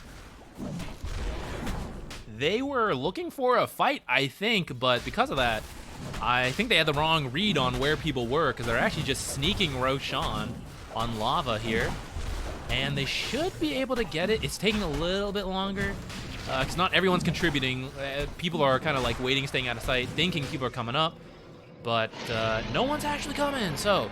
What'd we get? What was that? Roche number 3? I think that had an Ags on it. Aegis, Cheese. All right, where's the Ags going? To the Luna? Grimstroke? Okay, Grimstroke already has his Ags. Otherwise, I was going to say I think that's probably better than Luna's. But since he already has his, the Luna Ags is kind of nice, especially as she gets close to 25. If you take that mini stun talent, it can effectively chain stun someone and get them killed before they get to do anything, which is really all you need in the late game. Sometimes you just need one major kill, and you can just go from there. I actually have a distinct... I can even tell you where it was. I have a distinct memory of doing this to a Storm Spirit as a Luna. Humble brag. But just, you know, anecdotal experience. It can happen.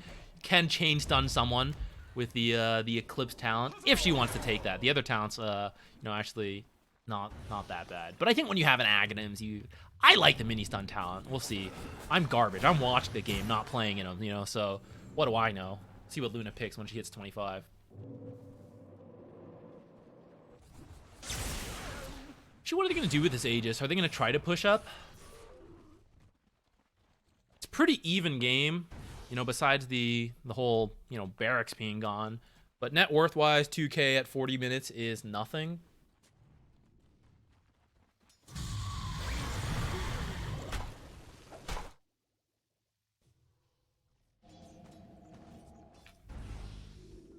All right, we are smoked. Looking for someone.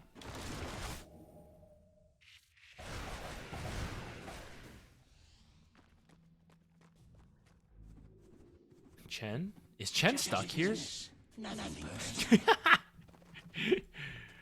that would have been hilarious if he died stuck there by his own creeps.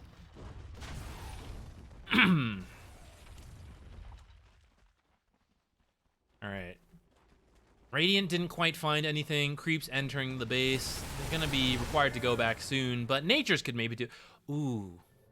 I don't know if I like that. I'm pretty sure Nature's just did a creep pushing ult. It doesn't have the Ags, though. I guess at this point, the damage from the ult doesn't matter as much, but I feel like it would have been better for him to TP home with the Town Portal Scroll, save the ult for a team fight. I guess if you don't have the Ags, it's a little less important because just the raw damage from your ult is, you know, it's significantly worse than having the root component as well. You definitely want to save those for the fights. Maybe it's fine. I'm usually not a fan of it for support natures to kind of just like use the ult like that. Especially because it TP'd home in the end anyways.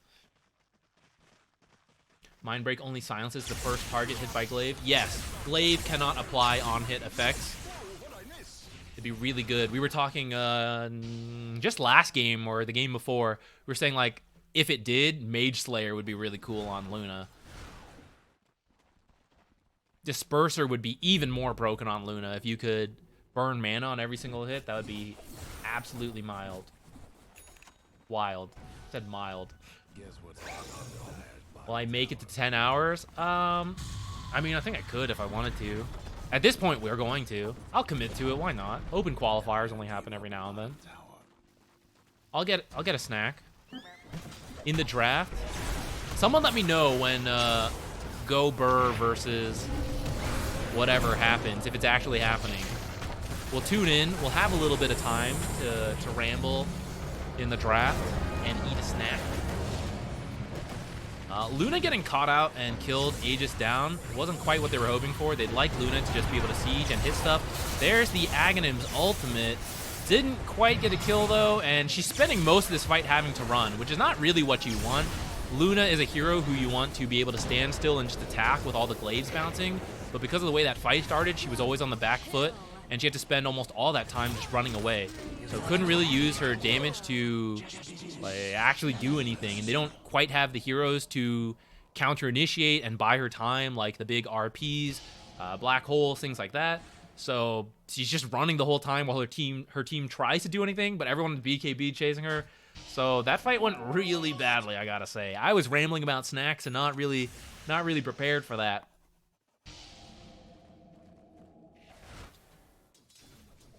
But it doesn't seem like they weren't either, so I'm in good company. Boom was prepared for that, though. All right, Weaver is down here. He's just going through the back door. Awesome.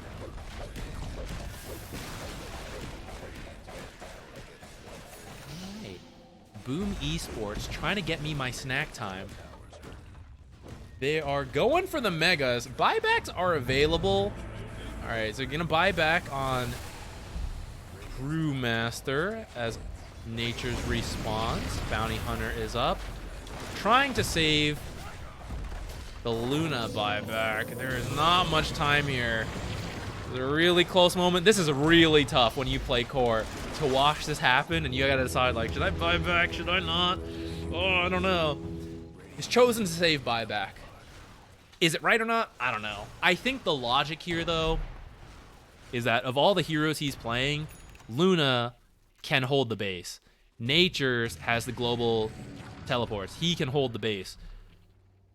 So if they can hold, win a fight, run it down, we said earlier, right? She can do that, and she might need buyback to win that fight. So maybe that's what they're saving it for. But it's really tough when you get Mega to do that. So, you know, it may backfire. It's very tough to make that call in those situations.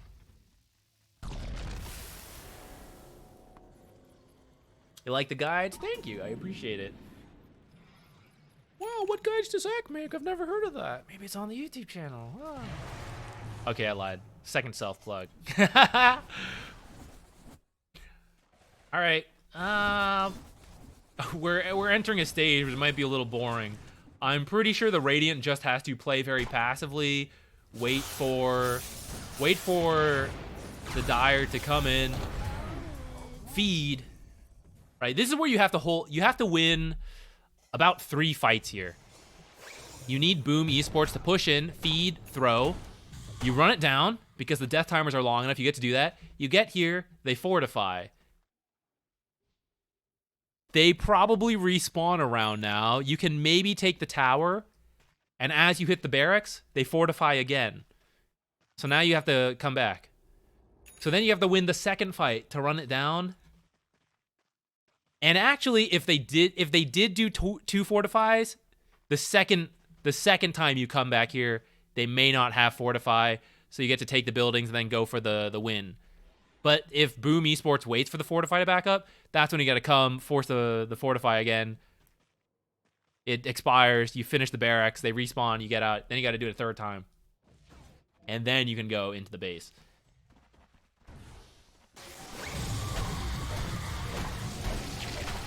Tormentor, who's that going to? Nature's. Too bad this does not affect creeps, otherwise that'd be real useful right now. But actually, the shard is really nice versus Monkey to find him in the trees. I'm a little surprised he didn't get that earlier. Well, maybe didn't feel like he needed it. We missed the whole beginning of the game, so no idea.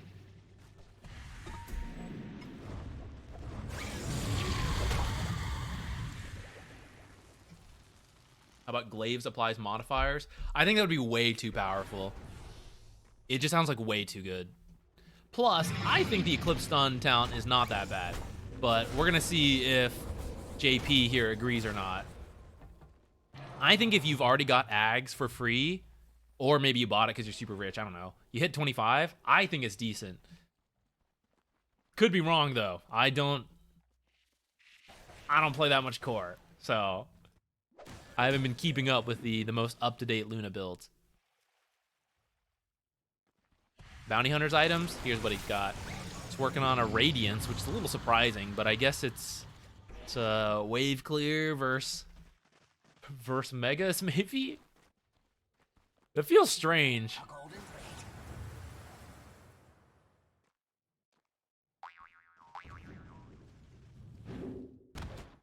Alright, Boom Esports just gonna play it safe. Wait for Roshan. Coming up in 10 seconds here. They'll probably get this and then walk in. Drop Monkey King ult around here. Is it level 25 ult? It is. So drop the ult and just let Weaver hit. When the ult fades, they all back up. They just wait for the ult. They repeat. They've got to force a fight before that happens. They can't let them walk up and set up like that. Otherwise, running into the Monkey King ult is extremely difficult. And they'll probably lose the fight and then lose the game. So they have to force a fight before then. Here we go. Aegis. Jinx given to the Monkey King. Cheese on Storm. All right, here we go. Let's bring it down. What do you swap out? BKB. Yeah, pretty normal there. Ooh, we got the Divine Rapier just in time. All right, this is it. Now they might suspect the Divine Rapier's coming in, but sometimes you still get caught off guard by it. Start getting the tracks going. Oh my goodness. Weaver shredding buildings right now.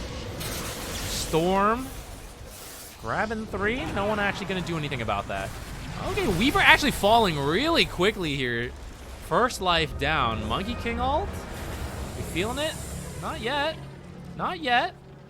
Okay, Soulbind on the 2 mobile heroes. They are not a fan of that. But they don't actually have that much to commit further onto it. All right, we're back. Aegis down, but so is Brewmaster ult once this one fades. Soulbind also down. Nature's ult down. Can we force this now? Monkey King still has the ult. Doesn't feel like just dropping it and going for it. Storm zip on 2. There's the Monkey King ult. Double stun. Just whacking away now. They're not going to chase too hard for kills. They're just going to go for buildings while this ult is up. This building is absolutely melting. Fortify going to buy a little bit more time. Monkey King ult is down. Luna's just got to run in, but she already lost the Divine Rapier. And I don't even know who picked it up. Maybe Monkey King or Storm or someone. I don't know. We'll see in the stat screen. Not enough.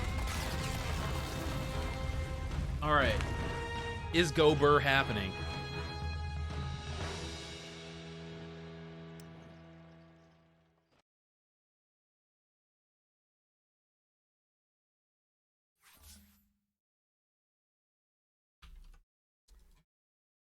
Let me see. Yeah, the bracket. Okay, it does say it's happening. It's happening in about 10 minutes, 11 minutes. What should we do in the meantime? 11 minutes to go. All right, chat, you're all here. Help me with this tier list. Who do you think should be S tier? I'm still moving heroes around, up and down. I think the rough framework is okay. This is all position 5, by the way. I don't know. I can't decide who I think is like truly S tier to move up and down. What made this a death bomb meta? That is a great question that I will answer in just a moment after I go get a snack. Give me a moment, guys. I'll be right back.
I have a banana.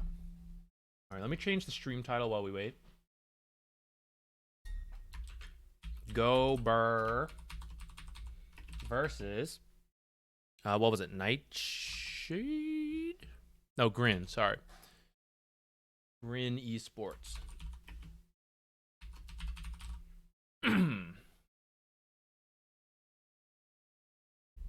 Okay.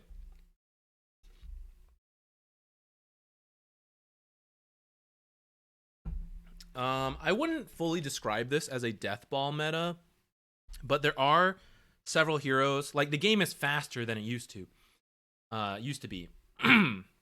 So, for example, Vale and Shiva's got buffed. So they're both very good. So what are the types of heroes that like to buy that? Spellcasters, and some of the ones who ended up quite good are like Death Prophet. She pushes the game to go faster. Timbersaw,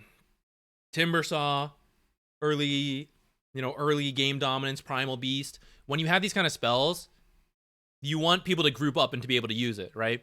Chen also got buffed. Chen is stronger. Enchantress is stronger. These kind of zoo-type heroes. Vlad's is better. There's a lot of items that encourage being together and doing things. And the types of heroes that are good right now, some of the meta ones, are also in that line of playstyle. So there are more games that are faster paced, but I wouldn't say you have to plan to deathball.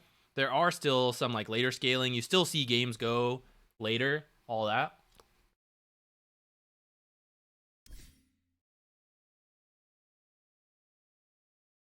Are we gonna play any games? No, I think we'll wait to watch this final open quals.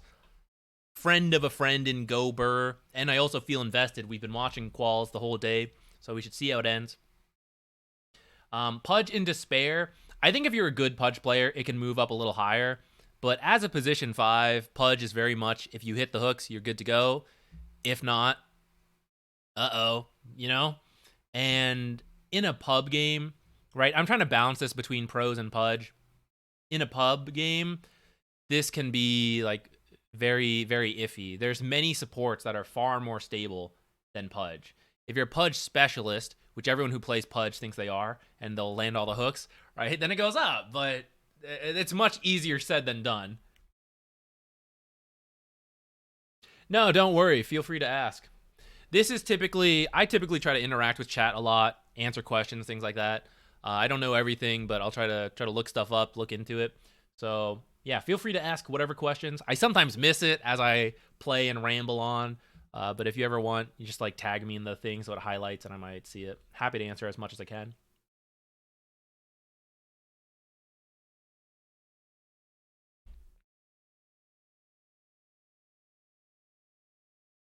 CM S tier. I do think she's really solid. Maybe S tier. I don't see her as much in the pro scene. Like, I think they're favoring like Lion, Chen, Enchantress, Natures, Winter. Like all these heroes up there, and even some down here like Pugna, Gyro. I think these are favored a little more than Crystal Maiden, techies. But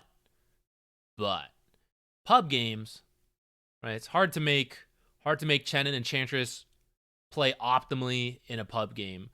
I'd say Pugna as well in that category a little bit. Maybe Phoenix, but Phoenix is a little easier, I'd say.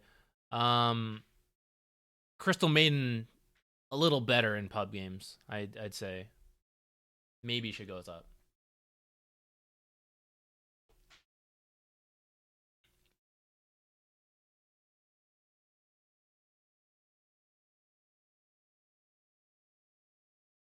Which right-click int item is best? Pharasma, Kondo, or Gleipnir? I think it really depends on the hero, like who wants which one.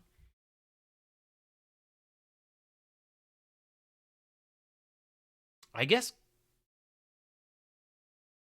I feel like for typical right-clickers, Konda or Gleipnir is usually better. Konda because you get more damage and it has the critical component to it.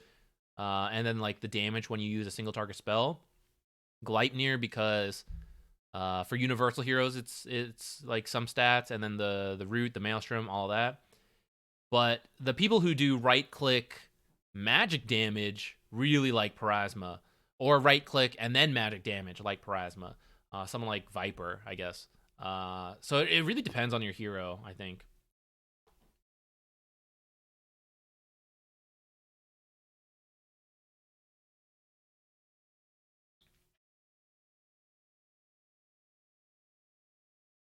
No Tiny. I think Tiny 5 is rough. in a pub. So he's actually down here in despair category, but I might just remove him from the list. Tiny 5 is not something I would recommend to you guys in pubs. In the pro scene, I think you can make it work. Because you understand like what Tiny can do in the lane and you play that way. But in a pub game, I think it's much harder.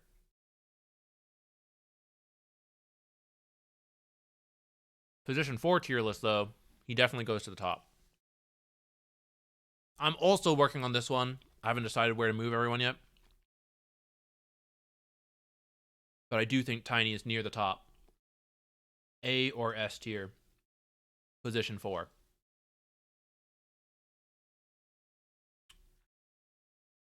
What can a support do against Bloodthorn Furion? If you have a Dispel, that makes sense. You could do that. If you Dispel Bloodthorn, it doesn't do much. If you have a Force Staff, you can get away from Furion or whoever builds Bloodthorn. Because honestly, I don't actually see Bloodthorn Furion all that often.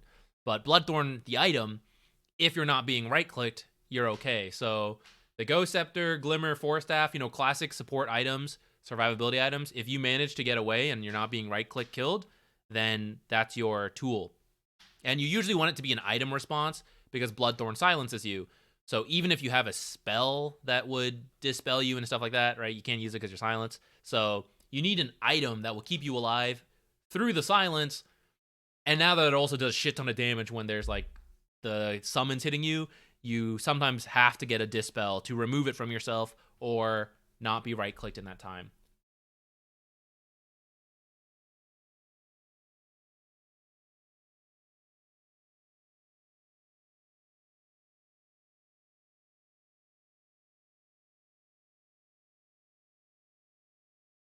Position 4 Clinks, I think, is still doable in pub games.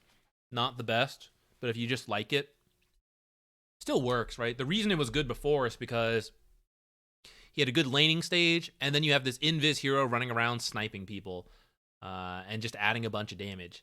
Pub games are so bad about invis heroes, right? We all know the memes. Now, people do buy dust and sentries more than the memes go, but the correct way to play against invis heroes, play the same part of the map, have the sentries down, don't scatter. It is so difficult to make your teammates do that. Inevitably, someone is going to roam around, right? Someone's going to go too far. People are going to leave the area. There's no camps here. I'm going to go farm away. You're like, please, no, they're going to respawn in 10 seconds. Don't leave the sentries, right? You know what's going to happen. So, invis heroes get a lot more mileage in pub games, and like Clinks, people will mess up and you will be able to find the kills. So I think it still works, even though at the pro level, they're much better about it. He's not good enough to make it worthwhile. Like when it first came out, it was good enough that people would do it, even though they know how to play against invis heroes. Clinks was just good enough that it was still worth it. Not so much the case now, but you get away with it in pub games. Position 5 Clinks also worked back then, but I think it's not good enough now, so he's despair tier. Tusk as a position 5. So I've seen this coming up more. I think the tag team changes were very good for him. He's much better at trading as a position 5 now than he used to be.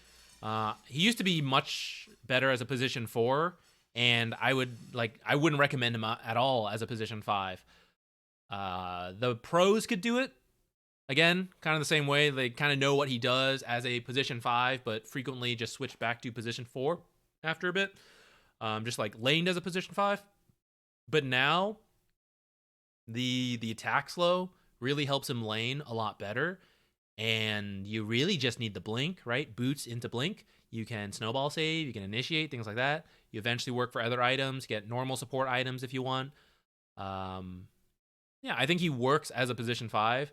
I think it's easier to play other heroes, but if you really want to play Tusk, I think, yeah, 5 works. Why is Mirana so bad right now? I think she just got hit with like a series of nerfs after that period of time where she was just way too good. We ride to battle. I can't exactly remember where that happened. Where was she? When did Tundra win TI?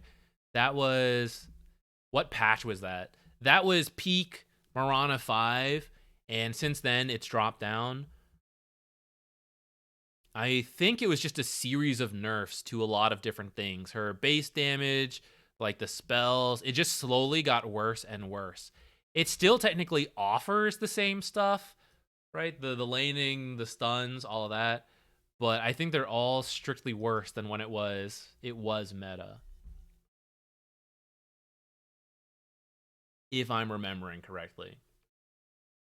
That's why I think it's still doable, but it's not so broken, so S tier, like everyone should do it.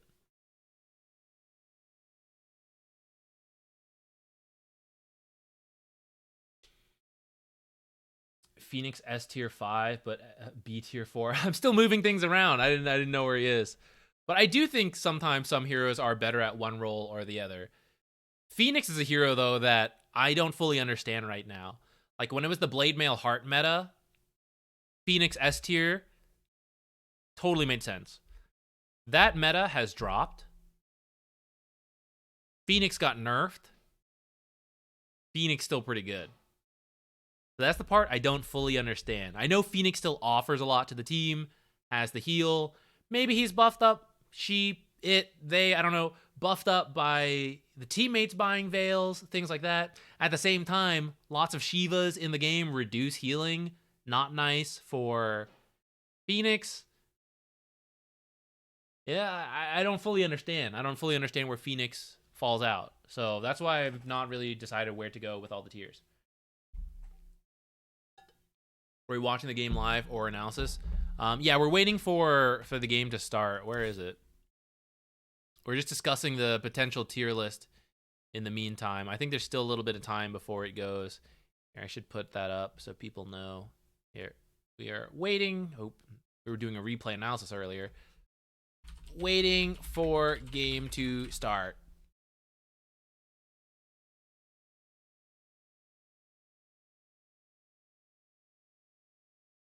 Lots of new attack speed in 7.35. Fire Spear's kind of good.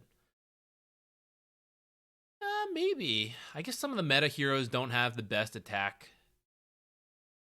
Like, some do, some don't. In terms of, like, the attack speed.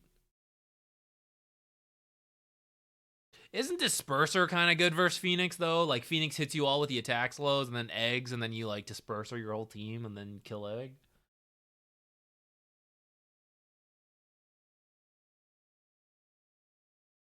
Why is NP better than CMS position 5, or is it just me personally? I think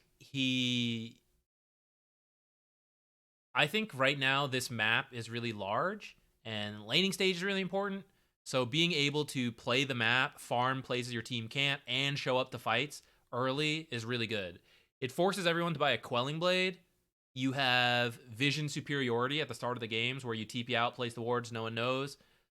They all still have to buy Quelling Blades because they don't know if you started Sprout or Teleport, and you're going to get it at level 2 anyway, so they need it. So everyone's buying Quelling Blades. You get to do what you want to do. You get to show up to different fights. There's ways to use Sprout, even though they have Quelling Blades. It's not 100% counter to Sprout. You can Sprout when they're in trees or near creeps to make it difficult. Like, even though they cut a tree, they can't get out. You can use it to, like, double block, place it in front of them to block off a path so they can't Quelling Blade through 2 sets of trees to get out. Right? There's still ways to use Sprout, and you can even just use it to farm while still contributing around, and they're forced to have that Quelling Blade. I think he has a lot of items that he can build that are very good. And then in the pub scene, we again go back to the chaos of 10 random people coming to play together, and you can get really big as a support. And you have a lot of scaling potential, which I think is really good for people looking to win a lot of games, climb.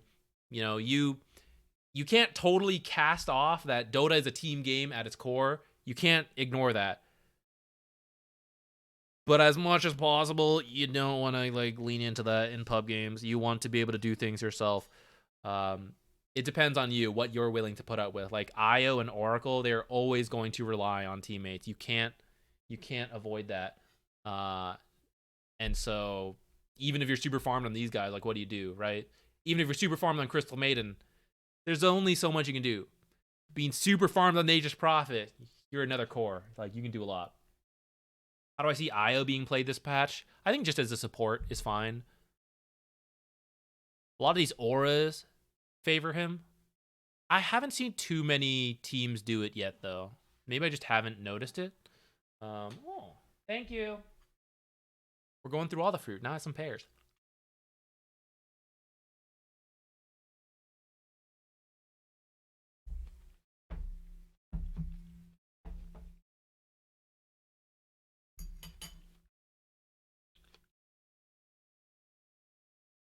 I have an older NP guide, still relatively relevant. I'm probably going to make another one. I've been spamming this hero. I think he's a lot of fun. I enjoy him a lot, and we have a decent win rate. Ignore all these losses. Kind of like a decent win rate, I feel like. Or most games we feel like pretty impactful at least. So I think it could be... I think I might make a guide for it again. I'm going to do these tier lists first. Are we there yet? Are we...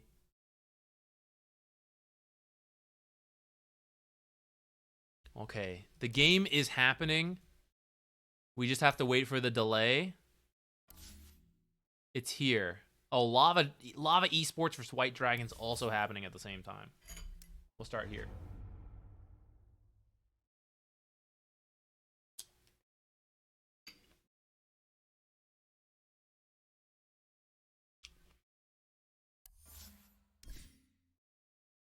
We'll probably be in that screen for a while.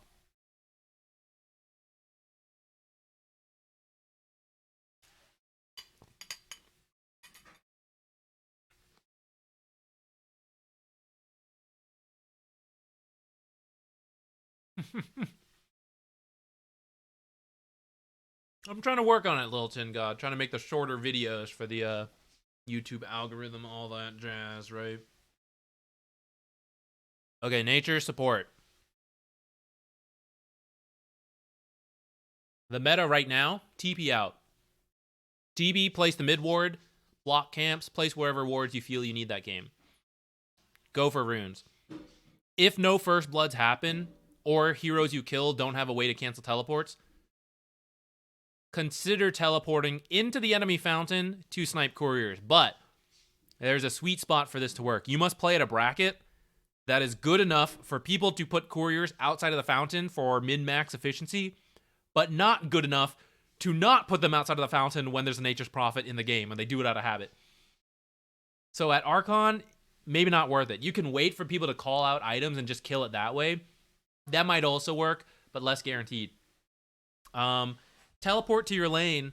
Otherwise, use the bonus damage to just whack people with your damage. Just auto attack, right click, harass a bunch in the lane. That's pretty much what you do.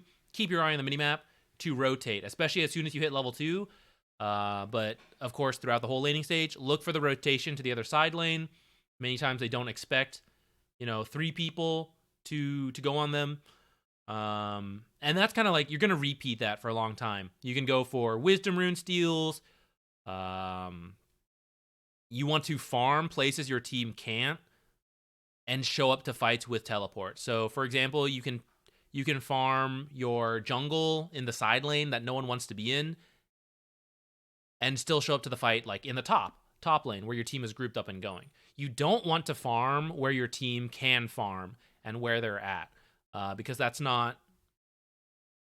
You're like not playing efficiently at that point using the global ability.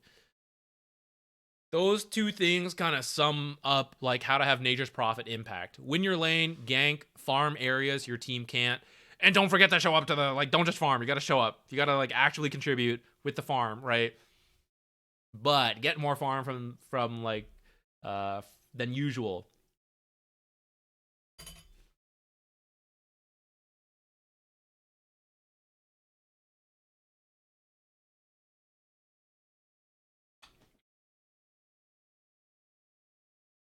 Core items for position 4 tiny. Blink. Blink is pretty standard. Almost always the first item. Force Staff. Yules. Very good second items. Sometimes a Shadow Blade. It is usually another item that will help you weave in and out of the fight. Utility type item. Because the way position 4 tiny plays is like you burst and reposition people. So you kind of go in, avalanche toss, throw people, and then you want to like step out again, wait for that combo again. It's a really good combo. So you don't usually stand in the fight and keep attacking. So that's why you can like blink in, avalanche toss, force staff out. You can shadow blade, find a target, initiate, blink out. Blink in, initiate, shadow blade out. Blink, Yules live long enough, like whatever, because you just jumped into all the enemies. They want to kill you. You Yules yourself, stuff like that. That's usually the type of item Tiny buys as his second and third items. Other items, you can just build whatever your team needs, like Lotus. Lotus helps. Again, you Lotus yourself, jump in, survives for you, but also Lotus, one of your teammates, they go in, things like that. Sometimes like Ghost Scepter, keep yourself alive. It's really just about continuing to live and continuously using that combo.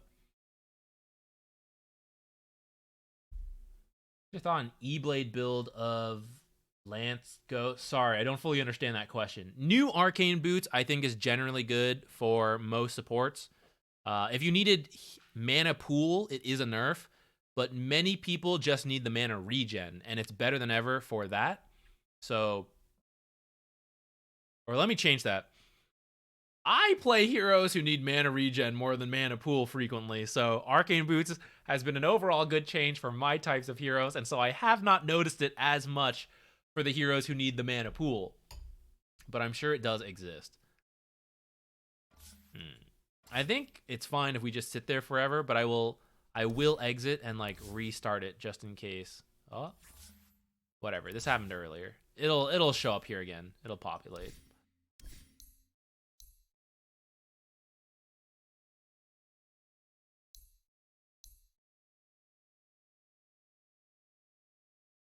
Blind. I missed it.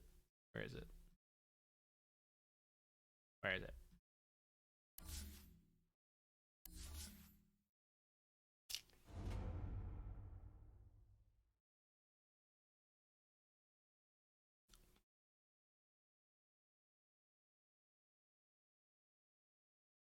Gotta start soon, I'm sure.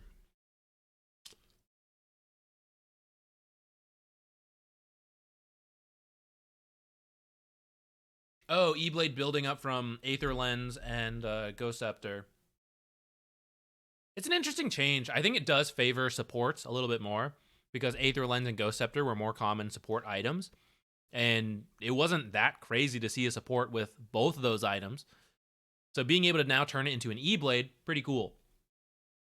Cores don't like it as much, but some do. Like Lena doesn't mind it. Spellcaster Lena. So it feels like more of a support item, which is kind of crazy. Kind of a crazy place to be.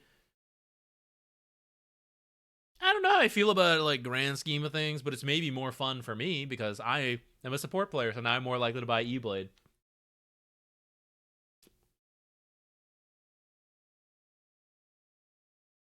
Greaves or Boots of Bearing on Warlock before Ags. I think it's fine. You just need to understand your win condition, right? Warlock Ags plus Refresher is extremely powerful. Can be a win condition on its own, especially in a lot of pub games. But people win Dota games without Warlock in them. You know? You don't have to have that. You can win a game just by having a strong team fight that they can't stop you in, and you just take the building. So Warlock has good abilities, even without the Aghanims. And if it's like we just need a little bit more, we need the auras, we need the Boots of Bearing, I think that's fine. And just get that and the game before it, you know? Get the replays through Dota buff? Yeah, that's possible. If you go to Dota 2 Pro Tracker, though, you can find many more better players to compare to as well.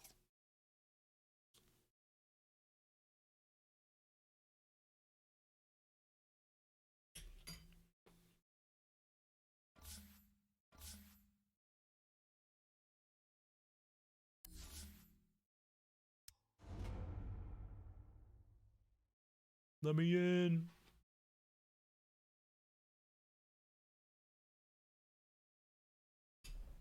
How to deal with Meepo as a Void Spirit picker?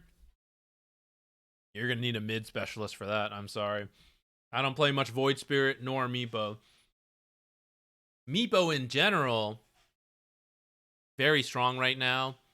You need to find people to, like, here's the thing.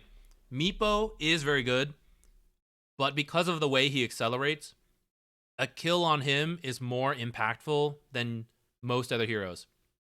Tinker's another example of this. These heroes absorb so much space and farm, and they contribute so much that when you kill them, it's a really big deal. So you really just need to organize 1 or 2 kills on Meepo, and it can completely ruin their game. Now, your mileage is going to vary in a pub game, of course, but sometimes that's all it takes. I know that's hard because that depends on your teammates, like bring them in and stuff. That's the struggling part. I don't know about Void Spirit specifically, though. Meepo player, is he here? Maybe he could give some advice as a mid player, and believe it or not, a Meepo player. Does Shopify play again today? No, they have qualified, I think, for both, so I think they're good to go. What game is better? Not to pick Lich or Undying. Ooh, who's that? Thank you. I mean, as a support, you just kind of first phase. Will you be You doing don't more even know. casting in general?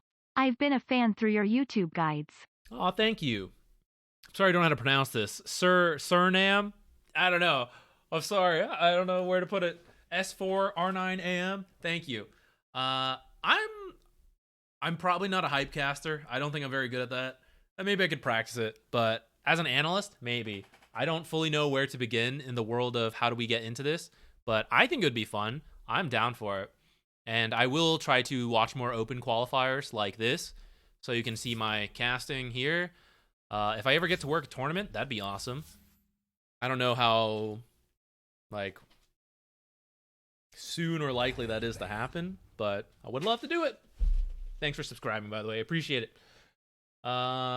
Best position force to pair with ranged offlaners like Visage and Death Prophet. Usually just someone who can, like, frontline for them and initiate, because neither of those heroes are initiators. Extra points for Visage for anyone with burst damage, because you get soul assumption charges really quickly that way, and you can actually finish the kill. So Tiny, really good with Visage, because you initiate, you frontline, and then you do your burst combo. Visage is like, soul assumption, soul assumption, soul assumption, and you just, like, kill anyone. It's really strong. 10 seconds to go. Okay.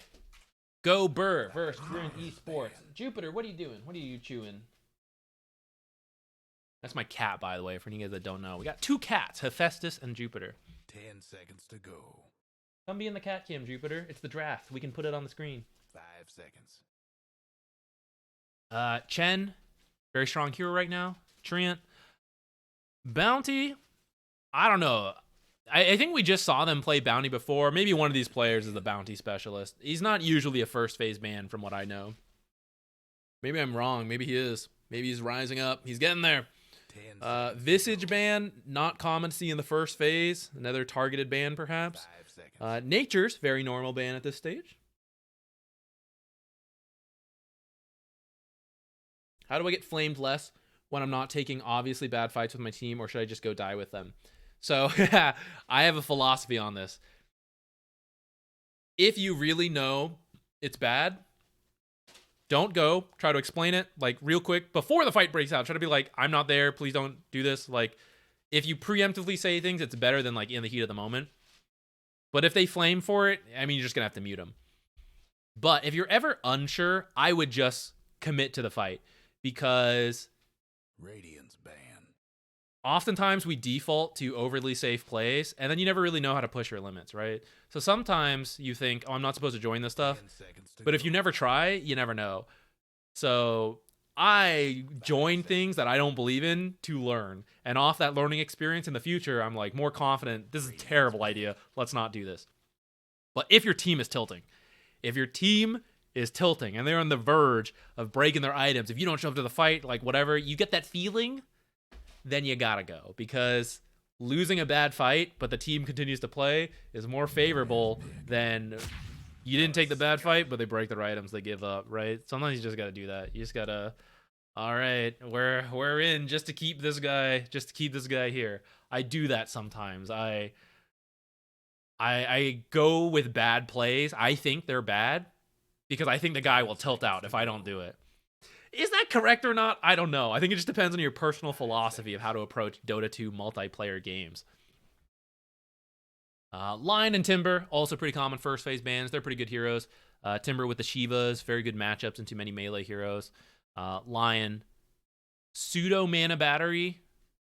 Not really pseudo, literally a mana battery, but with stuns compared to all the other mana batteries, no stuns. Tusk, good hero, good support. I don't think we're in core Tusk territory. Kind of depends on the patch, but I haven't seen it, so I doubt we'll see it here. Gyro, probably a support. Very good as a support right now. Oops, we should turn this, close that. Very good as a support right now for reasons we mentioned just a little bit ago. Could be a carry, though. We have seen some carry gyros, so you got some flex potential there in that first phase. Pretty cool. 5 seconds. Coming up here, you could maybe ban out some strong ranged heroes that could pair with the Tusk and make carry gyro's life miserable. If you're thinking about carry gyro at all, from them, what are they thinking about banning out? Morphling, so Morphling can get away from the Tusk pretty easily. Tusk wants people he can kill. If Tusk does not have any aggressive potential whatsoever, he's a very sad hero. So Morphling is one of the heroes who can waveform away or morph strength and is very hard to kill. You can also do targeted bans here. I'm not sure. Tusk is not like a hero you have to completely protect. You'll find something for Tusk. Usually adds a lot in every game. Abaddon ban. We've seen a good amount of Abaddon cores, a little bit of supports. Strong hero. 10 seconds to go. What's a good lane combo for Gyro? Depends if he's core or support, but essentially you want someone melee who also has some aggressive potential typically, because rocket barrage plus homing missile is a lot of damage. And so if you just pair that with someone with a stun, with someone with another burst of damage, or someone who can harass really well and, you know, get them low enough that one homing missile rocket barrage finishes the kill, you can get a lot from Gyro that way. If you're playing him as a core, though, you can go a more defensive route because you're like, I'm just going to farm, whatever. Flat cannon out the lanes, go stack for me. So you can pick a support that stacks a lot. Ember, one of the more popular mid heroes right now, really strong with a Mage Slayer build. Difficult for Tusk to gank, at least when you hit 6, but even before 6, you have Sleight of Fist to dodge like the snowball, things like that. So makes it difficult for Tusk to now gank mid. Not impossible, but, you know, harder than potential other mids. Someone like Sniper, no mobility whatsoever. Very easy to gank and kill them. Second favorite analyst after Purge. Purge is really good, huh? Thank you. I'm happy to take second place. Thank you very much. Crystal Maiden, we were just talking about her. She has the root against Ember Spirit. Pretty nice.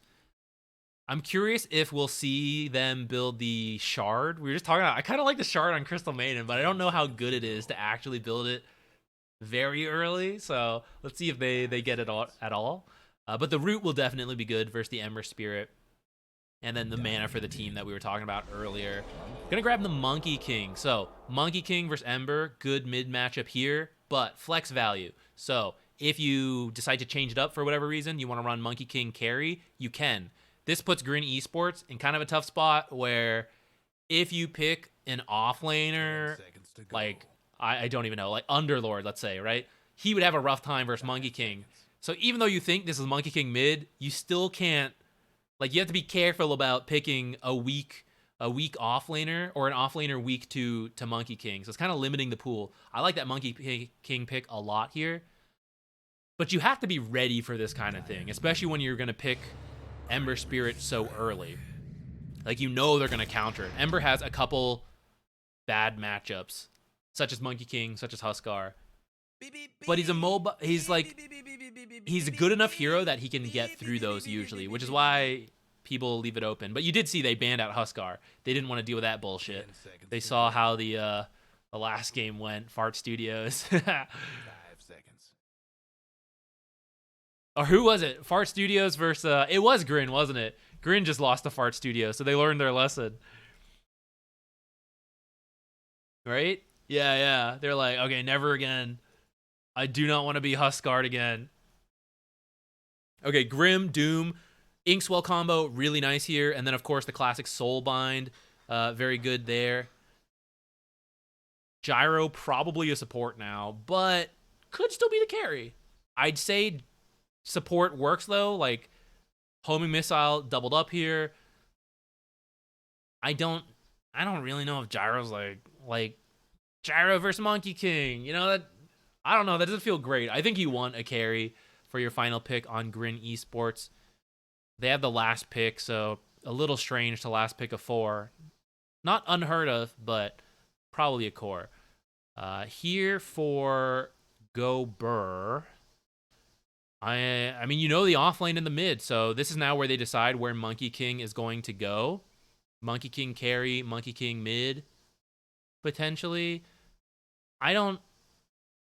You could pick your offlaner here and then ban to protect it. Ban out some of the worst carry matchups.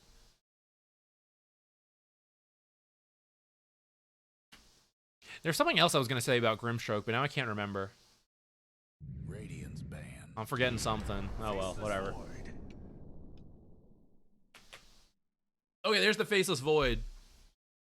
So, Faceless Void being doomed scares me a little bit, but in the early lane should be okay. Has Time Walk to get away from Scorched Earth plus Shivas just running at you. Grimstroke Silence a little bit scary, but Faceless Void and Maiden should be able to kill it off, allowing him to Time Walk and get away. Doom has no stuns himself. Maybe he'll get a creep. We'll see. We'll also see if Go Bird decides to smoke out and block a bunch of the camps. You'll sometimes see that versus Doom, Chen, Enchantress. You go, for example, you block the hard camp. You block another camp. It's kind of hard to show without the minimap, but you're blocking more camps than you usually would. Camps that aren't pull camps, because it makes Doom have to travel across the world to find a useful creep, or just not use that component of Devour, which is a huge nerf to him. And it makes him just like spend a lot of time walking. So I think it's pretty good to do, but you don't 100% have to. We'll see if they decide if it's worth it or not. So what they ban? They ban out Centaur. We've seen Centaur responses to Doom, so you just Stampede, run away from them once they doom you. You just like disengage that way. Though they do have Soulbind, which is a little annoying for Stampede, but it's still possible to run together at max movement speed, so long as you do this cool thing called coordinate and talk about where you want to go. You don't even have to. You just like follow where the other guy's running. They banned Slark. Kind of interesting, because Slark... Oh, no, it's fixed now, right? Slark, Ultimate, and Shard do protect you in Chronosphere, right? I think there was a bug where Chronosphere went through that. Is that still the case or not? If it's not the case, it makes sense why you'd ban Slark. Even though Slark is a little bit scared of Chronosphere, and Monkey King also has a way to stun through the ult. There are 2 right-clicking cores right now in Monkey King and Faceless, and if they can't attack, they are sad. So I think taking them out, pretty good. Speaking of which, is there a carry that disarms? Or like, what's a carry that deals really well with right clicks? Because we have 2 right clickers here, and Snapfire offlane? Snapfire mid? Monkey King offlane? Maybe Snapfire offlane? Snapfire offlane with Tusk, I think, makes more sense than Monkey King with Tusk. Okay, so Snapfire's going to combo with Faceless Void, which is pretty cool. I wasn't fully expecting that. Ooh, Ursa. Will Ursa have a... What is this? Oh, there we go. Will Ursa have a good time versus Tusk Snapfire? Oh, he does have a Grimstroke. So Inkswell Ursa is pretty terrifying. Until you get Ice Shard blocked. Or you just snowball dodge the Inkswell. Unless Tusk is silenced. In which he can't snowball. I'll be trying to look to see that. We'll try not to miss the first kill. We keep missing those. But we'll see. If Ursa has a very good game, he does have the burst to potentially kill some of these heroes, especially like if he's Inkswelled and gets an extra stun on top of, say, a Basher or an Abyssal as we get into the game, right? Abyssal engage on a Phaseless Void plus a stun. Maybe he's doomed at that point. Who knows? He should have the physical burst to kill some of these heroes if Tusk isn't saving him. So someone's going to have to get on this Tusk, stop him off. I'm going to be keeping an eye on Tusk. I think Tusk could have some good impact to this game because they don't have too many easy-to-use stuns to keep Tusk away. Hi, Hef. Can I get in the camera? Oh, not that one. He's way too close. Back up, Hef. The people can't even see you. You're just a blot of fur. He's gone.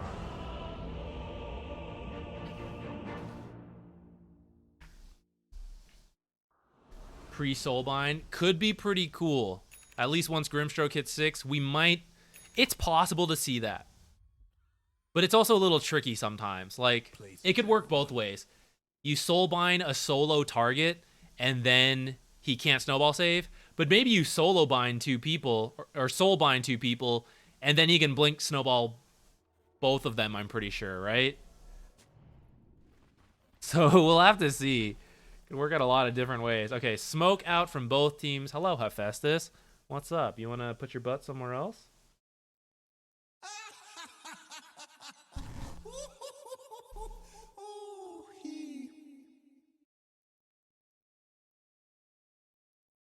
You want to sit here? Smoke out mid ward. Going top. Radiant going bottom. So we'll see if they meet back in the mid lane. Currently, they're on a path just to not interact whatsoever. Let's see what everyone's building. Tusk has a Windlace. Probably kind of recognizing, don't really want Ursa to hit me all too much. Gonna just try to, like, keep my distance until we actually want to commit and then go in. So just kind of like moving around, playing the position game with the Windlace. Well, too bad. Let Snapfire be the range versus melee core. And I think that's fine. They don't have to force anything. They can just let Snapfire have that advantage. Her damage is pretty decent as a universal hero. So she can fight over last hits, where sometimes that's the weakness of melee versus range. You can't snowball soul-binded targets? Really?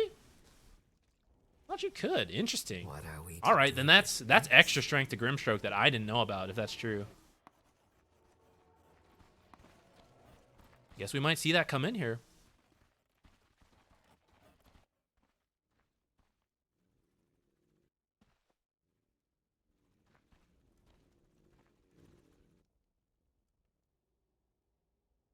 Okay, boots. Boots on Ember Spirit. Already getting a little bit of a flashback. This time, it's a Monkey King, which I think should be a lot better than Huskar, but still bad. So that's what the boots are for, to keep the distance away from Monkey King, try to prevent him from getting the 4 Jingu stats. You like bolt in, get the last hit, bolt out, run in, creep aggro, run out. That's kind of what you have to do to prevent him from getting too many Jingu stacks. Should be a 2-4-2 split, I think, here. And Ember getting in position already to creep block.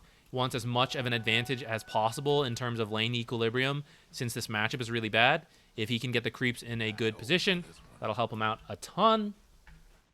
All right, did we have any creep camp blocking versus Doom? So they are going to block the hard camp, but this is the other camp I was kind of talking about. Sometimes you'll see people block this camp with an early observer, or like on the dire side, you block this camp with a sentry, block this camp with a like an observer, for example, and then body block this one, something like that. Ooh. He missed this? He didn't see it? That sucks. That really sucks for them. Wait, who are we rooting for? We're rooting for Go Burr, Radiant, non-biased caster, totally biased. A lot of the creeps being pushed in already. Flat cannon tech that we saw earlier. You just flat cannon attack. It will shove in your lane. You probably don't want to do this as the position 5, which is why he tried to preemptively unblock his hard camp. He put the sentry like in the perfect spot, but Oh, am I blind? Okay, never mind. Gyro did get it. I got the colors confused. Okay, whew. I thought that was really sad for Gyro, but that is his plan. Unblocked his camp. That's why he preemptively did it, so he could push in the lane, have the camp spawn, be able to pull later. If something like this doesn't happen, which is that it comes out on its own because you push so hard, the next creep wave met under the tower, and it pushes it back out. Mid lane, oops, forgot to put the last hits up. Mid lane's going. I think they're fine right now. Oh, I say. Okay, got his Jingu hits, but nothing out. Fight going on top. Who's gonna kill who? Looks like Bloody Nine might be the first to fall, even though he pops the Fairy Fire. Ursa trying to pick up the kill, but Demo doing some good body blocks there. It's always a tool that every hero has. It's free, if not a little dangerous, but a lot of people forget to do it. It is very good in moments like this. Kept his Snapfire alive, and she salved up, so she's good to go. Play the lane again. Doesn't have much mana, so they're probably not going to go for another kill attempt anytime soon, but you'll take getting a kill and, you know, being full health, getting to play the lane more. A first blood for Go Burr.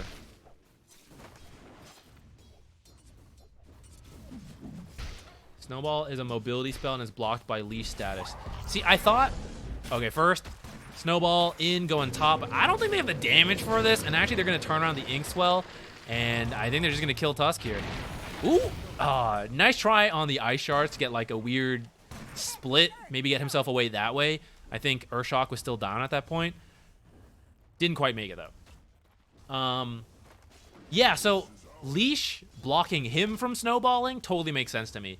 I find it very interesting you can't pick up people who are leashed. That's like the weird part to me, but I'm just going to accept it at face value and not think too hard. As we watch Gyro die, he was trying to steal this Lotus before he went. Snapfire got her own Lotus, so that's going to help with their aggressive kills up here. These are going to come pretty close on like who kills who, so getting a little bit of extra burst heal is quite nice for these like really close fights. Who has it on this side? The Maiden. Maiden... A lot of times you can pass your healing Lotus over to the core so that when you leave them as the supports, they have like a little bit more healing. But Maiden is a hero who has mana issues, so I don't remember if she had mangoes to start. Doesn't have any now, so this healing Lotus will help her out, at least until she has some charges to use to be able to use both these spells if she ever does choose to like go for a kill. For example, now, she doesn't have enough mana for both, but with a healing Lotus, she would. That's why the early levels of Crystal Maiden are so strong. It's both those spells. Forget all that. We got a kill attempt going on top. Trying to finish off Bloody Nine before he dies himself. Gonna commit for it. Probably gonna be a double kill for Ursa as a result. And unfortunately, he's not gonna find the Grimstroke either. So, oh, that's so sad. Oh, it was right at the edge. A very close attempt. Ooh, Bloody Nine just going to go for the death to the tower, but may not make it in time. Snapfire actually respawns just in time, teleports in, gets the kill. He's not going to sweat too hard on that. He would have liked to die to no one, so the experience just disappears. But he still needed to get back. He had no resources.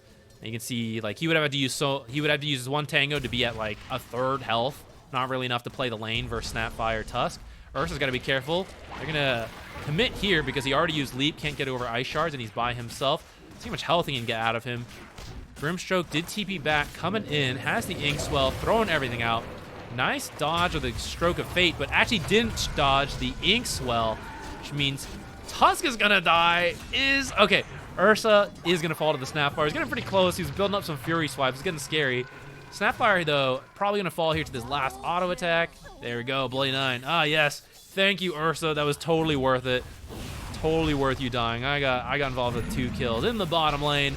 Kills going on under the tower, but he actually has Hurricane to bring himself out of the tower, back to safety. An aggressive time walk in. This is sometimes quite dangerous, but actually, it's getting really close. They might die for this. Frostbite right away. Can't get another auto attack or 2 in. Rocket Barrage, final attack going in. It's a little bit of luck there. He had to position in a way so the Rocket Barrage doesn't get eaten by creeps. Extremely close fights in both the side lanes. What the hell is even happening mid? I don't know. But the side lanes sure are exciting. Mid lane looks like it's kind of going the way we thought. Monkey King is winning, but Ember is not having nearly as bad of a time as he did versus the Huskar. Okay, rotations to the mid lane for the 6-minute rune. Monkey King gonna grab the regen rune. You're sad as Ember that you didn't get a rune refill, and you do kind of like regen, but at least Monkey King didn't pick up one of the like more aggressive potential runes. Regen's not gonna do that much for Monkey King. I got 5 heroes here. Monkey King trying to kill this Ember, but Ember's gonna get out pretty low health thanks to the Remnant. A bloody 9. Let's see, kind of slowed down, looking for the Crystal Maiden before he goes. Tusk getting low, but probably out now, and everyone should probably let's just chill, guys. Let's all just leave. Meantime, Snapfire actually got killed by Ursa. Not sure how that happened, but I imagine he hit her with right-click attacks. Probably hit her enough times that her health dropped to 0. It probably looks something like that. Ember coming over here for the Wisdom Rune. He hasn't been having a great time mid. Wants the XP, wants the bottle fill. He's going to get it himself. Snapfire going to TP here. Get hers as well. 1 for 1. Tons of creeps here. Got to get back into the lane.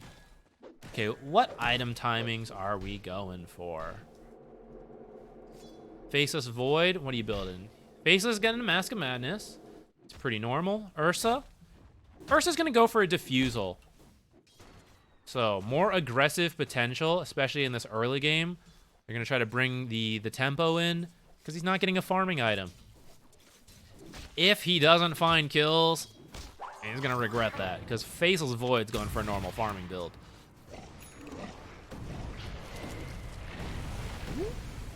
Trying to use Ice Shards to block him in, but I don't actually have the lockdown ready to get the kill yet. When Tusk has 6, that kind of stuff will be a lot easier. Ursa going to be pretty happy with himself. Hey, guys. Just made him waste Snapfire ult all by myself. 1v2. In the mid lane, I'm going to get a Monkey King kill. Very nice. I'm going to guess Inkswell on Ember. Ember remnanted in. Got him. I'll just imagine that. Ursa? Okay. For a second, I saw Ursa running this way. I was like, there's no way he's doing Roche this early. That is not a thing anymore. It's not. He's twin gating over. They're looking for a Doom. Doom onto Faceless Void and kill him. But they sniff this out, and they're just going to dodge it. Grimstroke, in the meantime, dies up here. While, I don't know, trying to get a deep ward down or something. Ursa just going to come back. I didn't need that 150 mana anyways. Good read by Gober. Did they... I don't think they had an observer that saw it, but they just saw that he wasn't in the lane and suspected, like, hey, Doom is up, Ursa's missing, we got to play it safe. In the meantime, Ember does have... oh, no Remnant down, actually. He just had to throw a new one out there. Going real aggressive. Kind of scary there. Do they have the damage to kill Monkey? Chrono just off the mark. Otherwise, that's definitely an Ember kill, followed by this Grimstroke kill. He is going to get one. Should be able to... Never mind. Not get this gyro. Ursa's going to run in now. Monkey King ult to try to grab a kill before being killed himself. Snapfire, Scatter Blast, buying him a little bit more time. Ooh, but not enough time. And now Snapfire's already been doomed up. Gonna get run down. We got Frostbite, but there's an Ursa here. Drop the Crystal Maiden ult. Yeah, but no one was really stuck there. No other stuns or slows. Tusk hadn't TP'd in quite yet. He is looking. You might be a little too far forward on your own. He's not stopping. He knows they're here. He doesn't give a shit. I can 2v1. It's the bravado. And they're like, holy shit, can he 2v1? Oh my god. Don't engage, run away. Maybe he's not alone. So he actually just scares them out of there on his own. That's wild. Alright, I'll switch over to, not current gold, net worth. Got a much closer game than, than some of the other ones we watched. 2K at 10 minutes. So the lead is for Grin Esports, but 2K is not the end of the world. I'd also say it's a little bit mandatory. I think they are a little bit more on the clock, considering we have 2 cores in the sense of like Faceless Void and Monkey King. And because Ursa is going for this Diffusal build. Like, if he was going for a farming build, maybe it's okay the later we go. But I don't know, this to me is like, We're going. I'm getting Diffusal, I'm getting Blink, and we gotta get kills, and we gotta take over this game. If we don't do that, we're falling really behind this farming build of the Faceless Void, who is scary in the late game with the Chronosphere, can kill off Ursa, who won't be able to do much. Believe it or not, you don't get to do anything in Chronosphere. So, Faceless Void just gonna farm up. Work on his Maelstrom. Monkey King working on the Diffusal as well. Pretty good with the ult. Slow people in there. They can't get out. I believe the Monkey King clones also hit with the Diffusal, which is quite nice.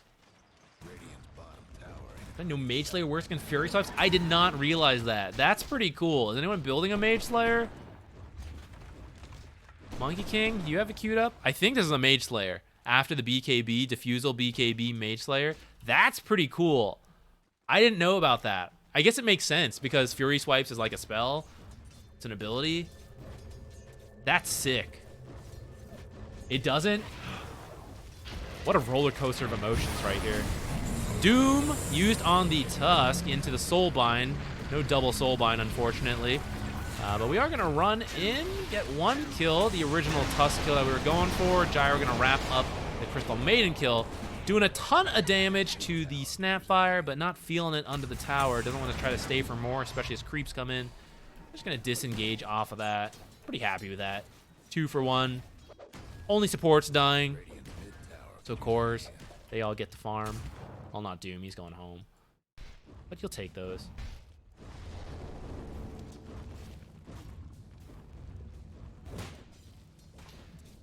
We're on the Mage Slayer for Ember Spirit.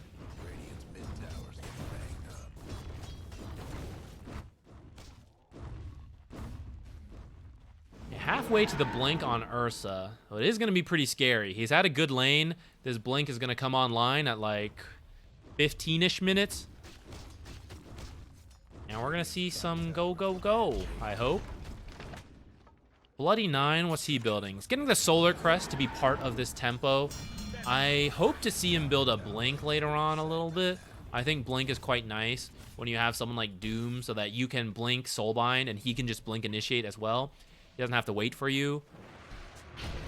He could just, like, you know, he can Doom the target he needs to, and he will. But it's nice when you get to do the double. You can't wait too long for it. He's going to use Soulbind here, but I don't think his team is really ready to do anything for it, so maybe a little bit of a panic Soulbind.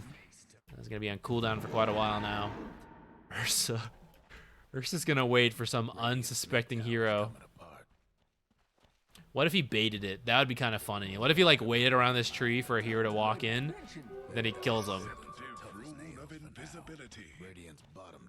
Will he continue to wait here? No. He's going to keep going. Top tower, looks like it should fall. Bottom, he should maybe be pushing that, but maybe he's a little scared of, who knows? Anyways, over here, Chrono, grabbing 2, but actually he grabbed his Monkey King as well, so he died to the burn damage. Snapfire ults plus the Chrono. It was supposed to be a good combo, but it didn't quite work out there. That's a 3 for 1 for Grin Esports, solidifying their lead. That's the Mage Slayer done now on Ember. Blink on the way for Ursa, and he's going to go straight into the Basher. Lucky Bash on the Faceless Void. Get him to kill. Doom ended up going back for the Midas on after his Veil and Scorched Earth. I kind of like when they just skip the Midas, but maybe I'm just sick of Midas Devour Octarine games on Doom, like seeing that go. So maybe it's still okay to get the Midas after the Veil, after the early tempo. But I kind of like when they skip it and they get some other stuff. Monkey King's trying to get onto his BKB. They do need to pick up these fighting items. Snapfire dying in the mid lane. Doesn't really feel like she had the teammates to do that. Like, we see all the heroes pushing mid. Kind of think she should just commit to splitting up Ursa. Okay, little close there. The bash at the end. It was a little scary, but he's going to grab the Aegis here at 15 minutes and 40 seconds. Quick, everyone, type that into chat. Practice. Practice keeping track. Roche time. Ooh, going to find an Ursa kill. I mean, a Tusk kill. A little close on getting Bloody 9. but he's gonna fall, and looks like this top tower is not here. For some reason, I thought it was up. I don't know what I'm talking about. We're getting tired. We're in the 10-hour territory. We're looking for this Doom. Jumps on, defusal. There's the Doom. And the instant rotations from Grin Esports. Ursa's here to finish off the Monkey King.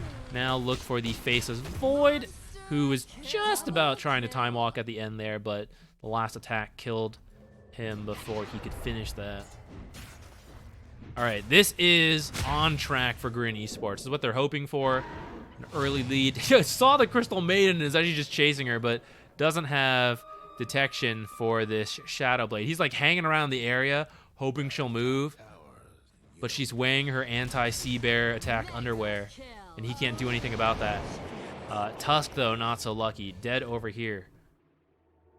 He's waiting. I don't know if this is worth his time, but it sure is funny. Gonna Frostbite and run. Try to... Wait. She has a Glimmer now. She should have kept a Shadow Amulet, maybe. Oh, the bait? Monkey King ult into Chrono, though, so Monkey King not actually attacking, but I think the clones were. They are going to get the Aegis. Okay, there's Gyro. Ursa on his own. Hero's kind of low, though. One more attack to finish off the Maiden. Ember finding Faceless over here. No, Time Walk. Time Walk away. Snapfire ult helping to finish off that Ursa kill as well. Hey, guys, what's going on over here? Doom and Grimstroke have entered the picture, but the fight's a little too late. Maybe not. They're chasing the Ember. They might be able to turn around. Inkswell into the Soulbind.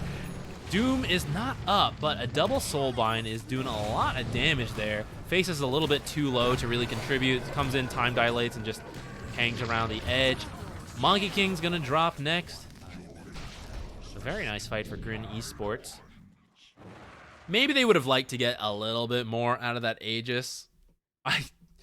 I kind of think waiting that long for the Crystal Maiden was maybe not worth it. And it eventually baited him. Like, it took so long. Her team managed to come up and get him. But they still died more than, you know, Grin Esports. So probably okay, but maybe they could have gotten more out of that Aegis if they just let her go and just do other things instead. Rocking on Maiden. Kind of looking for Glimmer helping to save her a little bit here. Oh, man, the new Gyro ult, since they changed it, the damage feels like it's a lot more. There's a lot more potential there. I think it's part of the reason why he's being picked up. You can hit by multiple hits. Ooh, in the back line, they found Faceless Void, doomed him up. Monkey King ult on 2, but the Soulbind actually prevents Monkey King from walking forward. Both these heroes are going to get out of the Monkey King ult. Ursa finds a Tusk kill here under the tier 2. Well, thank you. Alright, guys, that fight looks bad. I'm going to go push bottom. Yeah, they have to play the stalling out game here. I don't think they can engage in these fights anymore. As I say, Crystal Maiden drops under the tier 3, and are we looking for more? No. Okay, guys, let's not die of the tier 3. Let's take it easy. Play this cleanly. All right, so what's Ursa got? Fusel, Skull Basher. He's got that Disperser queued up. Things are looking pretty good. 15k at 20 minutes it's quite sizable. This is NA Quals though. There's always room to throw. It's not this particular moment, you know, maybe a little later. Snapfire ult didn't quite work off the shards. We won't worry about that. We won't worry about that one at all. Gyro getting a Lotus. He's just gonna put on his Ursa, who's going absolute ham. Should reflect the root from CM, or you can remove it for him. Maybe he'll like snowball himself. Maybe that's actually not so good. I don't know. Eventually, these heroes will pick up stuff like single target stuff like Abyssal that you could reflect. But in the meantime, you can dispel off the diffusals that might be slowing your Ursa. Where's my pension?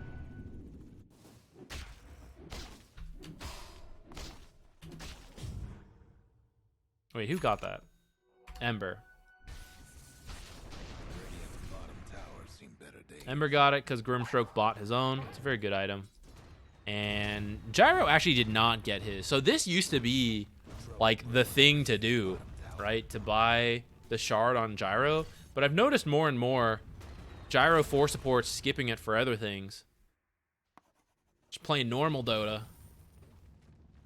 Hoping to get it from the Tormentor or just like moving on. Like he doesn't even, right? He's just going to finish the Lotus anyways. He doesn't care that he didn't get it. Makes sense when you don't really feel like you need it.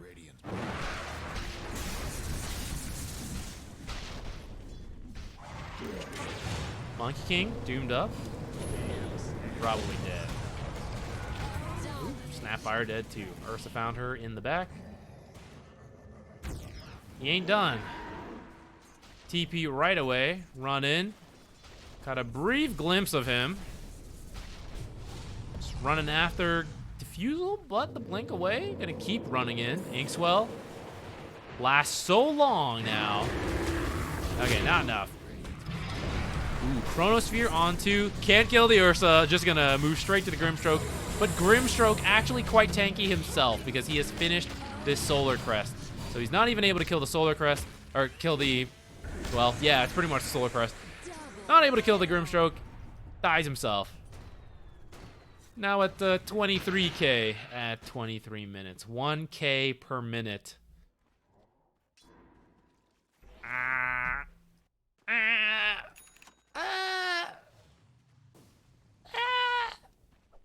What's the comeback? You need Faceless Void farm. I think Faceless Void chrono kills kind of your comeback. Is not it. I think you gotta dodge him.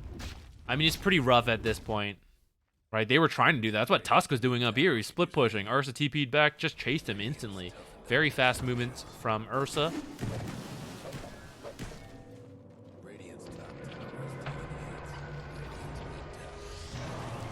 Crystal Maiden. Just trying to do some Crystal Maiden things. Push out lanes, ward. That's not allowed this game. She's actually living quite a long time. Lasted a lot longer than I thought she would.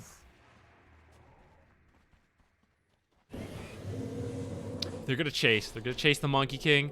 Oh god. Oh shit. Ooh. Did that dodge it? I think it may have dodged the damage, but not the Mage Slayer being added. Oh! This tree dance keeps getting canceled. Rojo keeping his distance here so that Turtle can't start building up Jingu stacks. Just trying to lose him in the trees. I don't know, guys. It's not that exciting anymore to see Ursa keep killing people. This was much more fun to watch, I think. They're gonna finish it off. Like, they're all the same. He blinks, he kills them.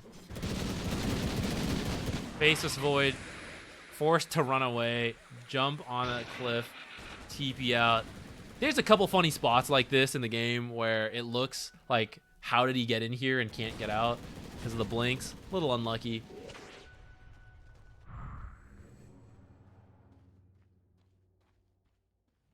BKB coming up for Faceless Void, but unfortunately, it's not really going to give him that much more damage when they're this far behind. The kills are still going to be really hard. We need a nether item after BKB. Okay, Ursa under tier 2 tower, getting punched up, chasing Crystal Maiden. He's going to ult in the back, but unfortunately, he's already kind of out with the Disperser. We're chasing hard. We got this. So, Ursa down. Roche time, it is actually up right now, but I don't really think they have the power to kill it themselves, especially as Faceless Void, manages to chrono right before he gets doomed. BKBs can't do a thing in that chrono, though, and just has to run. It was kind of hype for a moment because he stopped the doom, but now when he doesn't get anything done, it feels like, you know, like fake hype. He got away! I guess that's maybe what you can expect when you're 26k down. Yeah, that Ursa was worth quite a lot. 2k. Unfortunately, it went to the Snapfire. You probably want it to go to Monkey King or Ursa. Snapfire also has a diffusal. It's such a good item right now because of the disperser. Everyone's just building one. Okay, Mjolnir next. Just kidding. Lincoln's next. I don't know. I don't even know where he died. Oh, up here. The thing is, I get why he wants Lincoln's, but it is not going to help him get kills. And I don't know where the damage is going to come from. Like, he might live. Oh my god. Half his health is just gone from a Grimstroke. Grimstroke's 2 levels over him, I guess, so maybe that's expected. Snowball to stay alive a little longer. They can't even get a kill on the Gyro either, though. Like, he might live a little longer, but what's he gonna do in his BKB Chrono with his Lincolns? Is very little damage. Is really depending on Snapfire ult to bring the damage, but we're passing that window. We have Octarine, double value Bracer on Doom. He's got 3k health. I don't know, Snapfire ult's enough. Gyro's 18k. Grimstroke 17k health. Ursa 2k. Actually, not as tanky as we thought, but ooh, we haven't seen this in a while. Ursa actually going for Hex. Okay, first he's jumping in to mess with their Tormentor attempt, and he's just like 1v4 in there. They can't do anything about it. That is a real testament to how behind they are. Actually just 1v4 attempts, and they can't do anything. And we're going to come in the back, clean up a Crystal Maiden. It'd been really sad if he also stole that Tormentor. He didn't, right? Yeah, he didn't. Okay. Whew. Gotta have something going for Go Burr here. This, we don't see as much anymore. The Hex on Ursa. Back when I started playing Dota, this was something people would do. They would choose between Abyssal or Hex. And I feel like I don't really remember it being a thing ever since then. Like, you sometimes do it. But he's going to get it for... He's going to blink initiate with Hex onto these mobile heroes. Hope for a lucky bash, which is pretty fun. He's also literally just killing everyone, so he probably wants mana regen to just stay on the map and keep killing people. Why not?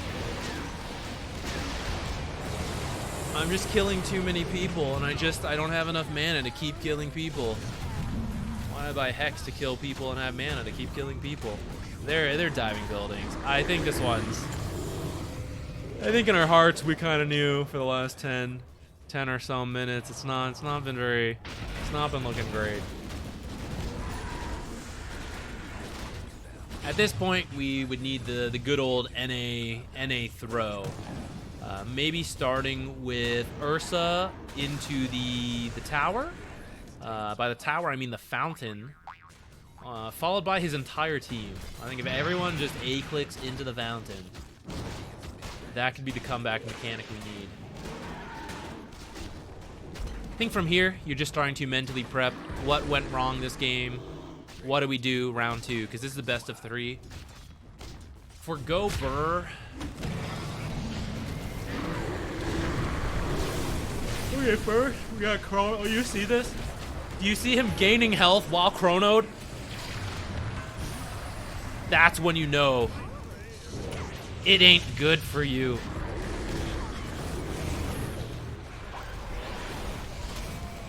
Are they gonna get anyone? They got the Aegis. Alright, truly mentally reset time. Guys, what do we do next game? What went wrong here? I feel Ursa had too good of a start. And it was pretty close. There were some pretty close fights in that top lane, which if it had gone better, it might snowball in their favor. So maybe we can call top an execution thing. And once one team took a lead, it became easier to just go from there. Because these are both very aggressive combos. Ursa Grimstroke and then Snapfire Tusk. So it's like a very fight-heavy lane, and whoever takes the lead, like you both still like fighting, so you just keep fighting, but obviously the team that took the lead, they have the advantage now, and I feel like that's what happened. They came out ahead on some close fights, and it just went from there. So it's just free to do whatever on top. And then we just didn't quite get the proper, like the chronos into the early Snapfire kills, things like that. It just didn't quite work out. Doom found too many good Doom kills.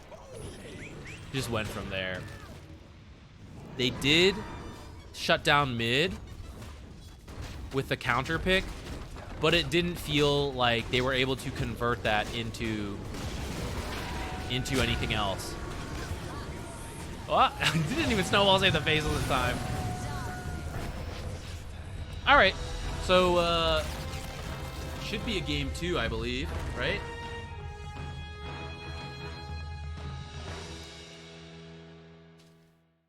A Grimstroke, great hero that game, it felt like. Plus the fact that, yeah, he played very well that game. What's going on here? What is this? Okay, I think it's just like a little bugged out. We're out of date. All right, 1 second. Thank you. Moon Jellying brought me dinner, guys. We stream so long. Shout out to Moon Jellying for supporting the stream. I'd be dead right now.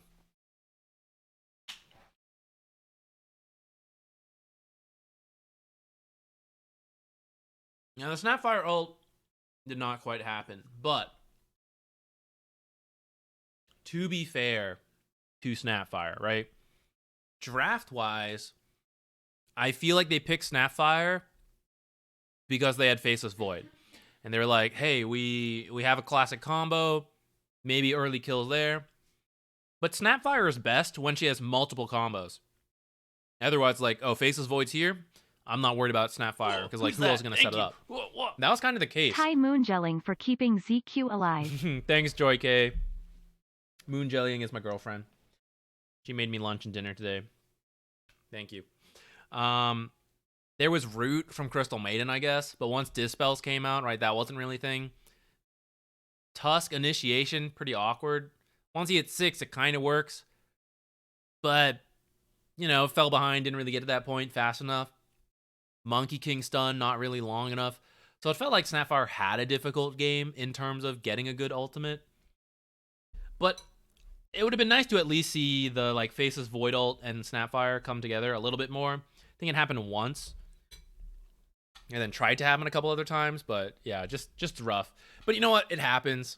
They have to reset right now. That's where they're at.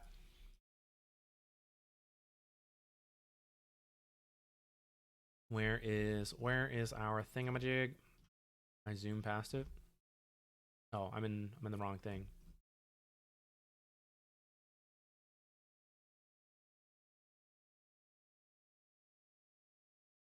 Is there a game going on right now?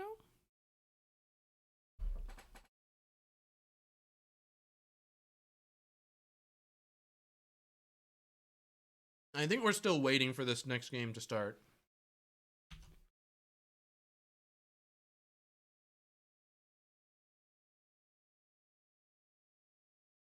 Maybe we can take a look at what's happening in the other match.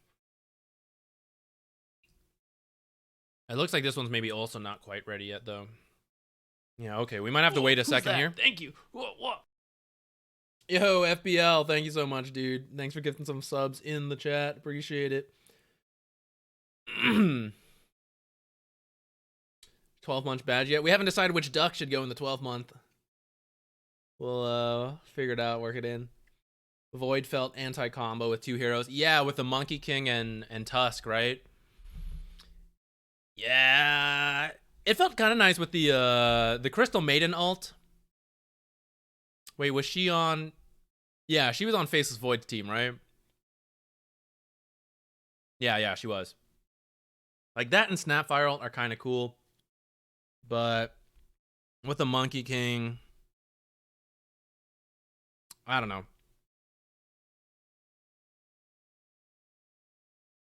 The thing is, like, reflecting on it, we knew Monkey King would probably have a very good lane, right? Because he picked Monkey King into the Ember Spirit. Your carry is typically going to farm. So the Faceless plus Snapfire was the combo. But Faceless Void mostly wants to farm. So how do we then play with Monkey King and Snapfire? Like, that's the disconnect. How do we work with our Monkey King, who starts off with a good lane because he's against the Ember Spirit, with a Snapfire? And that's the weird part, right? I think a different offlaner who could just initiate for the Monkey King to get Monkey King kills probably would have been better. Or maybe like an Aura Builder, or maybe just someone strong on their own could also work. But it felt like Snapfire, Monkey King have no synergy. The synergy is with the carry and the offlane, and that doesn't take into account the mid laner who we drafted to have a very good lane.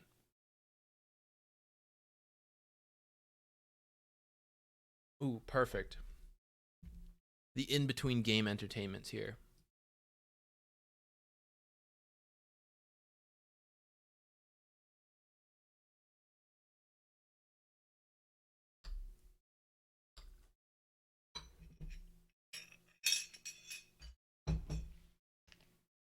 And to be fair, the offlane pick is going to be countered. I'm pretty sure they were not last pick, so like that is a challenge for them.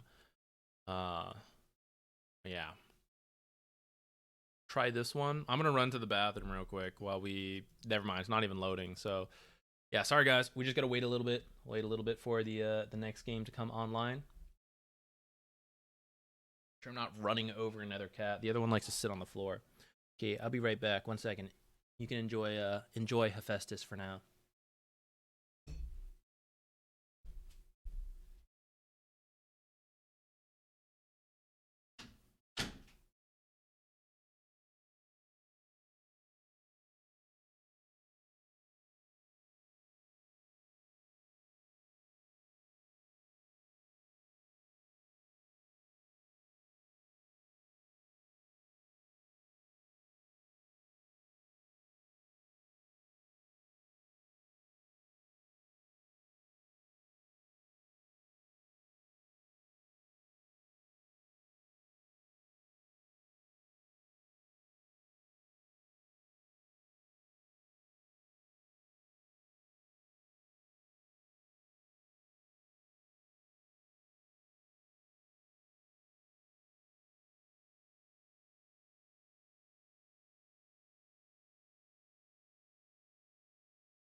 The game here? Nope, not yet. All right, what should we do to kill time, chat?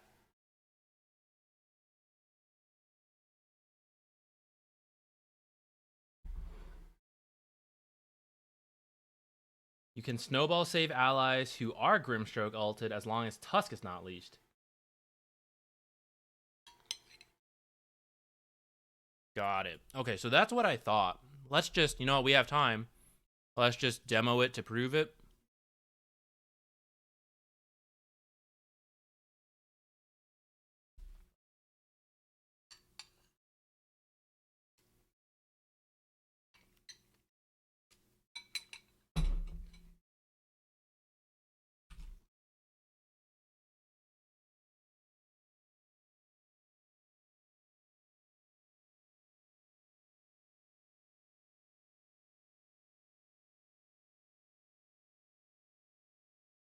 So there you are, playing with a giant cat in the corner of your screen.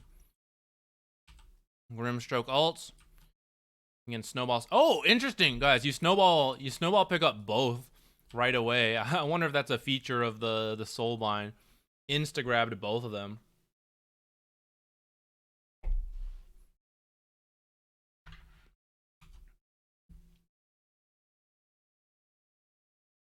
Was there something else we needed to test that game?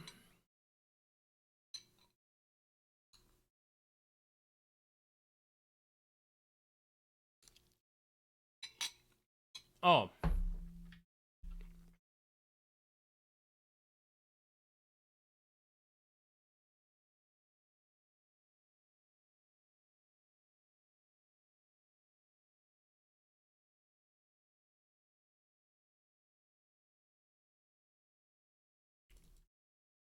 So let's just make sure Fury Swipes does not get affected by Mage Slayer.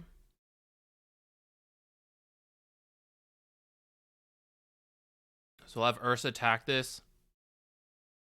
1800 damage just about with Overpower and the Fury Swipes. Now, I don't want to wait that long. Gonna make a new dummy target with no Fury Swipes on him whatsoever. This hurts Ursa, but shouldn't affect his actual physical damage unless the spell amp affects Fury Swipes. Actually, we can just have him keep attacking and apply Mage Slayer. Yep. So just about the same damage. So confirmed Mage Slayer does not affect the right-click passive.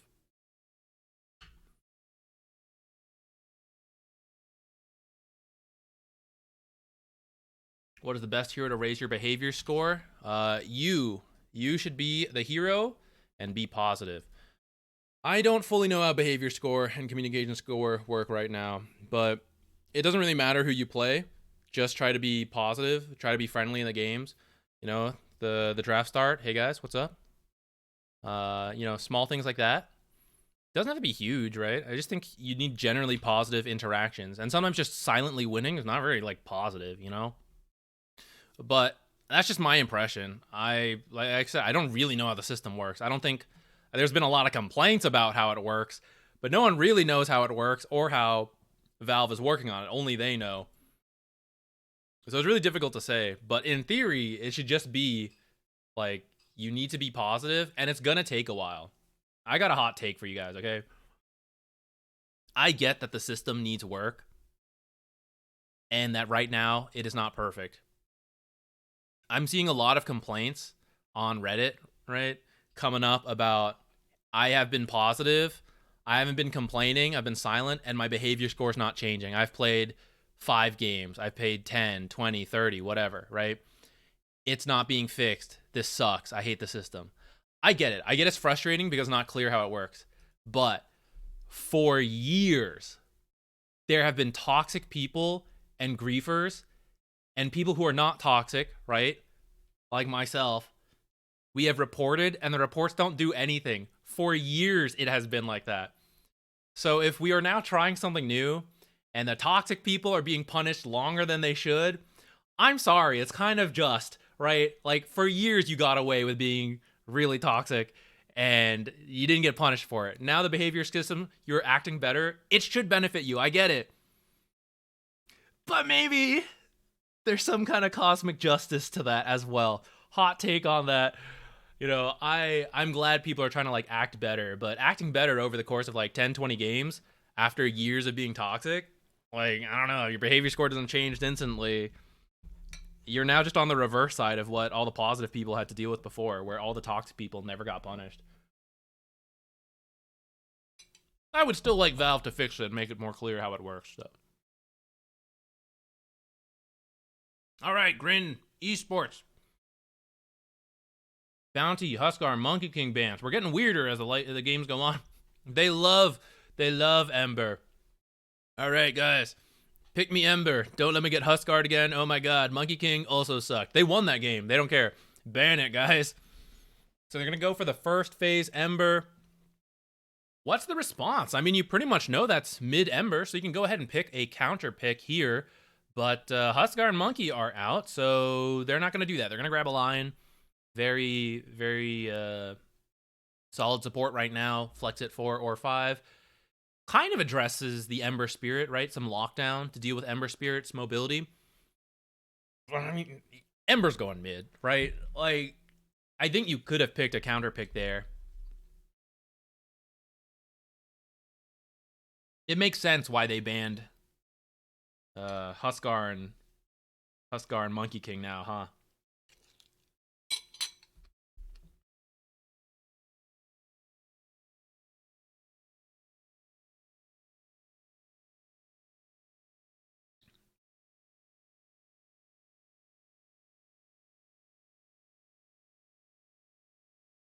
Jedi Mind Tricks, I didn't mean that rant to be like targeted at you or anything, by the way.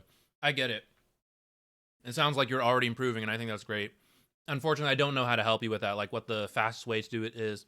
But I think if you have, like, you know, reformed, whatever, you're not toxic, I think that's great. I know it'll suck for a while, but I do think, like, it'll get there. And then not about you, but about the people complaining on Reddit, right? Like, the people who are saying, like, I've reformed and all. I'm sorry, the rant's continuing.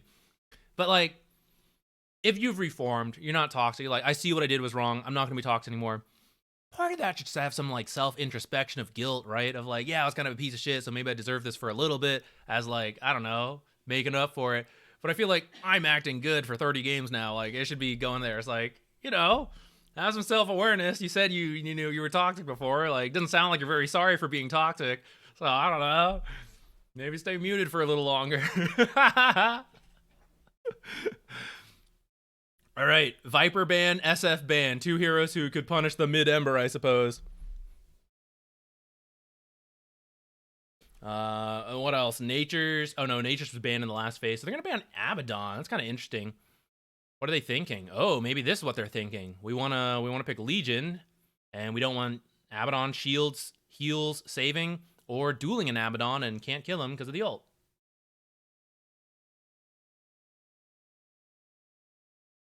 Are you worried about Gork's situation? I saw his behavior score or communication score drop. I don't know. Did something else happen? I recognize that some people seem to be punished really hard, and that's why, like, I agree, the system needs work. For a lot of, like, the average stuff, though, like, you know, I think some of it is kind of deserved. Or not deserved, but it's just funny to me, I guess. The idea that, like, okay, I'm trying to be better, so the system should be perfect now. The system was imperfect and for a very long time benefited the toxic players. And now it's a little too harsh, and I do feel sorry for the innocent people being affected by it. But we gotta try something, right? They have to try something with the system. And ideally they'd maybe try a little faster, but we're just on this side. It's hard to know what's actually happening at Valve. And in fact, if any of you work at any corporation, you can kind of imagine, right? There probably are developers who want to work on stuff, but they got to deal with other stuff at your job, right? There's times, like, we should do this, and the job, like, the higher ups are like, no, we shouldn't do that. You're like, God, what? Literally everyone wants it. I know how to do it. It'll be super cool. They're like, no, don't do it. Like, I don't know what's going on there, right? So, anyways, Dota or whatever. After that Legion pick, they went Doom. Grimstroke worked out very well for them last time. We're going to grab it again here. Treant is interesting to me because he is a relatively strong laner. The ultimate, pretty good versus Ember. But the healing from Treant, which is a good portion of the hero, the Leech Seed and the Living Armor, it's gone. You can't save the guy you want to save. So that's missing. Also, he's a melee hero, which makes the Doom plus Inkswell run at you strat much easier. So that's a little bit... I'm a little confused on that. You know, we'll see. You know, the mid and the off lane, you could pick... I'd either pick your mid here or a carry, I suppose. But you could probably save your carry for the final pick, I think. Just pick a mid hero who will beat Ember, or at least go even and contribute a good amount to this game. Can't get totally screwed over by Doom either. Who is that, Zach? I don't know, guys. I'm not a drafter. Who's on the side? Lena's in there. Yeah, Lena should beat Ember. If she gets doomed, she doesn't really have a healing mechanic anyways, so she'll probably just stand and fight till she dies, or, you know, gets the return kill. That works for me. I am content.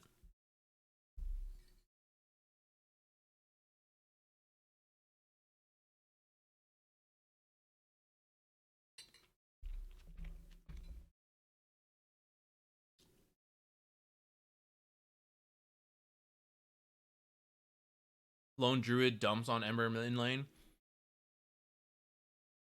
Very true. But perhaps Go Burr does not have a Lone Druid mid player.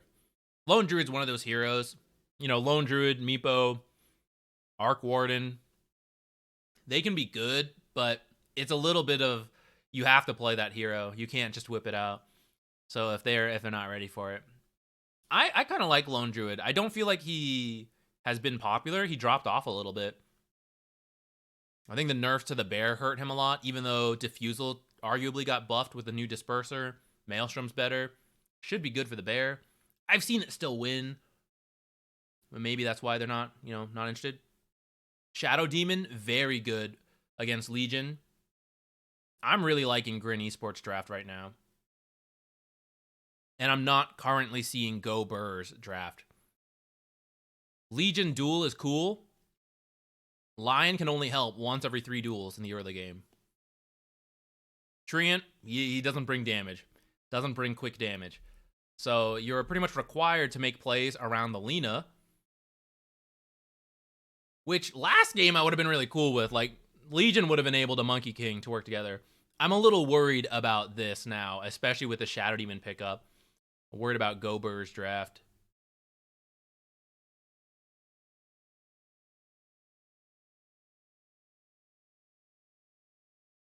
OD band.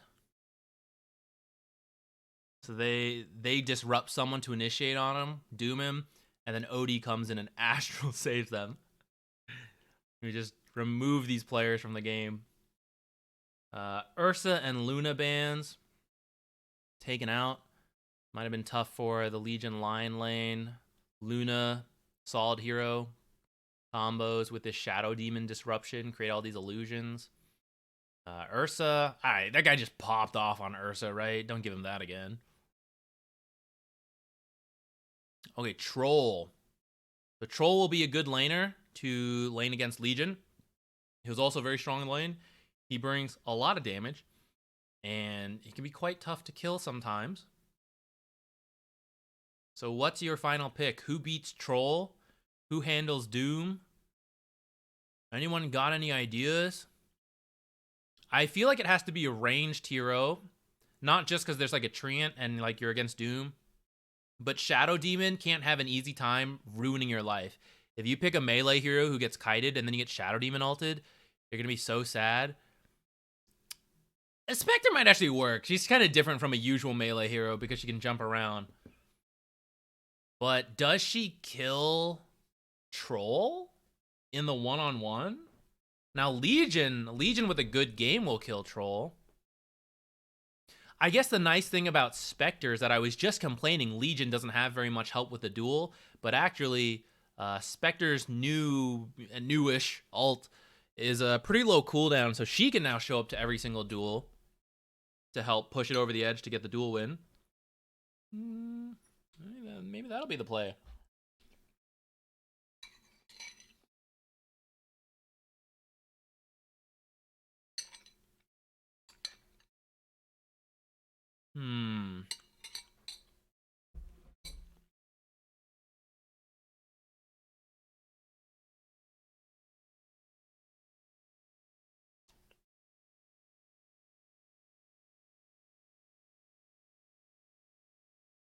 Is it bugged, or do they not have cosmetics on 4 heroes?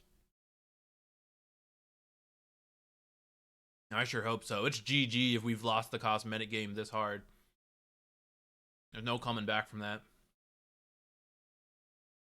I really like the opening draft from Grin Esports. The Troll, I don't see enough Trolls lately, so I don't have a good read on like how well it fits in, but at least everything up to here I think makes a lot of sense. I'm really worried about Legion being able to pick up duels and find kills, but if she has a good game, she'll be fine. But it's that in-between where I'm having an okay game, I need to find these duels to pick up steam and go. I don't really think the supports do that much for her. Later, Treant will find people with the shard and the blink, stuff like that. Lion will have like a lockdown to help initiate on some people. Finger on occasion. But in that 10 to 15, 20 minute mark, it's got to be Legion plus cores, and that's usually kind of awkward. Yes, no set. Remake lobby. Yeah, that's what I was saying. It seems like a bug. A couple heroes don't seem to have loaded in their set. All right, so we moving up. We got the wards down. So we got our mid lane wards. Dire placing this one over here on the, well, in this bracket in like open quals, like with the highest level of players, supports almost always rotate over. So kind of dropping down an award to like C rotations. Sometimes it's more important depending on the heroes. But having said that, even heroes that don't traditionally rotate all that much come over. Oh, he's picking it up now. He's like, hey, wait a minute. What the? Remake lobby. Do you think he had the one that makes her look like a light bulb? I can't stand that one. His taunt's gone? Oh, GG, guys. It's not worth it. I have mine. Screw you guys. I mean, Grin Esports had way more cosmetics load in. It sucks. But I think they've won off of that.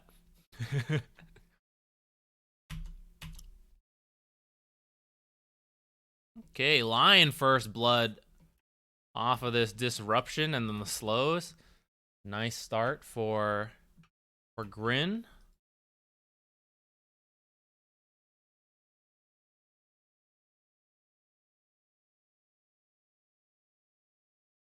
Treant Spectre should be able to find farm, I think. He can't really stop. He's going to need an early point in Q and W, I think, to try to prevent them, like Inkswell plus Scorched Earth just running at people. You can put the Nature's Crafts to make it hard to cross that. And you can also try to slow with Leech Seed while also healing so that they can't just burst kill you, run you down with that combo. But he also can't, like, stop it, you know? We'll just have to see how that aggression goes up here. In the mid lane, I think Turtle needs to shut down Rojo. This is the counter pick. Rojo's been popping off on this Ember despite getting like some counters. He's been doing what he can on that hero. Seems very comfortable with it. And that's what we're talking about. That Inkswell, or sorry, not Inkswell this time. Stroke of Fate at level 1, but he still gets to slow the damage in to give more time for the Scorched Earth. Time for the journey to go find a creep. Small camps up. Hill Troll. Not really the best. Not really the best. Just gonna eat a creep. Oh, look, shit's happening down here. What do you guys think that was like? Double kill? Oops. I was looking at small creeps. So guys, I'm not the official caster. There's no official cast. This is amateur hour.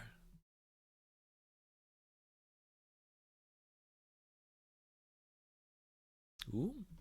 Doom gonna have to TP back. Oh my god, he was really low. And he TP'd here. Okay, you know what? The heal creep is gonna pay off now. He's gonna be able to heal himself.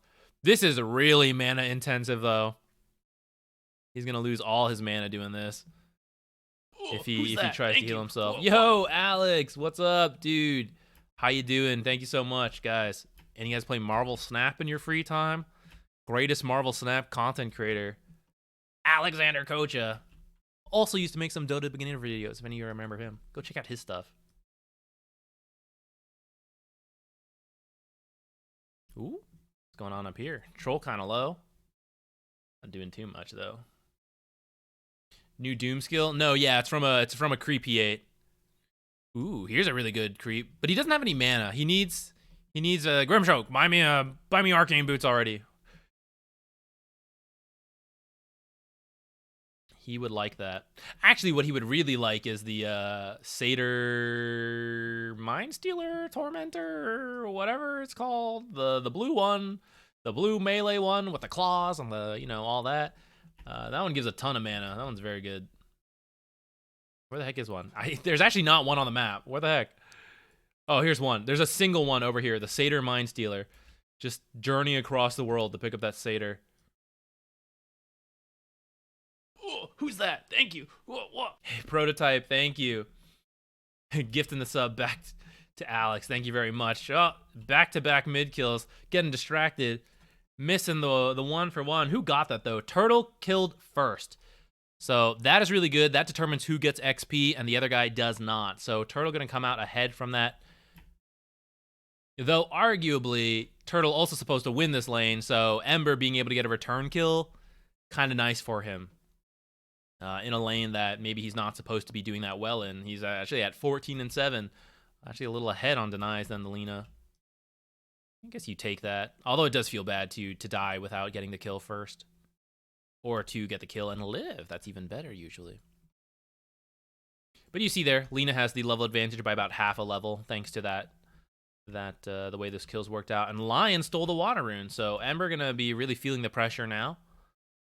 Behind and without bottle charges.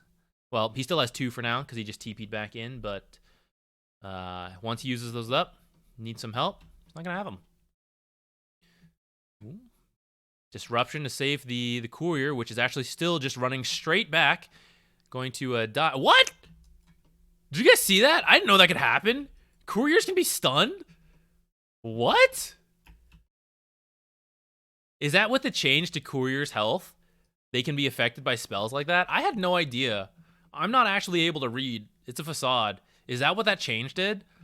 Grimstroke walking up too close with the Inkswell. Did have a good wand charge there. Has the Lotus too. Really trying to bait this in. Okay, he might actually live. Ooh!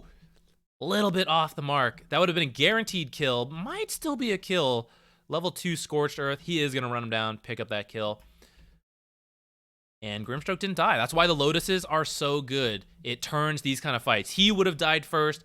Treant wouldn't have chased so far. They would have gotten the kill, and both lived. Ooh, over down here. Who's got the Lotus over here? Troll. So Troll's not even scared. He's happy to stand and fight. You know, he's got 8 wand charges and the Lotus. Anyone dead to refill my bottle? Help. Help. Lena maybe can kill him. She's got her ult. Ult plus Q is maybe a kill if she has the mana. Throwing it out at the end. She does pick up the Invis rune in time to grab the the bottle refill, and in the end kills Grimstroke before she can be killed, but Amber managed to walk in, get a return kill. Gonna try to run away before dying. Shouldn't be killed by Legion, though. Ooh, will she get a courier kill? No, very close, though. Wow, that was on the edge. I feel like Lena waited a little bit before using the Q. I feel like there should have been time there, but it's been a while since I played Lena, so I don't actually have a great feel for the casting animation times. Or maybe she didn't. But it looked like that should have been an Ember kill. Very nice for an Ember to be able to survive through that. Spectre is getting the farm she needs. I like this early Urn pickup because we're hoping she just ults to every single Legion duel and should be able to use this use this Urn to pick up charges to use aggressively or to heal herself as she goes back to farming. And her team doesn't actually need a Spirit Vessel. Sometimes it's a little weird where Spectres want to build Urn, but they don't want to build Spirit Vessel, but your team needs a Spirit Vessel. So it gets like weird. Oh no. Oh, guys. Oh, that sucks. This was going to be a surprise turnaround kill. Ink swells the Doom. They think they're going to get the Doom kill, so they're chasing hard. And then the ink swell into everything. Oh, man. That sucks. You can't really blame anyone when this kind of stuff happens. I kind of hope they kill the Spectre, right? Because it really should be a Spectre kill. I hope he finishes off this kill anyways.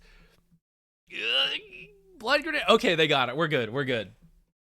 Ooh, and even off that kill, hit 6. Going to immediately drop the Doom onto Treant. A couple more attacks, a spell. Can't heal him. So he will burn to death back here. Grimstroke rotates in, prevents Lion from really being able to do too much. All right. All right, it would have felt really bad if Spectre escaped because he happened to disconnect at that exact moment. So I think it's better for all that they actually do manage to pick up that kill anyways. But Spectre should still be kind of okay with how this lane's going. Like, she's kind of getting her farm. I think she's content.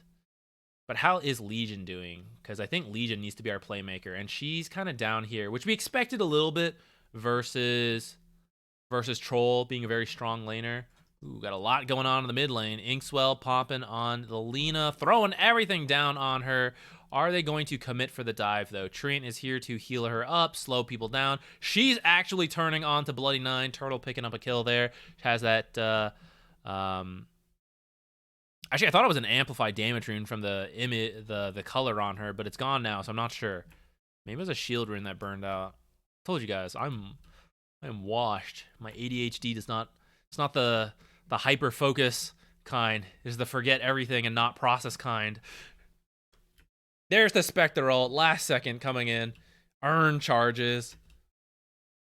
All right, let's do that again in about 50 seconds. This dual cooldown plus Spectral cooldown actually lines up really nicely. Kind of surprised we don't see this combo more, but I guess these two heroes haven't really been meta at the same time since you became that great. It's gonna go for a blade mail on this Spectre. So I guess planning to fight earlier. Soulbind on the two supports. Gets the Ink Swell off on the Ember. Will this be a double kill for him? Two supports down. Ooh, and a Spectre here. Doesn't have much time on Flame Guard left. Will he commit triple Remnants on top of her? Oh, maybe only needs one now. Okay, actually launched it way too far. So, oops. Oh, never mind. Max range Sleight of Fist, finishing off that kill. And, oh, okay, I thought he dodged the damage. He did take the damage. It just wasn't quite enough. Lena TPing in and actually dying as well. A very nice series of events for Grin Esports. It was close. I thought what's name was getting away. Okay, Legion getting close to that blade mail, but she's gonna need a blink next. Her team doesn't really initiate, so we better see a blink or some kind of initiating item. Ooh, can we bait him in? It's a pretty tough kill though with just these two, but there's that Spectre. The Spectre with that earn charge gonna come in from afar. If we can walk up and get a duel. So that's the hard part now until Blink is up. Probably maybe like 15 to 17 minutes, depending how many kills Legion can get. We might see that Blink. Switch over to I guess it wasn't an amplified damage rune earlier because he's got it now. And they actually find her in the back. I think that was a support duo kill on the Spectre. Ooh, Legion does make it in time for the walk up and simply duel the mobile Ember Spirit. It in fact does work. Troll gonna try it himself. I'm gonna walk up to Treant and just kill him. Very effective. They make a smoke play, but it's a little funny because there's no duel. There is Finger, though. You're going to see the Shadow Demon TP in, but maybe not feel comfortable to do this. That smoke feels a little strange. Up here. Yeah, see, Hijack's not going to go for the Midas after the Veil, and I think I like that more. I think I like Shiva's and Blink, like, right away. Poor Treant. He's just trying to find his level 6, try to hold lanes for his team, but they keep getting him. I think he stepped out of the trees there a moment. He was on the wrong side, trying to avoid Doom, but put him in the way of Ember. So, Treant gonna fall now. No points in Living Armor. Went for a more aggressive build to do things, but not quite panning out as he just dying in the side lane. Legion being initiated on here. Inkswell running in. She's gonna Blade Mail duel. Duel? The silence from Grimstroke was on her. Needed to remove that a little faster to get the duel. But you know what? I mean, it's a kill. It's a finger stack. No big deal. Get another duel later, but not with Finger, which is what we talked about earlier. But Spectre ult still exists. I'm gonna use it now. Doom a little scary to go on, perhaps. A little bit too tanky. She has duel, though. She finds the target. Get someone. That Ember kill helps speed her along to... Ooh, wait, she's going? Where's she going? I don't know. I don't know. Who's gonna help me win a duel now?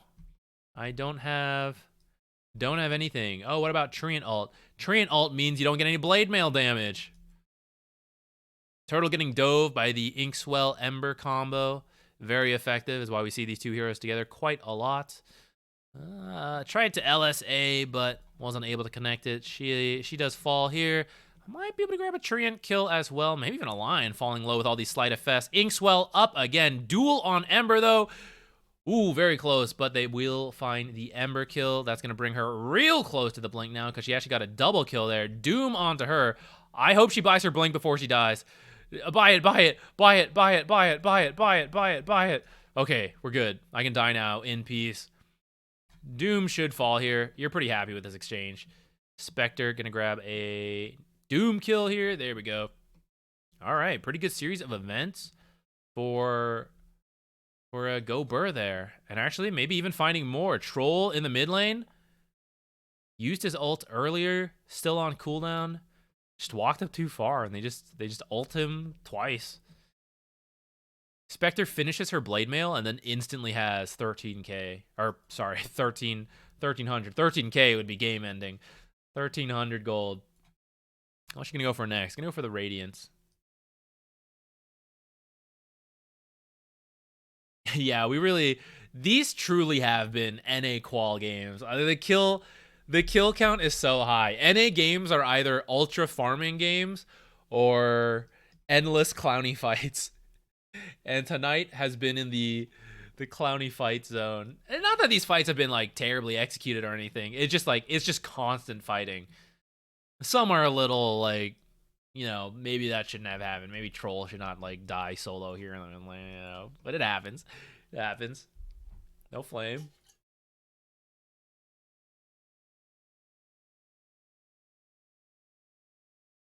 Man, the crazy thing is, can you guys believe that Troll Warlord in current day patch, he is able to contribute less than Spectre in the early game? Isn't that so weird for longtime Dota 2 players? Troll was known as pretty strong early carry, could pick up early fighting items, stuff like that. Spectre, the slow hero who takes a while haunting over here trying to find a kill, but actually maybe going to get killed herself instead. Well, they did get the Doom kill first. Looks like we should be okay now. She's falling back. But she's the one now joining in fights left and right. It's crazy. Ooh, Laguna, LSA. Everything on Ember, but actually not quite enough damage to kill him anyways. Second LSA. No duel, but she is blinking in for the damage with the 40 bonus damage because she's picked up 4 duels so far. Very nice for her. Troll coming in. Let's see if there's a repeat of the mid lane from earlier. Uh-oh. Now, no one has abilities, so Troll gonna get ink swelled up, chase this lane. Oh, okay. He's coming back in anyways, guys. He's coming back in. Troll ult, guys. Troll ult.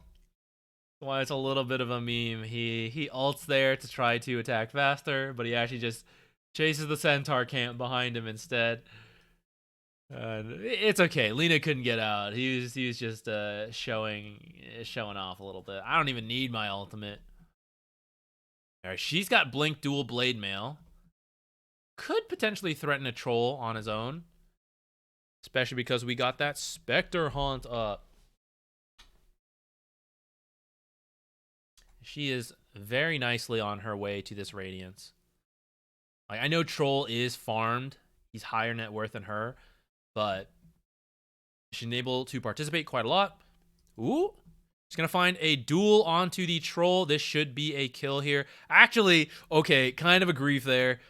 He actually stunned the Troll, so Troll could not attack into the blade mail, and so didn't die in time. They did get the kill at the end, but not the duel win. And because it also took a little bit more time, the enemy team had time to rotate over here and pick up 2 return kills. So you're kind of glad you picked up the Troll kill first, but you would have liked to at least get another duel off of that.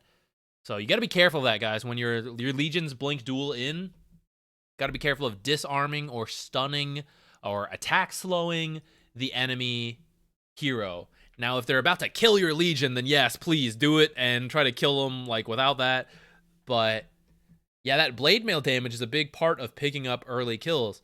So a little bit of a misplay there. Yeah, you have to either stun at the end of the duel when it's like, okay, we didn't have enough damage to kill him, so now we stun and finish up the kill. Or you stun like at the very end as it's appearing like, okay, my spell and my stun will do more damage than like 1 more auto attack. Shard finding the Shadow Demon here. Spectre just going to haunt in on that route. Poor Shadow Demon didn't get to play Dota there. Lina ult on the Ember. He actually doesn't even have enough mana to... maybe he didn't have a Remnant, actually. Couldn't get out. But he's going to fall there. I thought maybe he had a safety Remnant somewhere. And they're going to grab the Troll. A very nice turn of events for Go Burr. Maybe he used the Remnant to come in. Maybe that's why he didn't have a safety Remnant. Hey, guys, I'm here. I'm looking for a dual kill. Probably not going to be able to find. Oh, here's the guy who's going to find it. Hey, go find me my next dual kill. This is why the shard is good. This is why Trant continues to remain evergreen. Because the laning is fairly good, usually global presence with a heal, and then with the shard, you get to scout things out. And the higher bracket you are, the better use you can use of that invis information and route setup. In this game, you get duels and you get Spectre Haunts. So, off that line kill, going to stun the Legion, but actually doom the Lina, who then just TPs out. Feels bad. That is the doom change, which many people were very upset about, but I kind of think it was a little bit necessary for the state of the hero.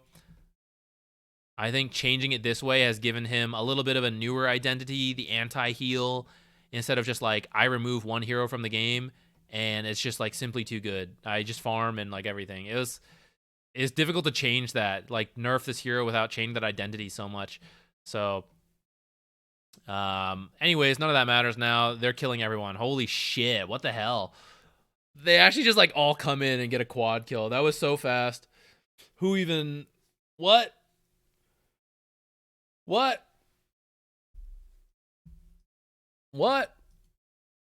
I mean, big overwhelming odds. Just everyone came in, threw everything out. Lina was hitting like every hero with her AoE abilities.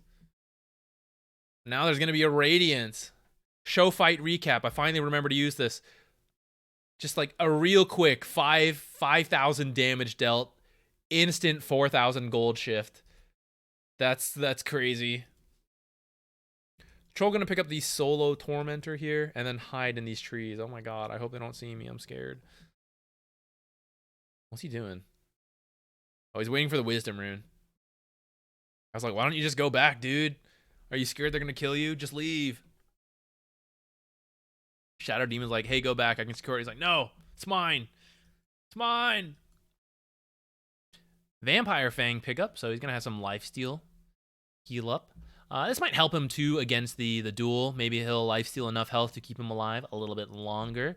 On the side here, Lina initiation onto, I don't even know who that hit, Troll, but it wasn't enough to kill. Maybe we need to wait a little longer for the Blink duel to come in. I feel like Dyer had a good setup there, but that execution just happened like a little too soon. We missed exactly what happened because I'm a terrible caster. But seemed like they might be able to get that. Okay, BKB in the works. Lina, what's she going? Spellcaster Lina here.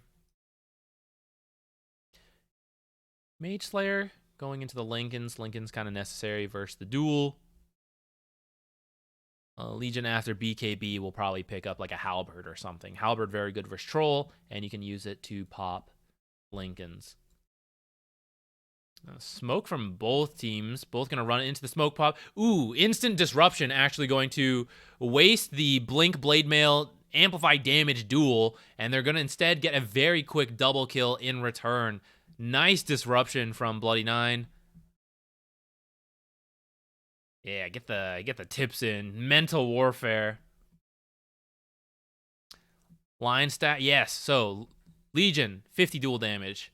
Missed out on one duel because of that stun we saw earlier, and then this one could have been a little higher as well. 3 finger stacks for Line is not bad at this time. I'm going to find Treant back here, pick up another kill, and now it's going to be a free Roshan. Uh-oh. A little bit of snowball effect here. This is the best you can do in those cases where your team is dying in the other half. Go push out the lanes. So Spectre not going to jungle, going to come mid, shove this in. Pushing out top, also good, but you got to be careful because now with the twin gates, right, you can finish Roche and leave, or sometimes you can leave one guy to do like they're doing, and they're actually sending out Ember and Grimstroke ahead of time to try to catch Lina. Like, oh, I should push out top. They're leaving early, so she's like, oh, Roche just finished. I'm safe to do this, but actually they're already here, and it was a little delayed, but it does look like it works. They do manage to find her, grab a Lina kill as well after the Roshan, but another dual kill, up to 70 dual damage now. They found Doom in the mid lane, Spectre Haunt in. Legion's happy with that. Lena not so happy about the 1-to-1 trade. Like, hey, don't worry. I got dual damage. It's okay. Even trade. It's good. Where are we on the Lincolns? Getting close. Ultimate Orb, so expensive nowadays. What's next? Manta. There's a distinct lack of diffusals this game. Feels weird. Where are they? I kind of like Spectre Diffusal after Manta. I think burning off mana in this game, as well as like Disperser just being a good item, could be good. Use it to aggressively remove the Inkswell and the Flame Guard. That could be cool. Downside, I guess, when Shadow Demon copies you and creates illusions, you burn your own mana. What can you do?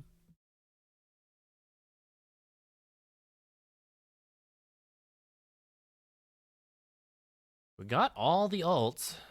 I'm gonna try to find a dual kill. Ooh, Shadow Demon gonna queue up the Lincolns. Gonna take a little while to build that, but it does kind of make sense. Go Burr's strength is their incredibly powerful pickoff with the duel and Spectre Haunt. And I was saying like that 10 to 20 minute mark is awkward, but now the supports have like the lower cooldown Finger of Death. Treant has like the Scouting Shard, stuff like that. So the duel is very much the scary part for them. Like anyone who gets dueled, very likely to die if Shadow Demon is not there to save them. So that's like the one thing they have to worry and look for. Their pickoff is not as good, but their team fight with the Grimstroke ult and the Doom, double Doom, stuff like that, double Shadow Demon ult, things like that. And the one-on-one fight, as long as Troll is free to hit and not killing himself on Blade Mail, is stronger. So we're seeing that happen here. We're seeing the kind of forced 5-on-5 objective team trying to like make them respond to them.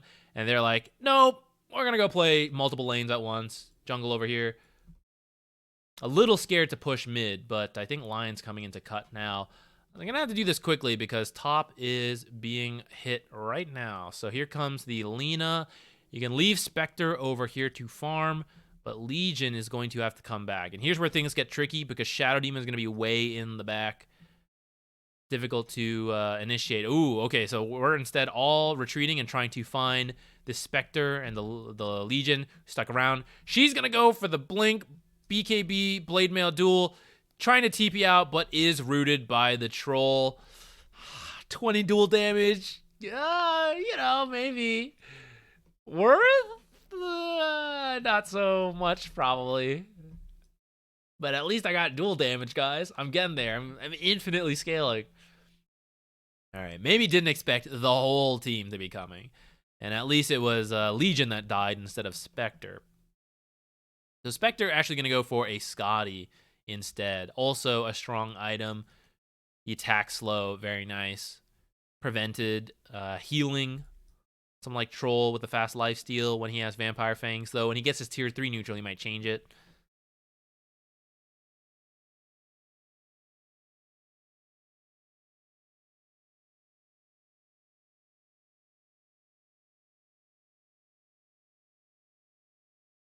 Okay, BKB for Doom. Yeah, so I think we're trying to line up for Grin Esports. They're trying to line up these BKB timings because Aegis is going to expire soon here. I don't think they're going to try high ground, like one more push. So I think you're going to wait one more Aegis and you're going to try to finish like this BKB. Maybe you get a Diffusal if you're like really fast. Bloody Knight has actually changed his mind. You know what? That Lincolns will take forever. I'm just going to get a Solar Crest. Grimstroke, what's he building? Does have his... I think Grimstroke kind of has everything he needs. More is just like extra things that are nice to have. Doom, what's he working on? BKB. So yeah, finish all the BKBs. There'll be a little bit of extra time until Roshan's actually up at that point. But I think they'll be strong for the Roche fight. And what about on this side? So there is the Halberd queued up like we thought. We might see the E-Blade on Lena. Someone earlier asked about the new E-Blade build. I do think it favors the Spellcaster Lena Very nice for her. Lion. There's a lot of Yules this game. It is good versus Troll when he uses ult if he doesn't have BKB. A lot of people queuing that shit up.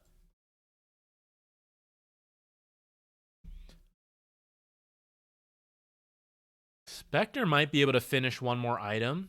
Had the Scotty queued up, but that's gone now. I wonder if she's changing her mind on what to build. I think she queued up Dust and bought it for this Glimmer, maybe? And that's why it cleared this. She got to decide what she wants to build instead. If it's not going to be Scotty. Ooh. Yeah, they're looking for the Lina, and it looked like Lion was showing, but I think Lion was on this side of the tree, so I don't think they actually saw Lion.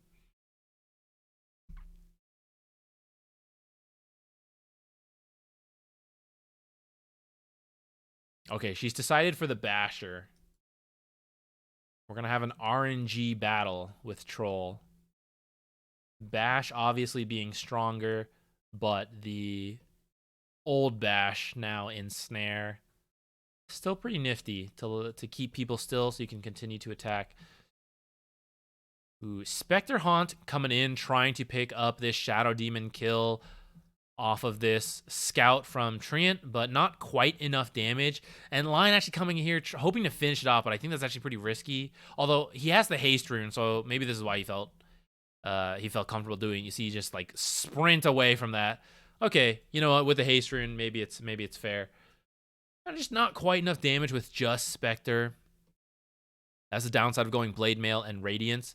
They are more damage over time items, and if people are hitting you, but if you are just trying to kill someone quickly, they don't actually help you all that much. Same as Urn. It's really just this Manta and the Dispersion. Or sorry, the Desolate. Basher will add in a little bit more damage now, though. Shadow Demon doing some warding on his own. A little scary, but I don't think... Yeah, Go Burr has lost a lot of vision over the last few minutes. So they actually don't know where they are on the Radiant, so they don't feel comfortable coming in. This gem starting to do its work in terms of the vision game. This one's actually expiring now too, so now we have a totally dark map for them. Pretty rough. Fortunately, Treant can scout, but the gem does make it scary. And they're going to have to try to find a way to get some wards down later on. They've lost all of them, and no one even has more. I don't know. Can I see their stock? Maybe it's out of stock right now. Who doesn't have their tier 3? I think it's the Legion. She's deciding what to get. What are you picking? I want to see. I want to pick.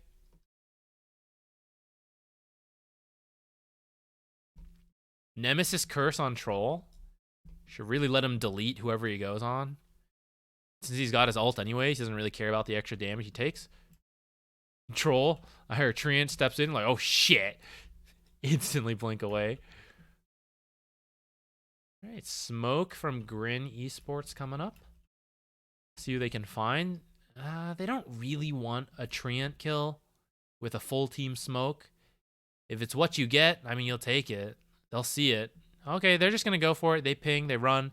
But Treant actually out of there already and going to blink away. Not going to find anyone, but they do get an Observer, and that's pretty sad. They really wanted an Observer.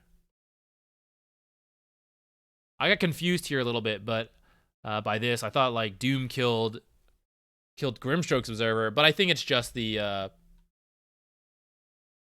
gem was bought by Grimstroke. Okay, Tree, do it. It's totally worth it.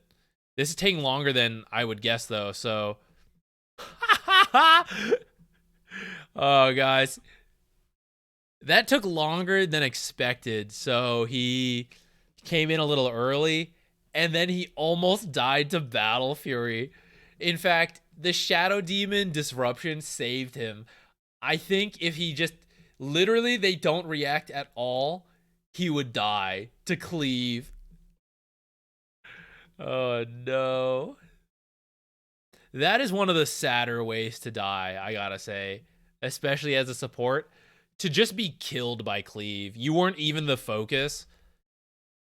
They don't even know about you, right? You hate them, and they're like, who are you? I don't even know who you are. I was just hitting Roshan. It's the worst. Troll ult. Gonna remove this Legion Commander. Now move on to the Spectre. Takes a little longer thanks to the evasion. He doesn't have any kind of true strike, but he attacks super fast, so he's gonna kill her eventually. Lina very low in the back line. Buyback from Legion. She's coming in here, but no duel, no Blade Mail. Blade Mail up now. It's gonna be used to take the Aegis off the Troll. But can't really get more than that, especially as Spectre is already down. Oh no! Oh, Trent was almost a safety because they were stuck through this wall, but I think one more auto attack plus his W finished off the kill there. And it's looking rough. There's no buybacks from Legion and Lina. They gotta be very careful. Spectre no buyback. They are gonna push them out for now.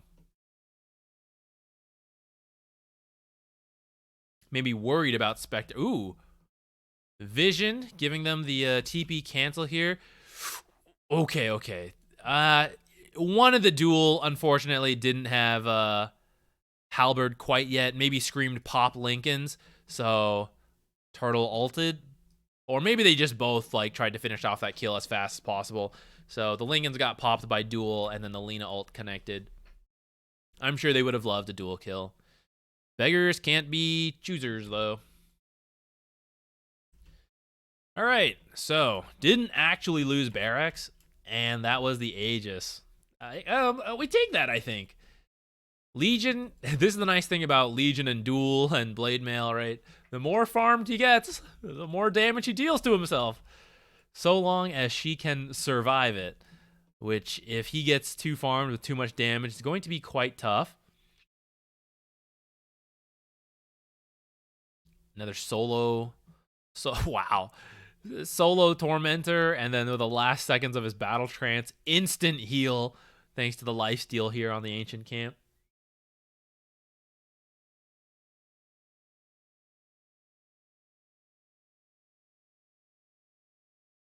Thoughts on treads over phase boots?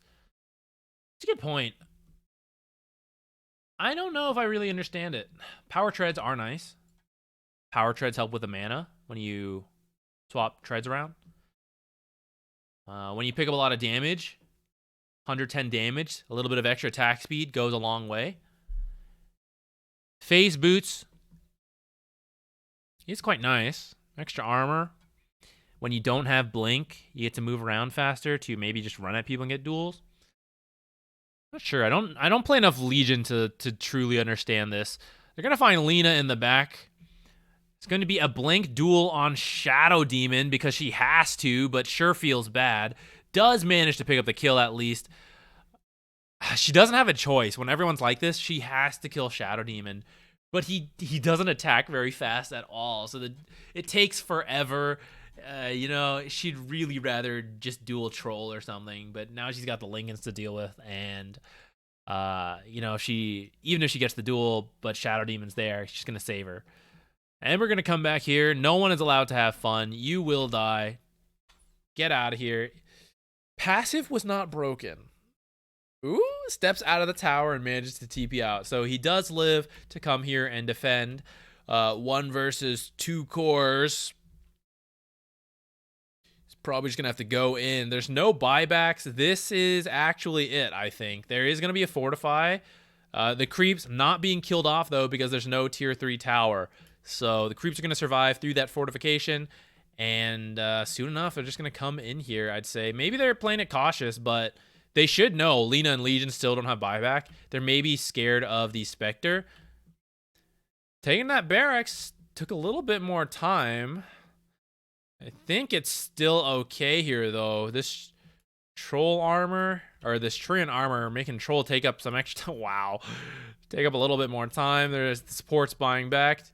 Needs to drop the living armor on this Ancient to buy more time, but maybe doesn't really expect to do anything with that. So, yeah, there's the end of that. A 2-0 for Grin Esports. Very nice from them. I think they had very nice drafts. We did see a lot of good duels off the Duel and Spectre. I think that was going pretty well for them. I kind of wish the support duo was a little different if that was kind of in mind, the Legion pick, like that strat. I don't exactly remember what happened that ended up throwing. I think there's like a chain series of events of getting killed and then losing another kill and then losing another kill. I can't remember exactly how it ended. Bane plus Ags plus Conda. Is it bugged or intended? What's this? What is this? What happens?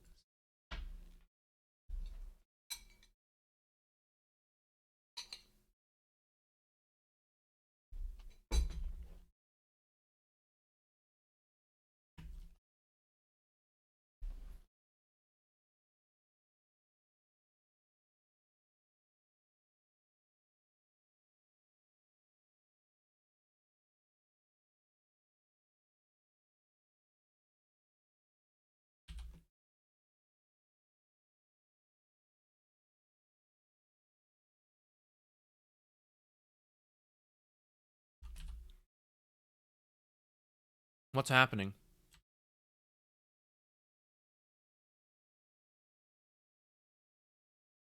+1 Divine Rapier. Okay, we were missing an important part of this equation. Divine Rapier is very different.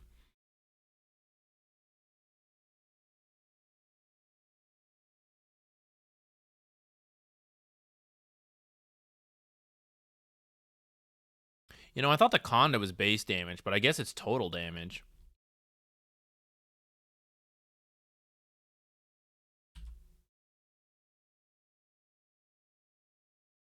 I mean, it's just doing what it's supposed to do, isn't it? Is there a bug here? Am I missing something? Illusions proc Conda? Well, it's going over, but is it not just a visual effect? Maybe I should have done like... Oh, I guess it's not. I guess they're all doing it. I thought it was just the visual effect of it coming from the illusions. The same way like PL casts Q and the illusions launch it, or CK does it. Okay, that is a bug. That is a bug. Mid Bane was a little bit of a thing. You probably could do it for the memes.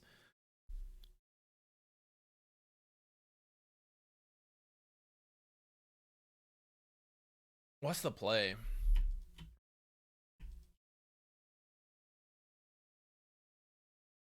Back to Manta. Manta power treads. Just universal hero things. You know how it is. Let's get rid of the divine, right? You're not building that normally right away.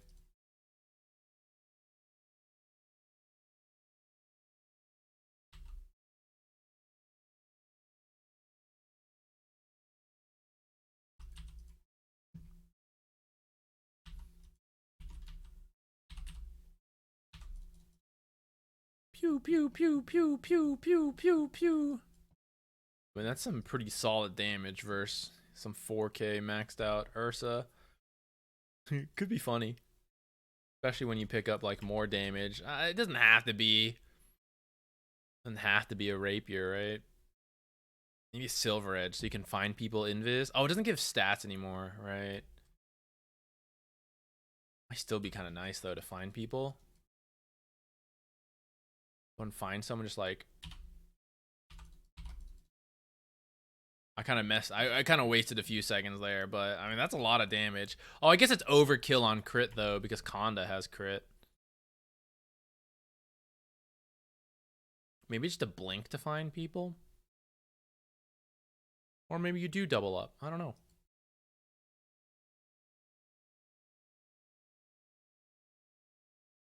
Oh, wait. What am I saying? There's no crit on this anymore. Yeah, we can double up. Nice. Man. Playing Dota too long and then the patches, it's tough to keep up with everything. We get BKB? Oh no. Go Bloodthorn? So there you are, invis. Then you just go...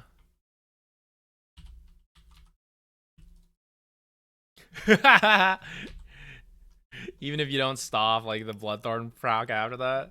That's kind of funny, but this is a lot of farm to get on a guy that doesn't farm. You would need some kind of farming acceleration item, I think. What? I don't know. But this could be pretty funny, because even without your ultimate, right? So let's say you skip Ags and you go other stuff. Because you can attack in Nightmare, so you don't even need the Ags, right? So you just, like, go find people.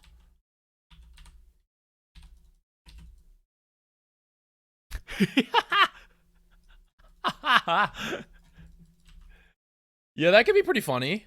I could see that being good. You don't even need the Conda. This is meme shit. Just do this. Let's go find people.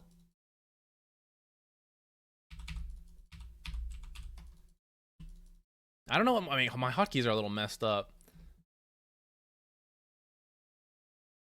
Clones get the attack speed? Yes, yes. Midas Bane. I mean, I don't know what the build would be exactly. See, the thing is, it takes a while, right? So you kind of need the Manta to get illusions to also attack, and it's just a good universal hero item. But I don't know, like, how much damage do you really do? It's still a pretty decent chunk of damage, like, even just Manta. I know I'm like a level 23 hero, so, I mean, there's that. I don't know. I'm sure you could do something cool with it. It's probably still a bit of a meme, but could be fun.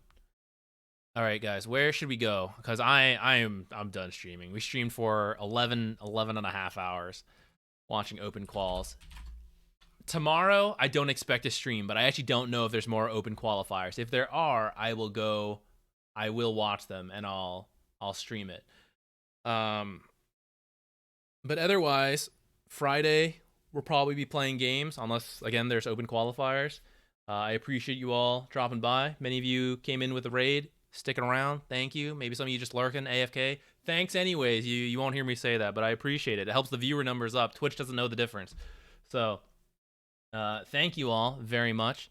If you ever want to see me play worse than the games we just watched, I stream. I have a YouTube channel, all that. My name's Zach. I know the username's impossible to pronounce, ZQuixotics. It's kind of the meme, though. I'm a little bit committed to it. Where shall we go? Let's pass this on. We got so many raids from people. Shoutouts to them. Lyrical. Jenkins. I'm sure you guys know them already, but great people. Actually met both of them in person, actually. I forgot. I got to meet them at TI. Very nice. Very nice people.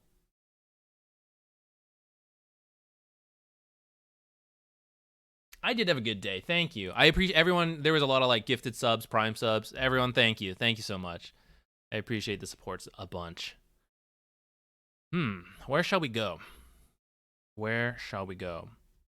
See, Math Magician is playing a game. I think he's in the amateur league. I think we're on delay if we go there. We could go there.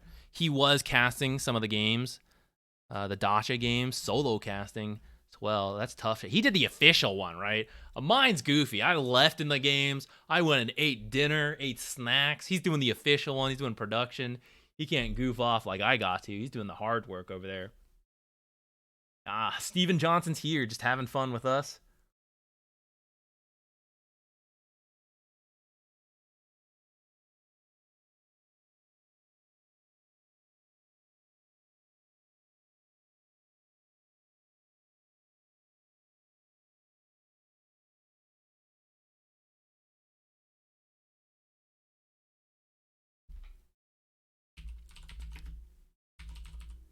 How about Rajix? So I think he's actually playing in some closed qualifiers soon. I think he's got a squad. I forget what region they're in. I think maybe it's the Middle Eastern one. I think he's actually playing soon, so you guys can now go watch someone stream the games. Zora's Domain, best video game song of all time? Oh, that is a very tough question. I do not know what the best one is. That is a good song, but my favorite Zelda song is Oath to Order. And then there's a couple others that I also like, maybe more than Zora's. Sorry, that might, we can still be friends. I still like Zora's Domain song. It is a great song. All right, everyone. Thank you so much. I'll see you all later. Bye.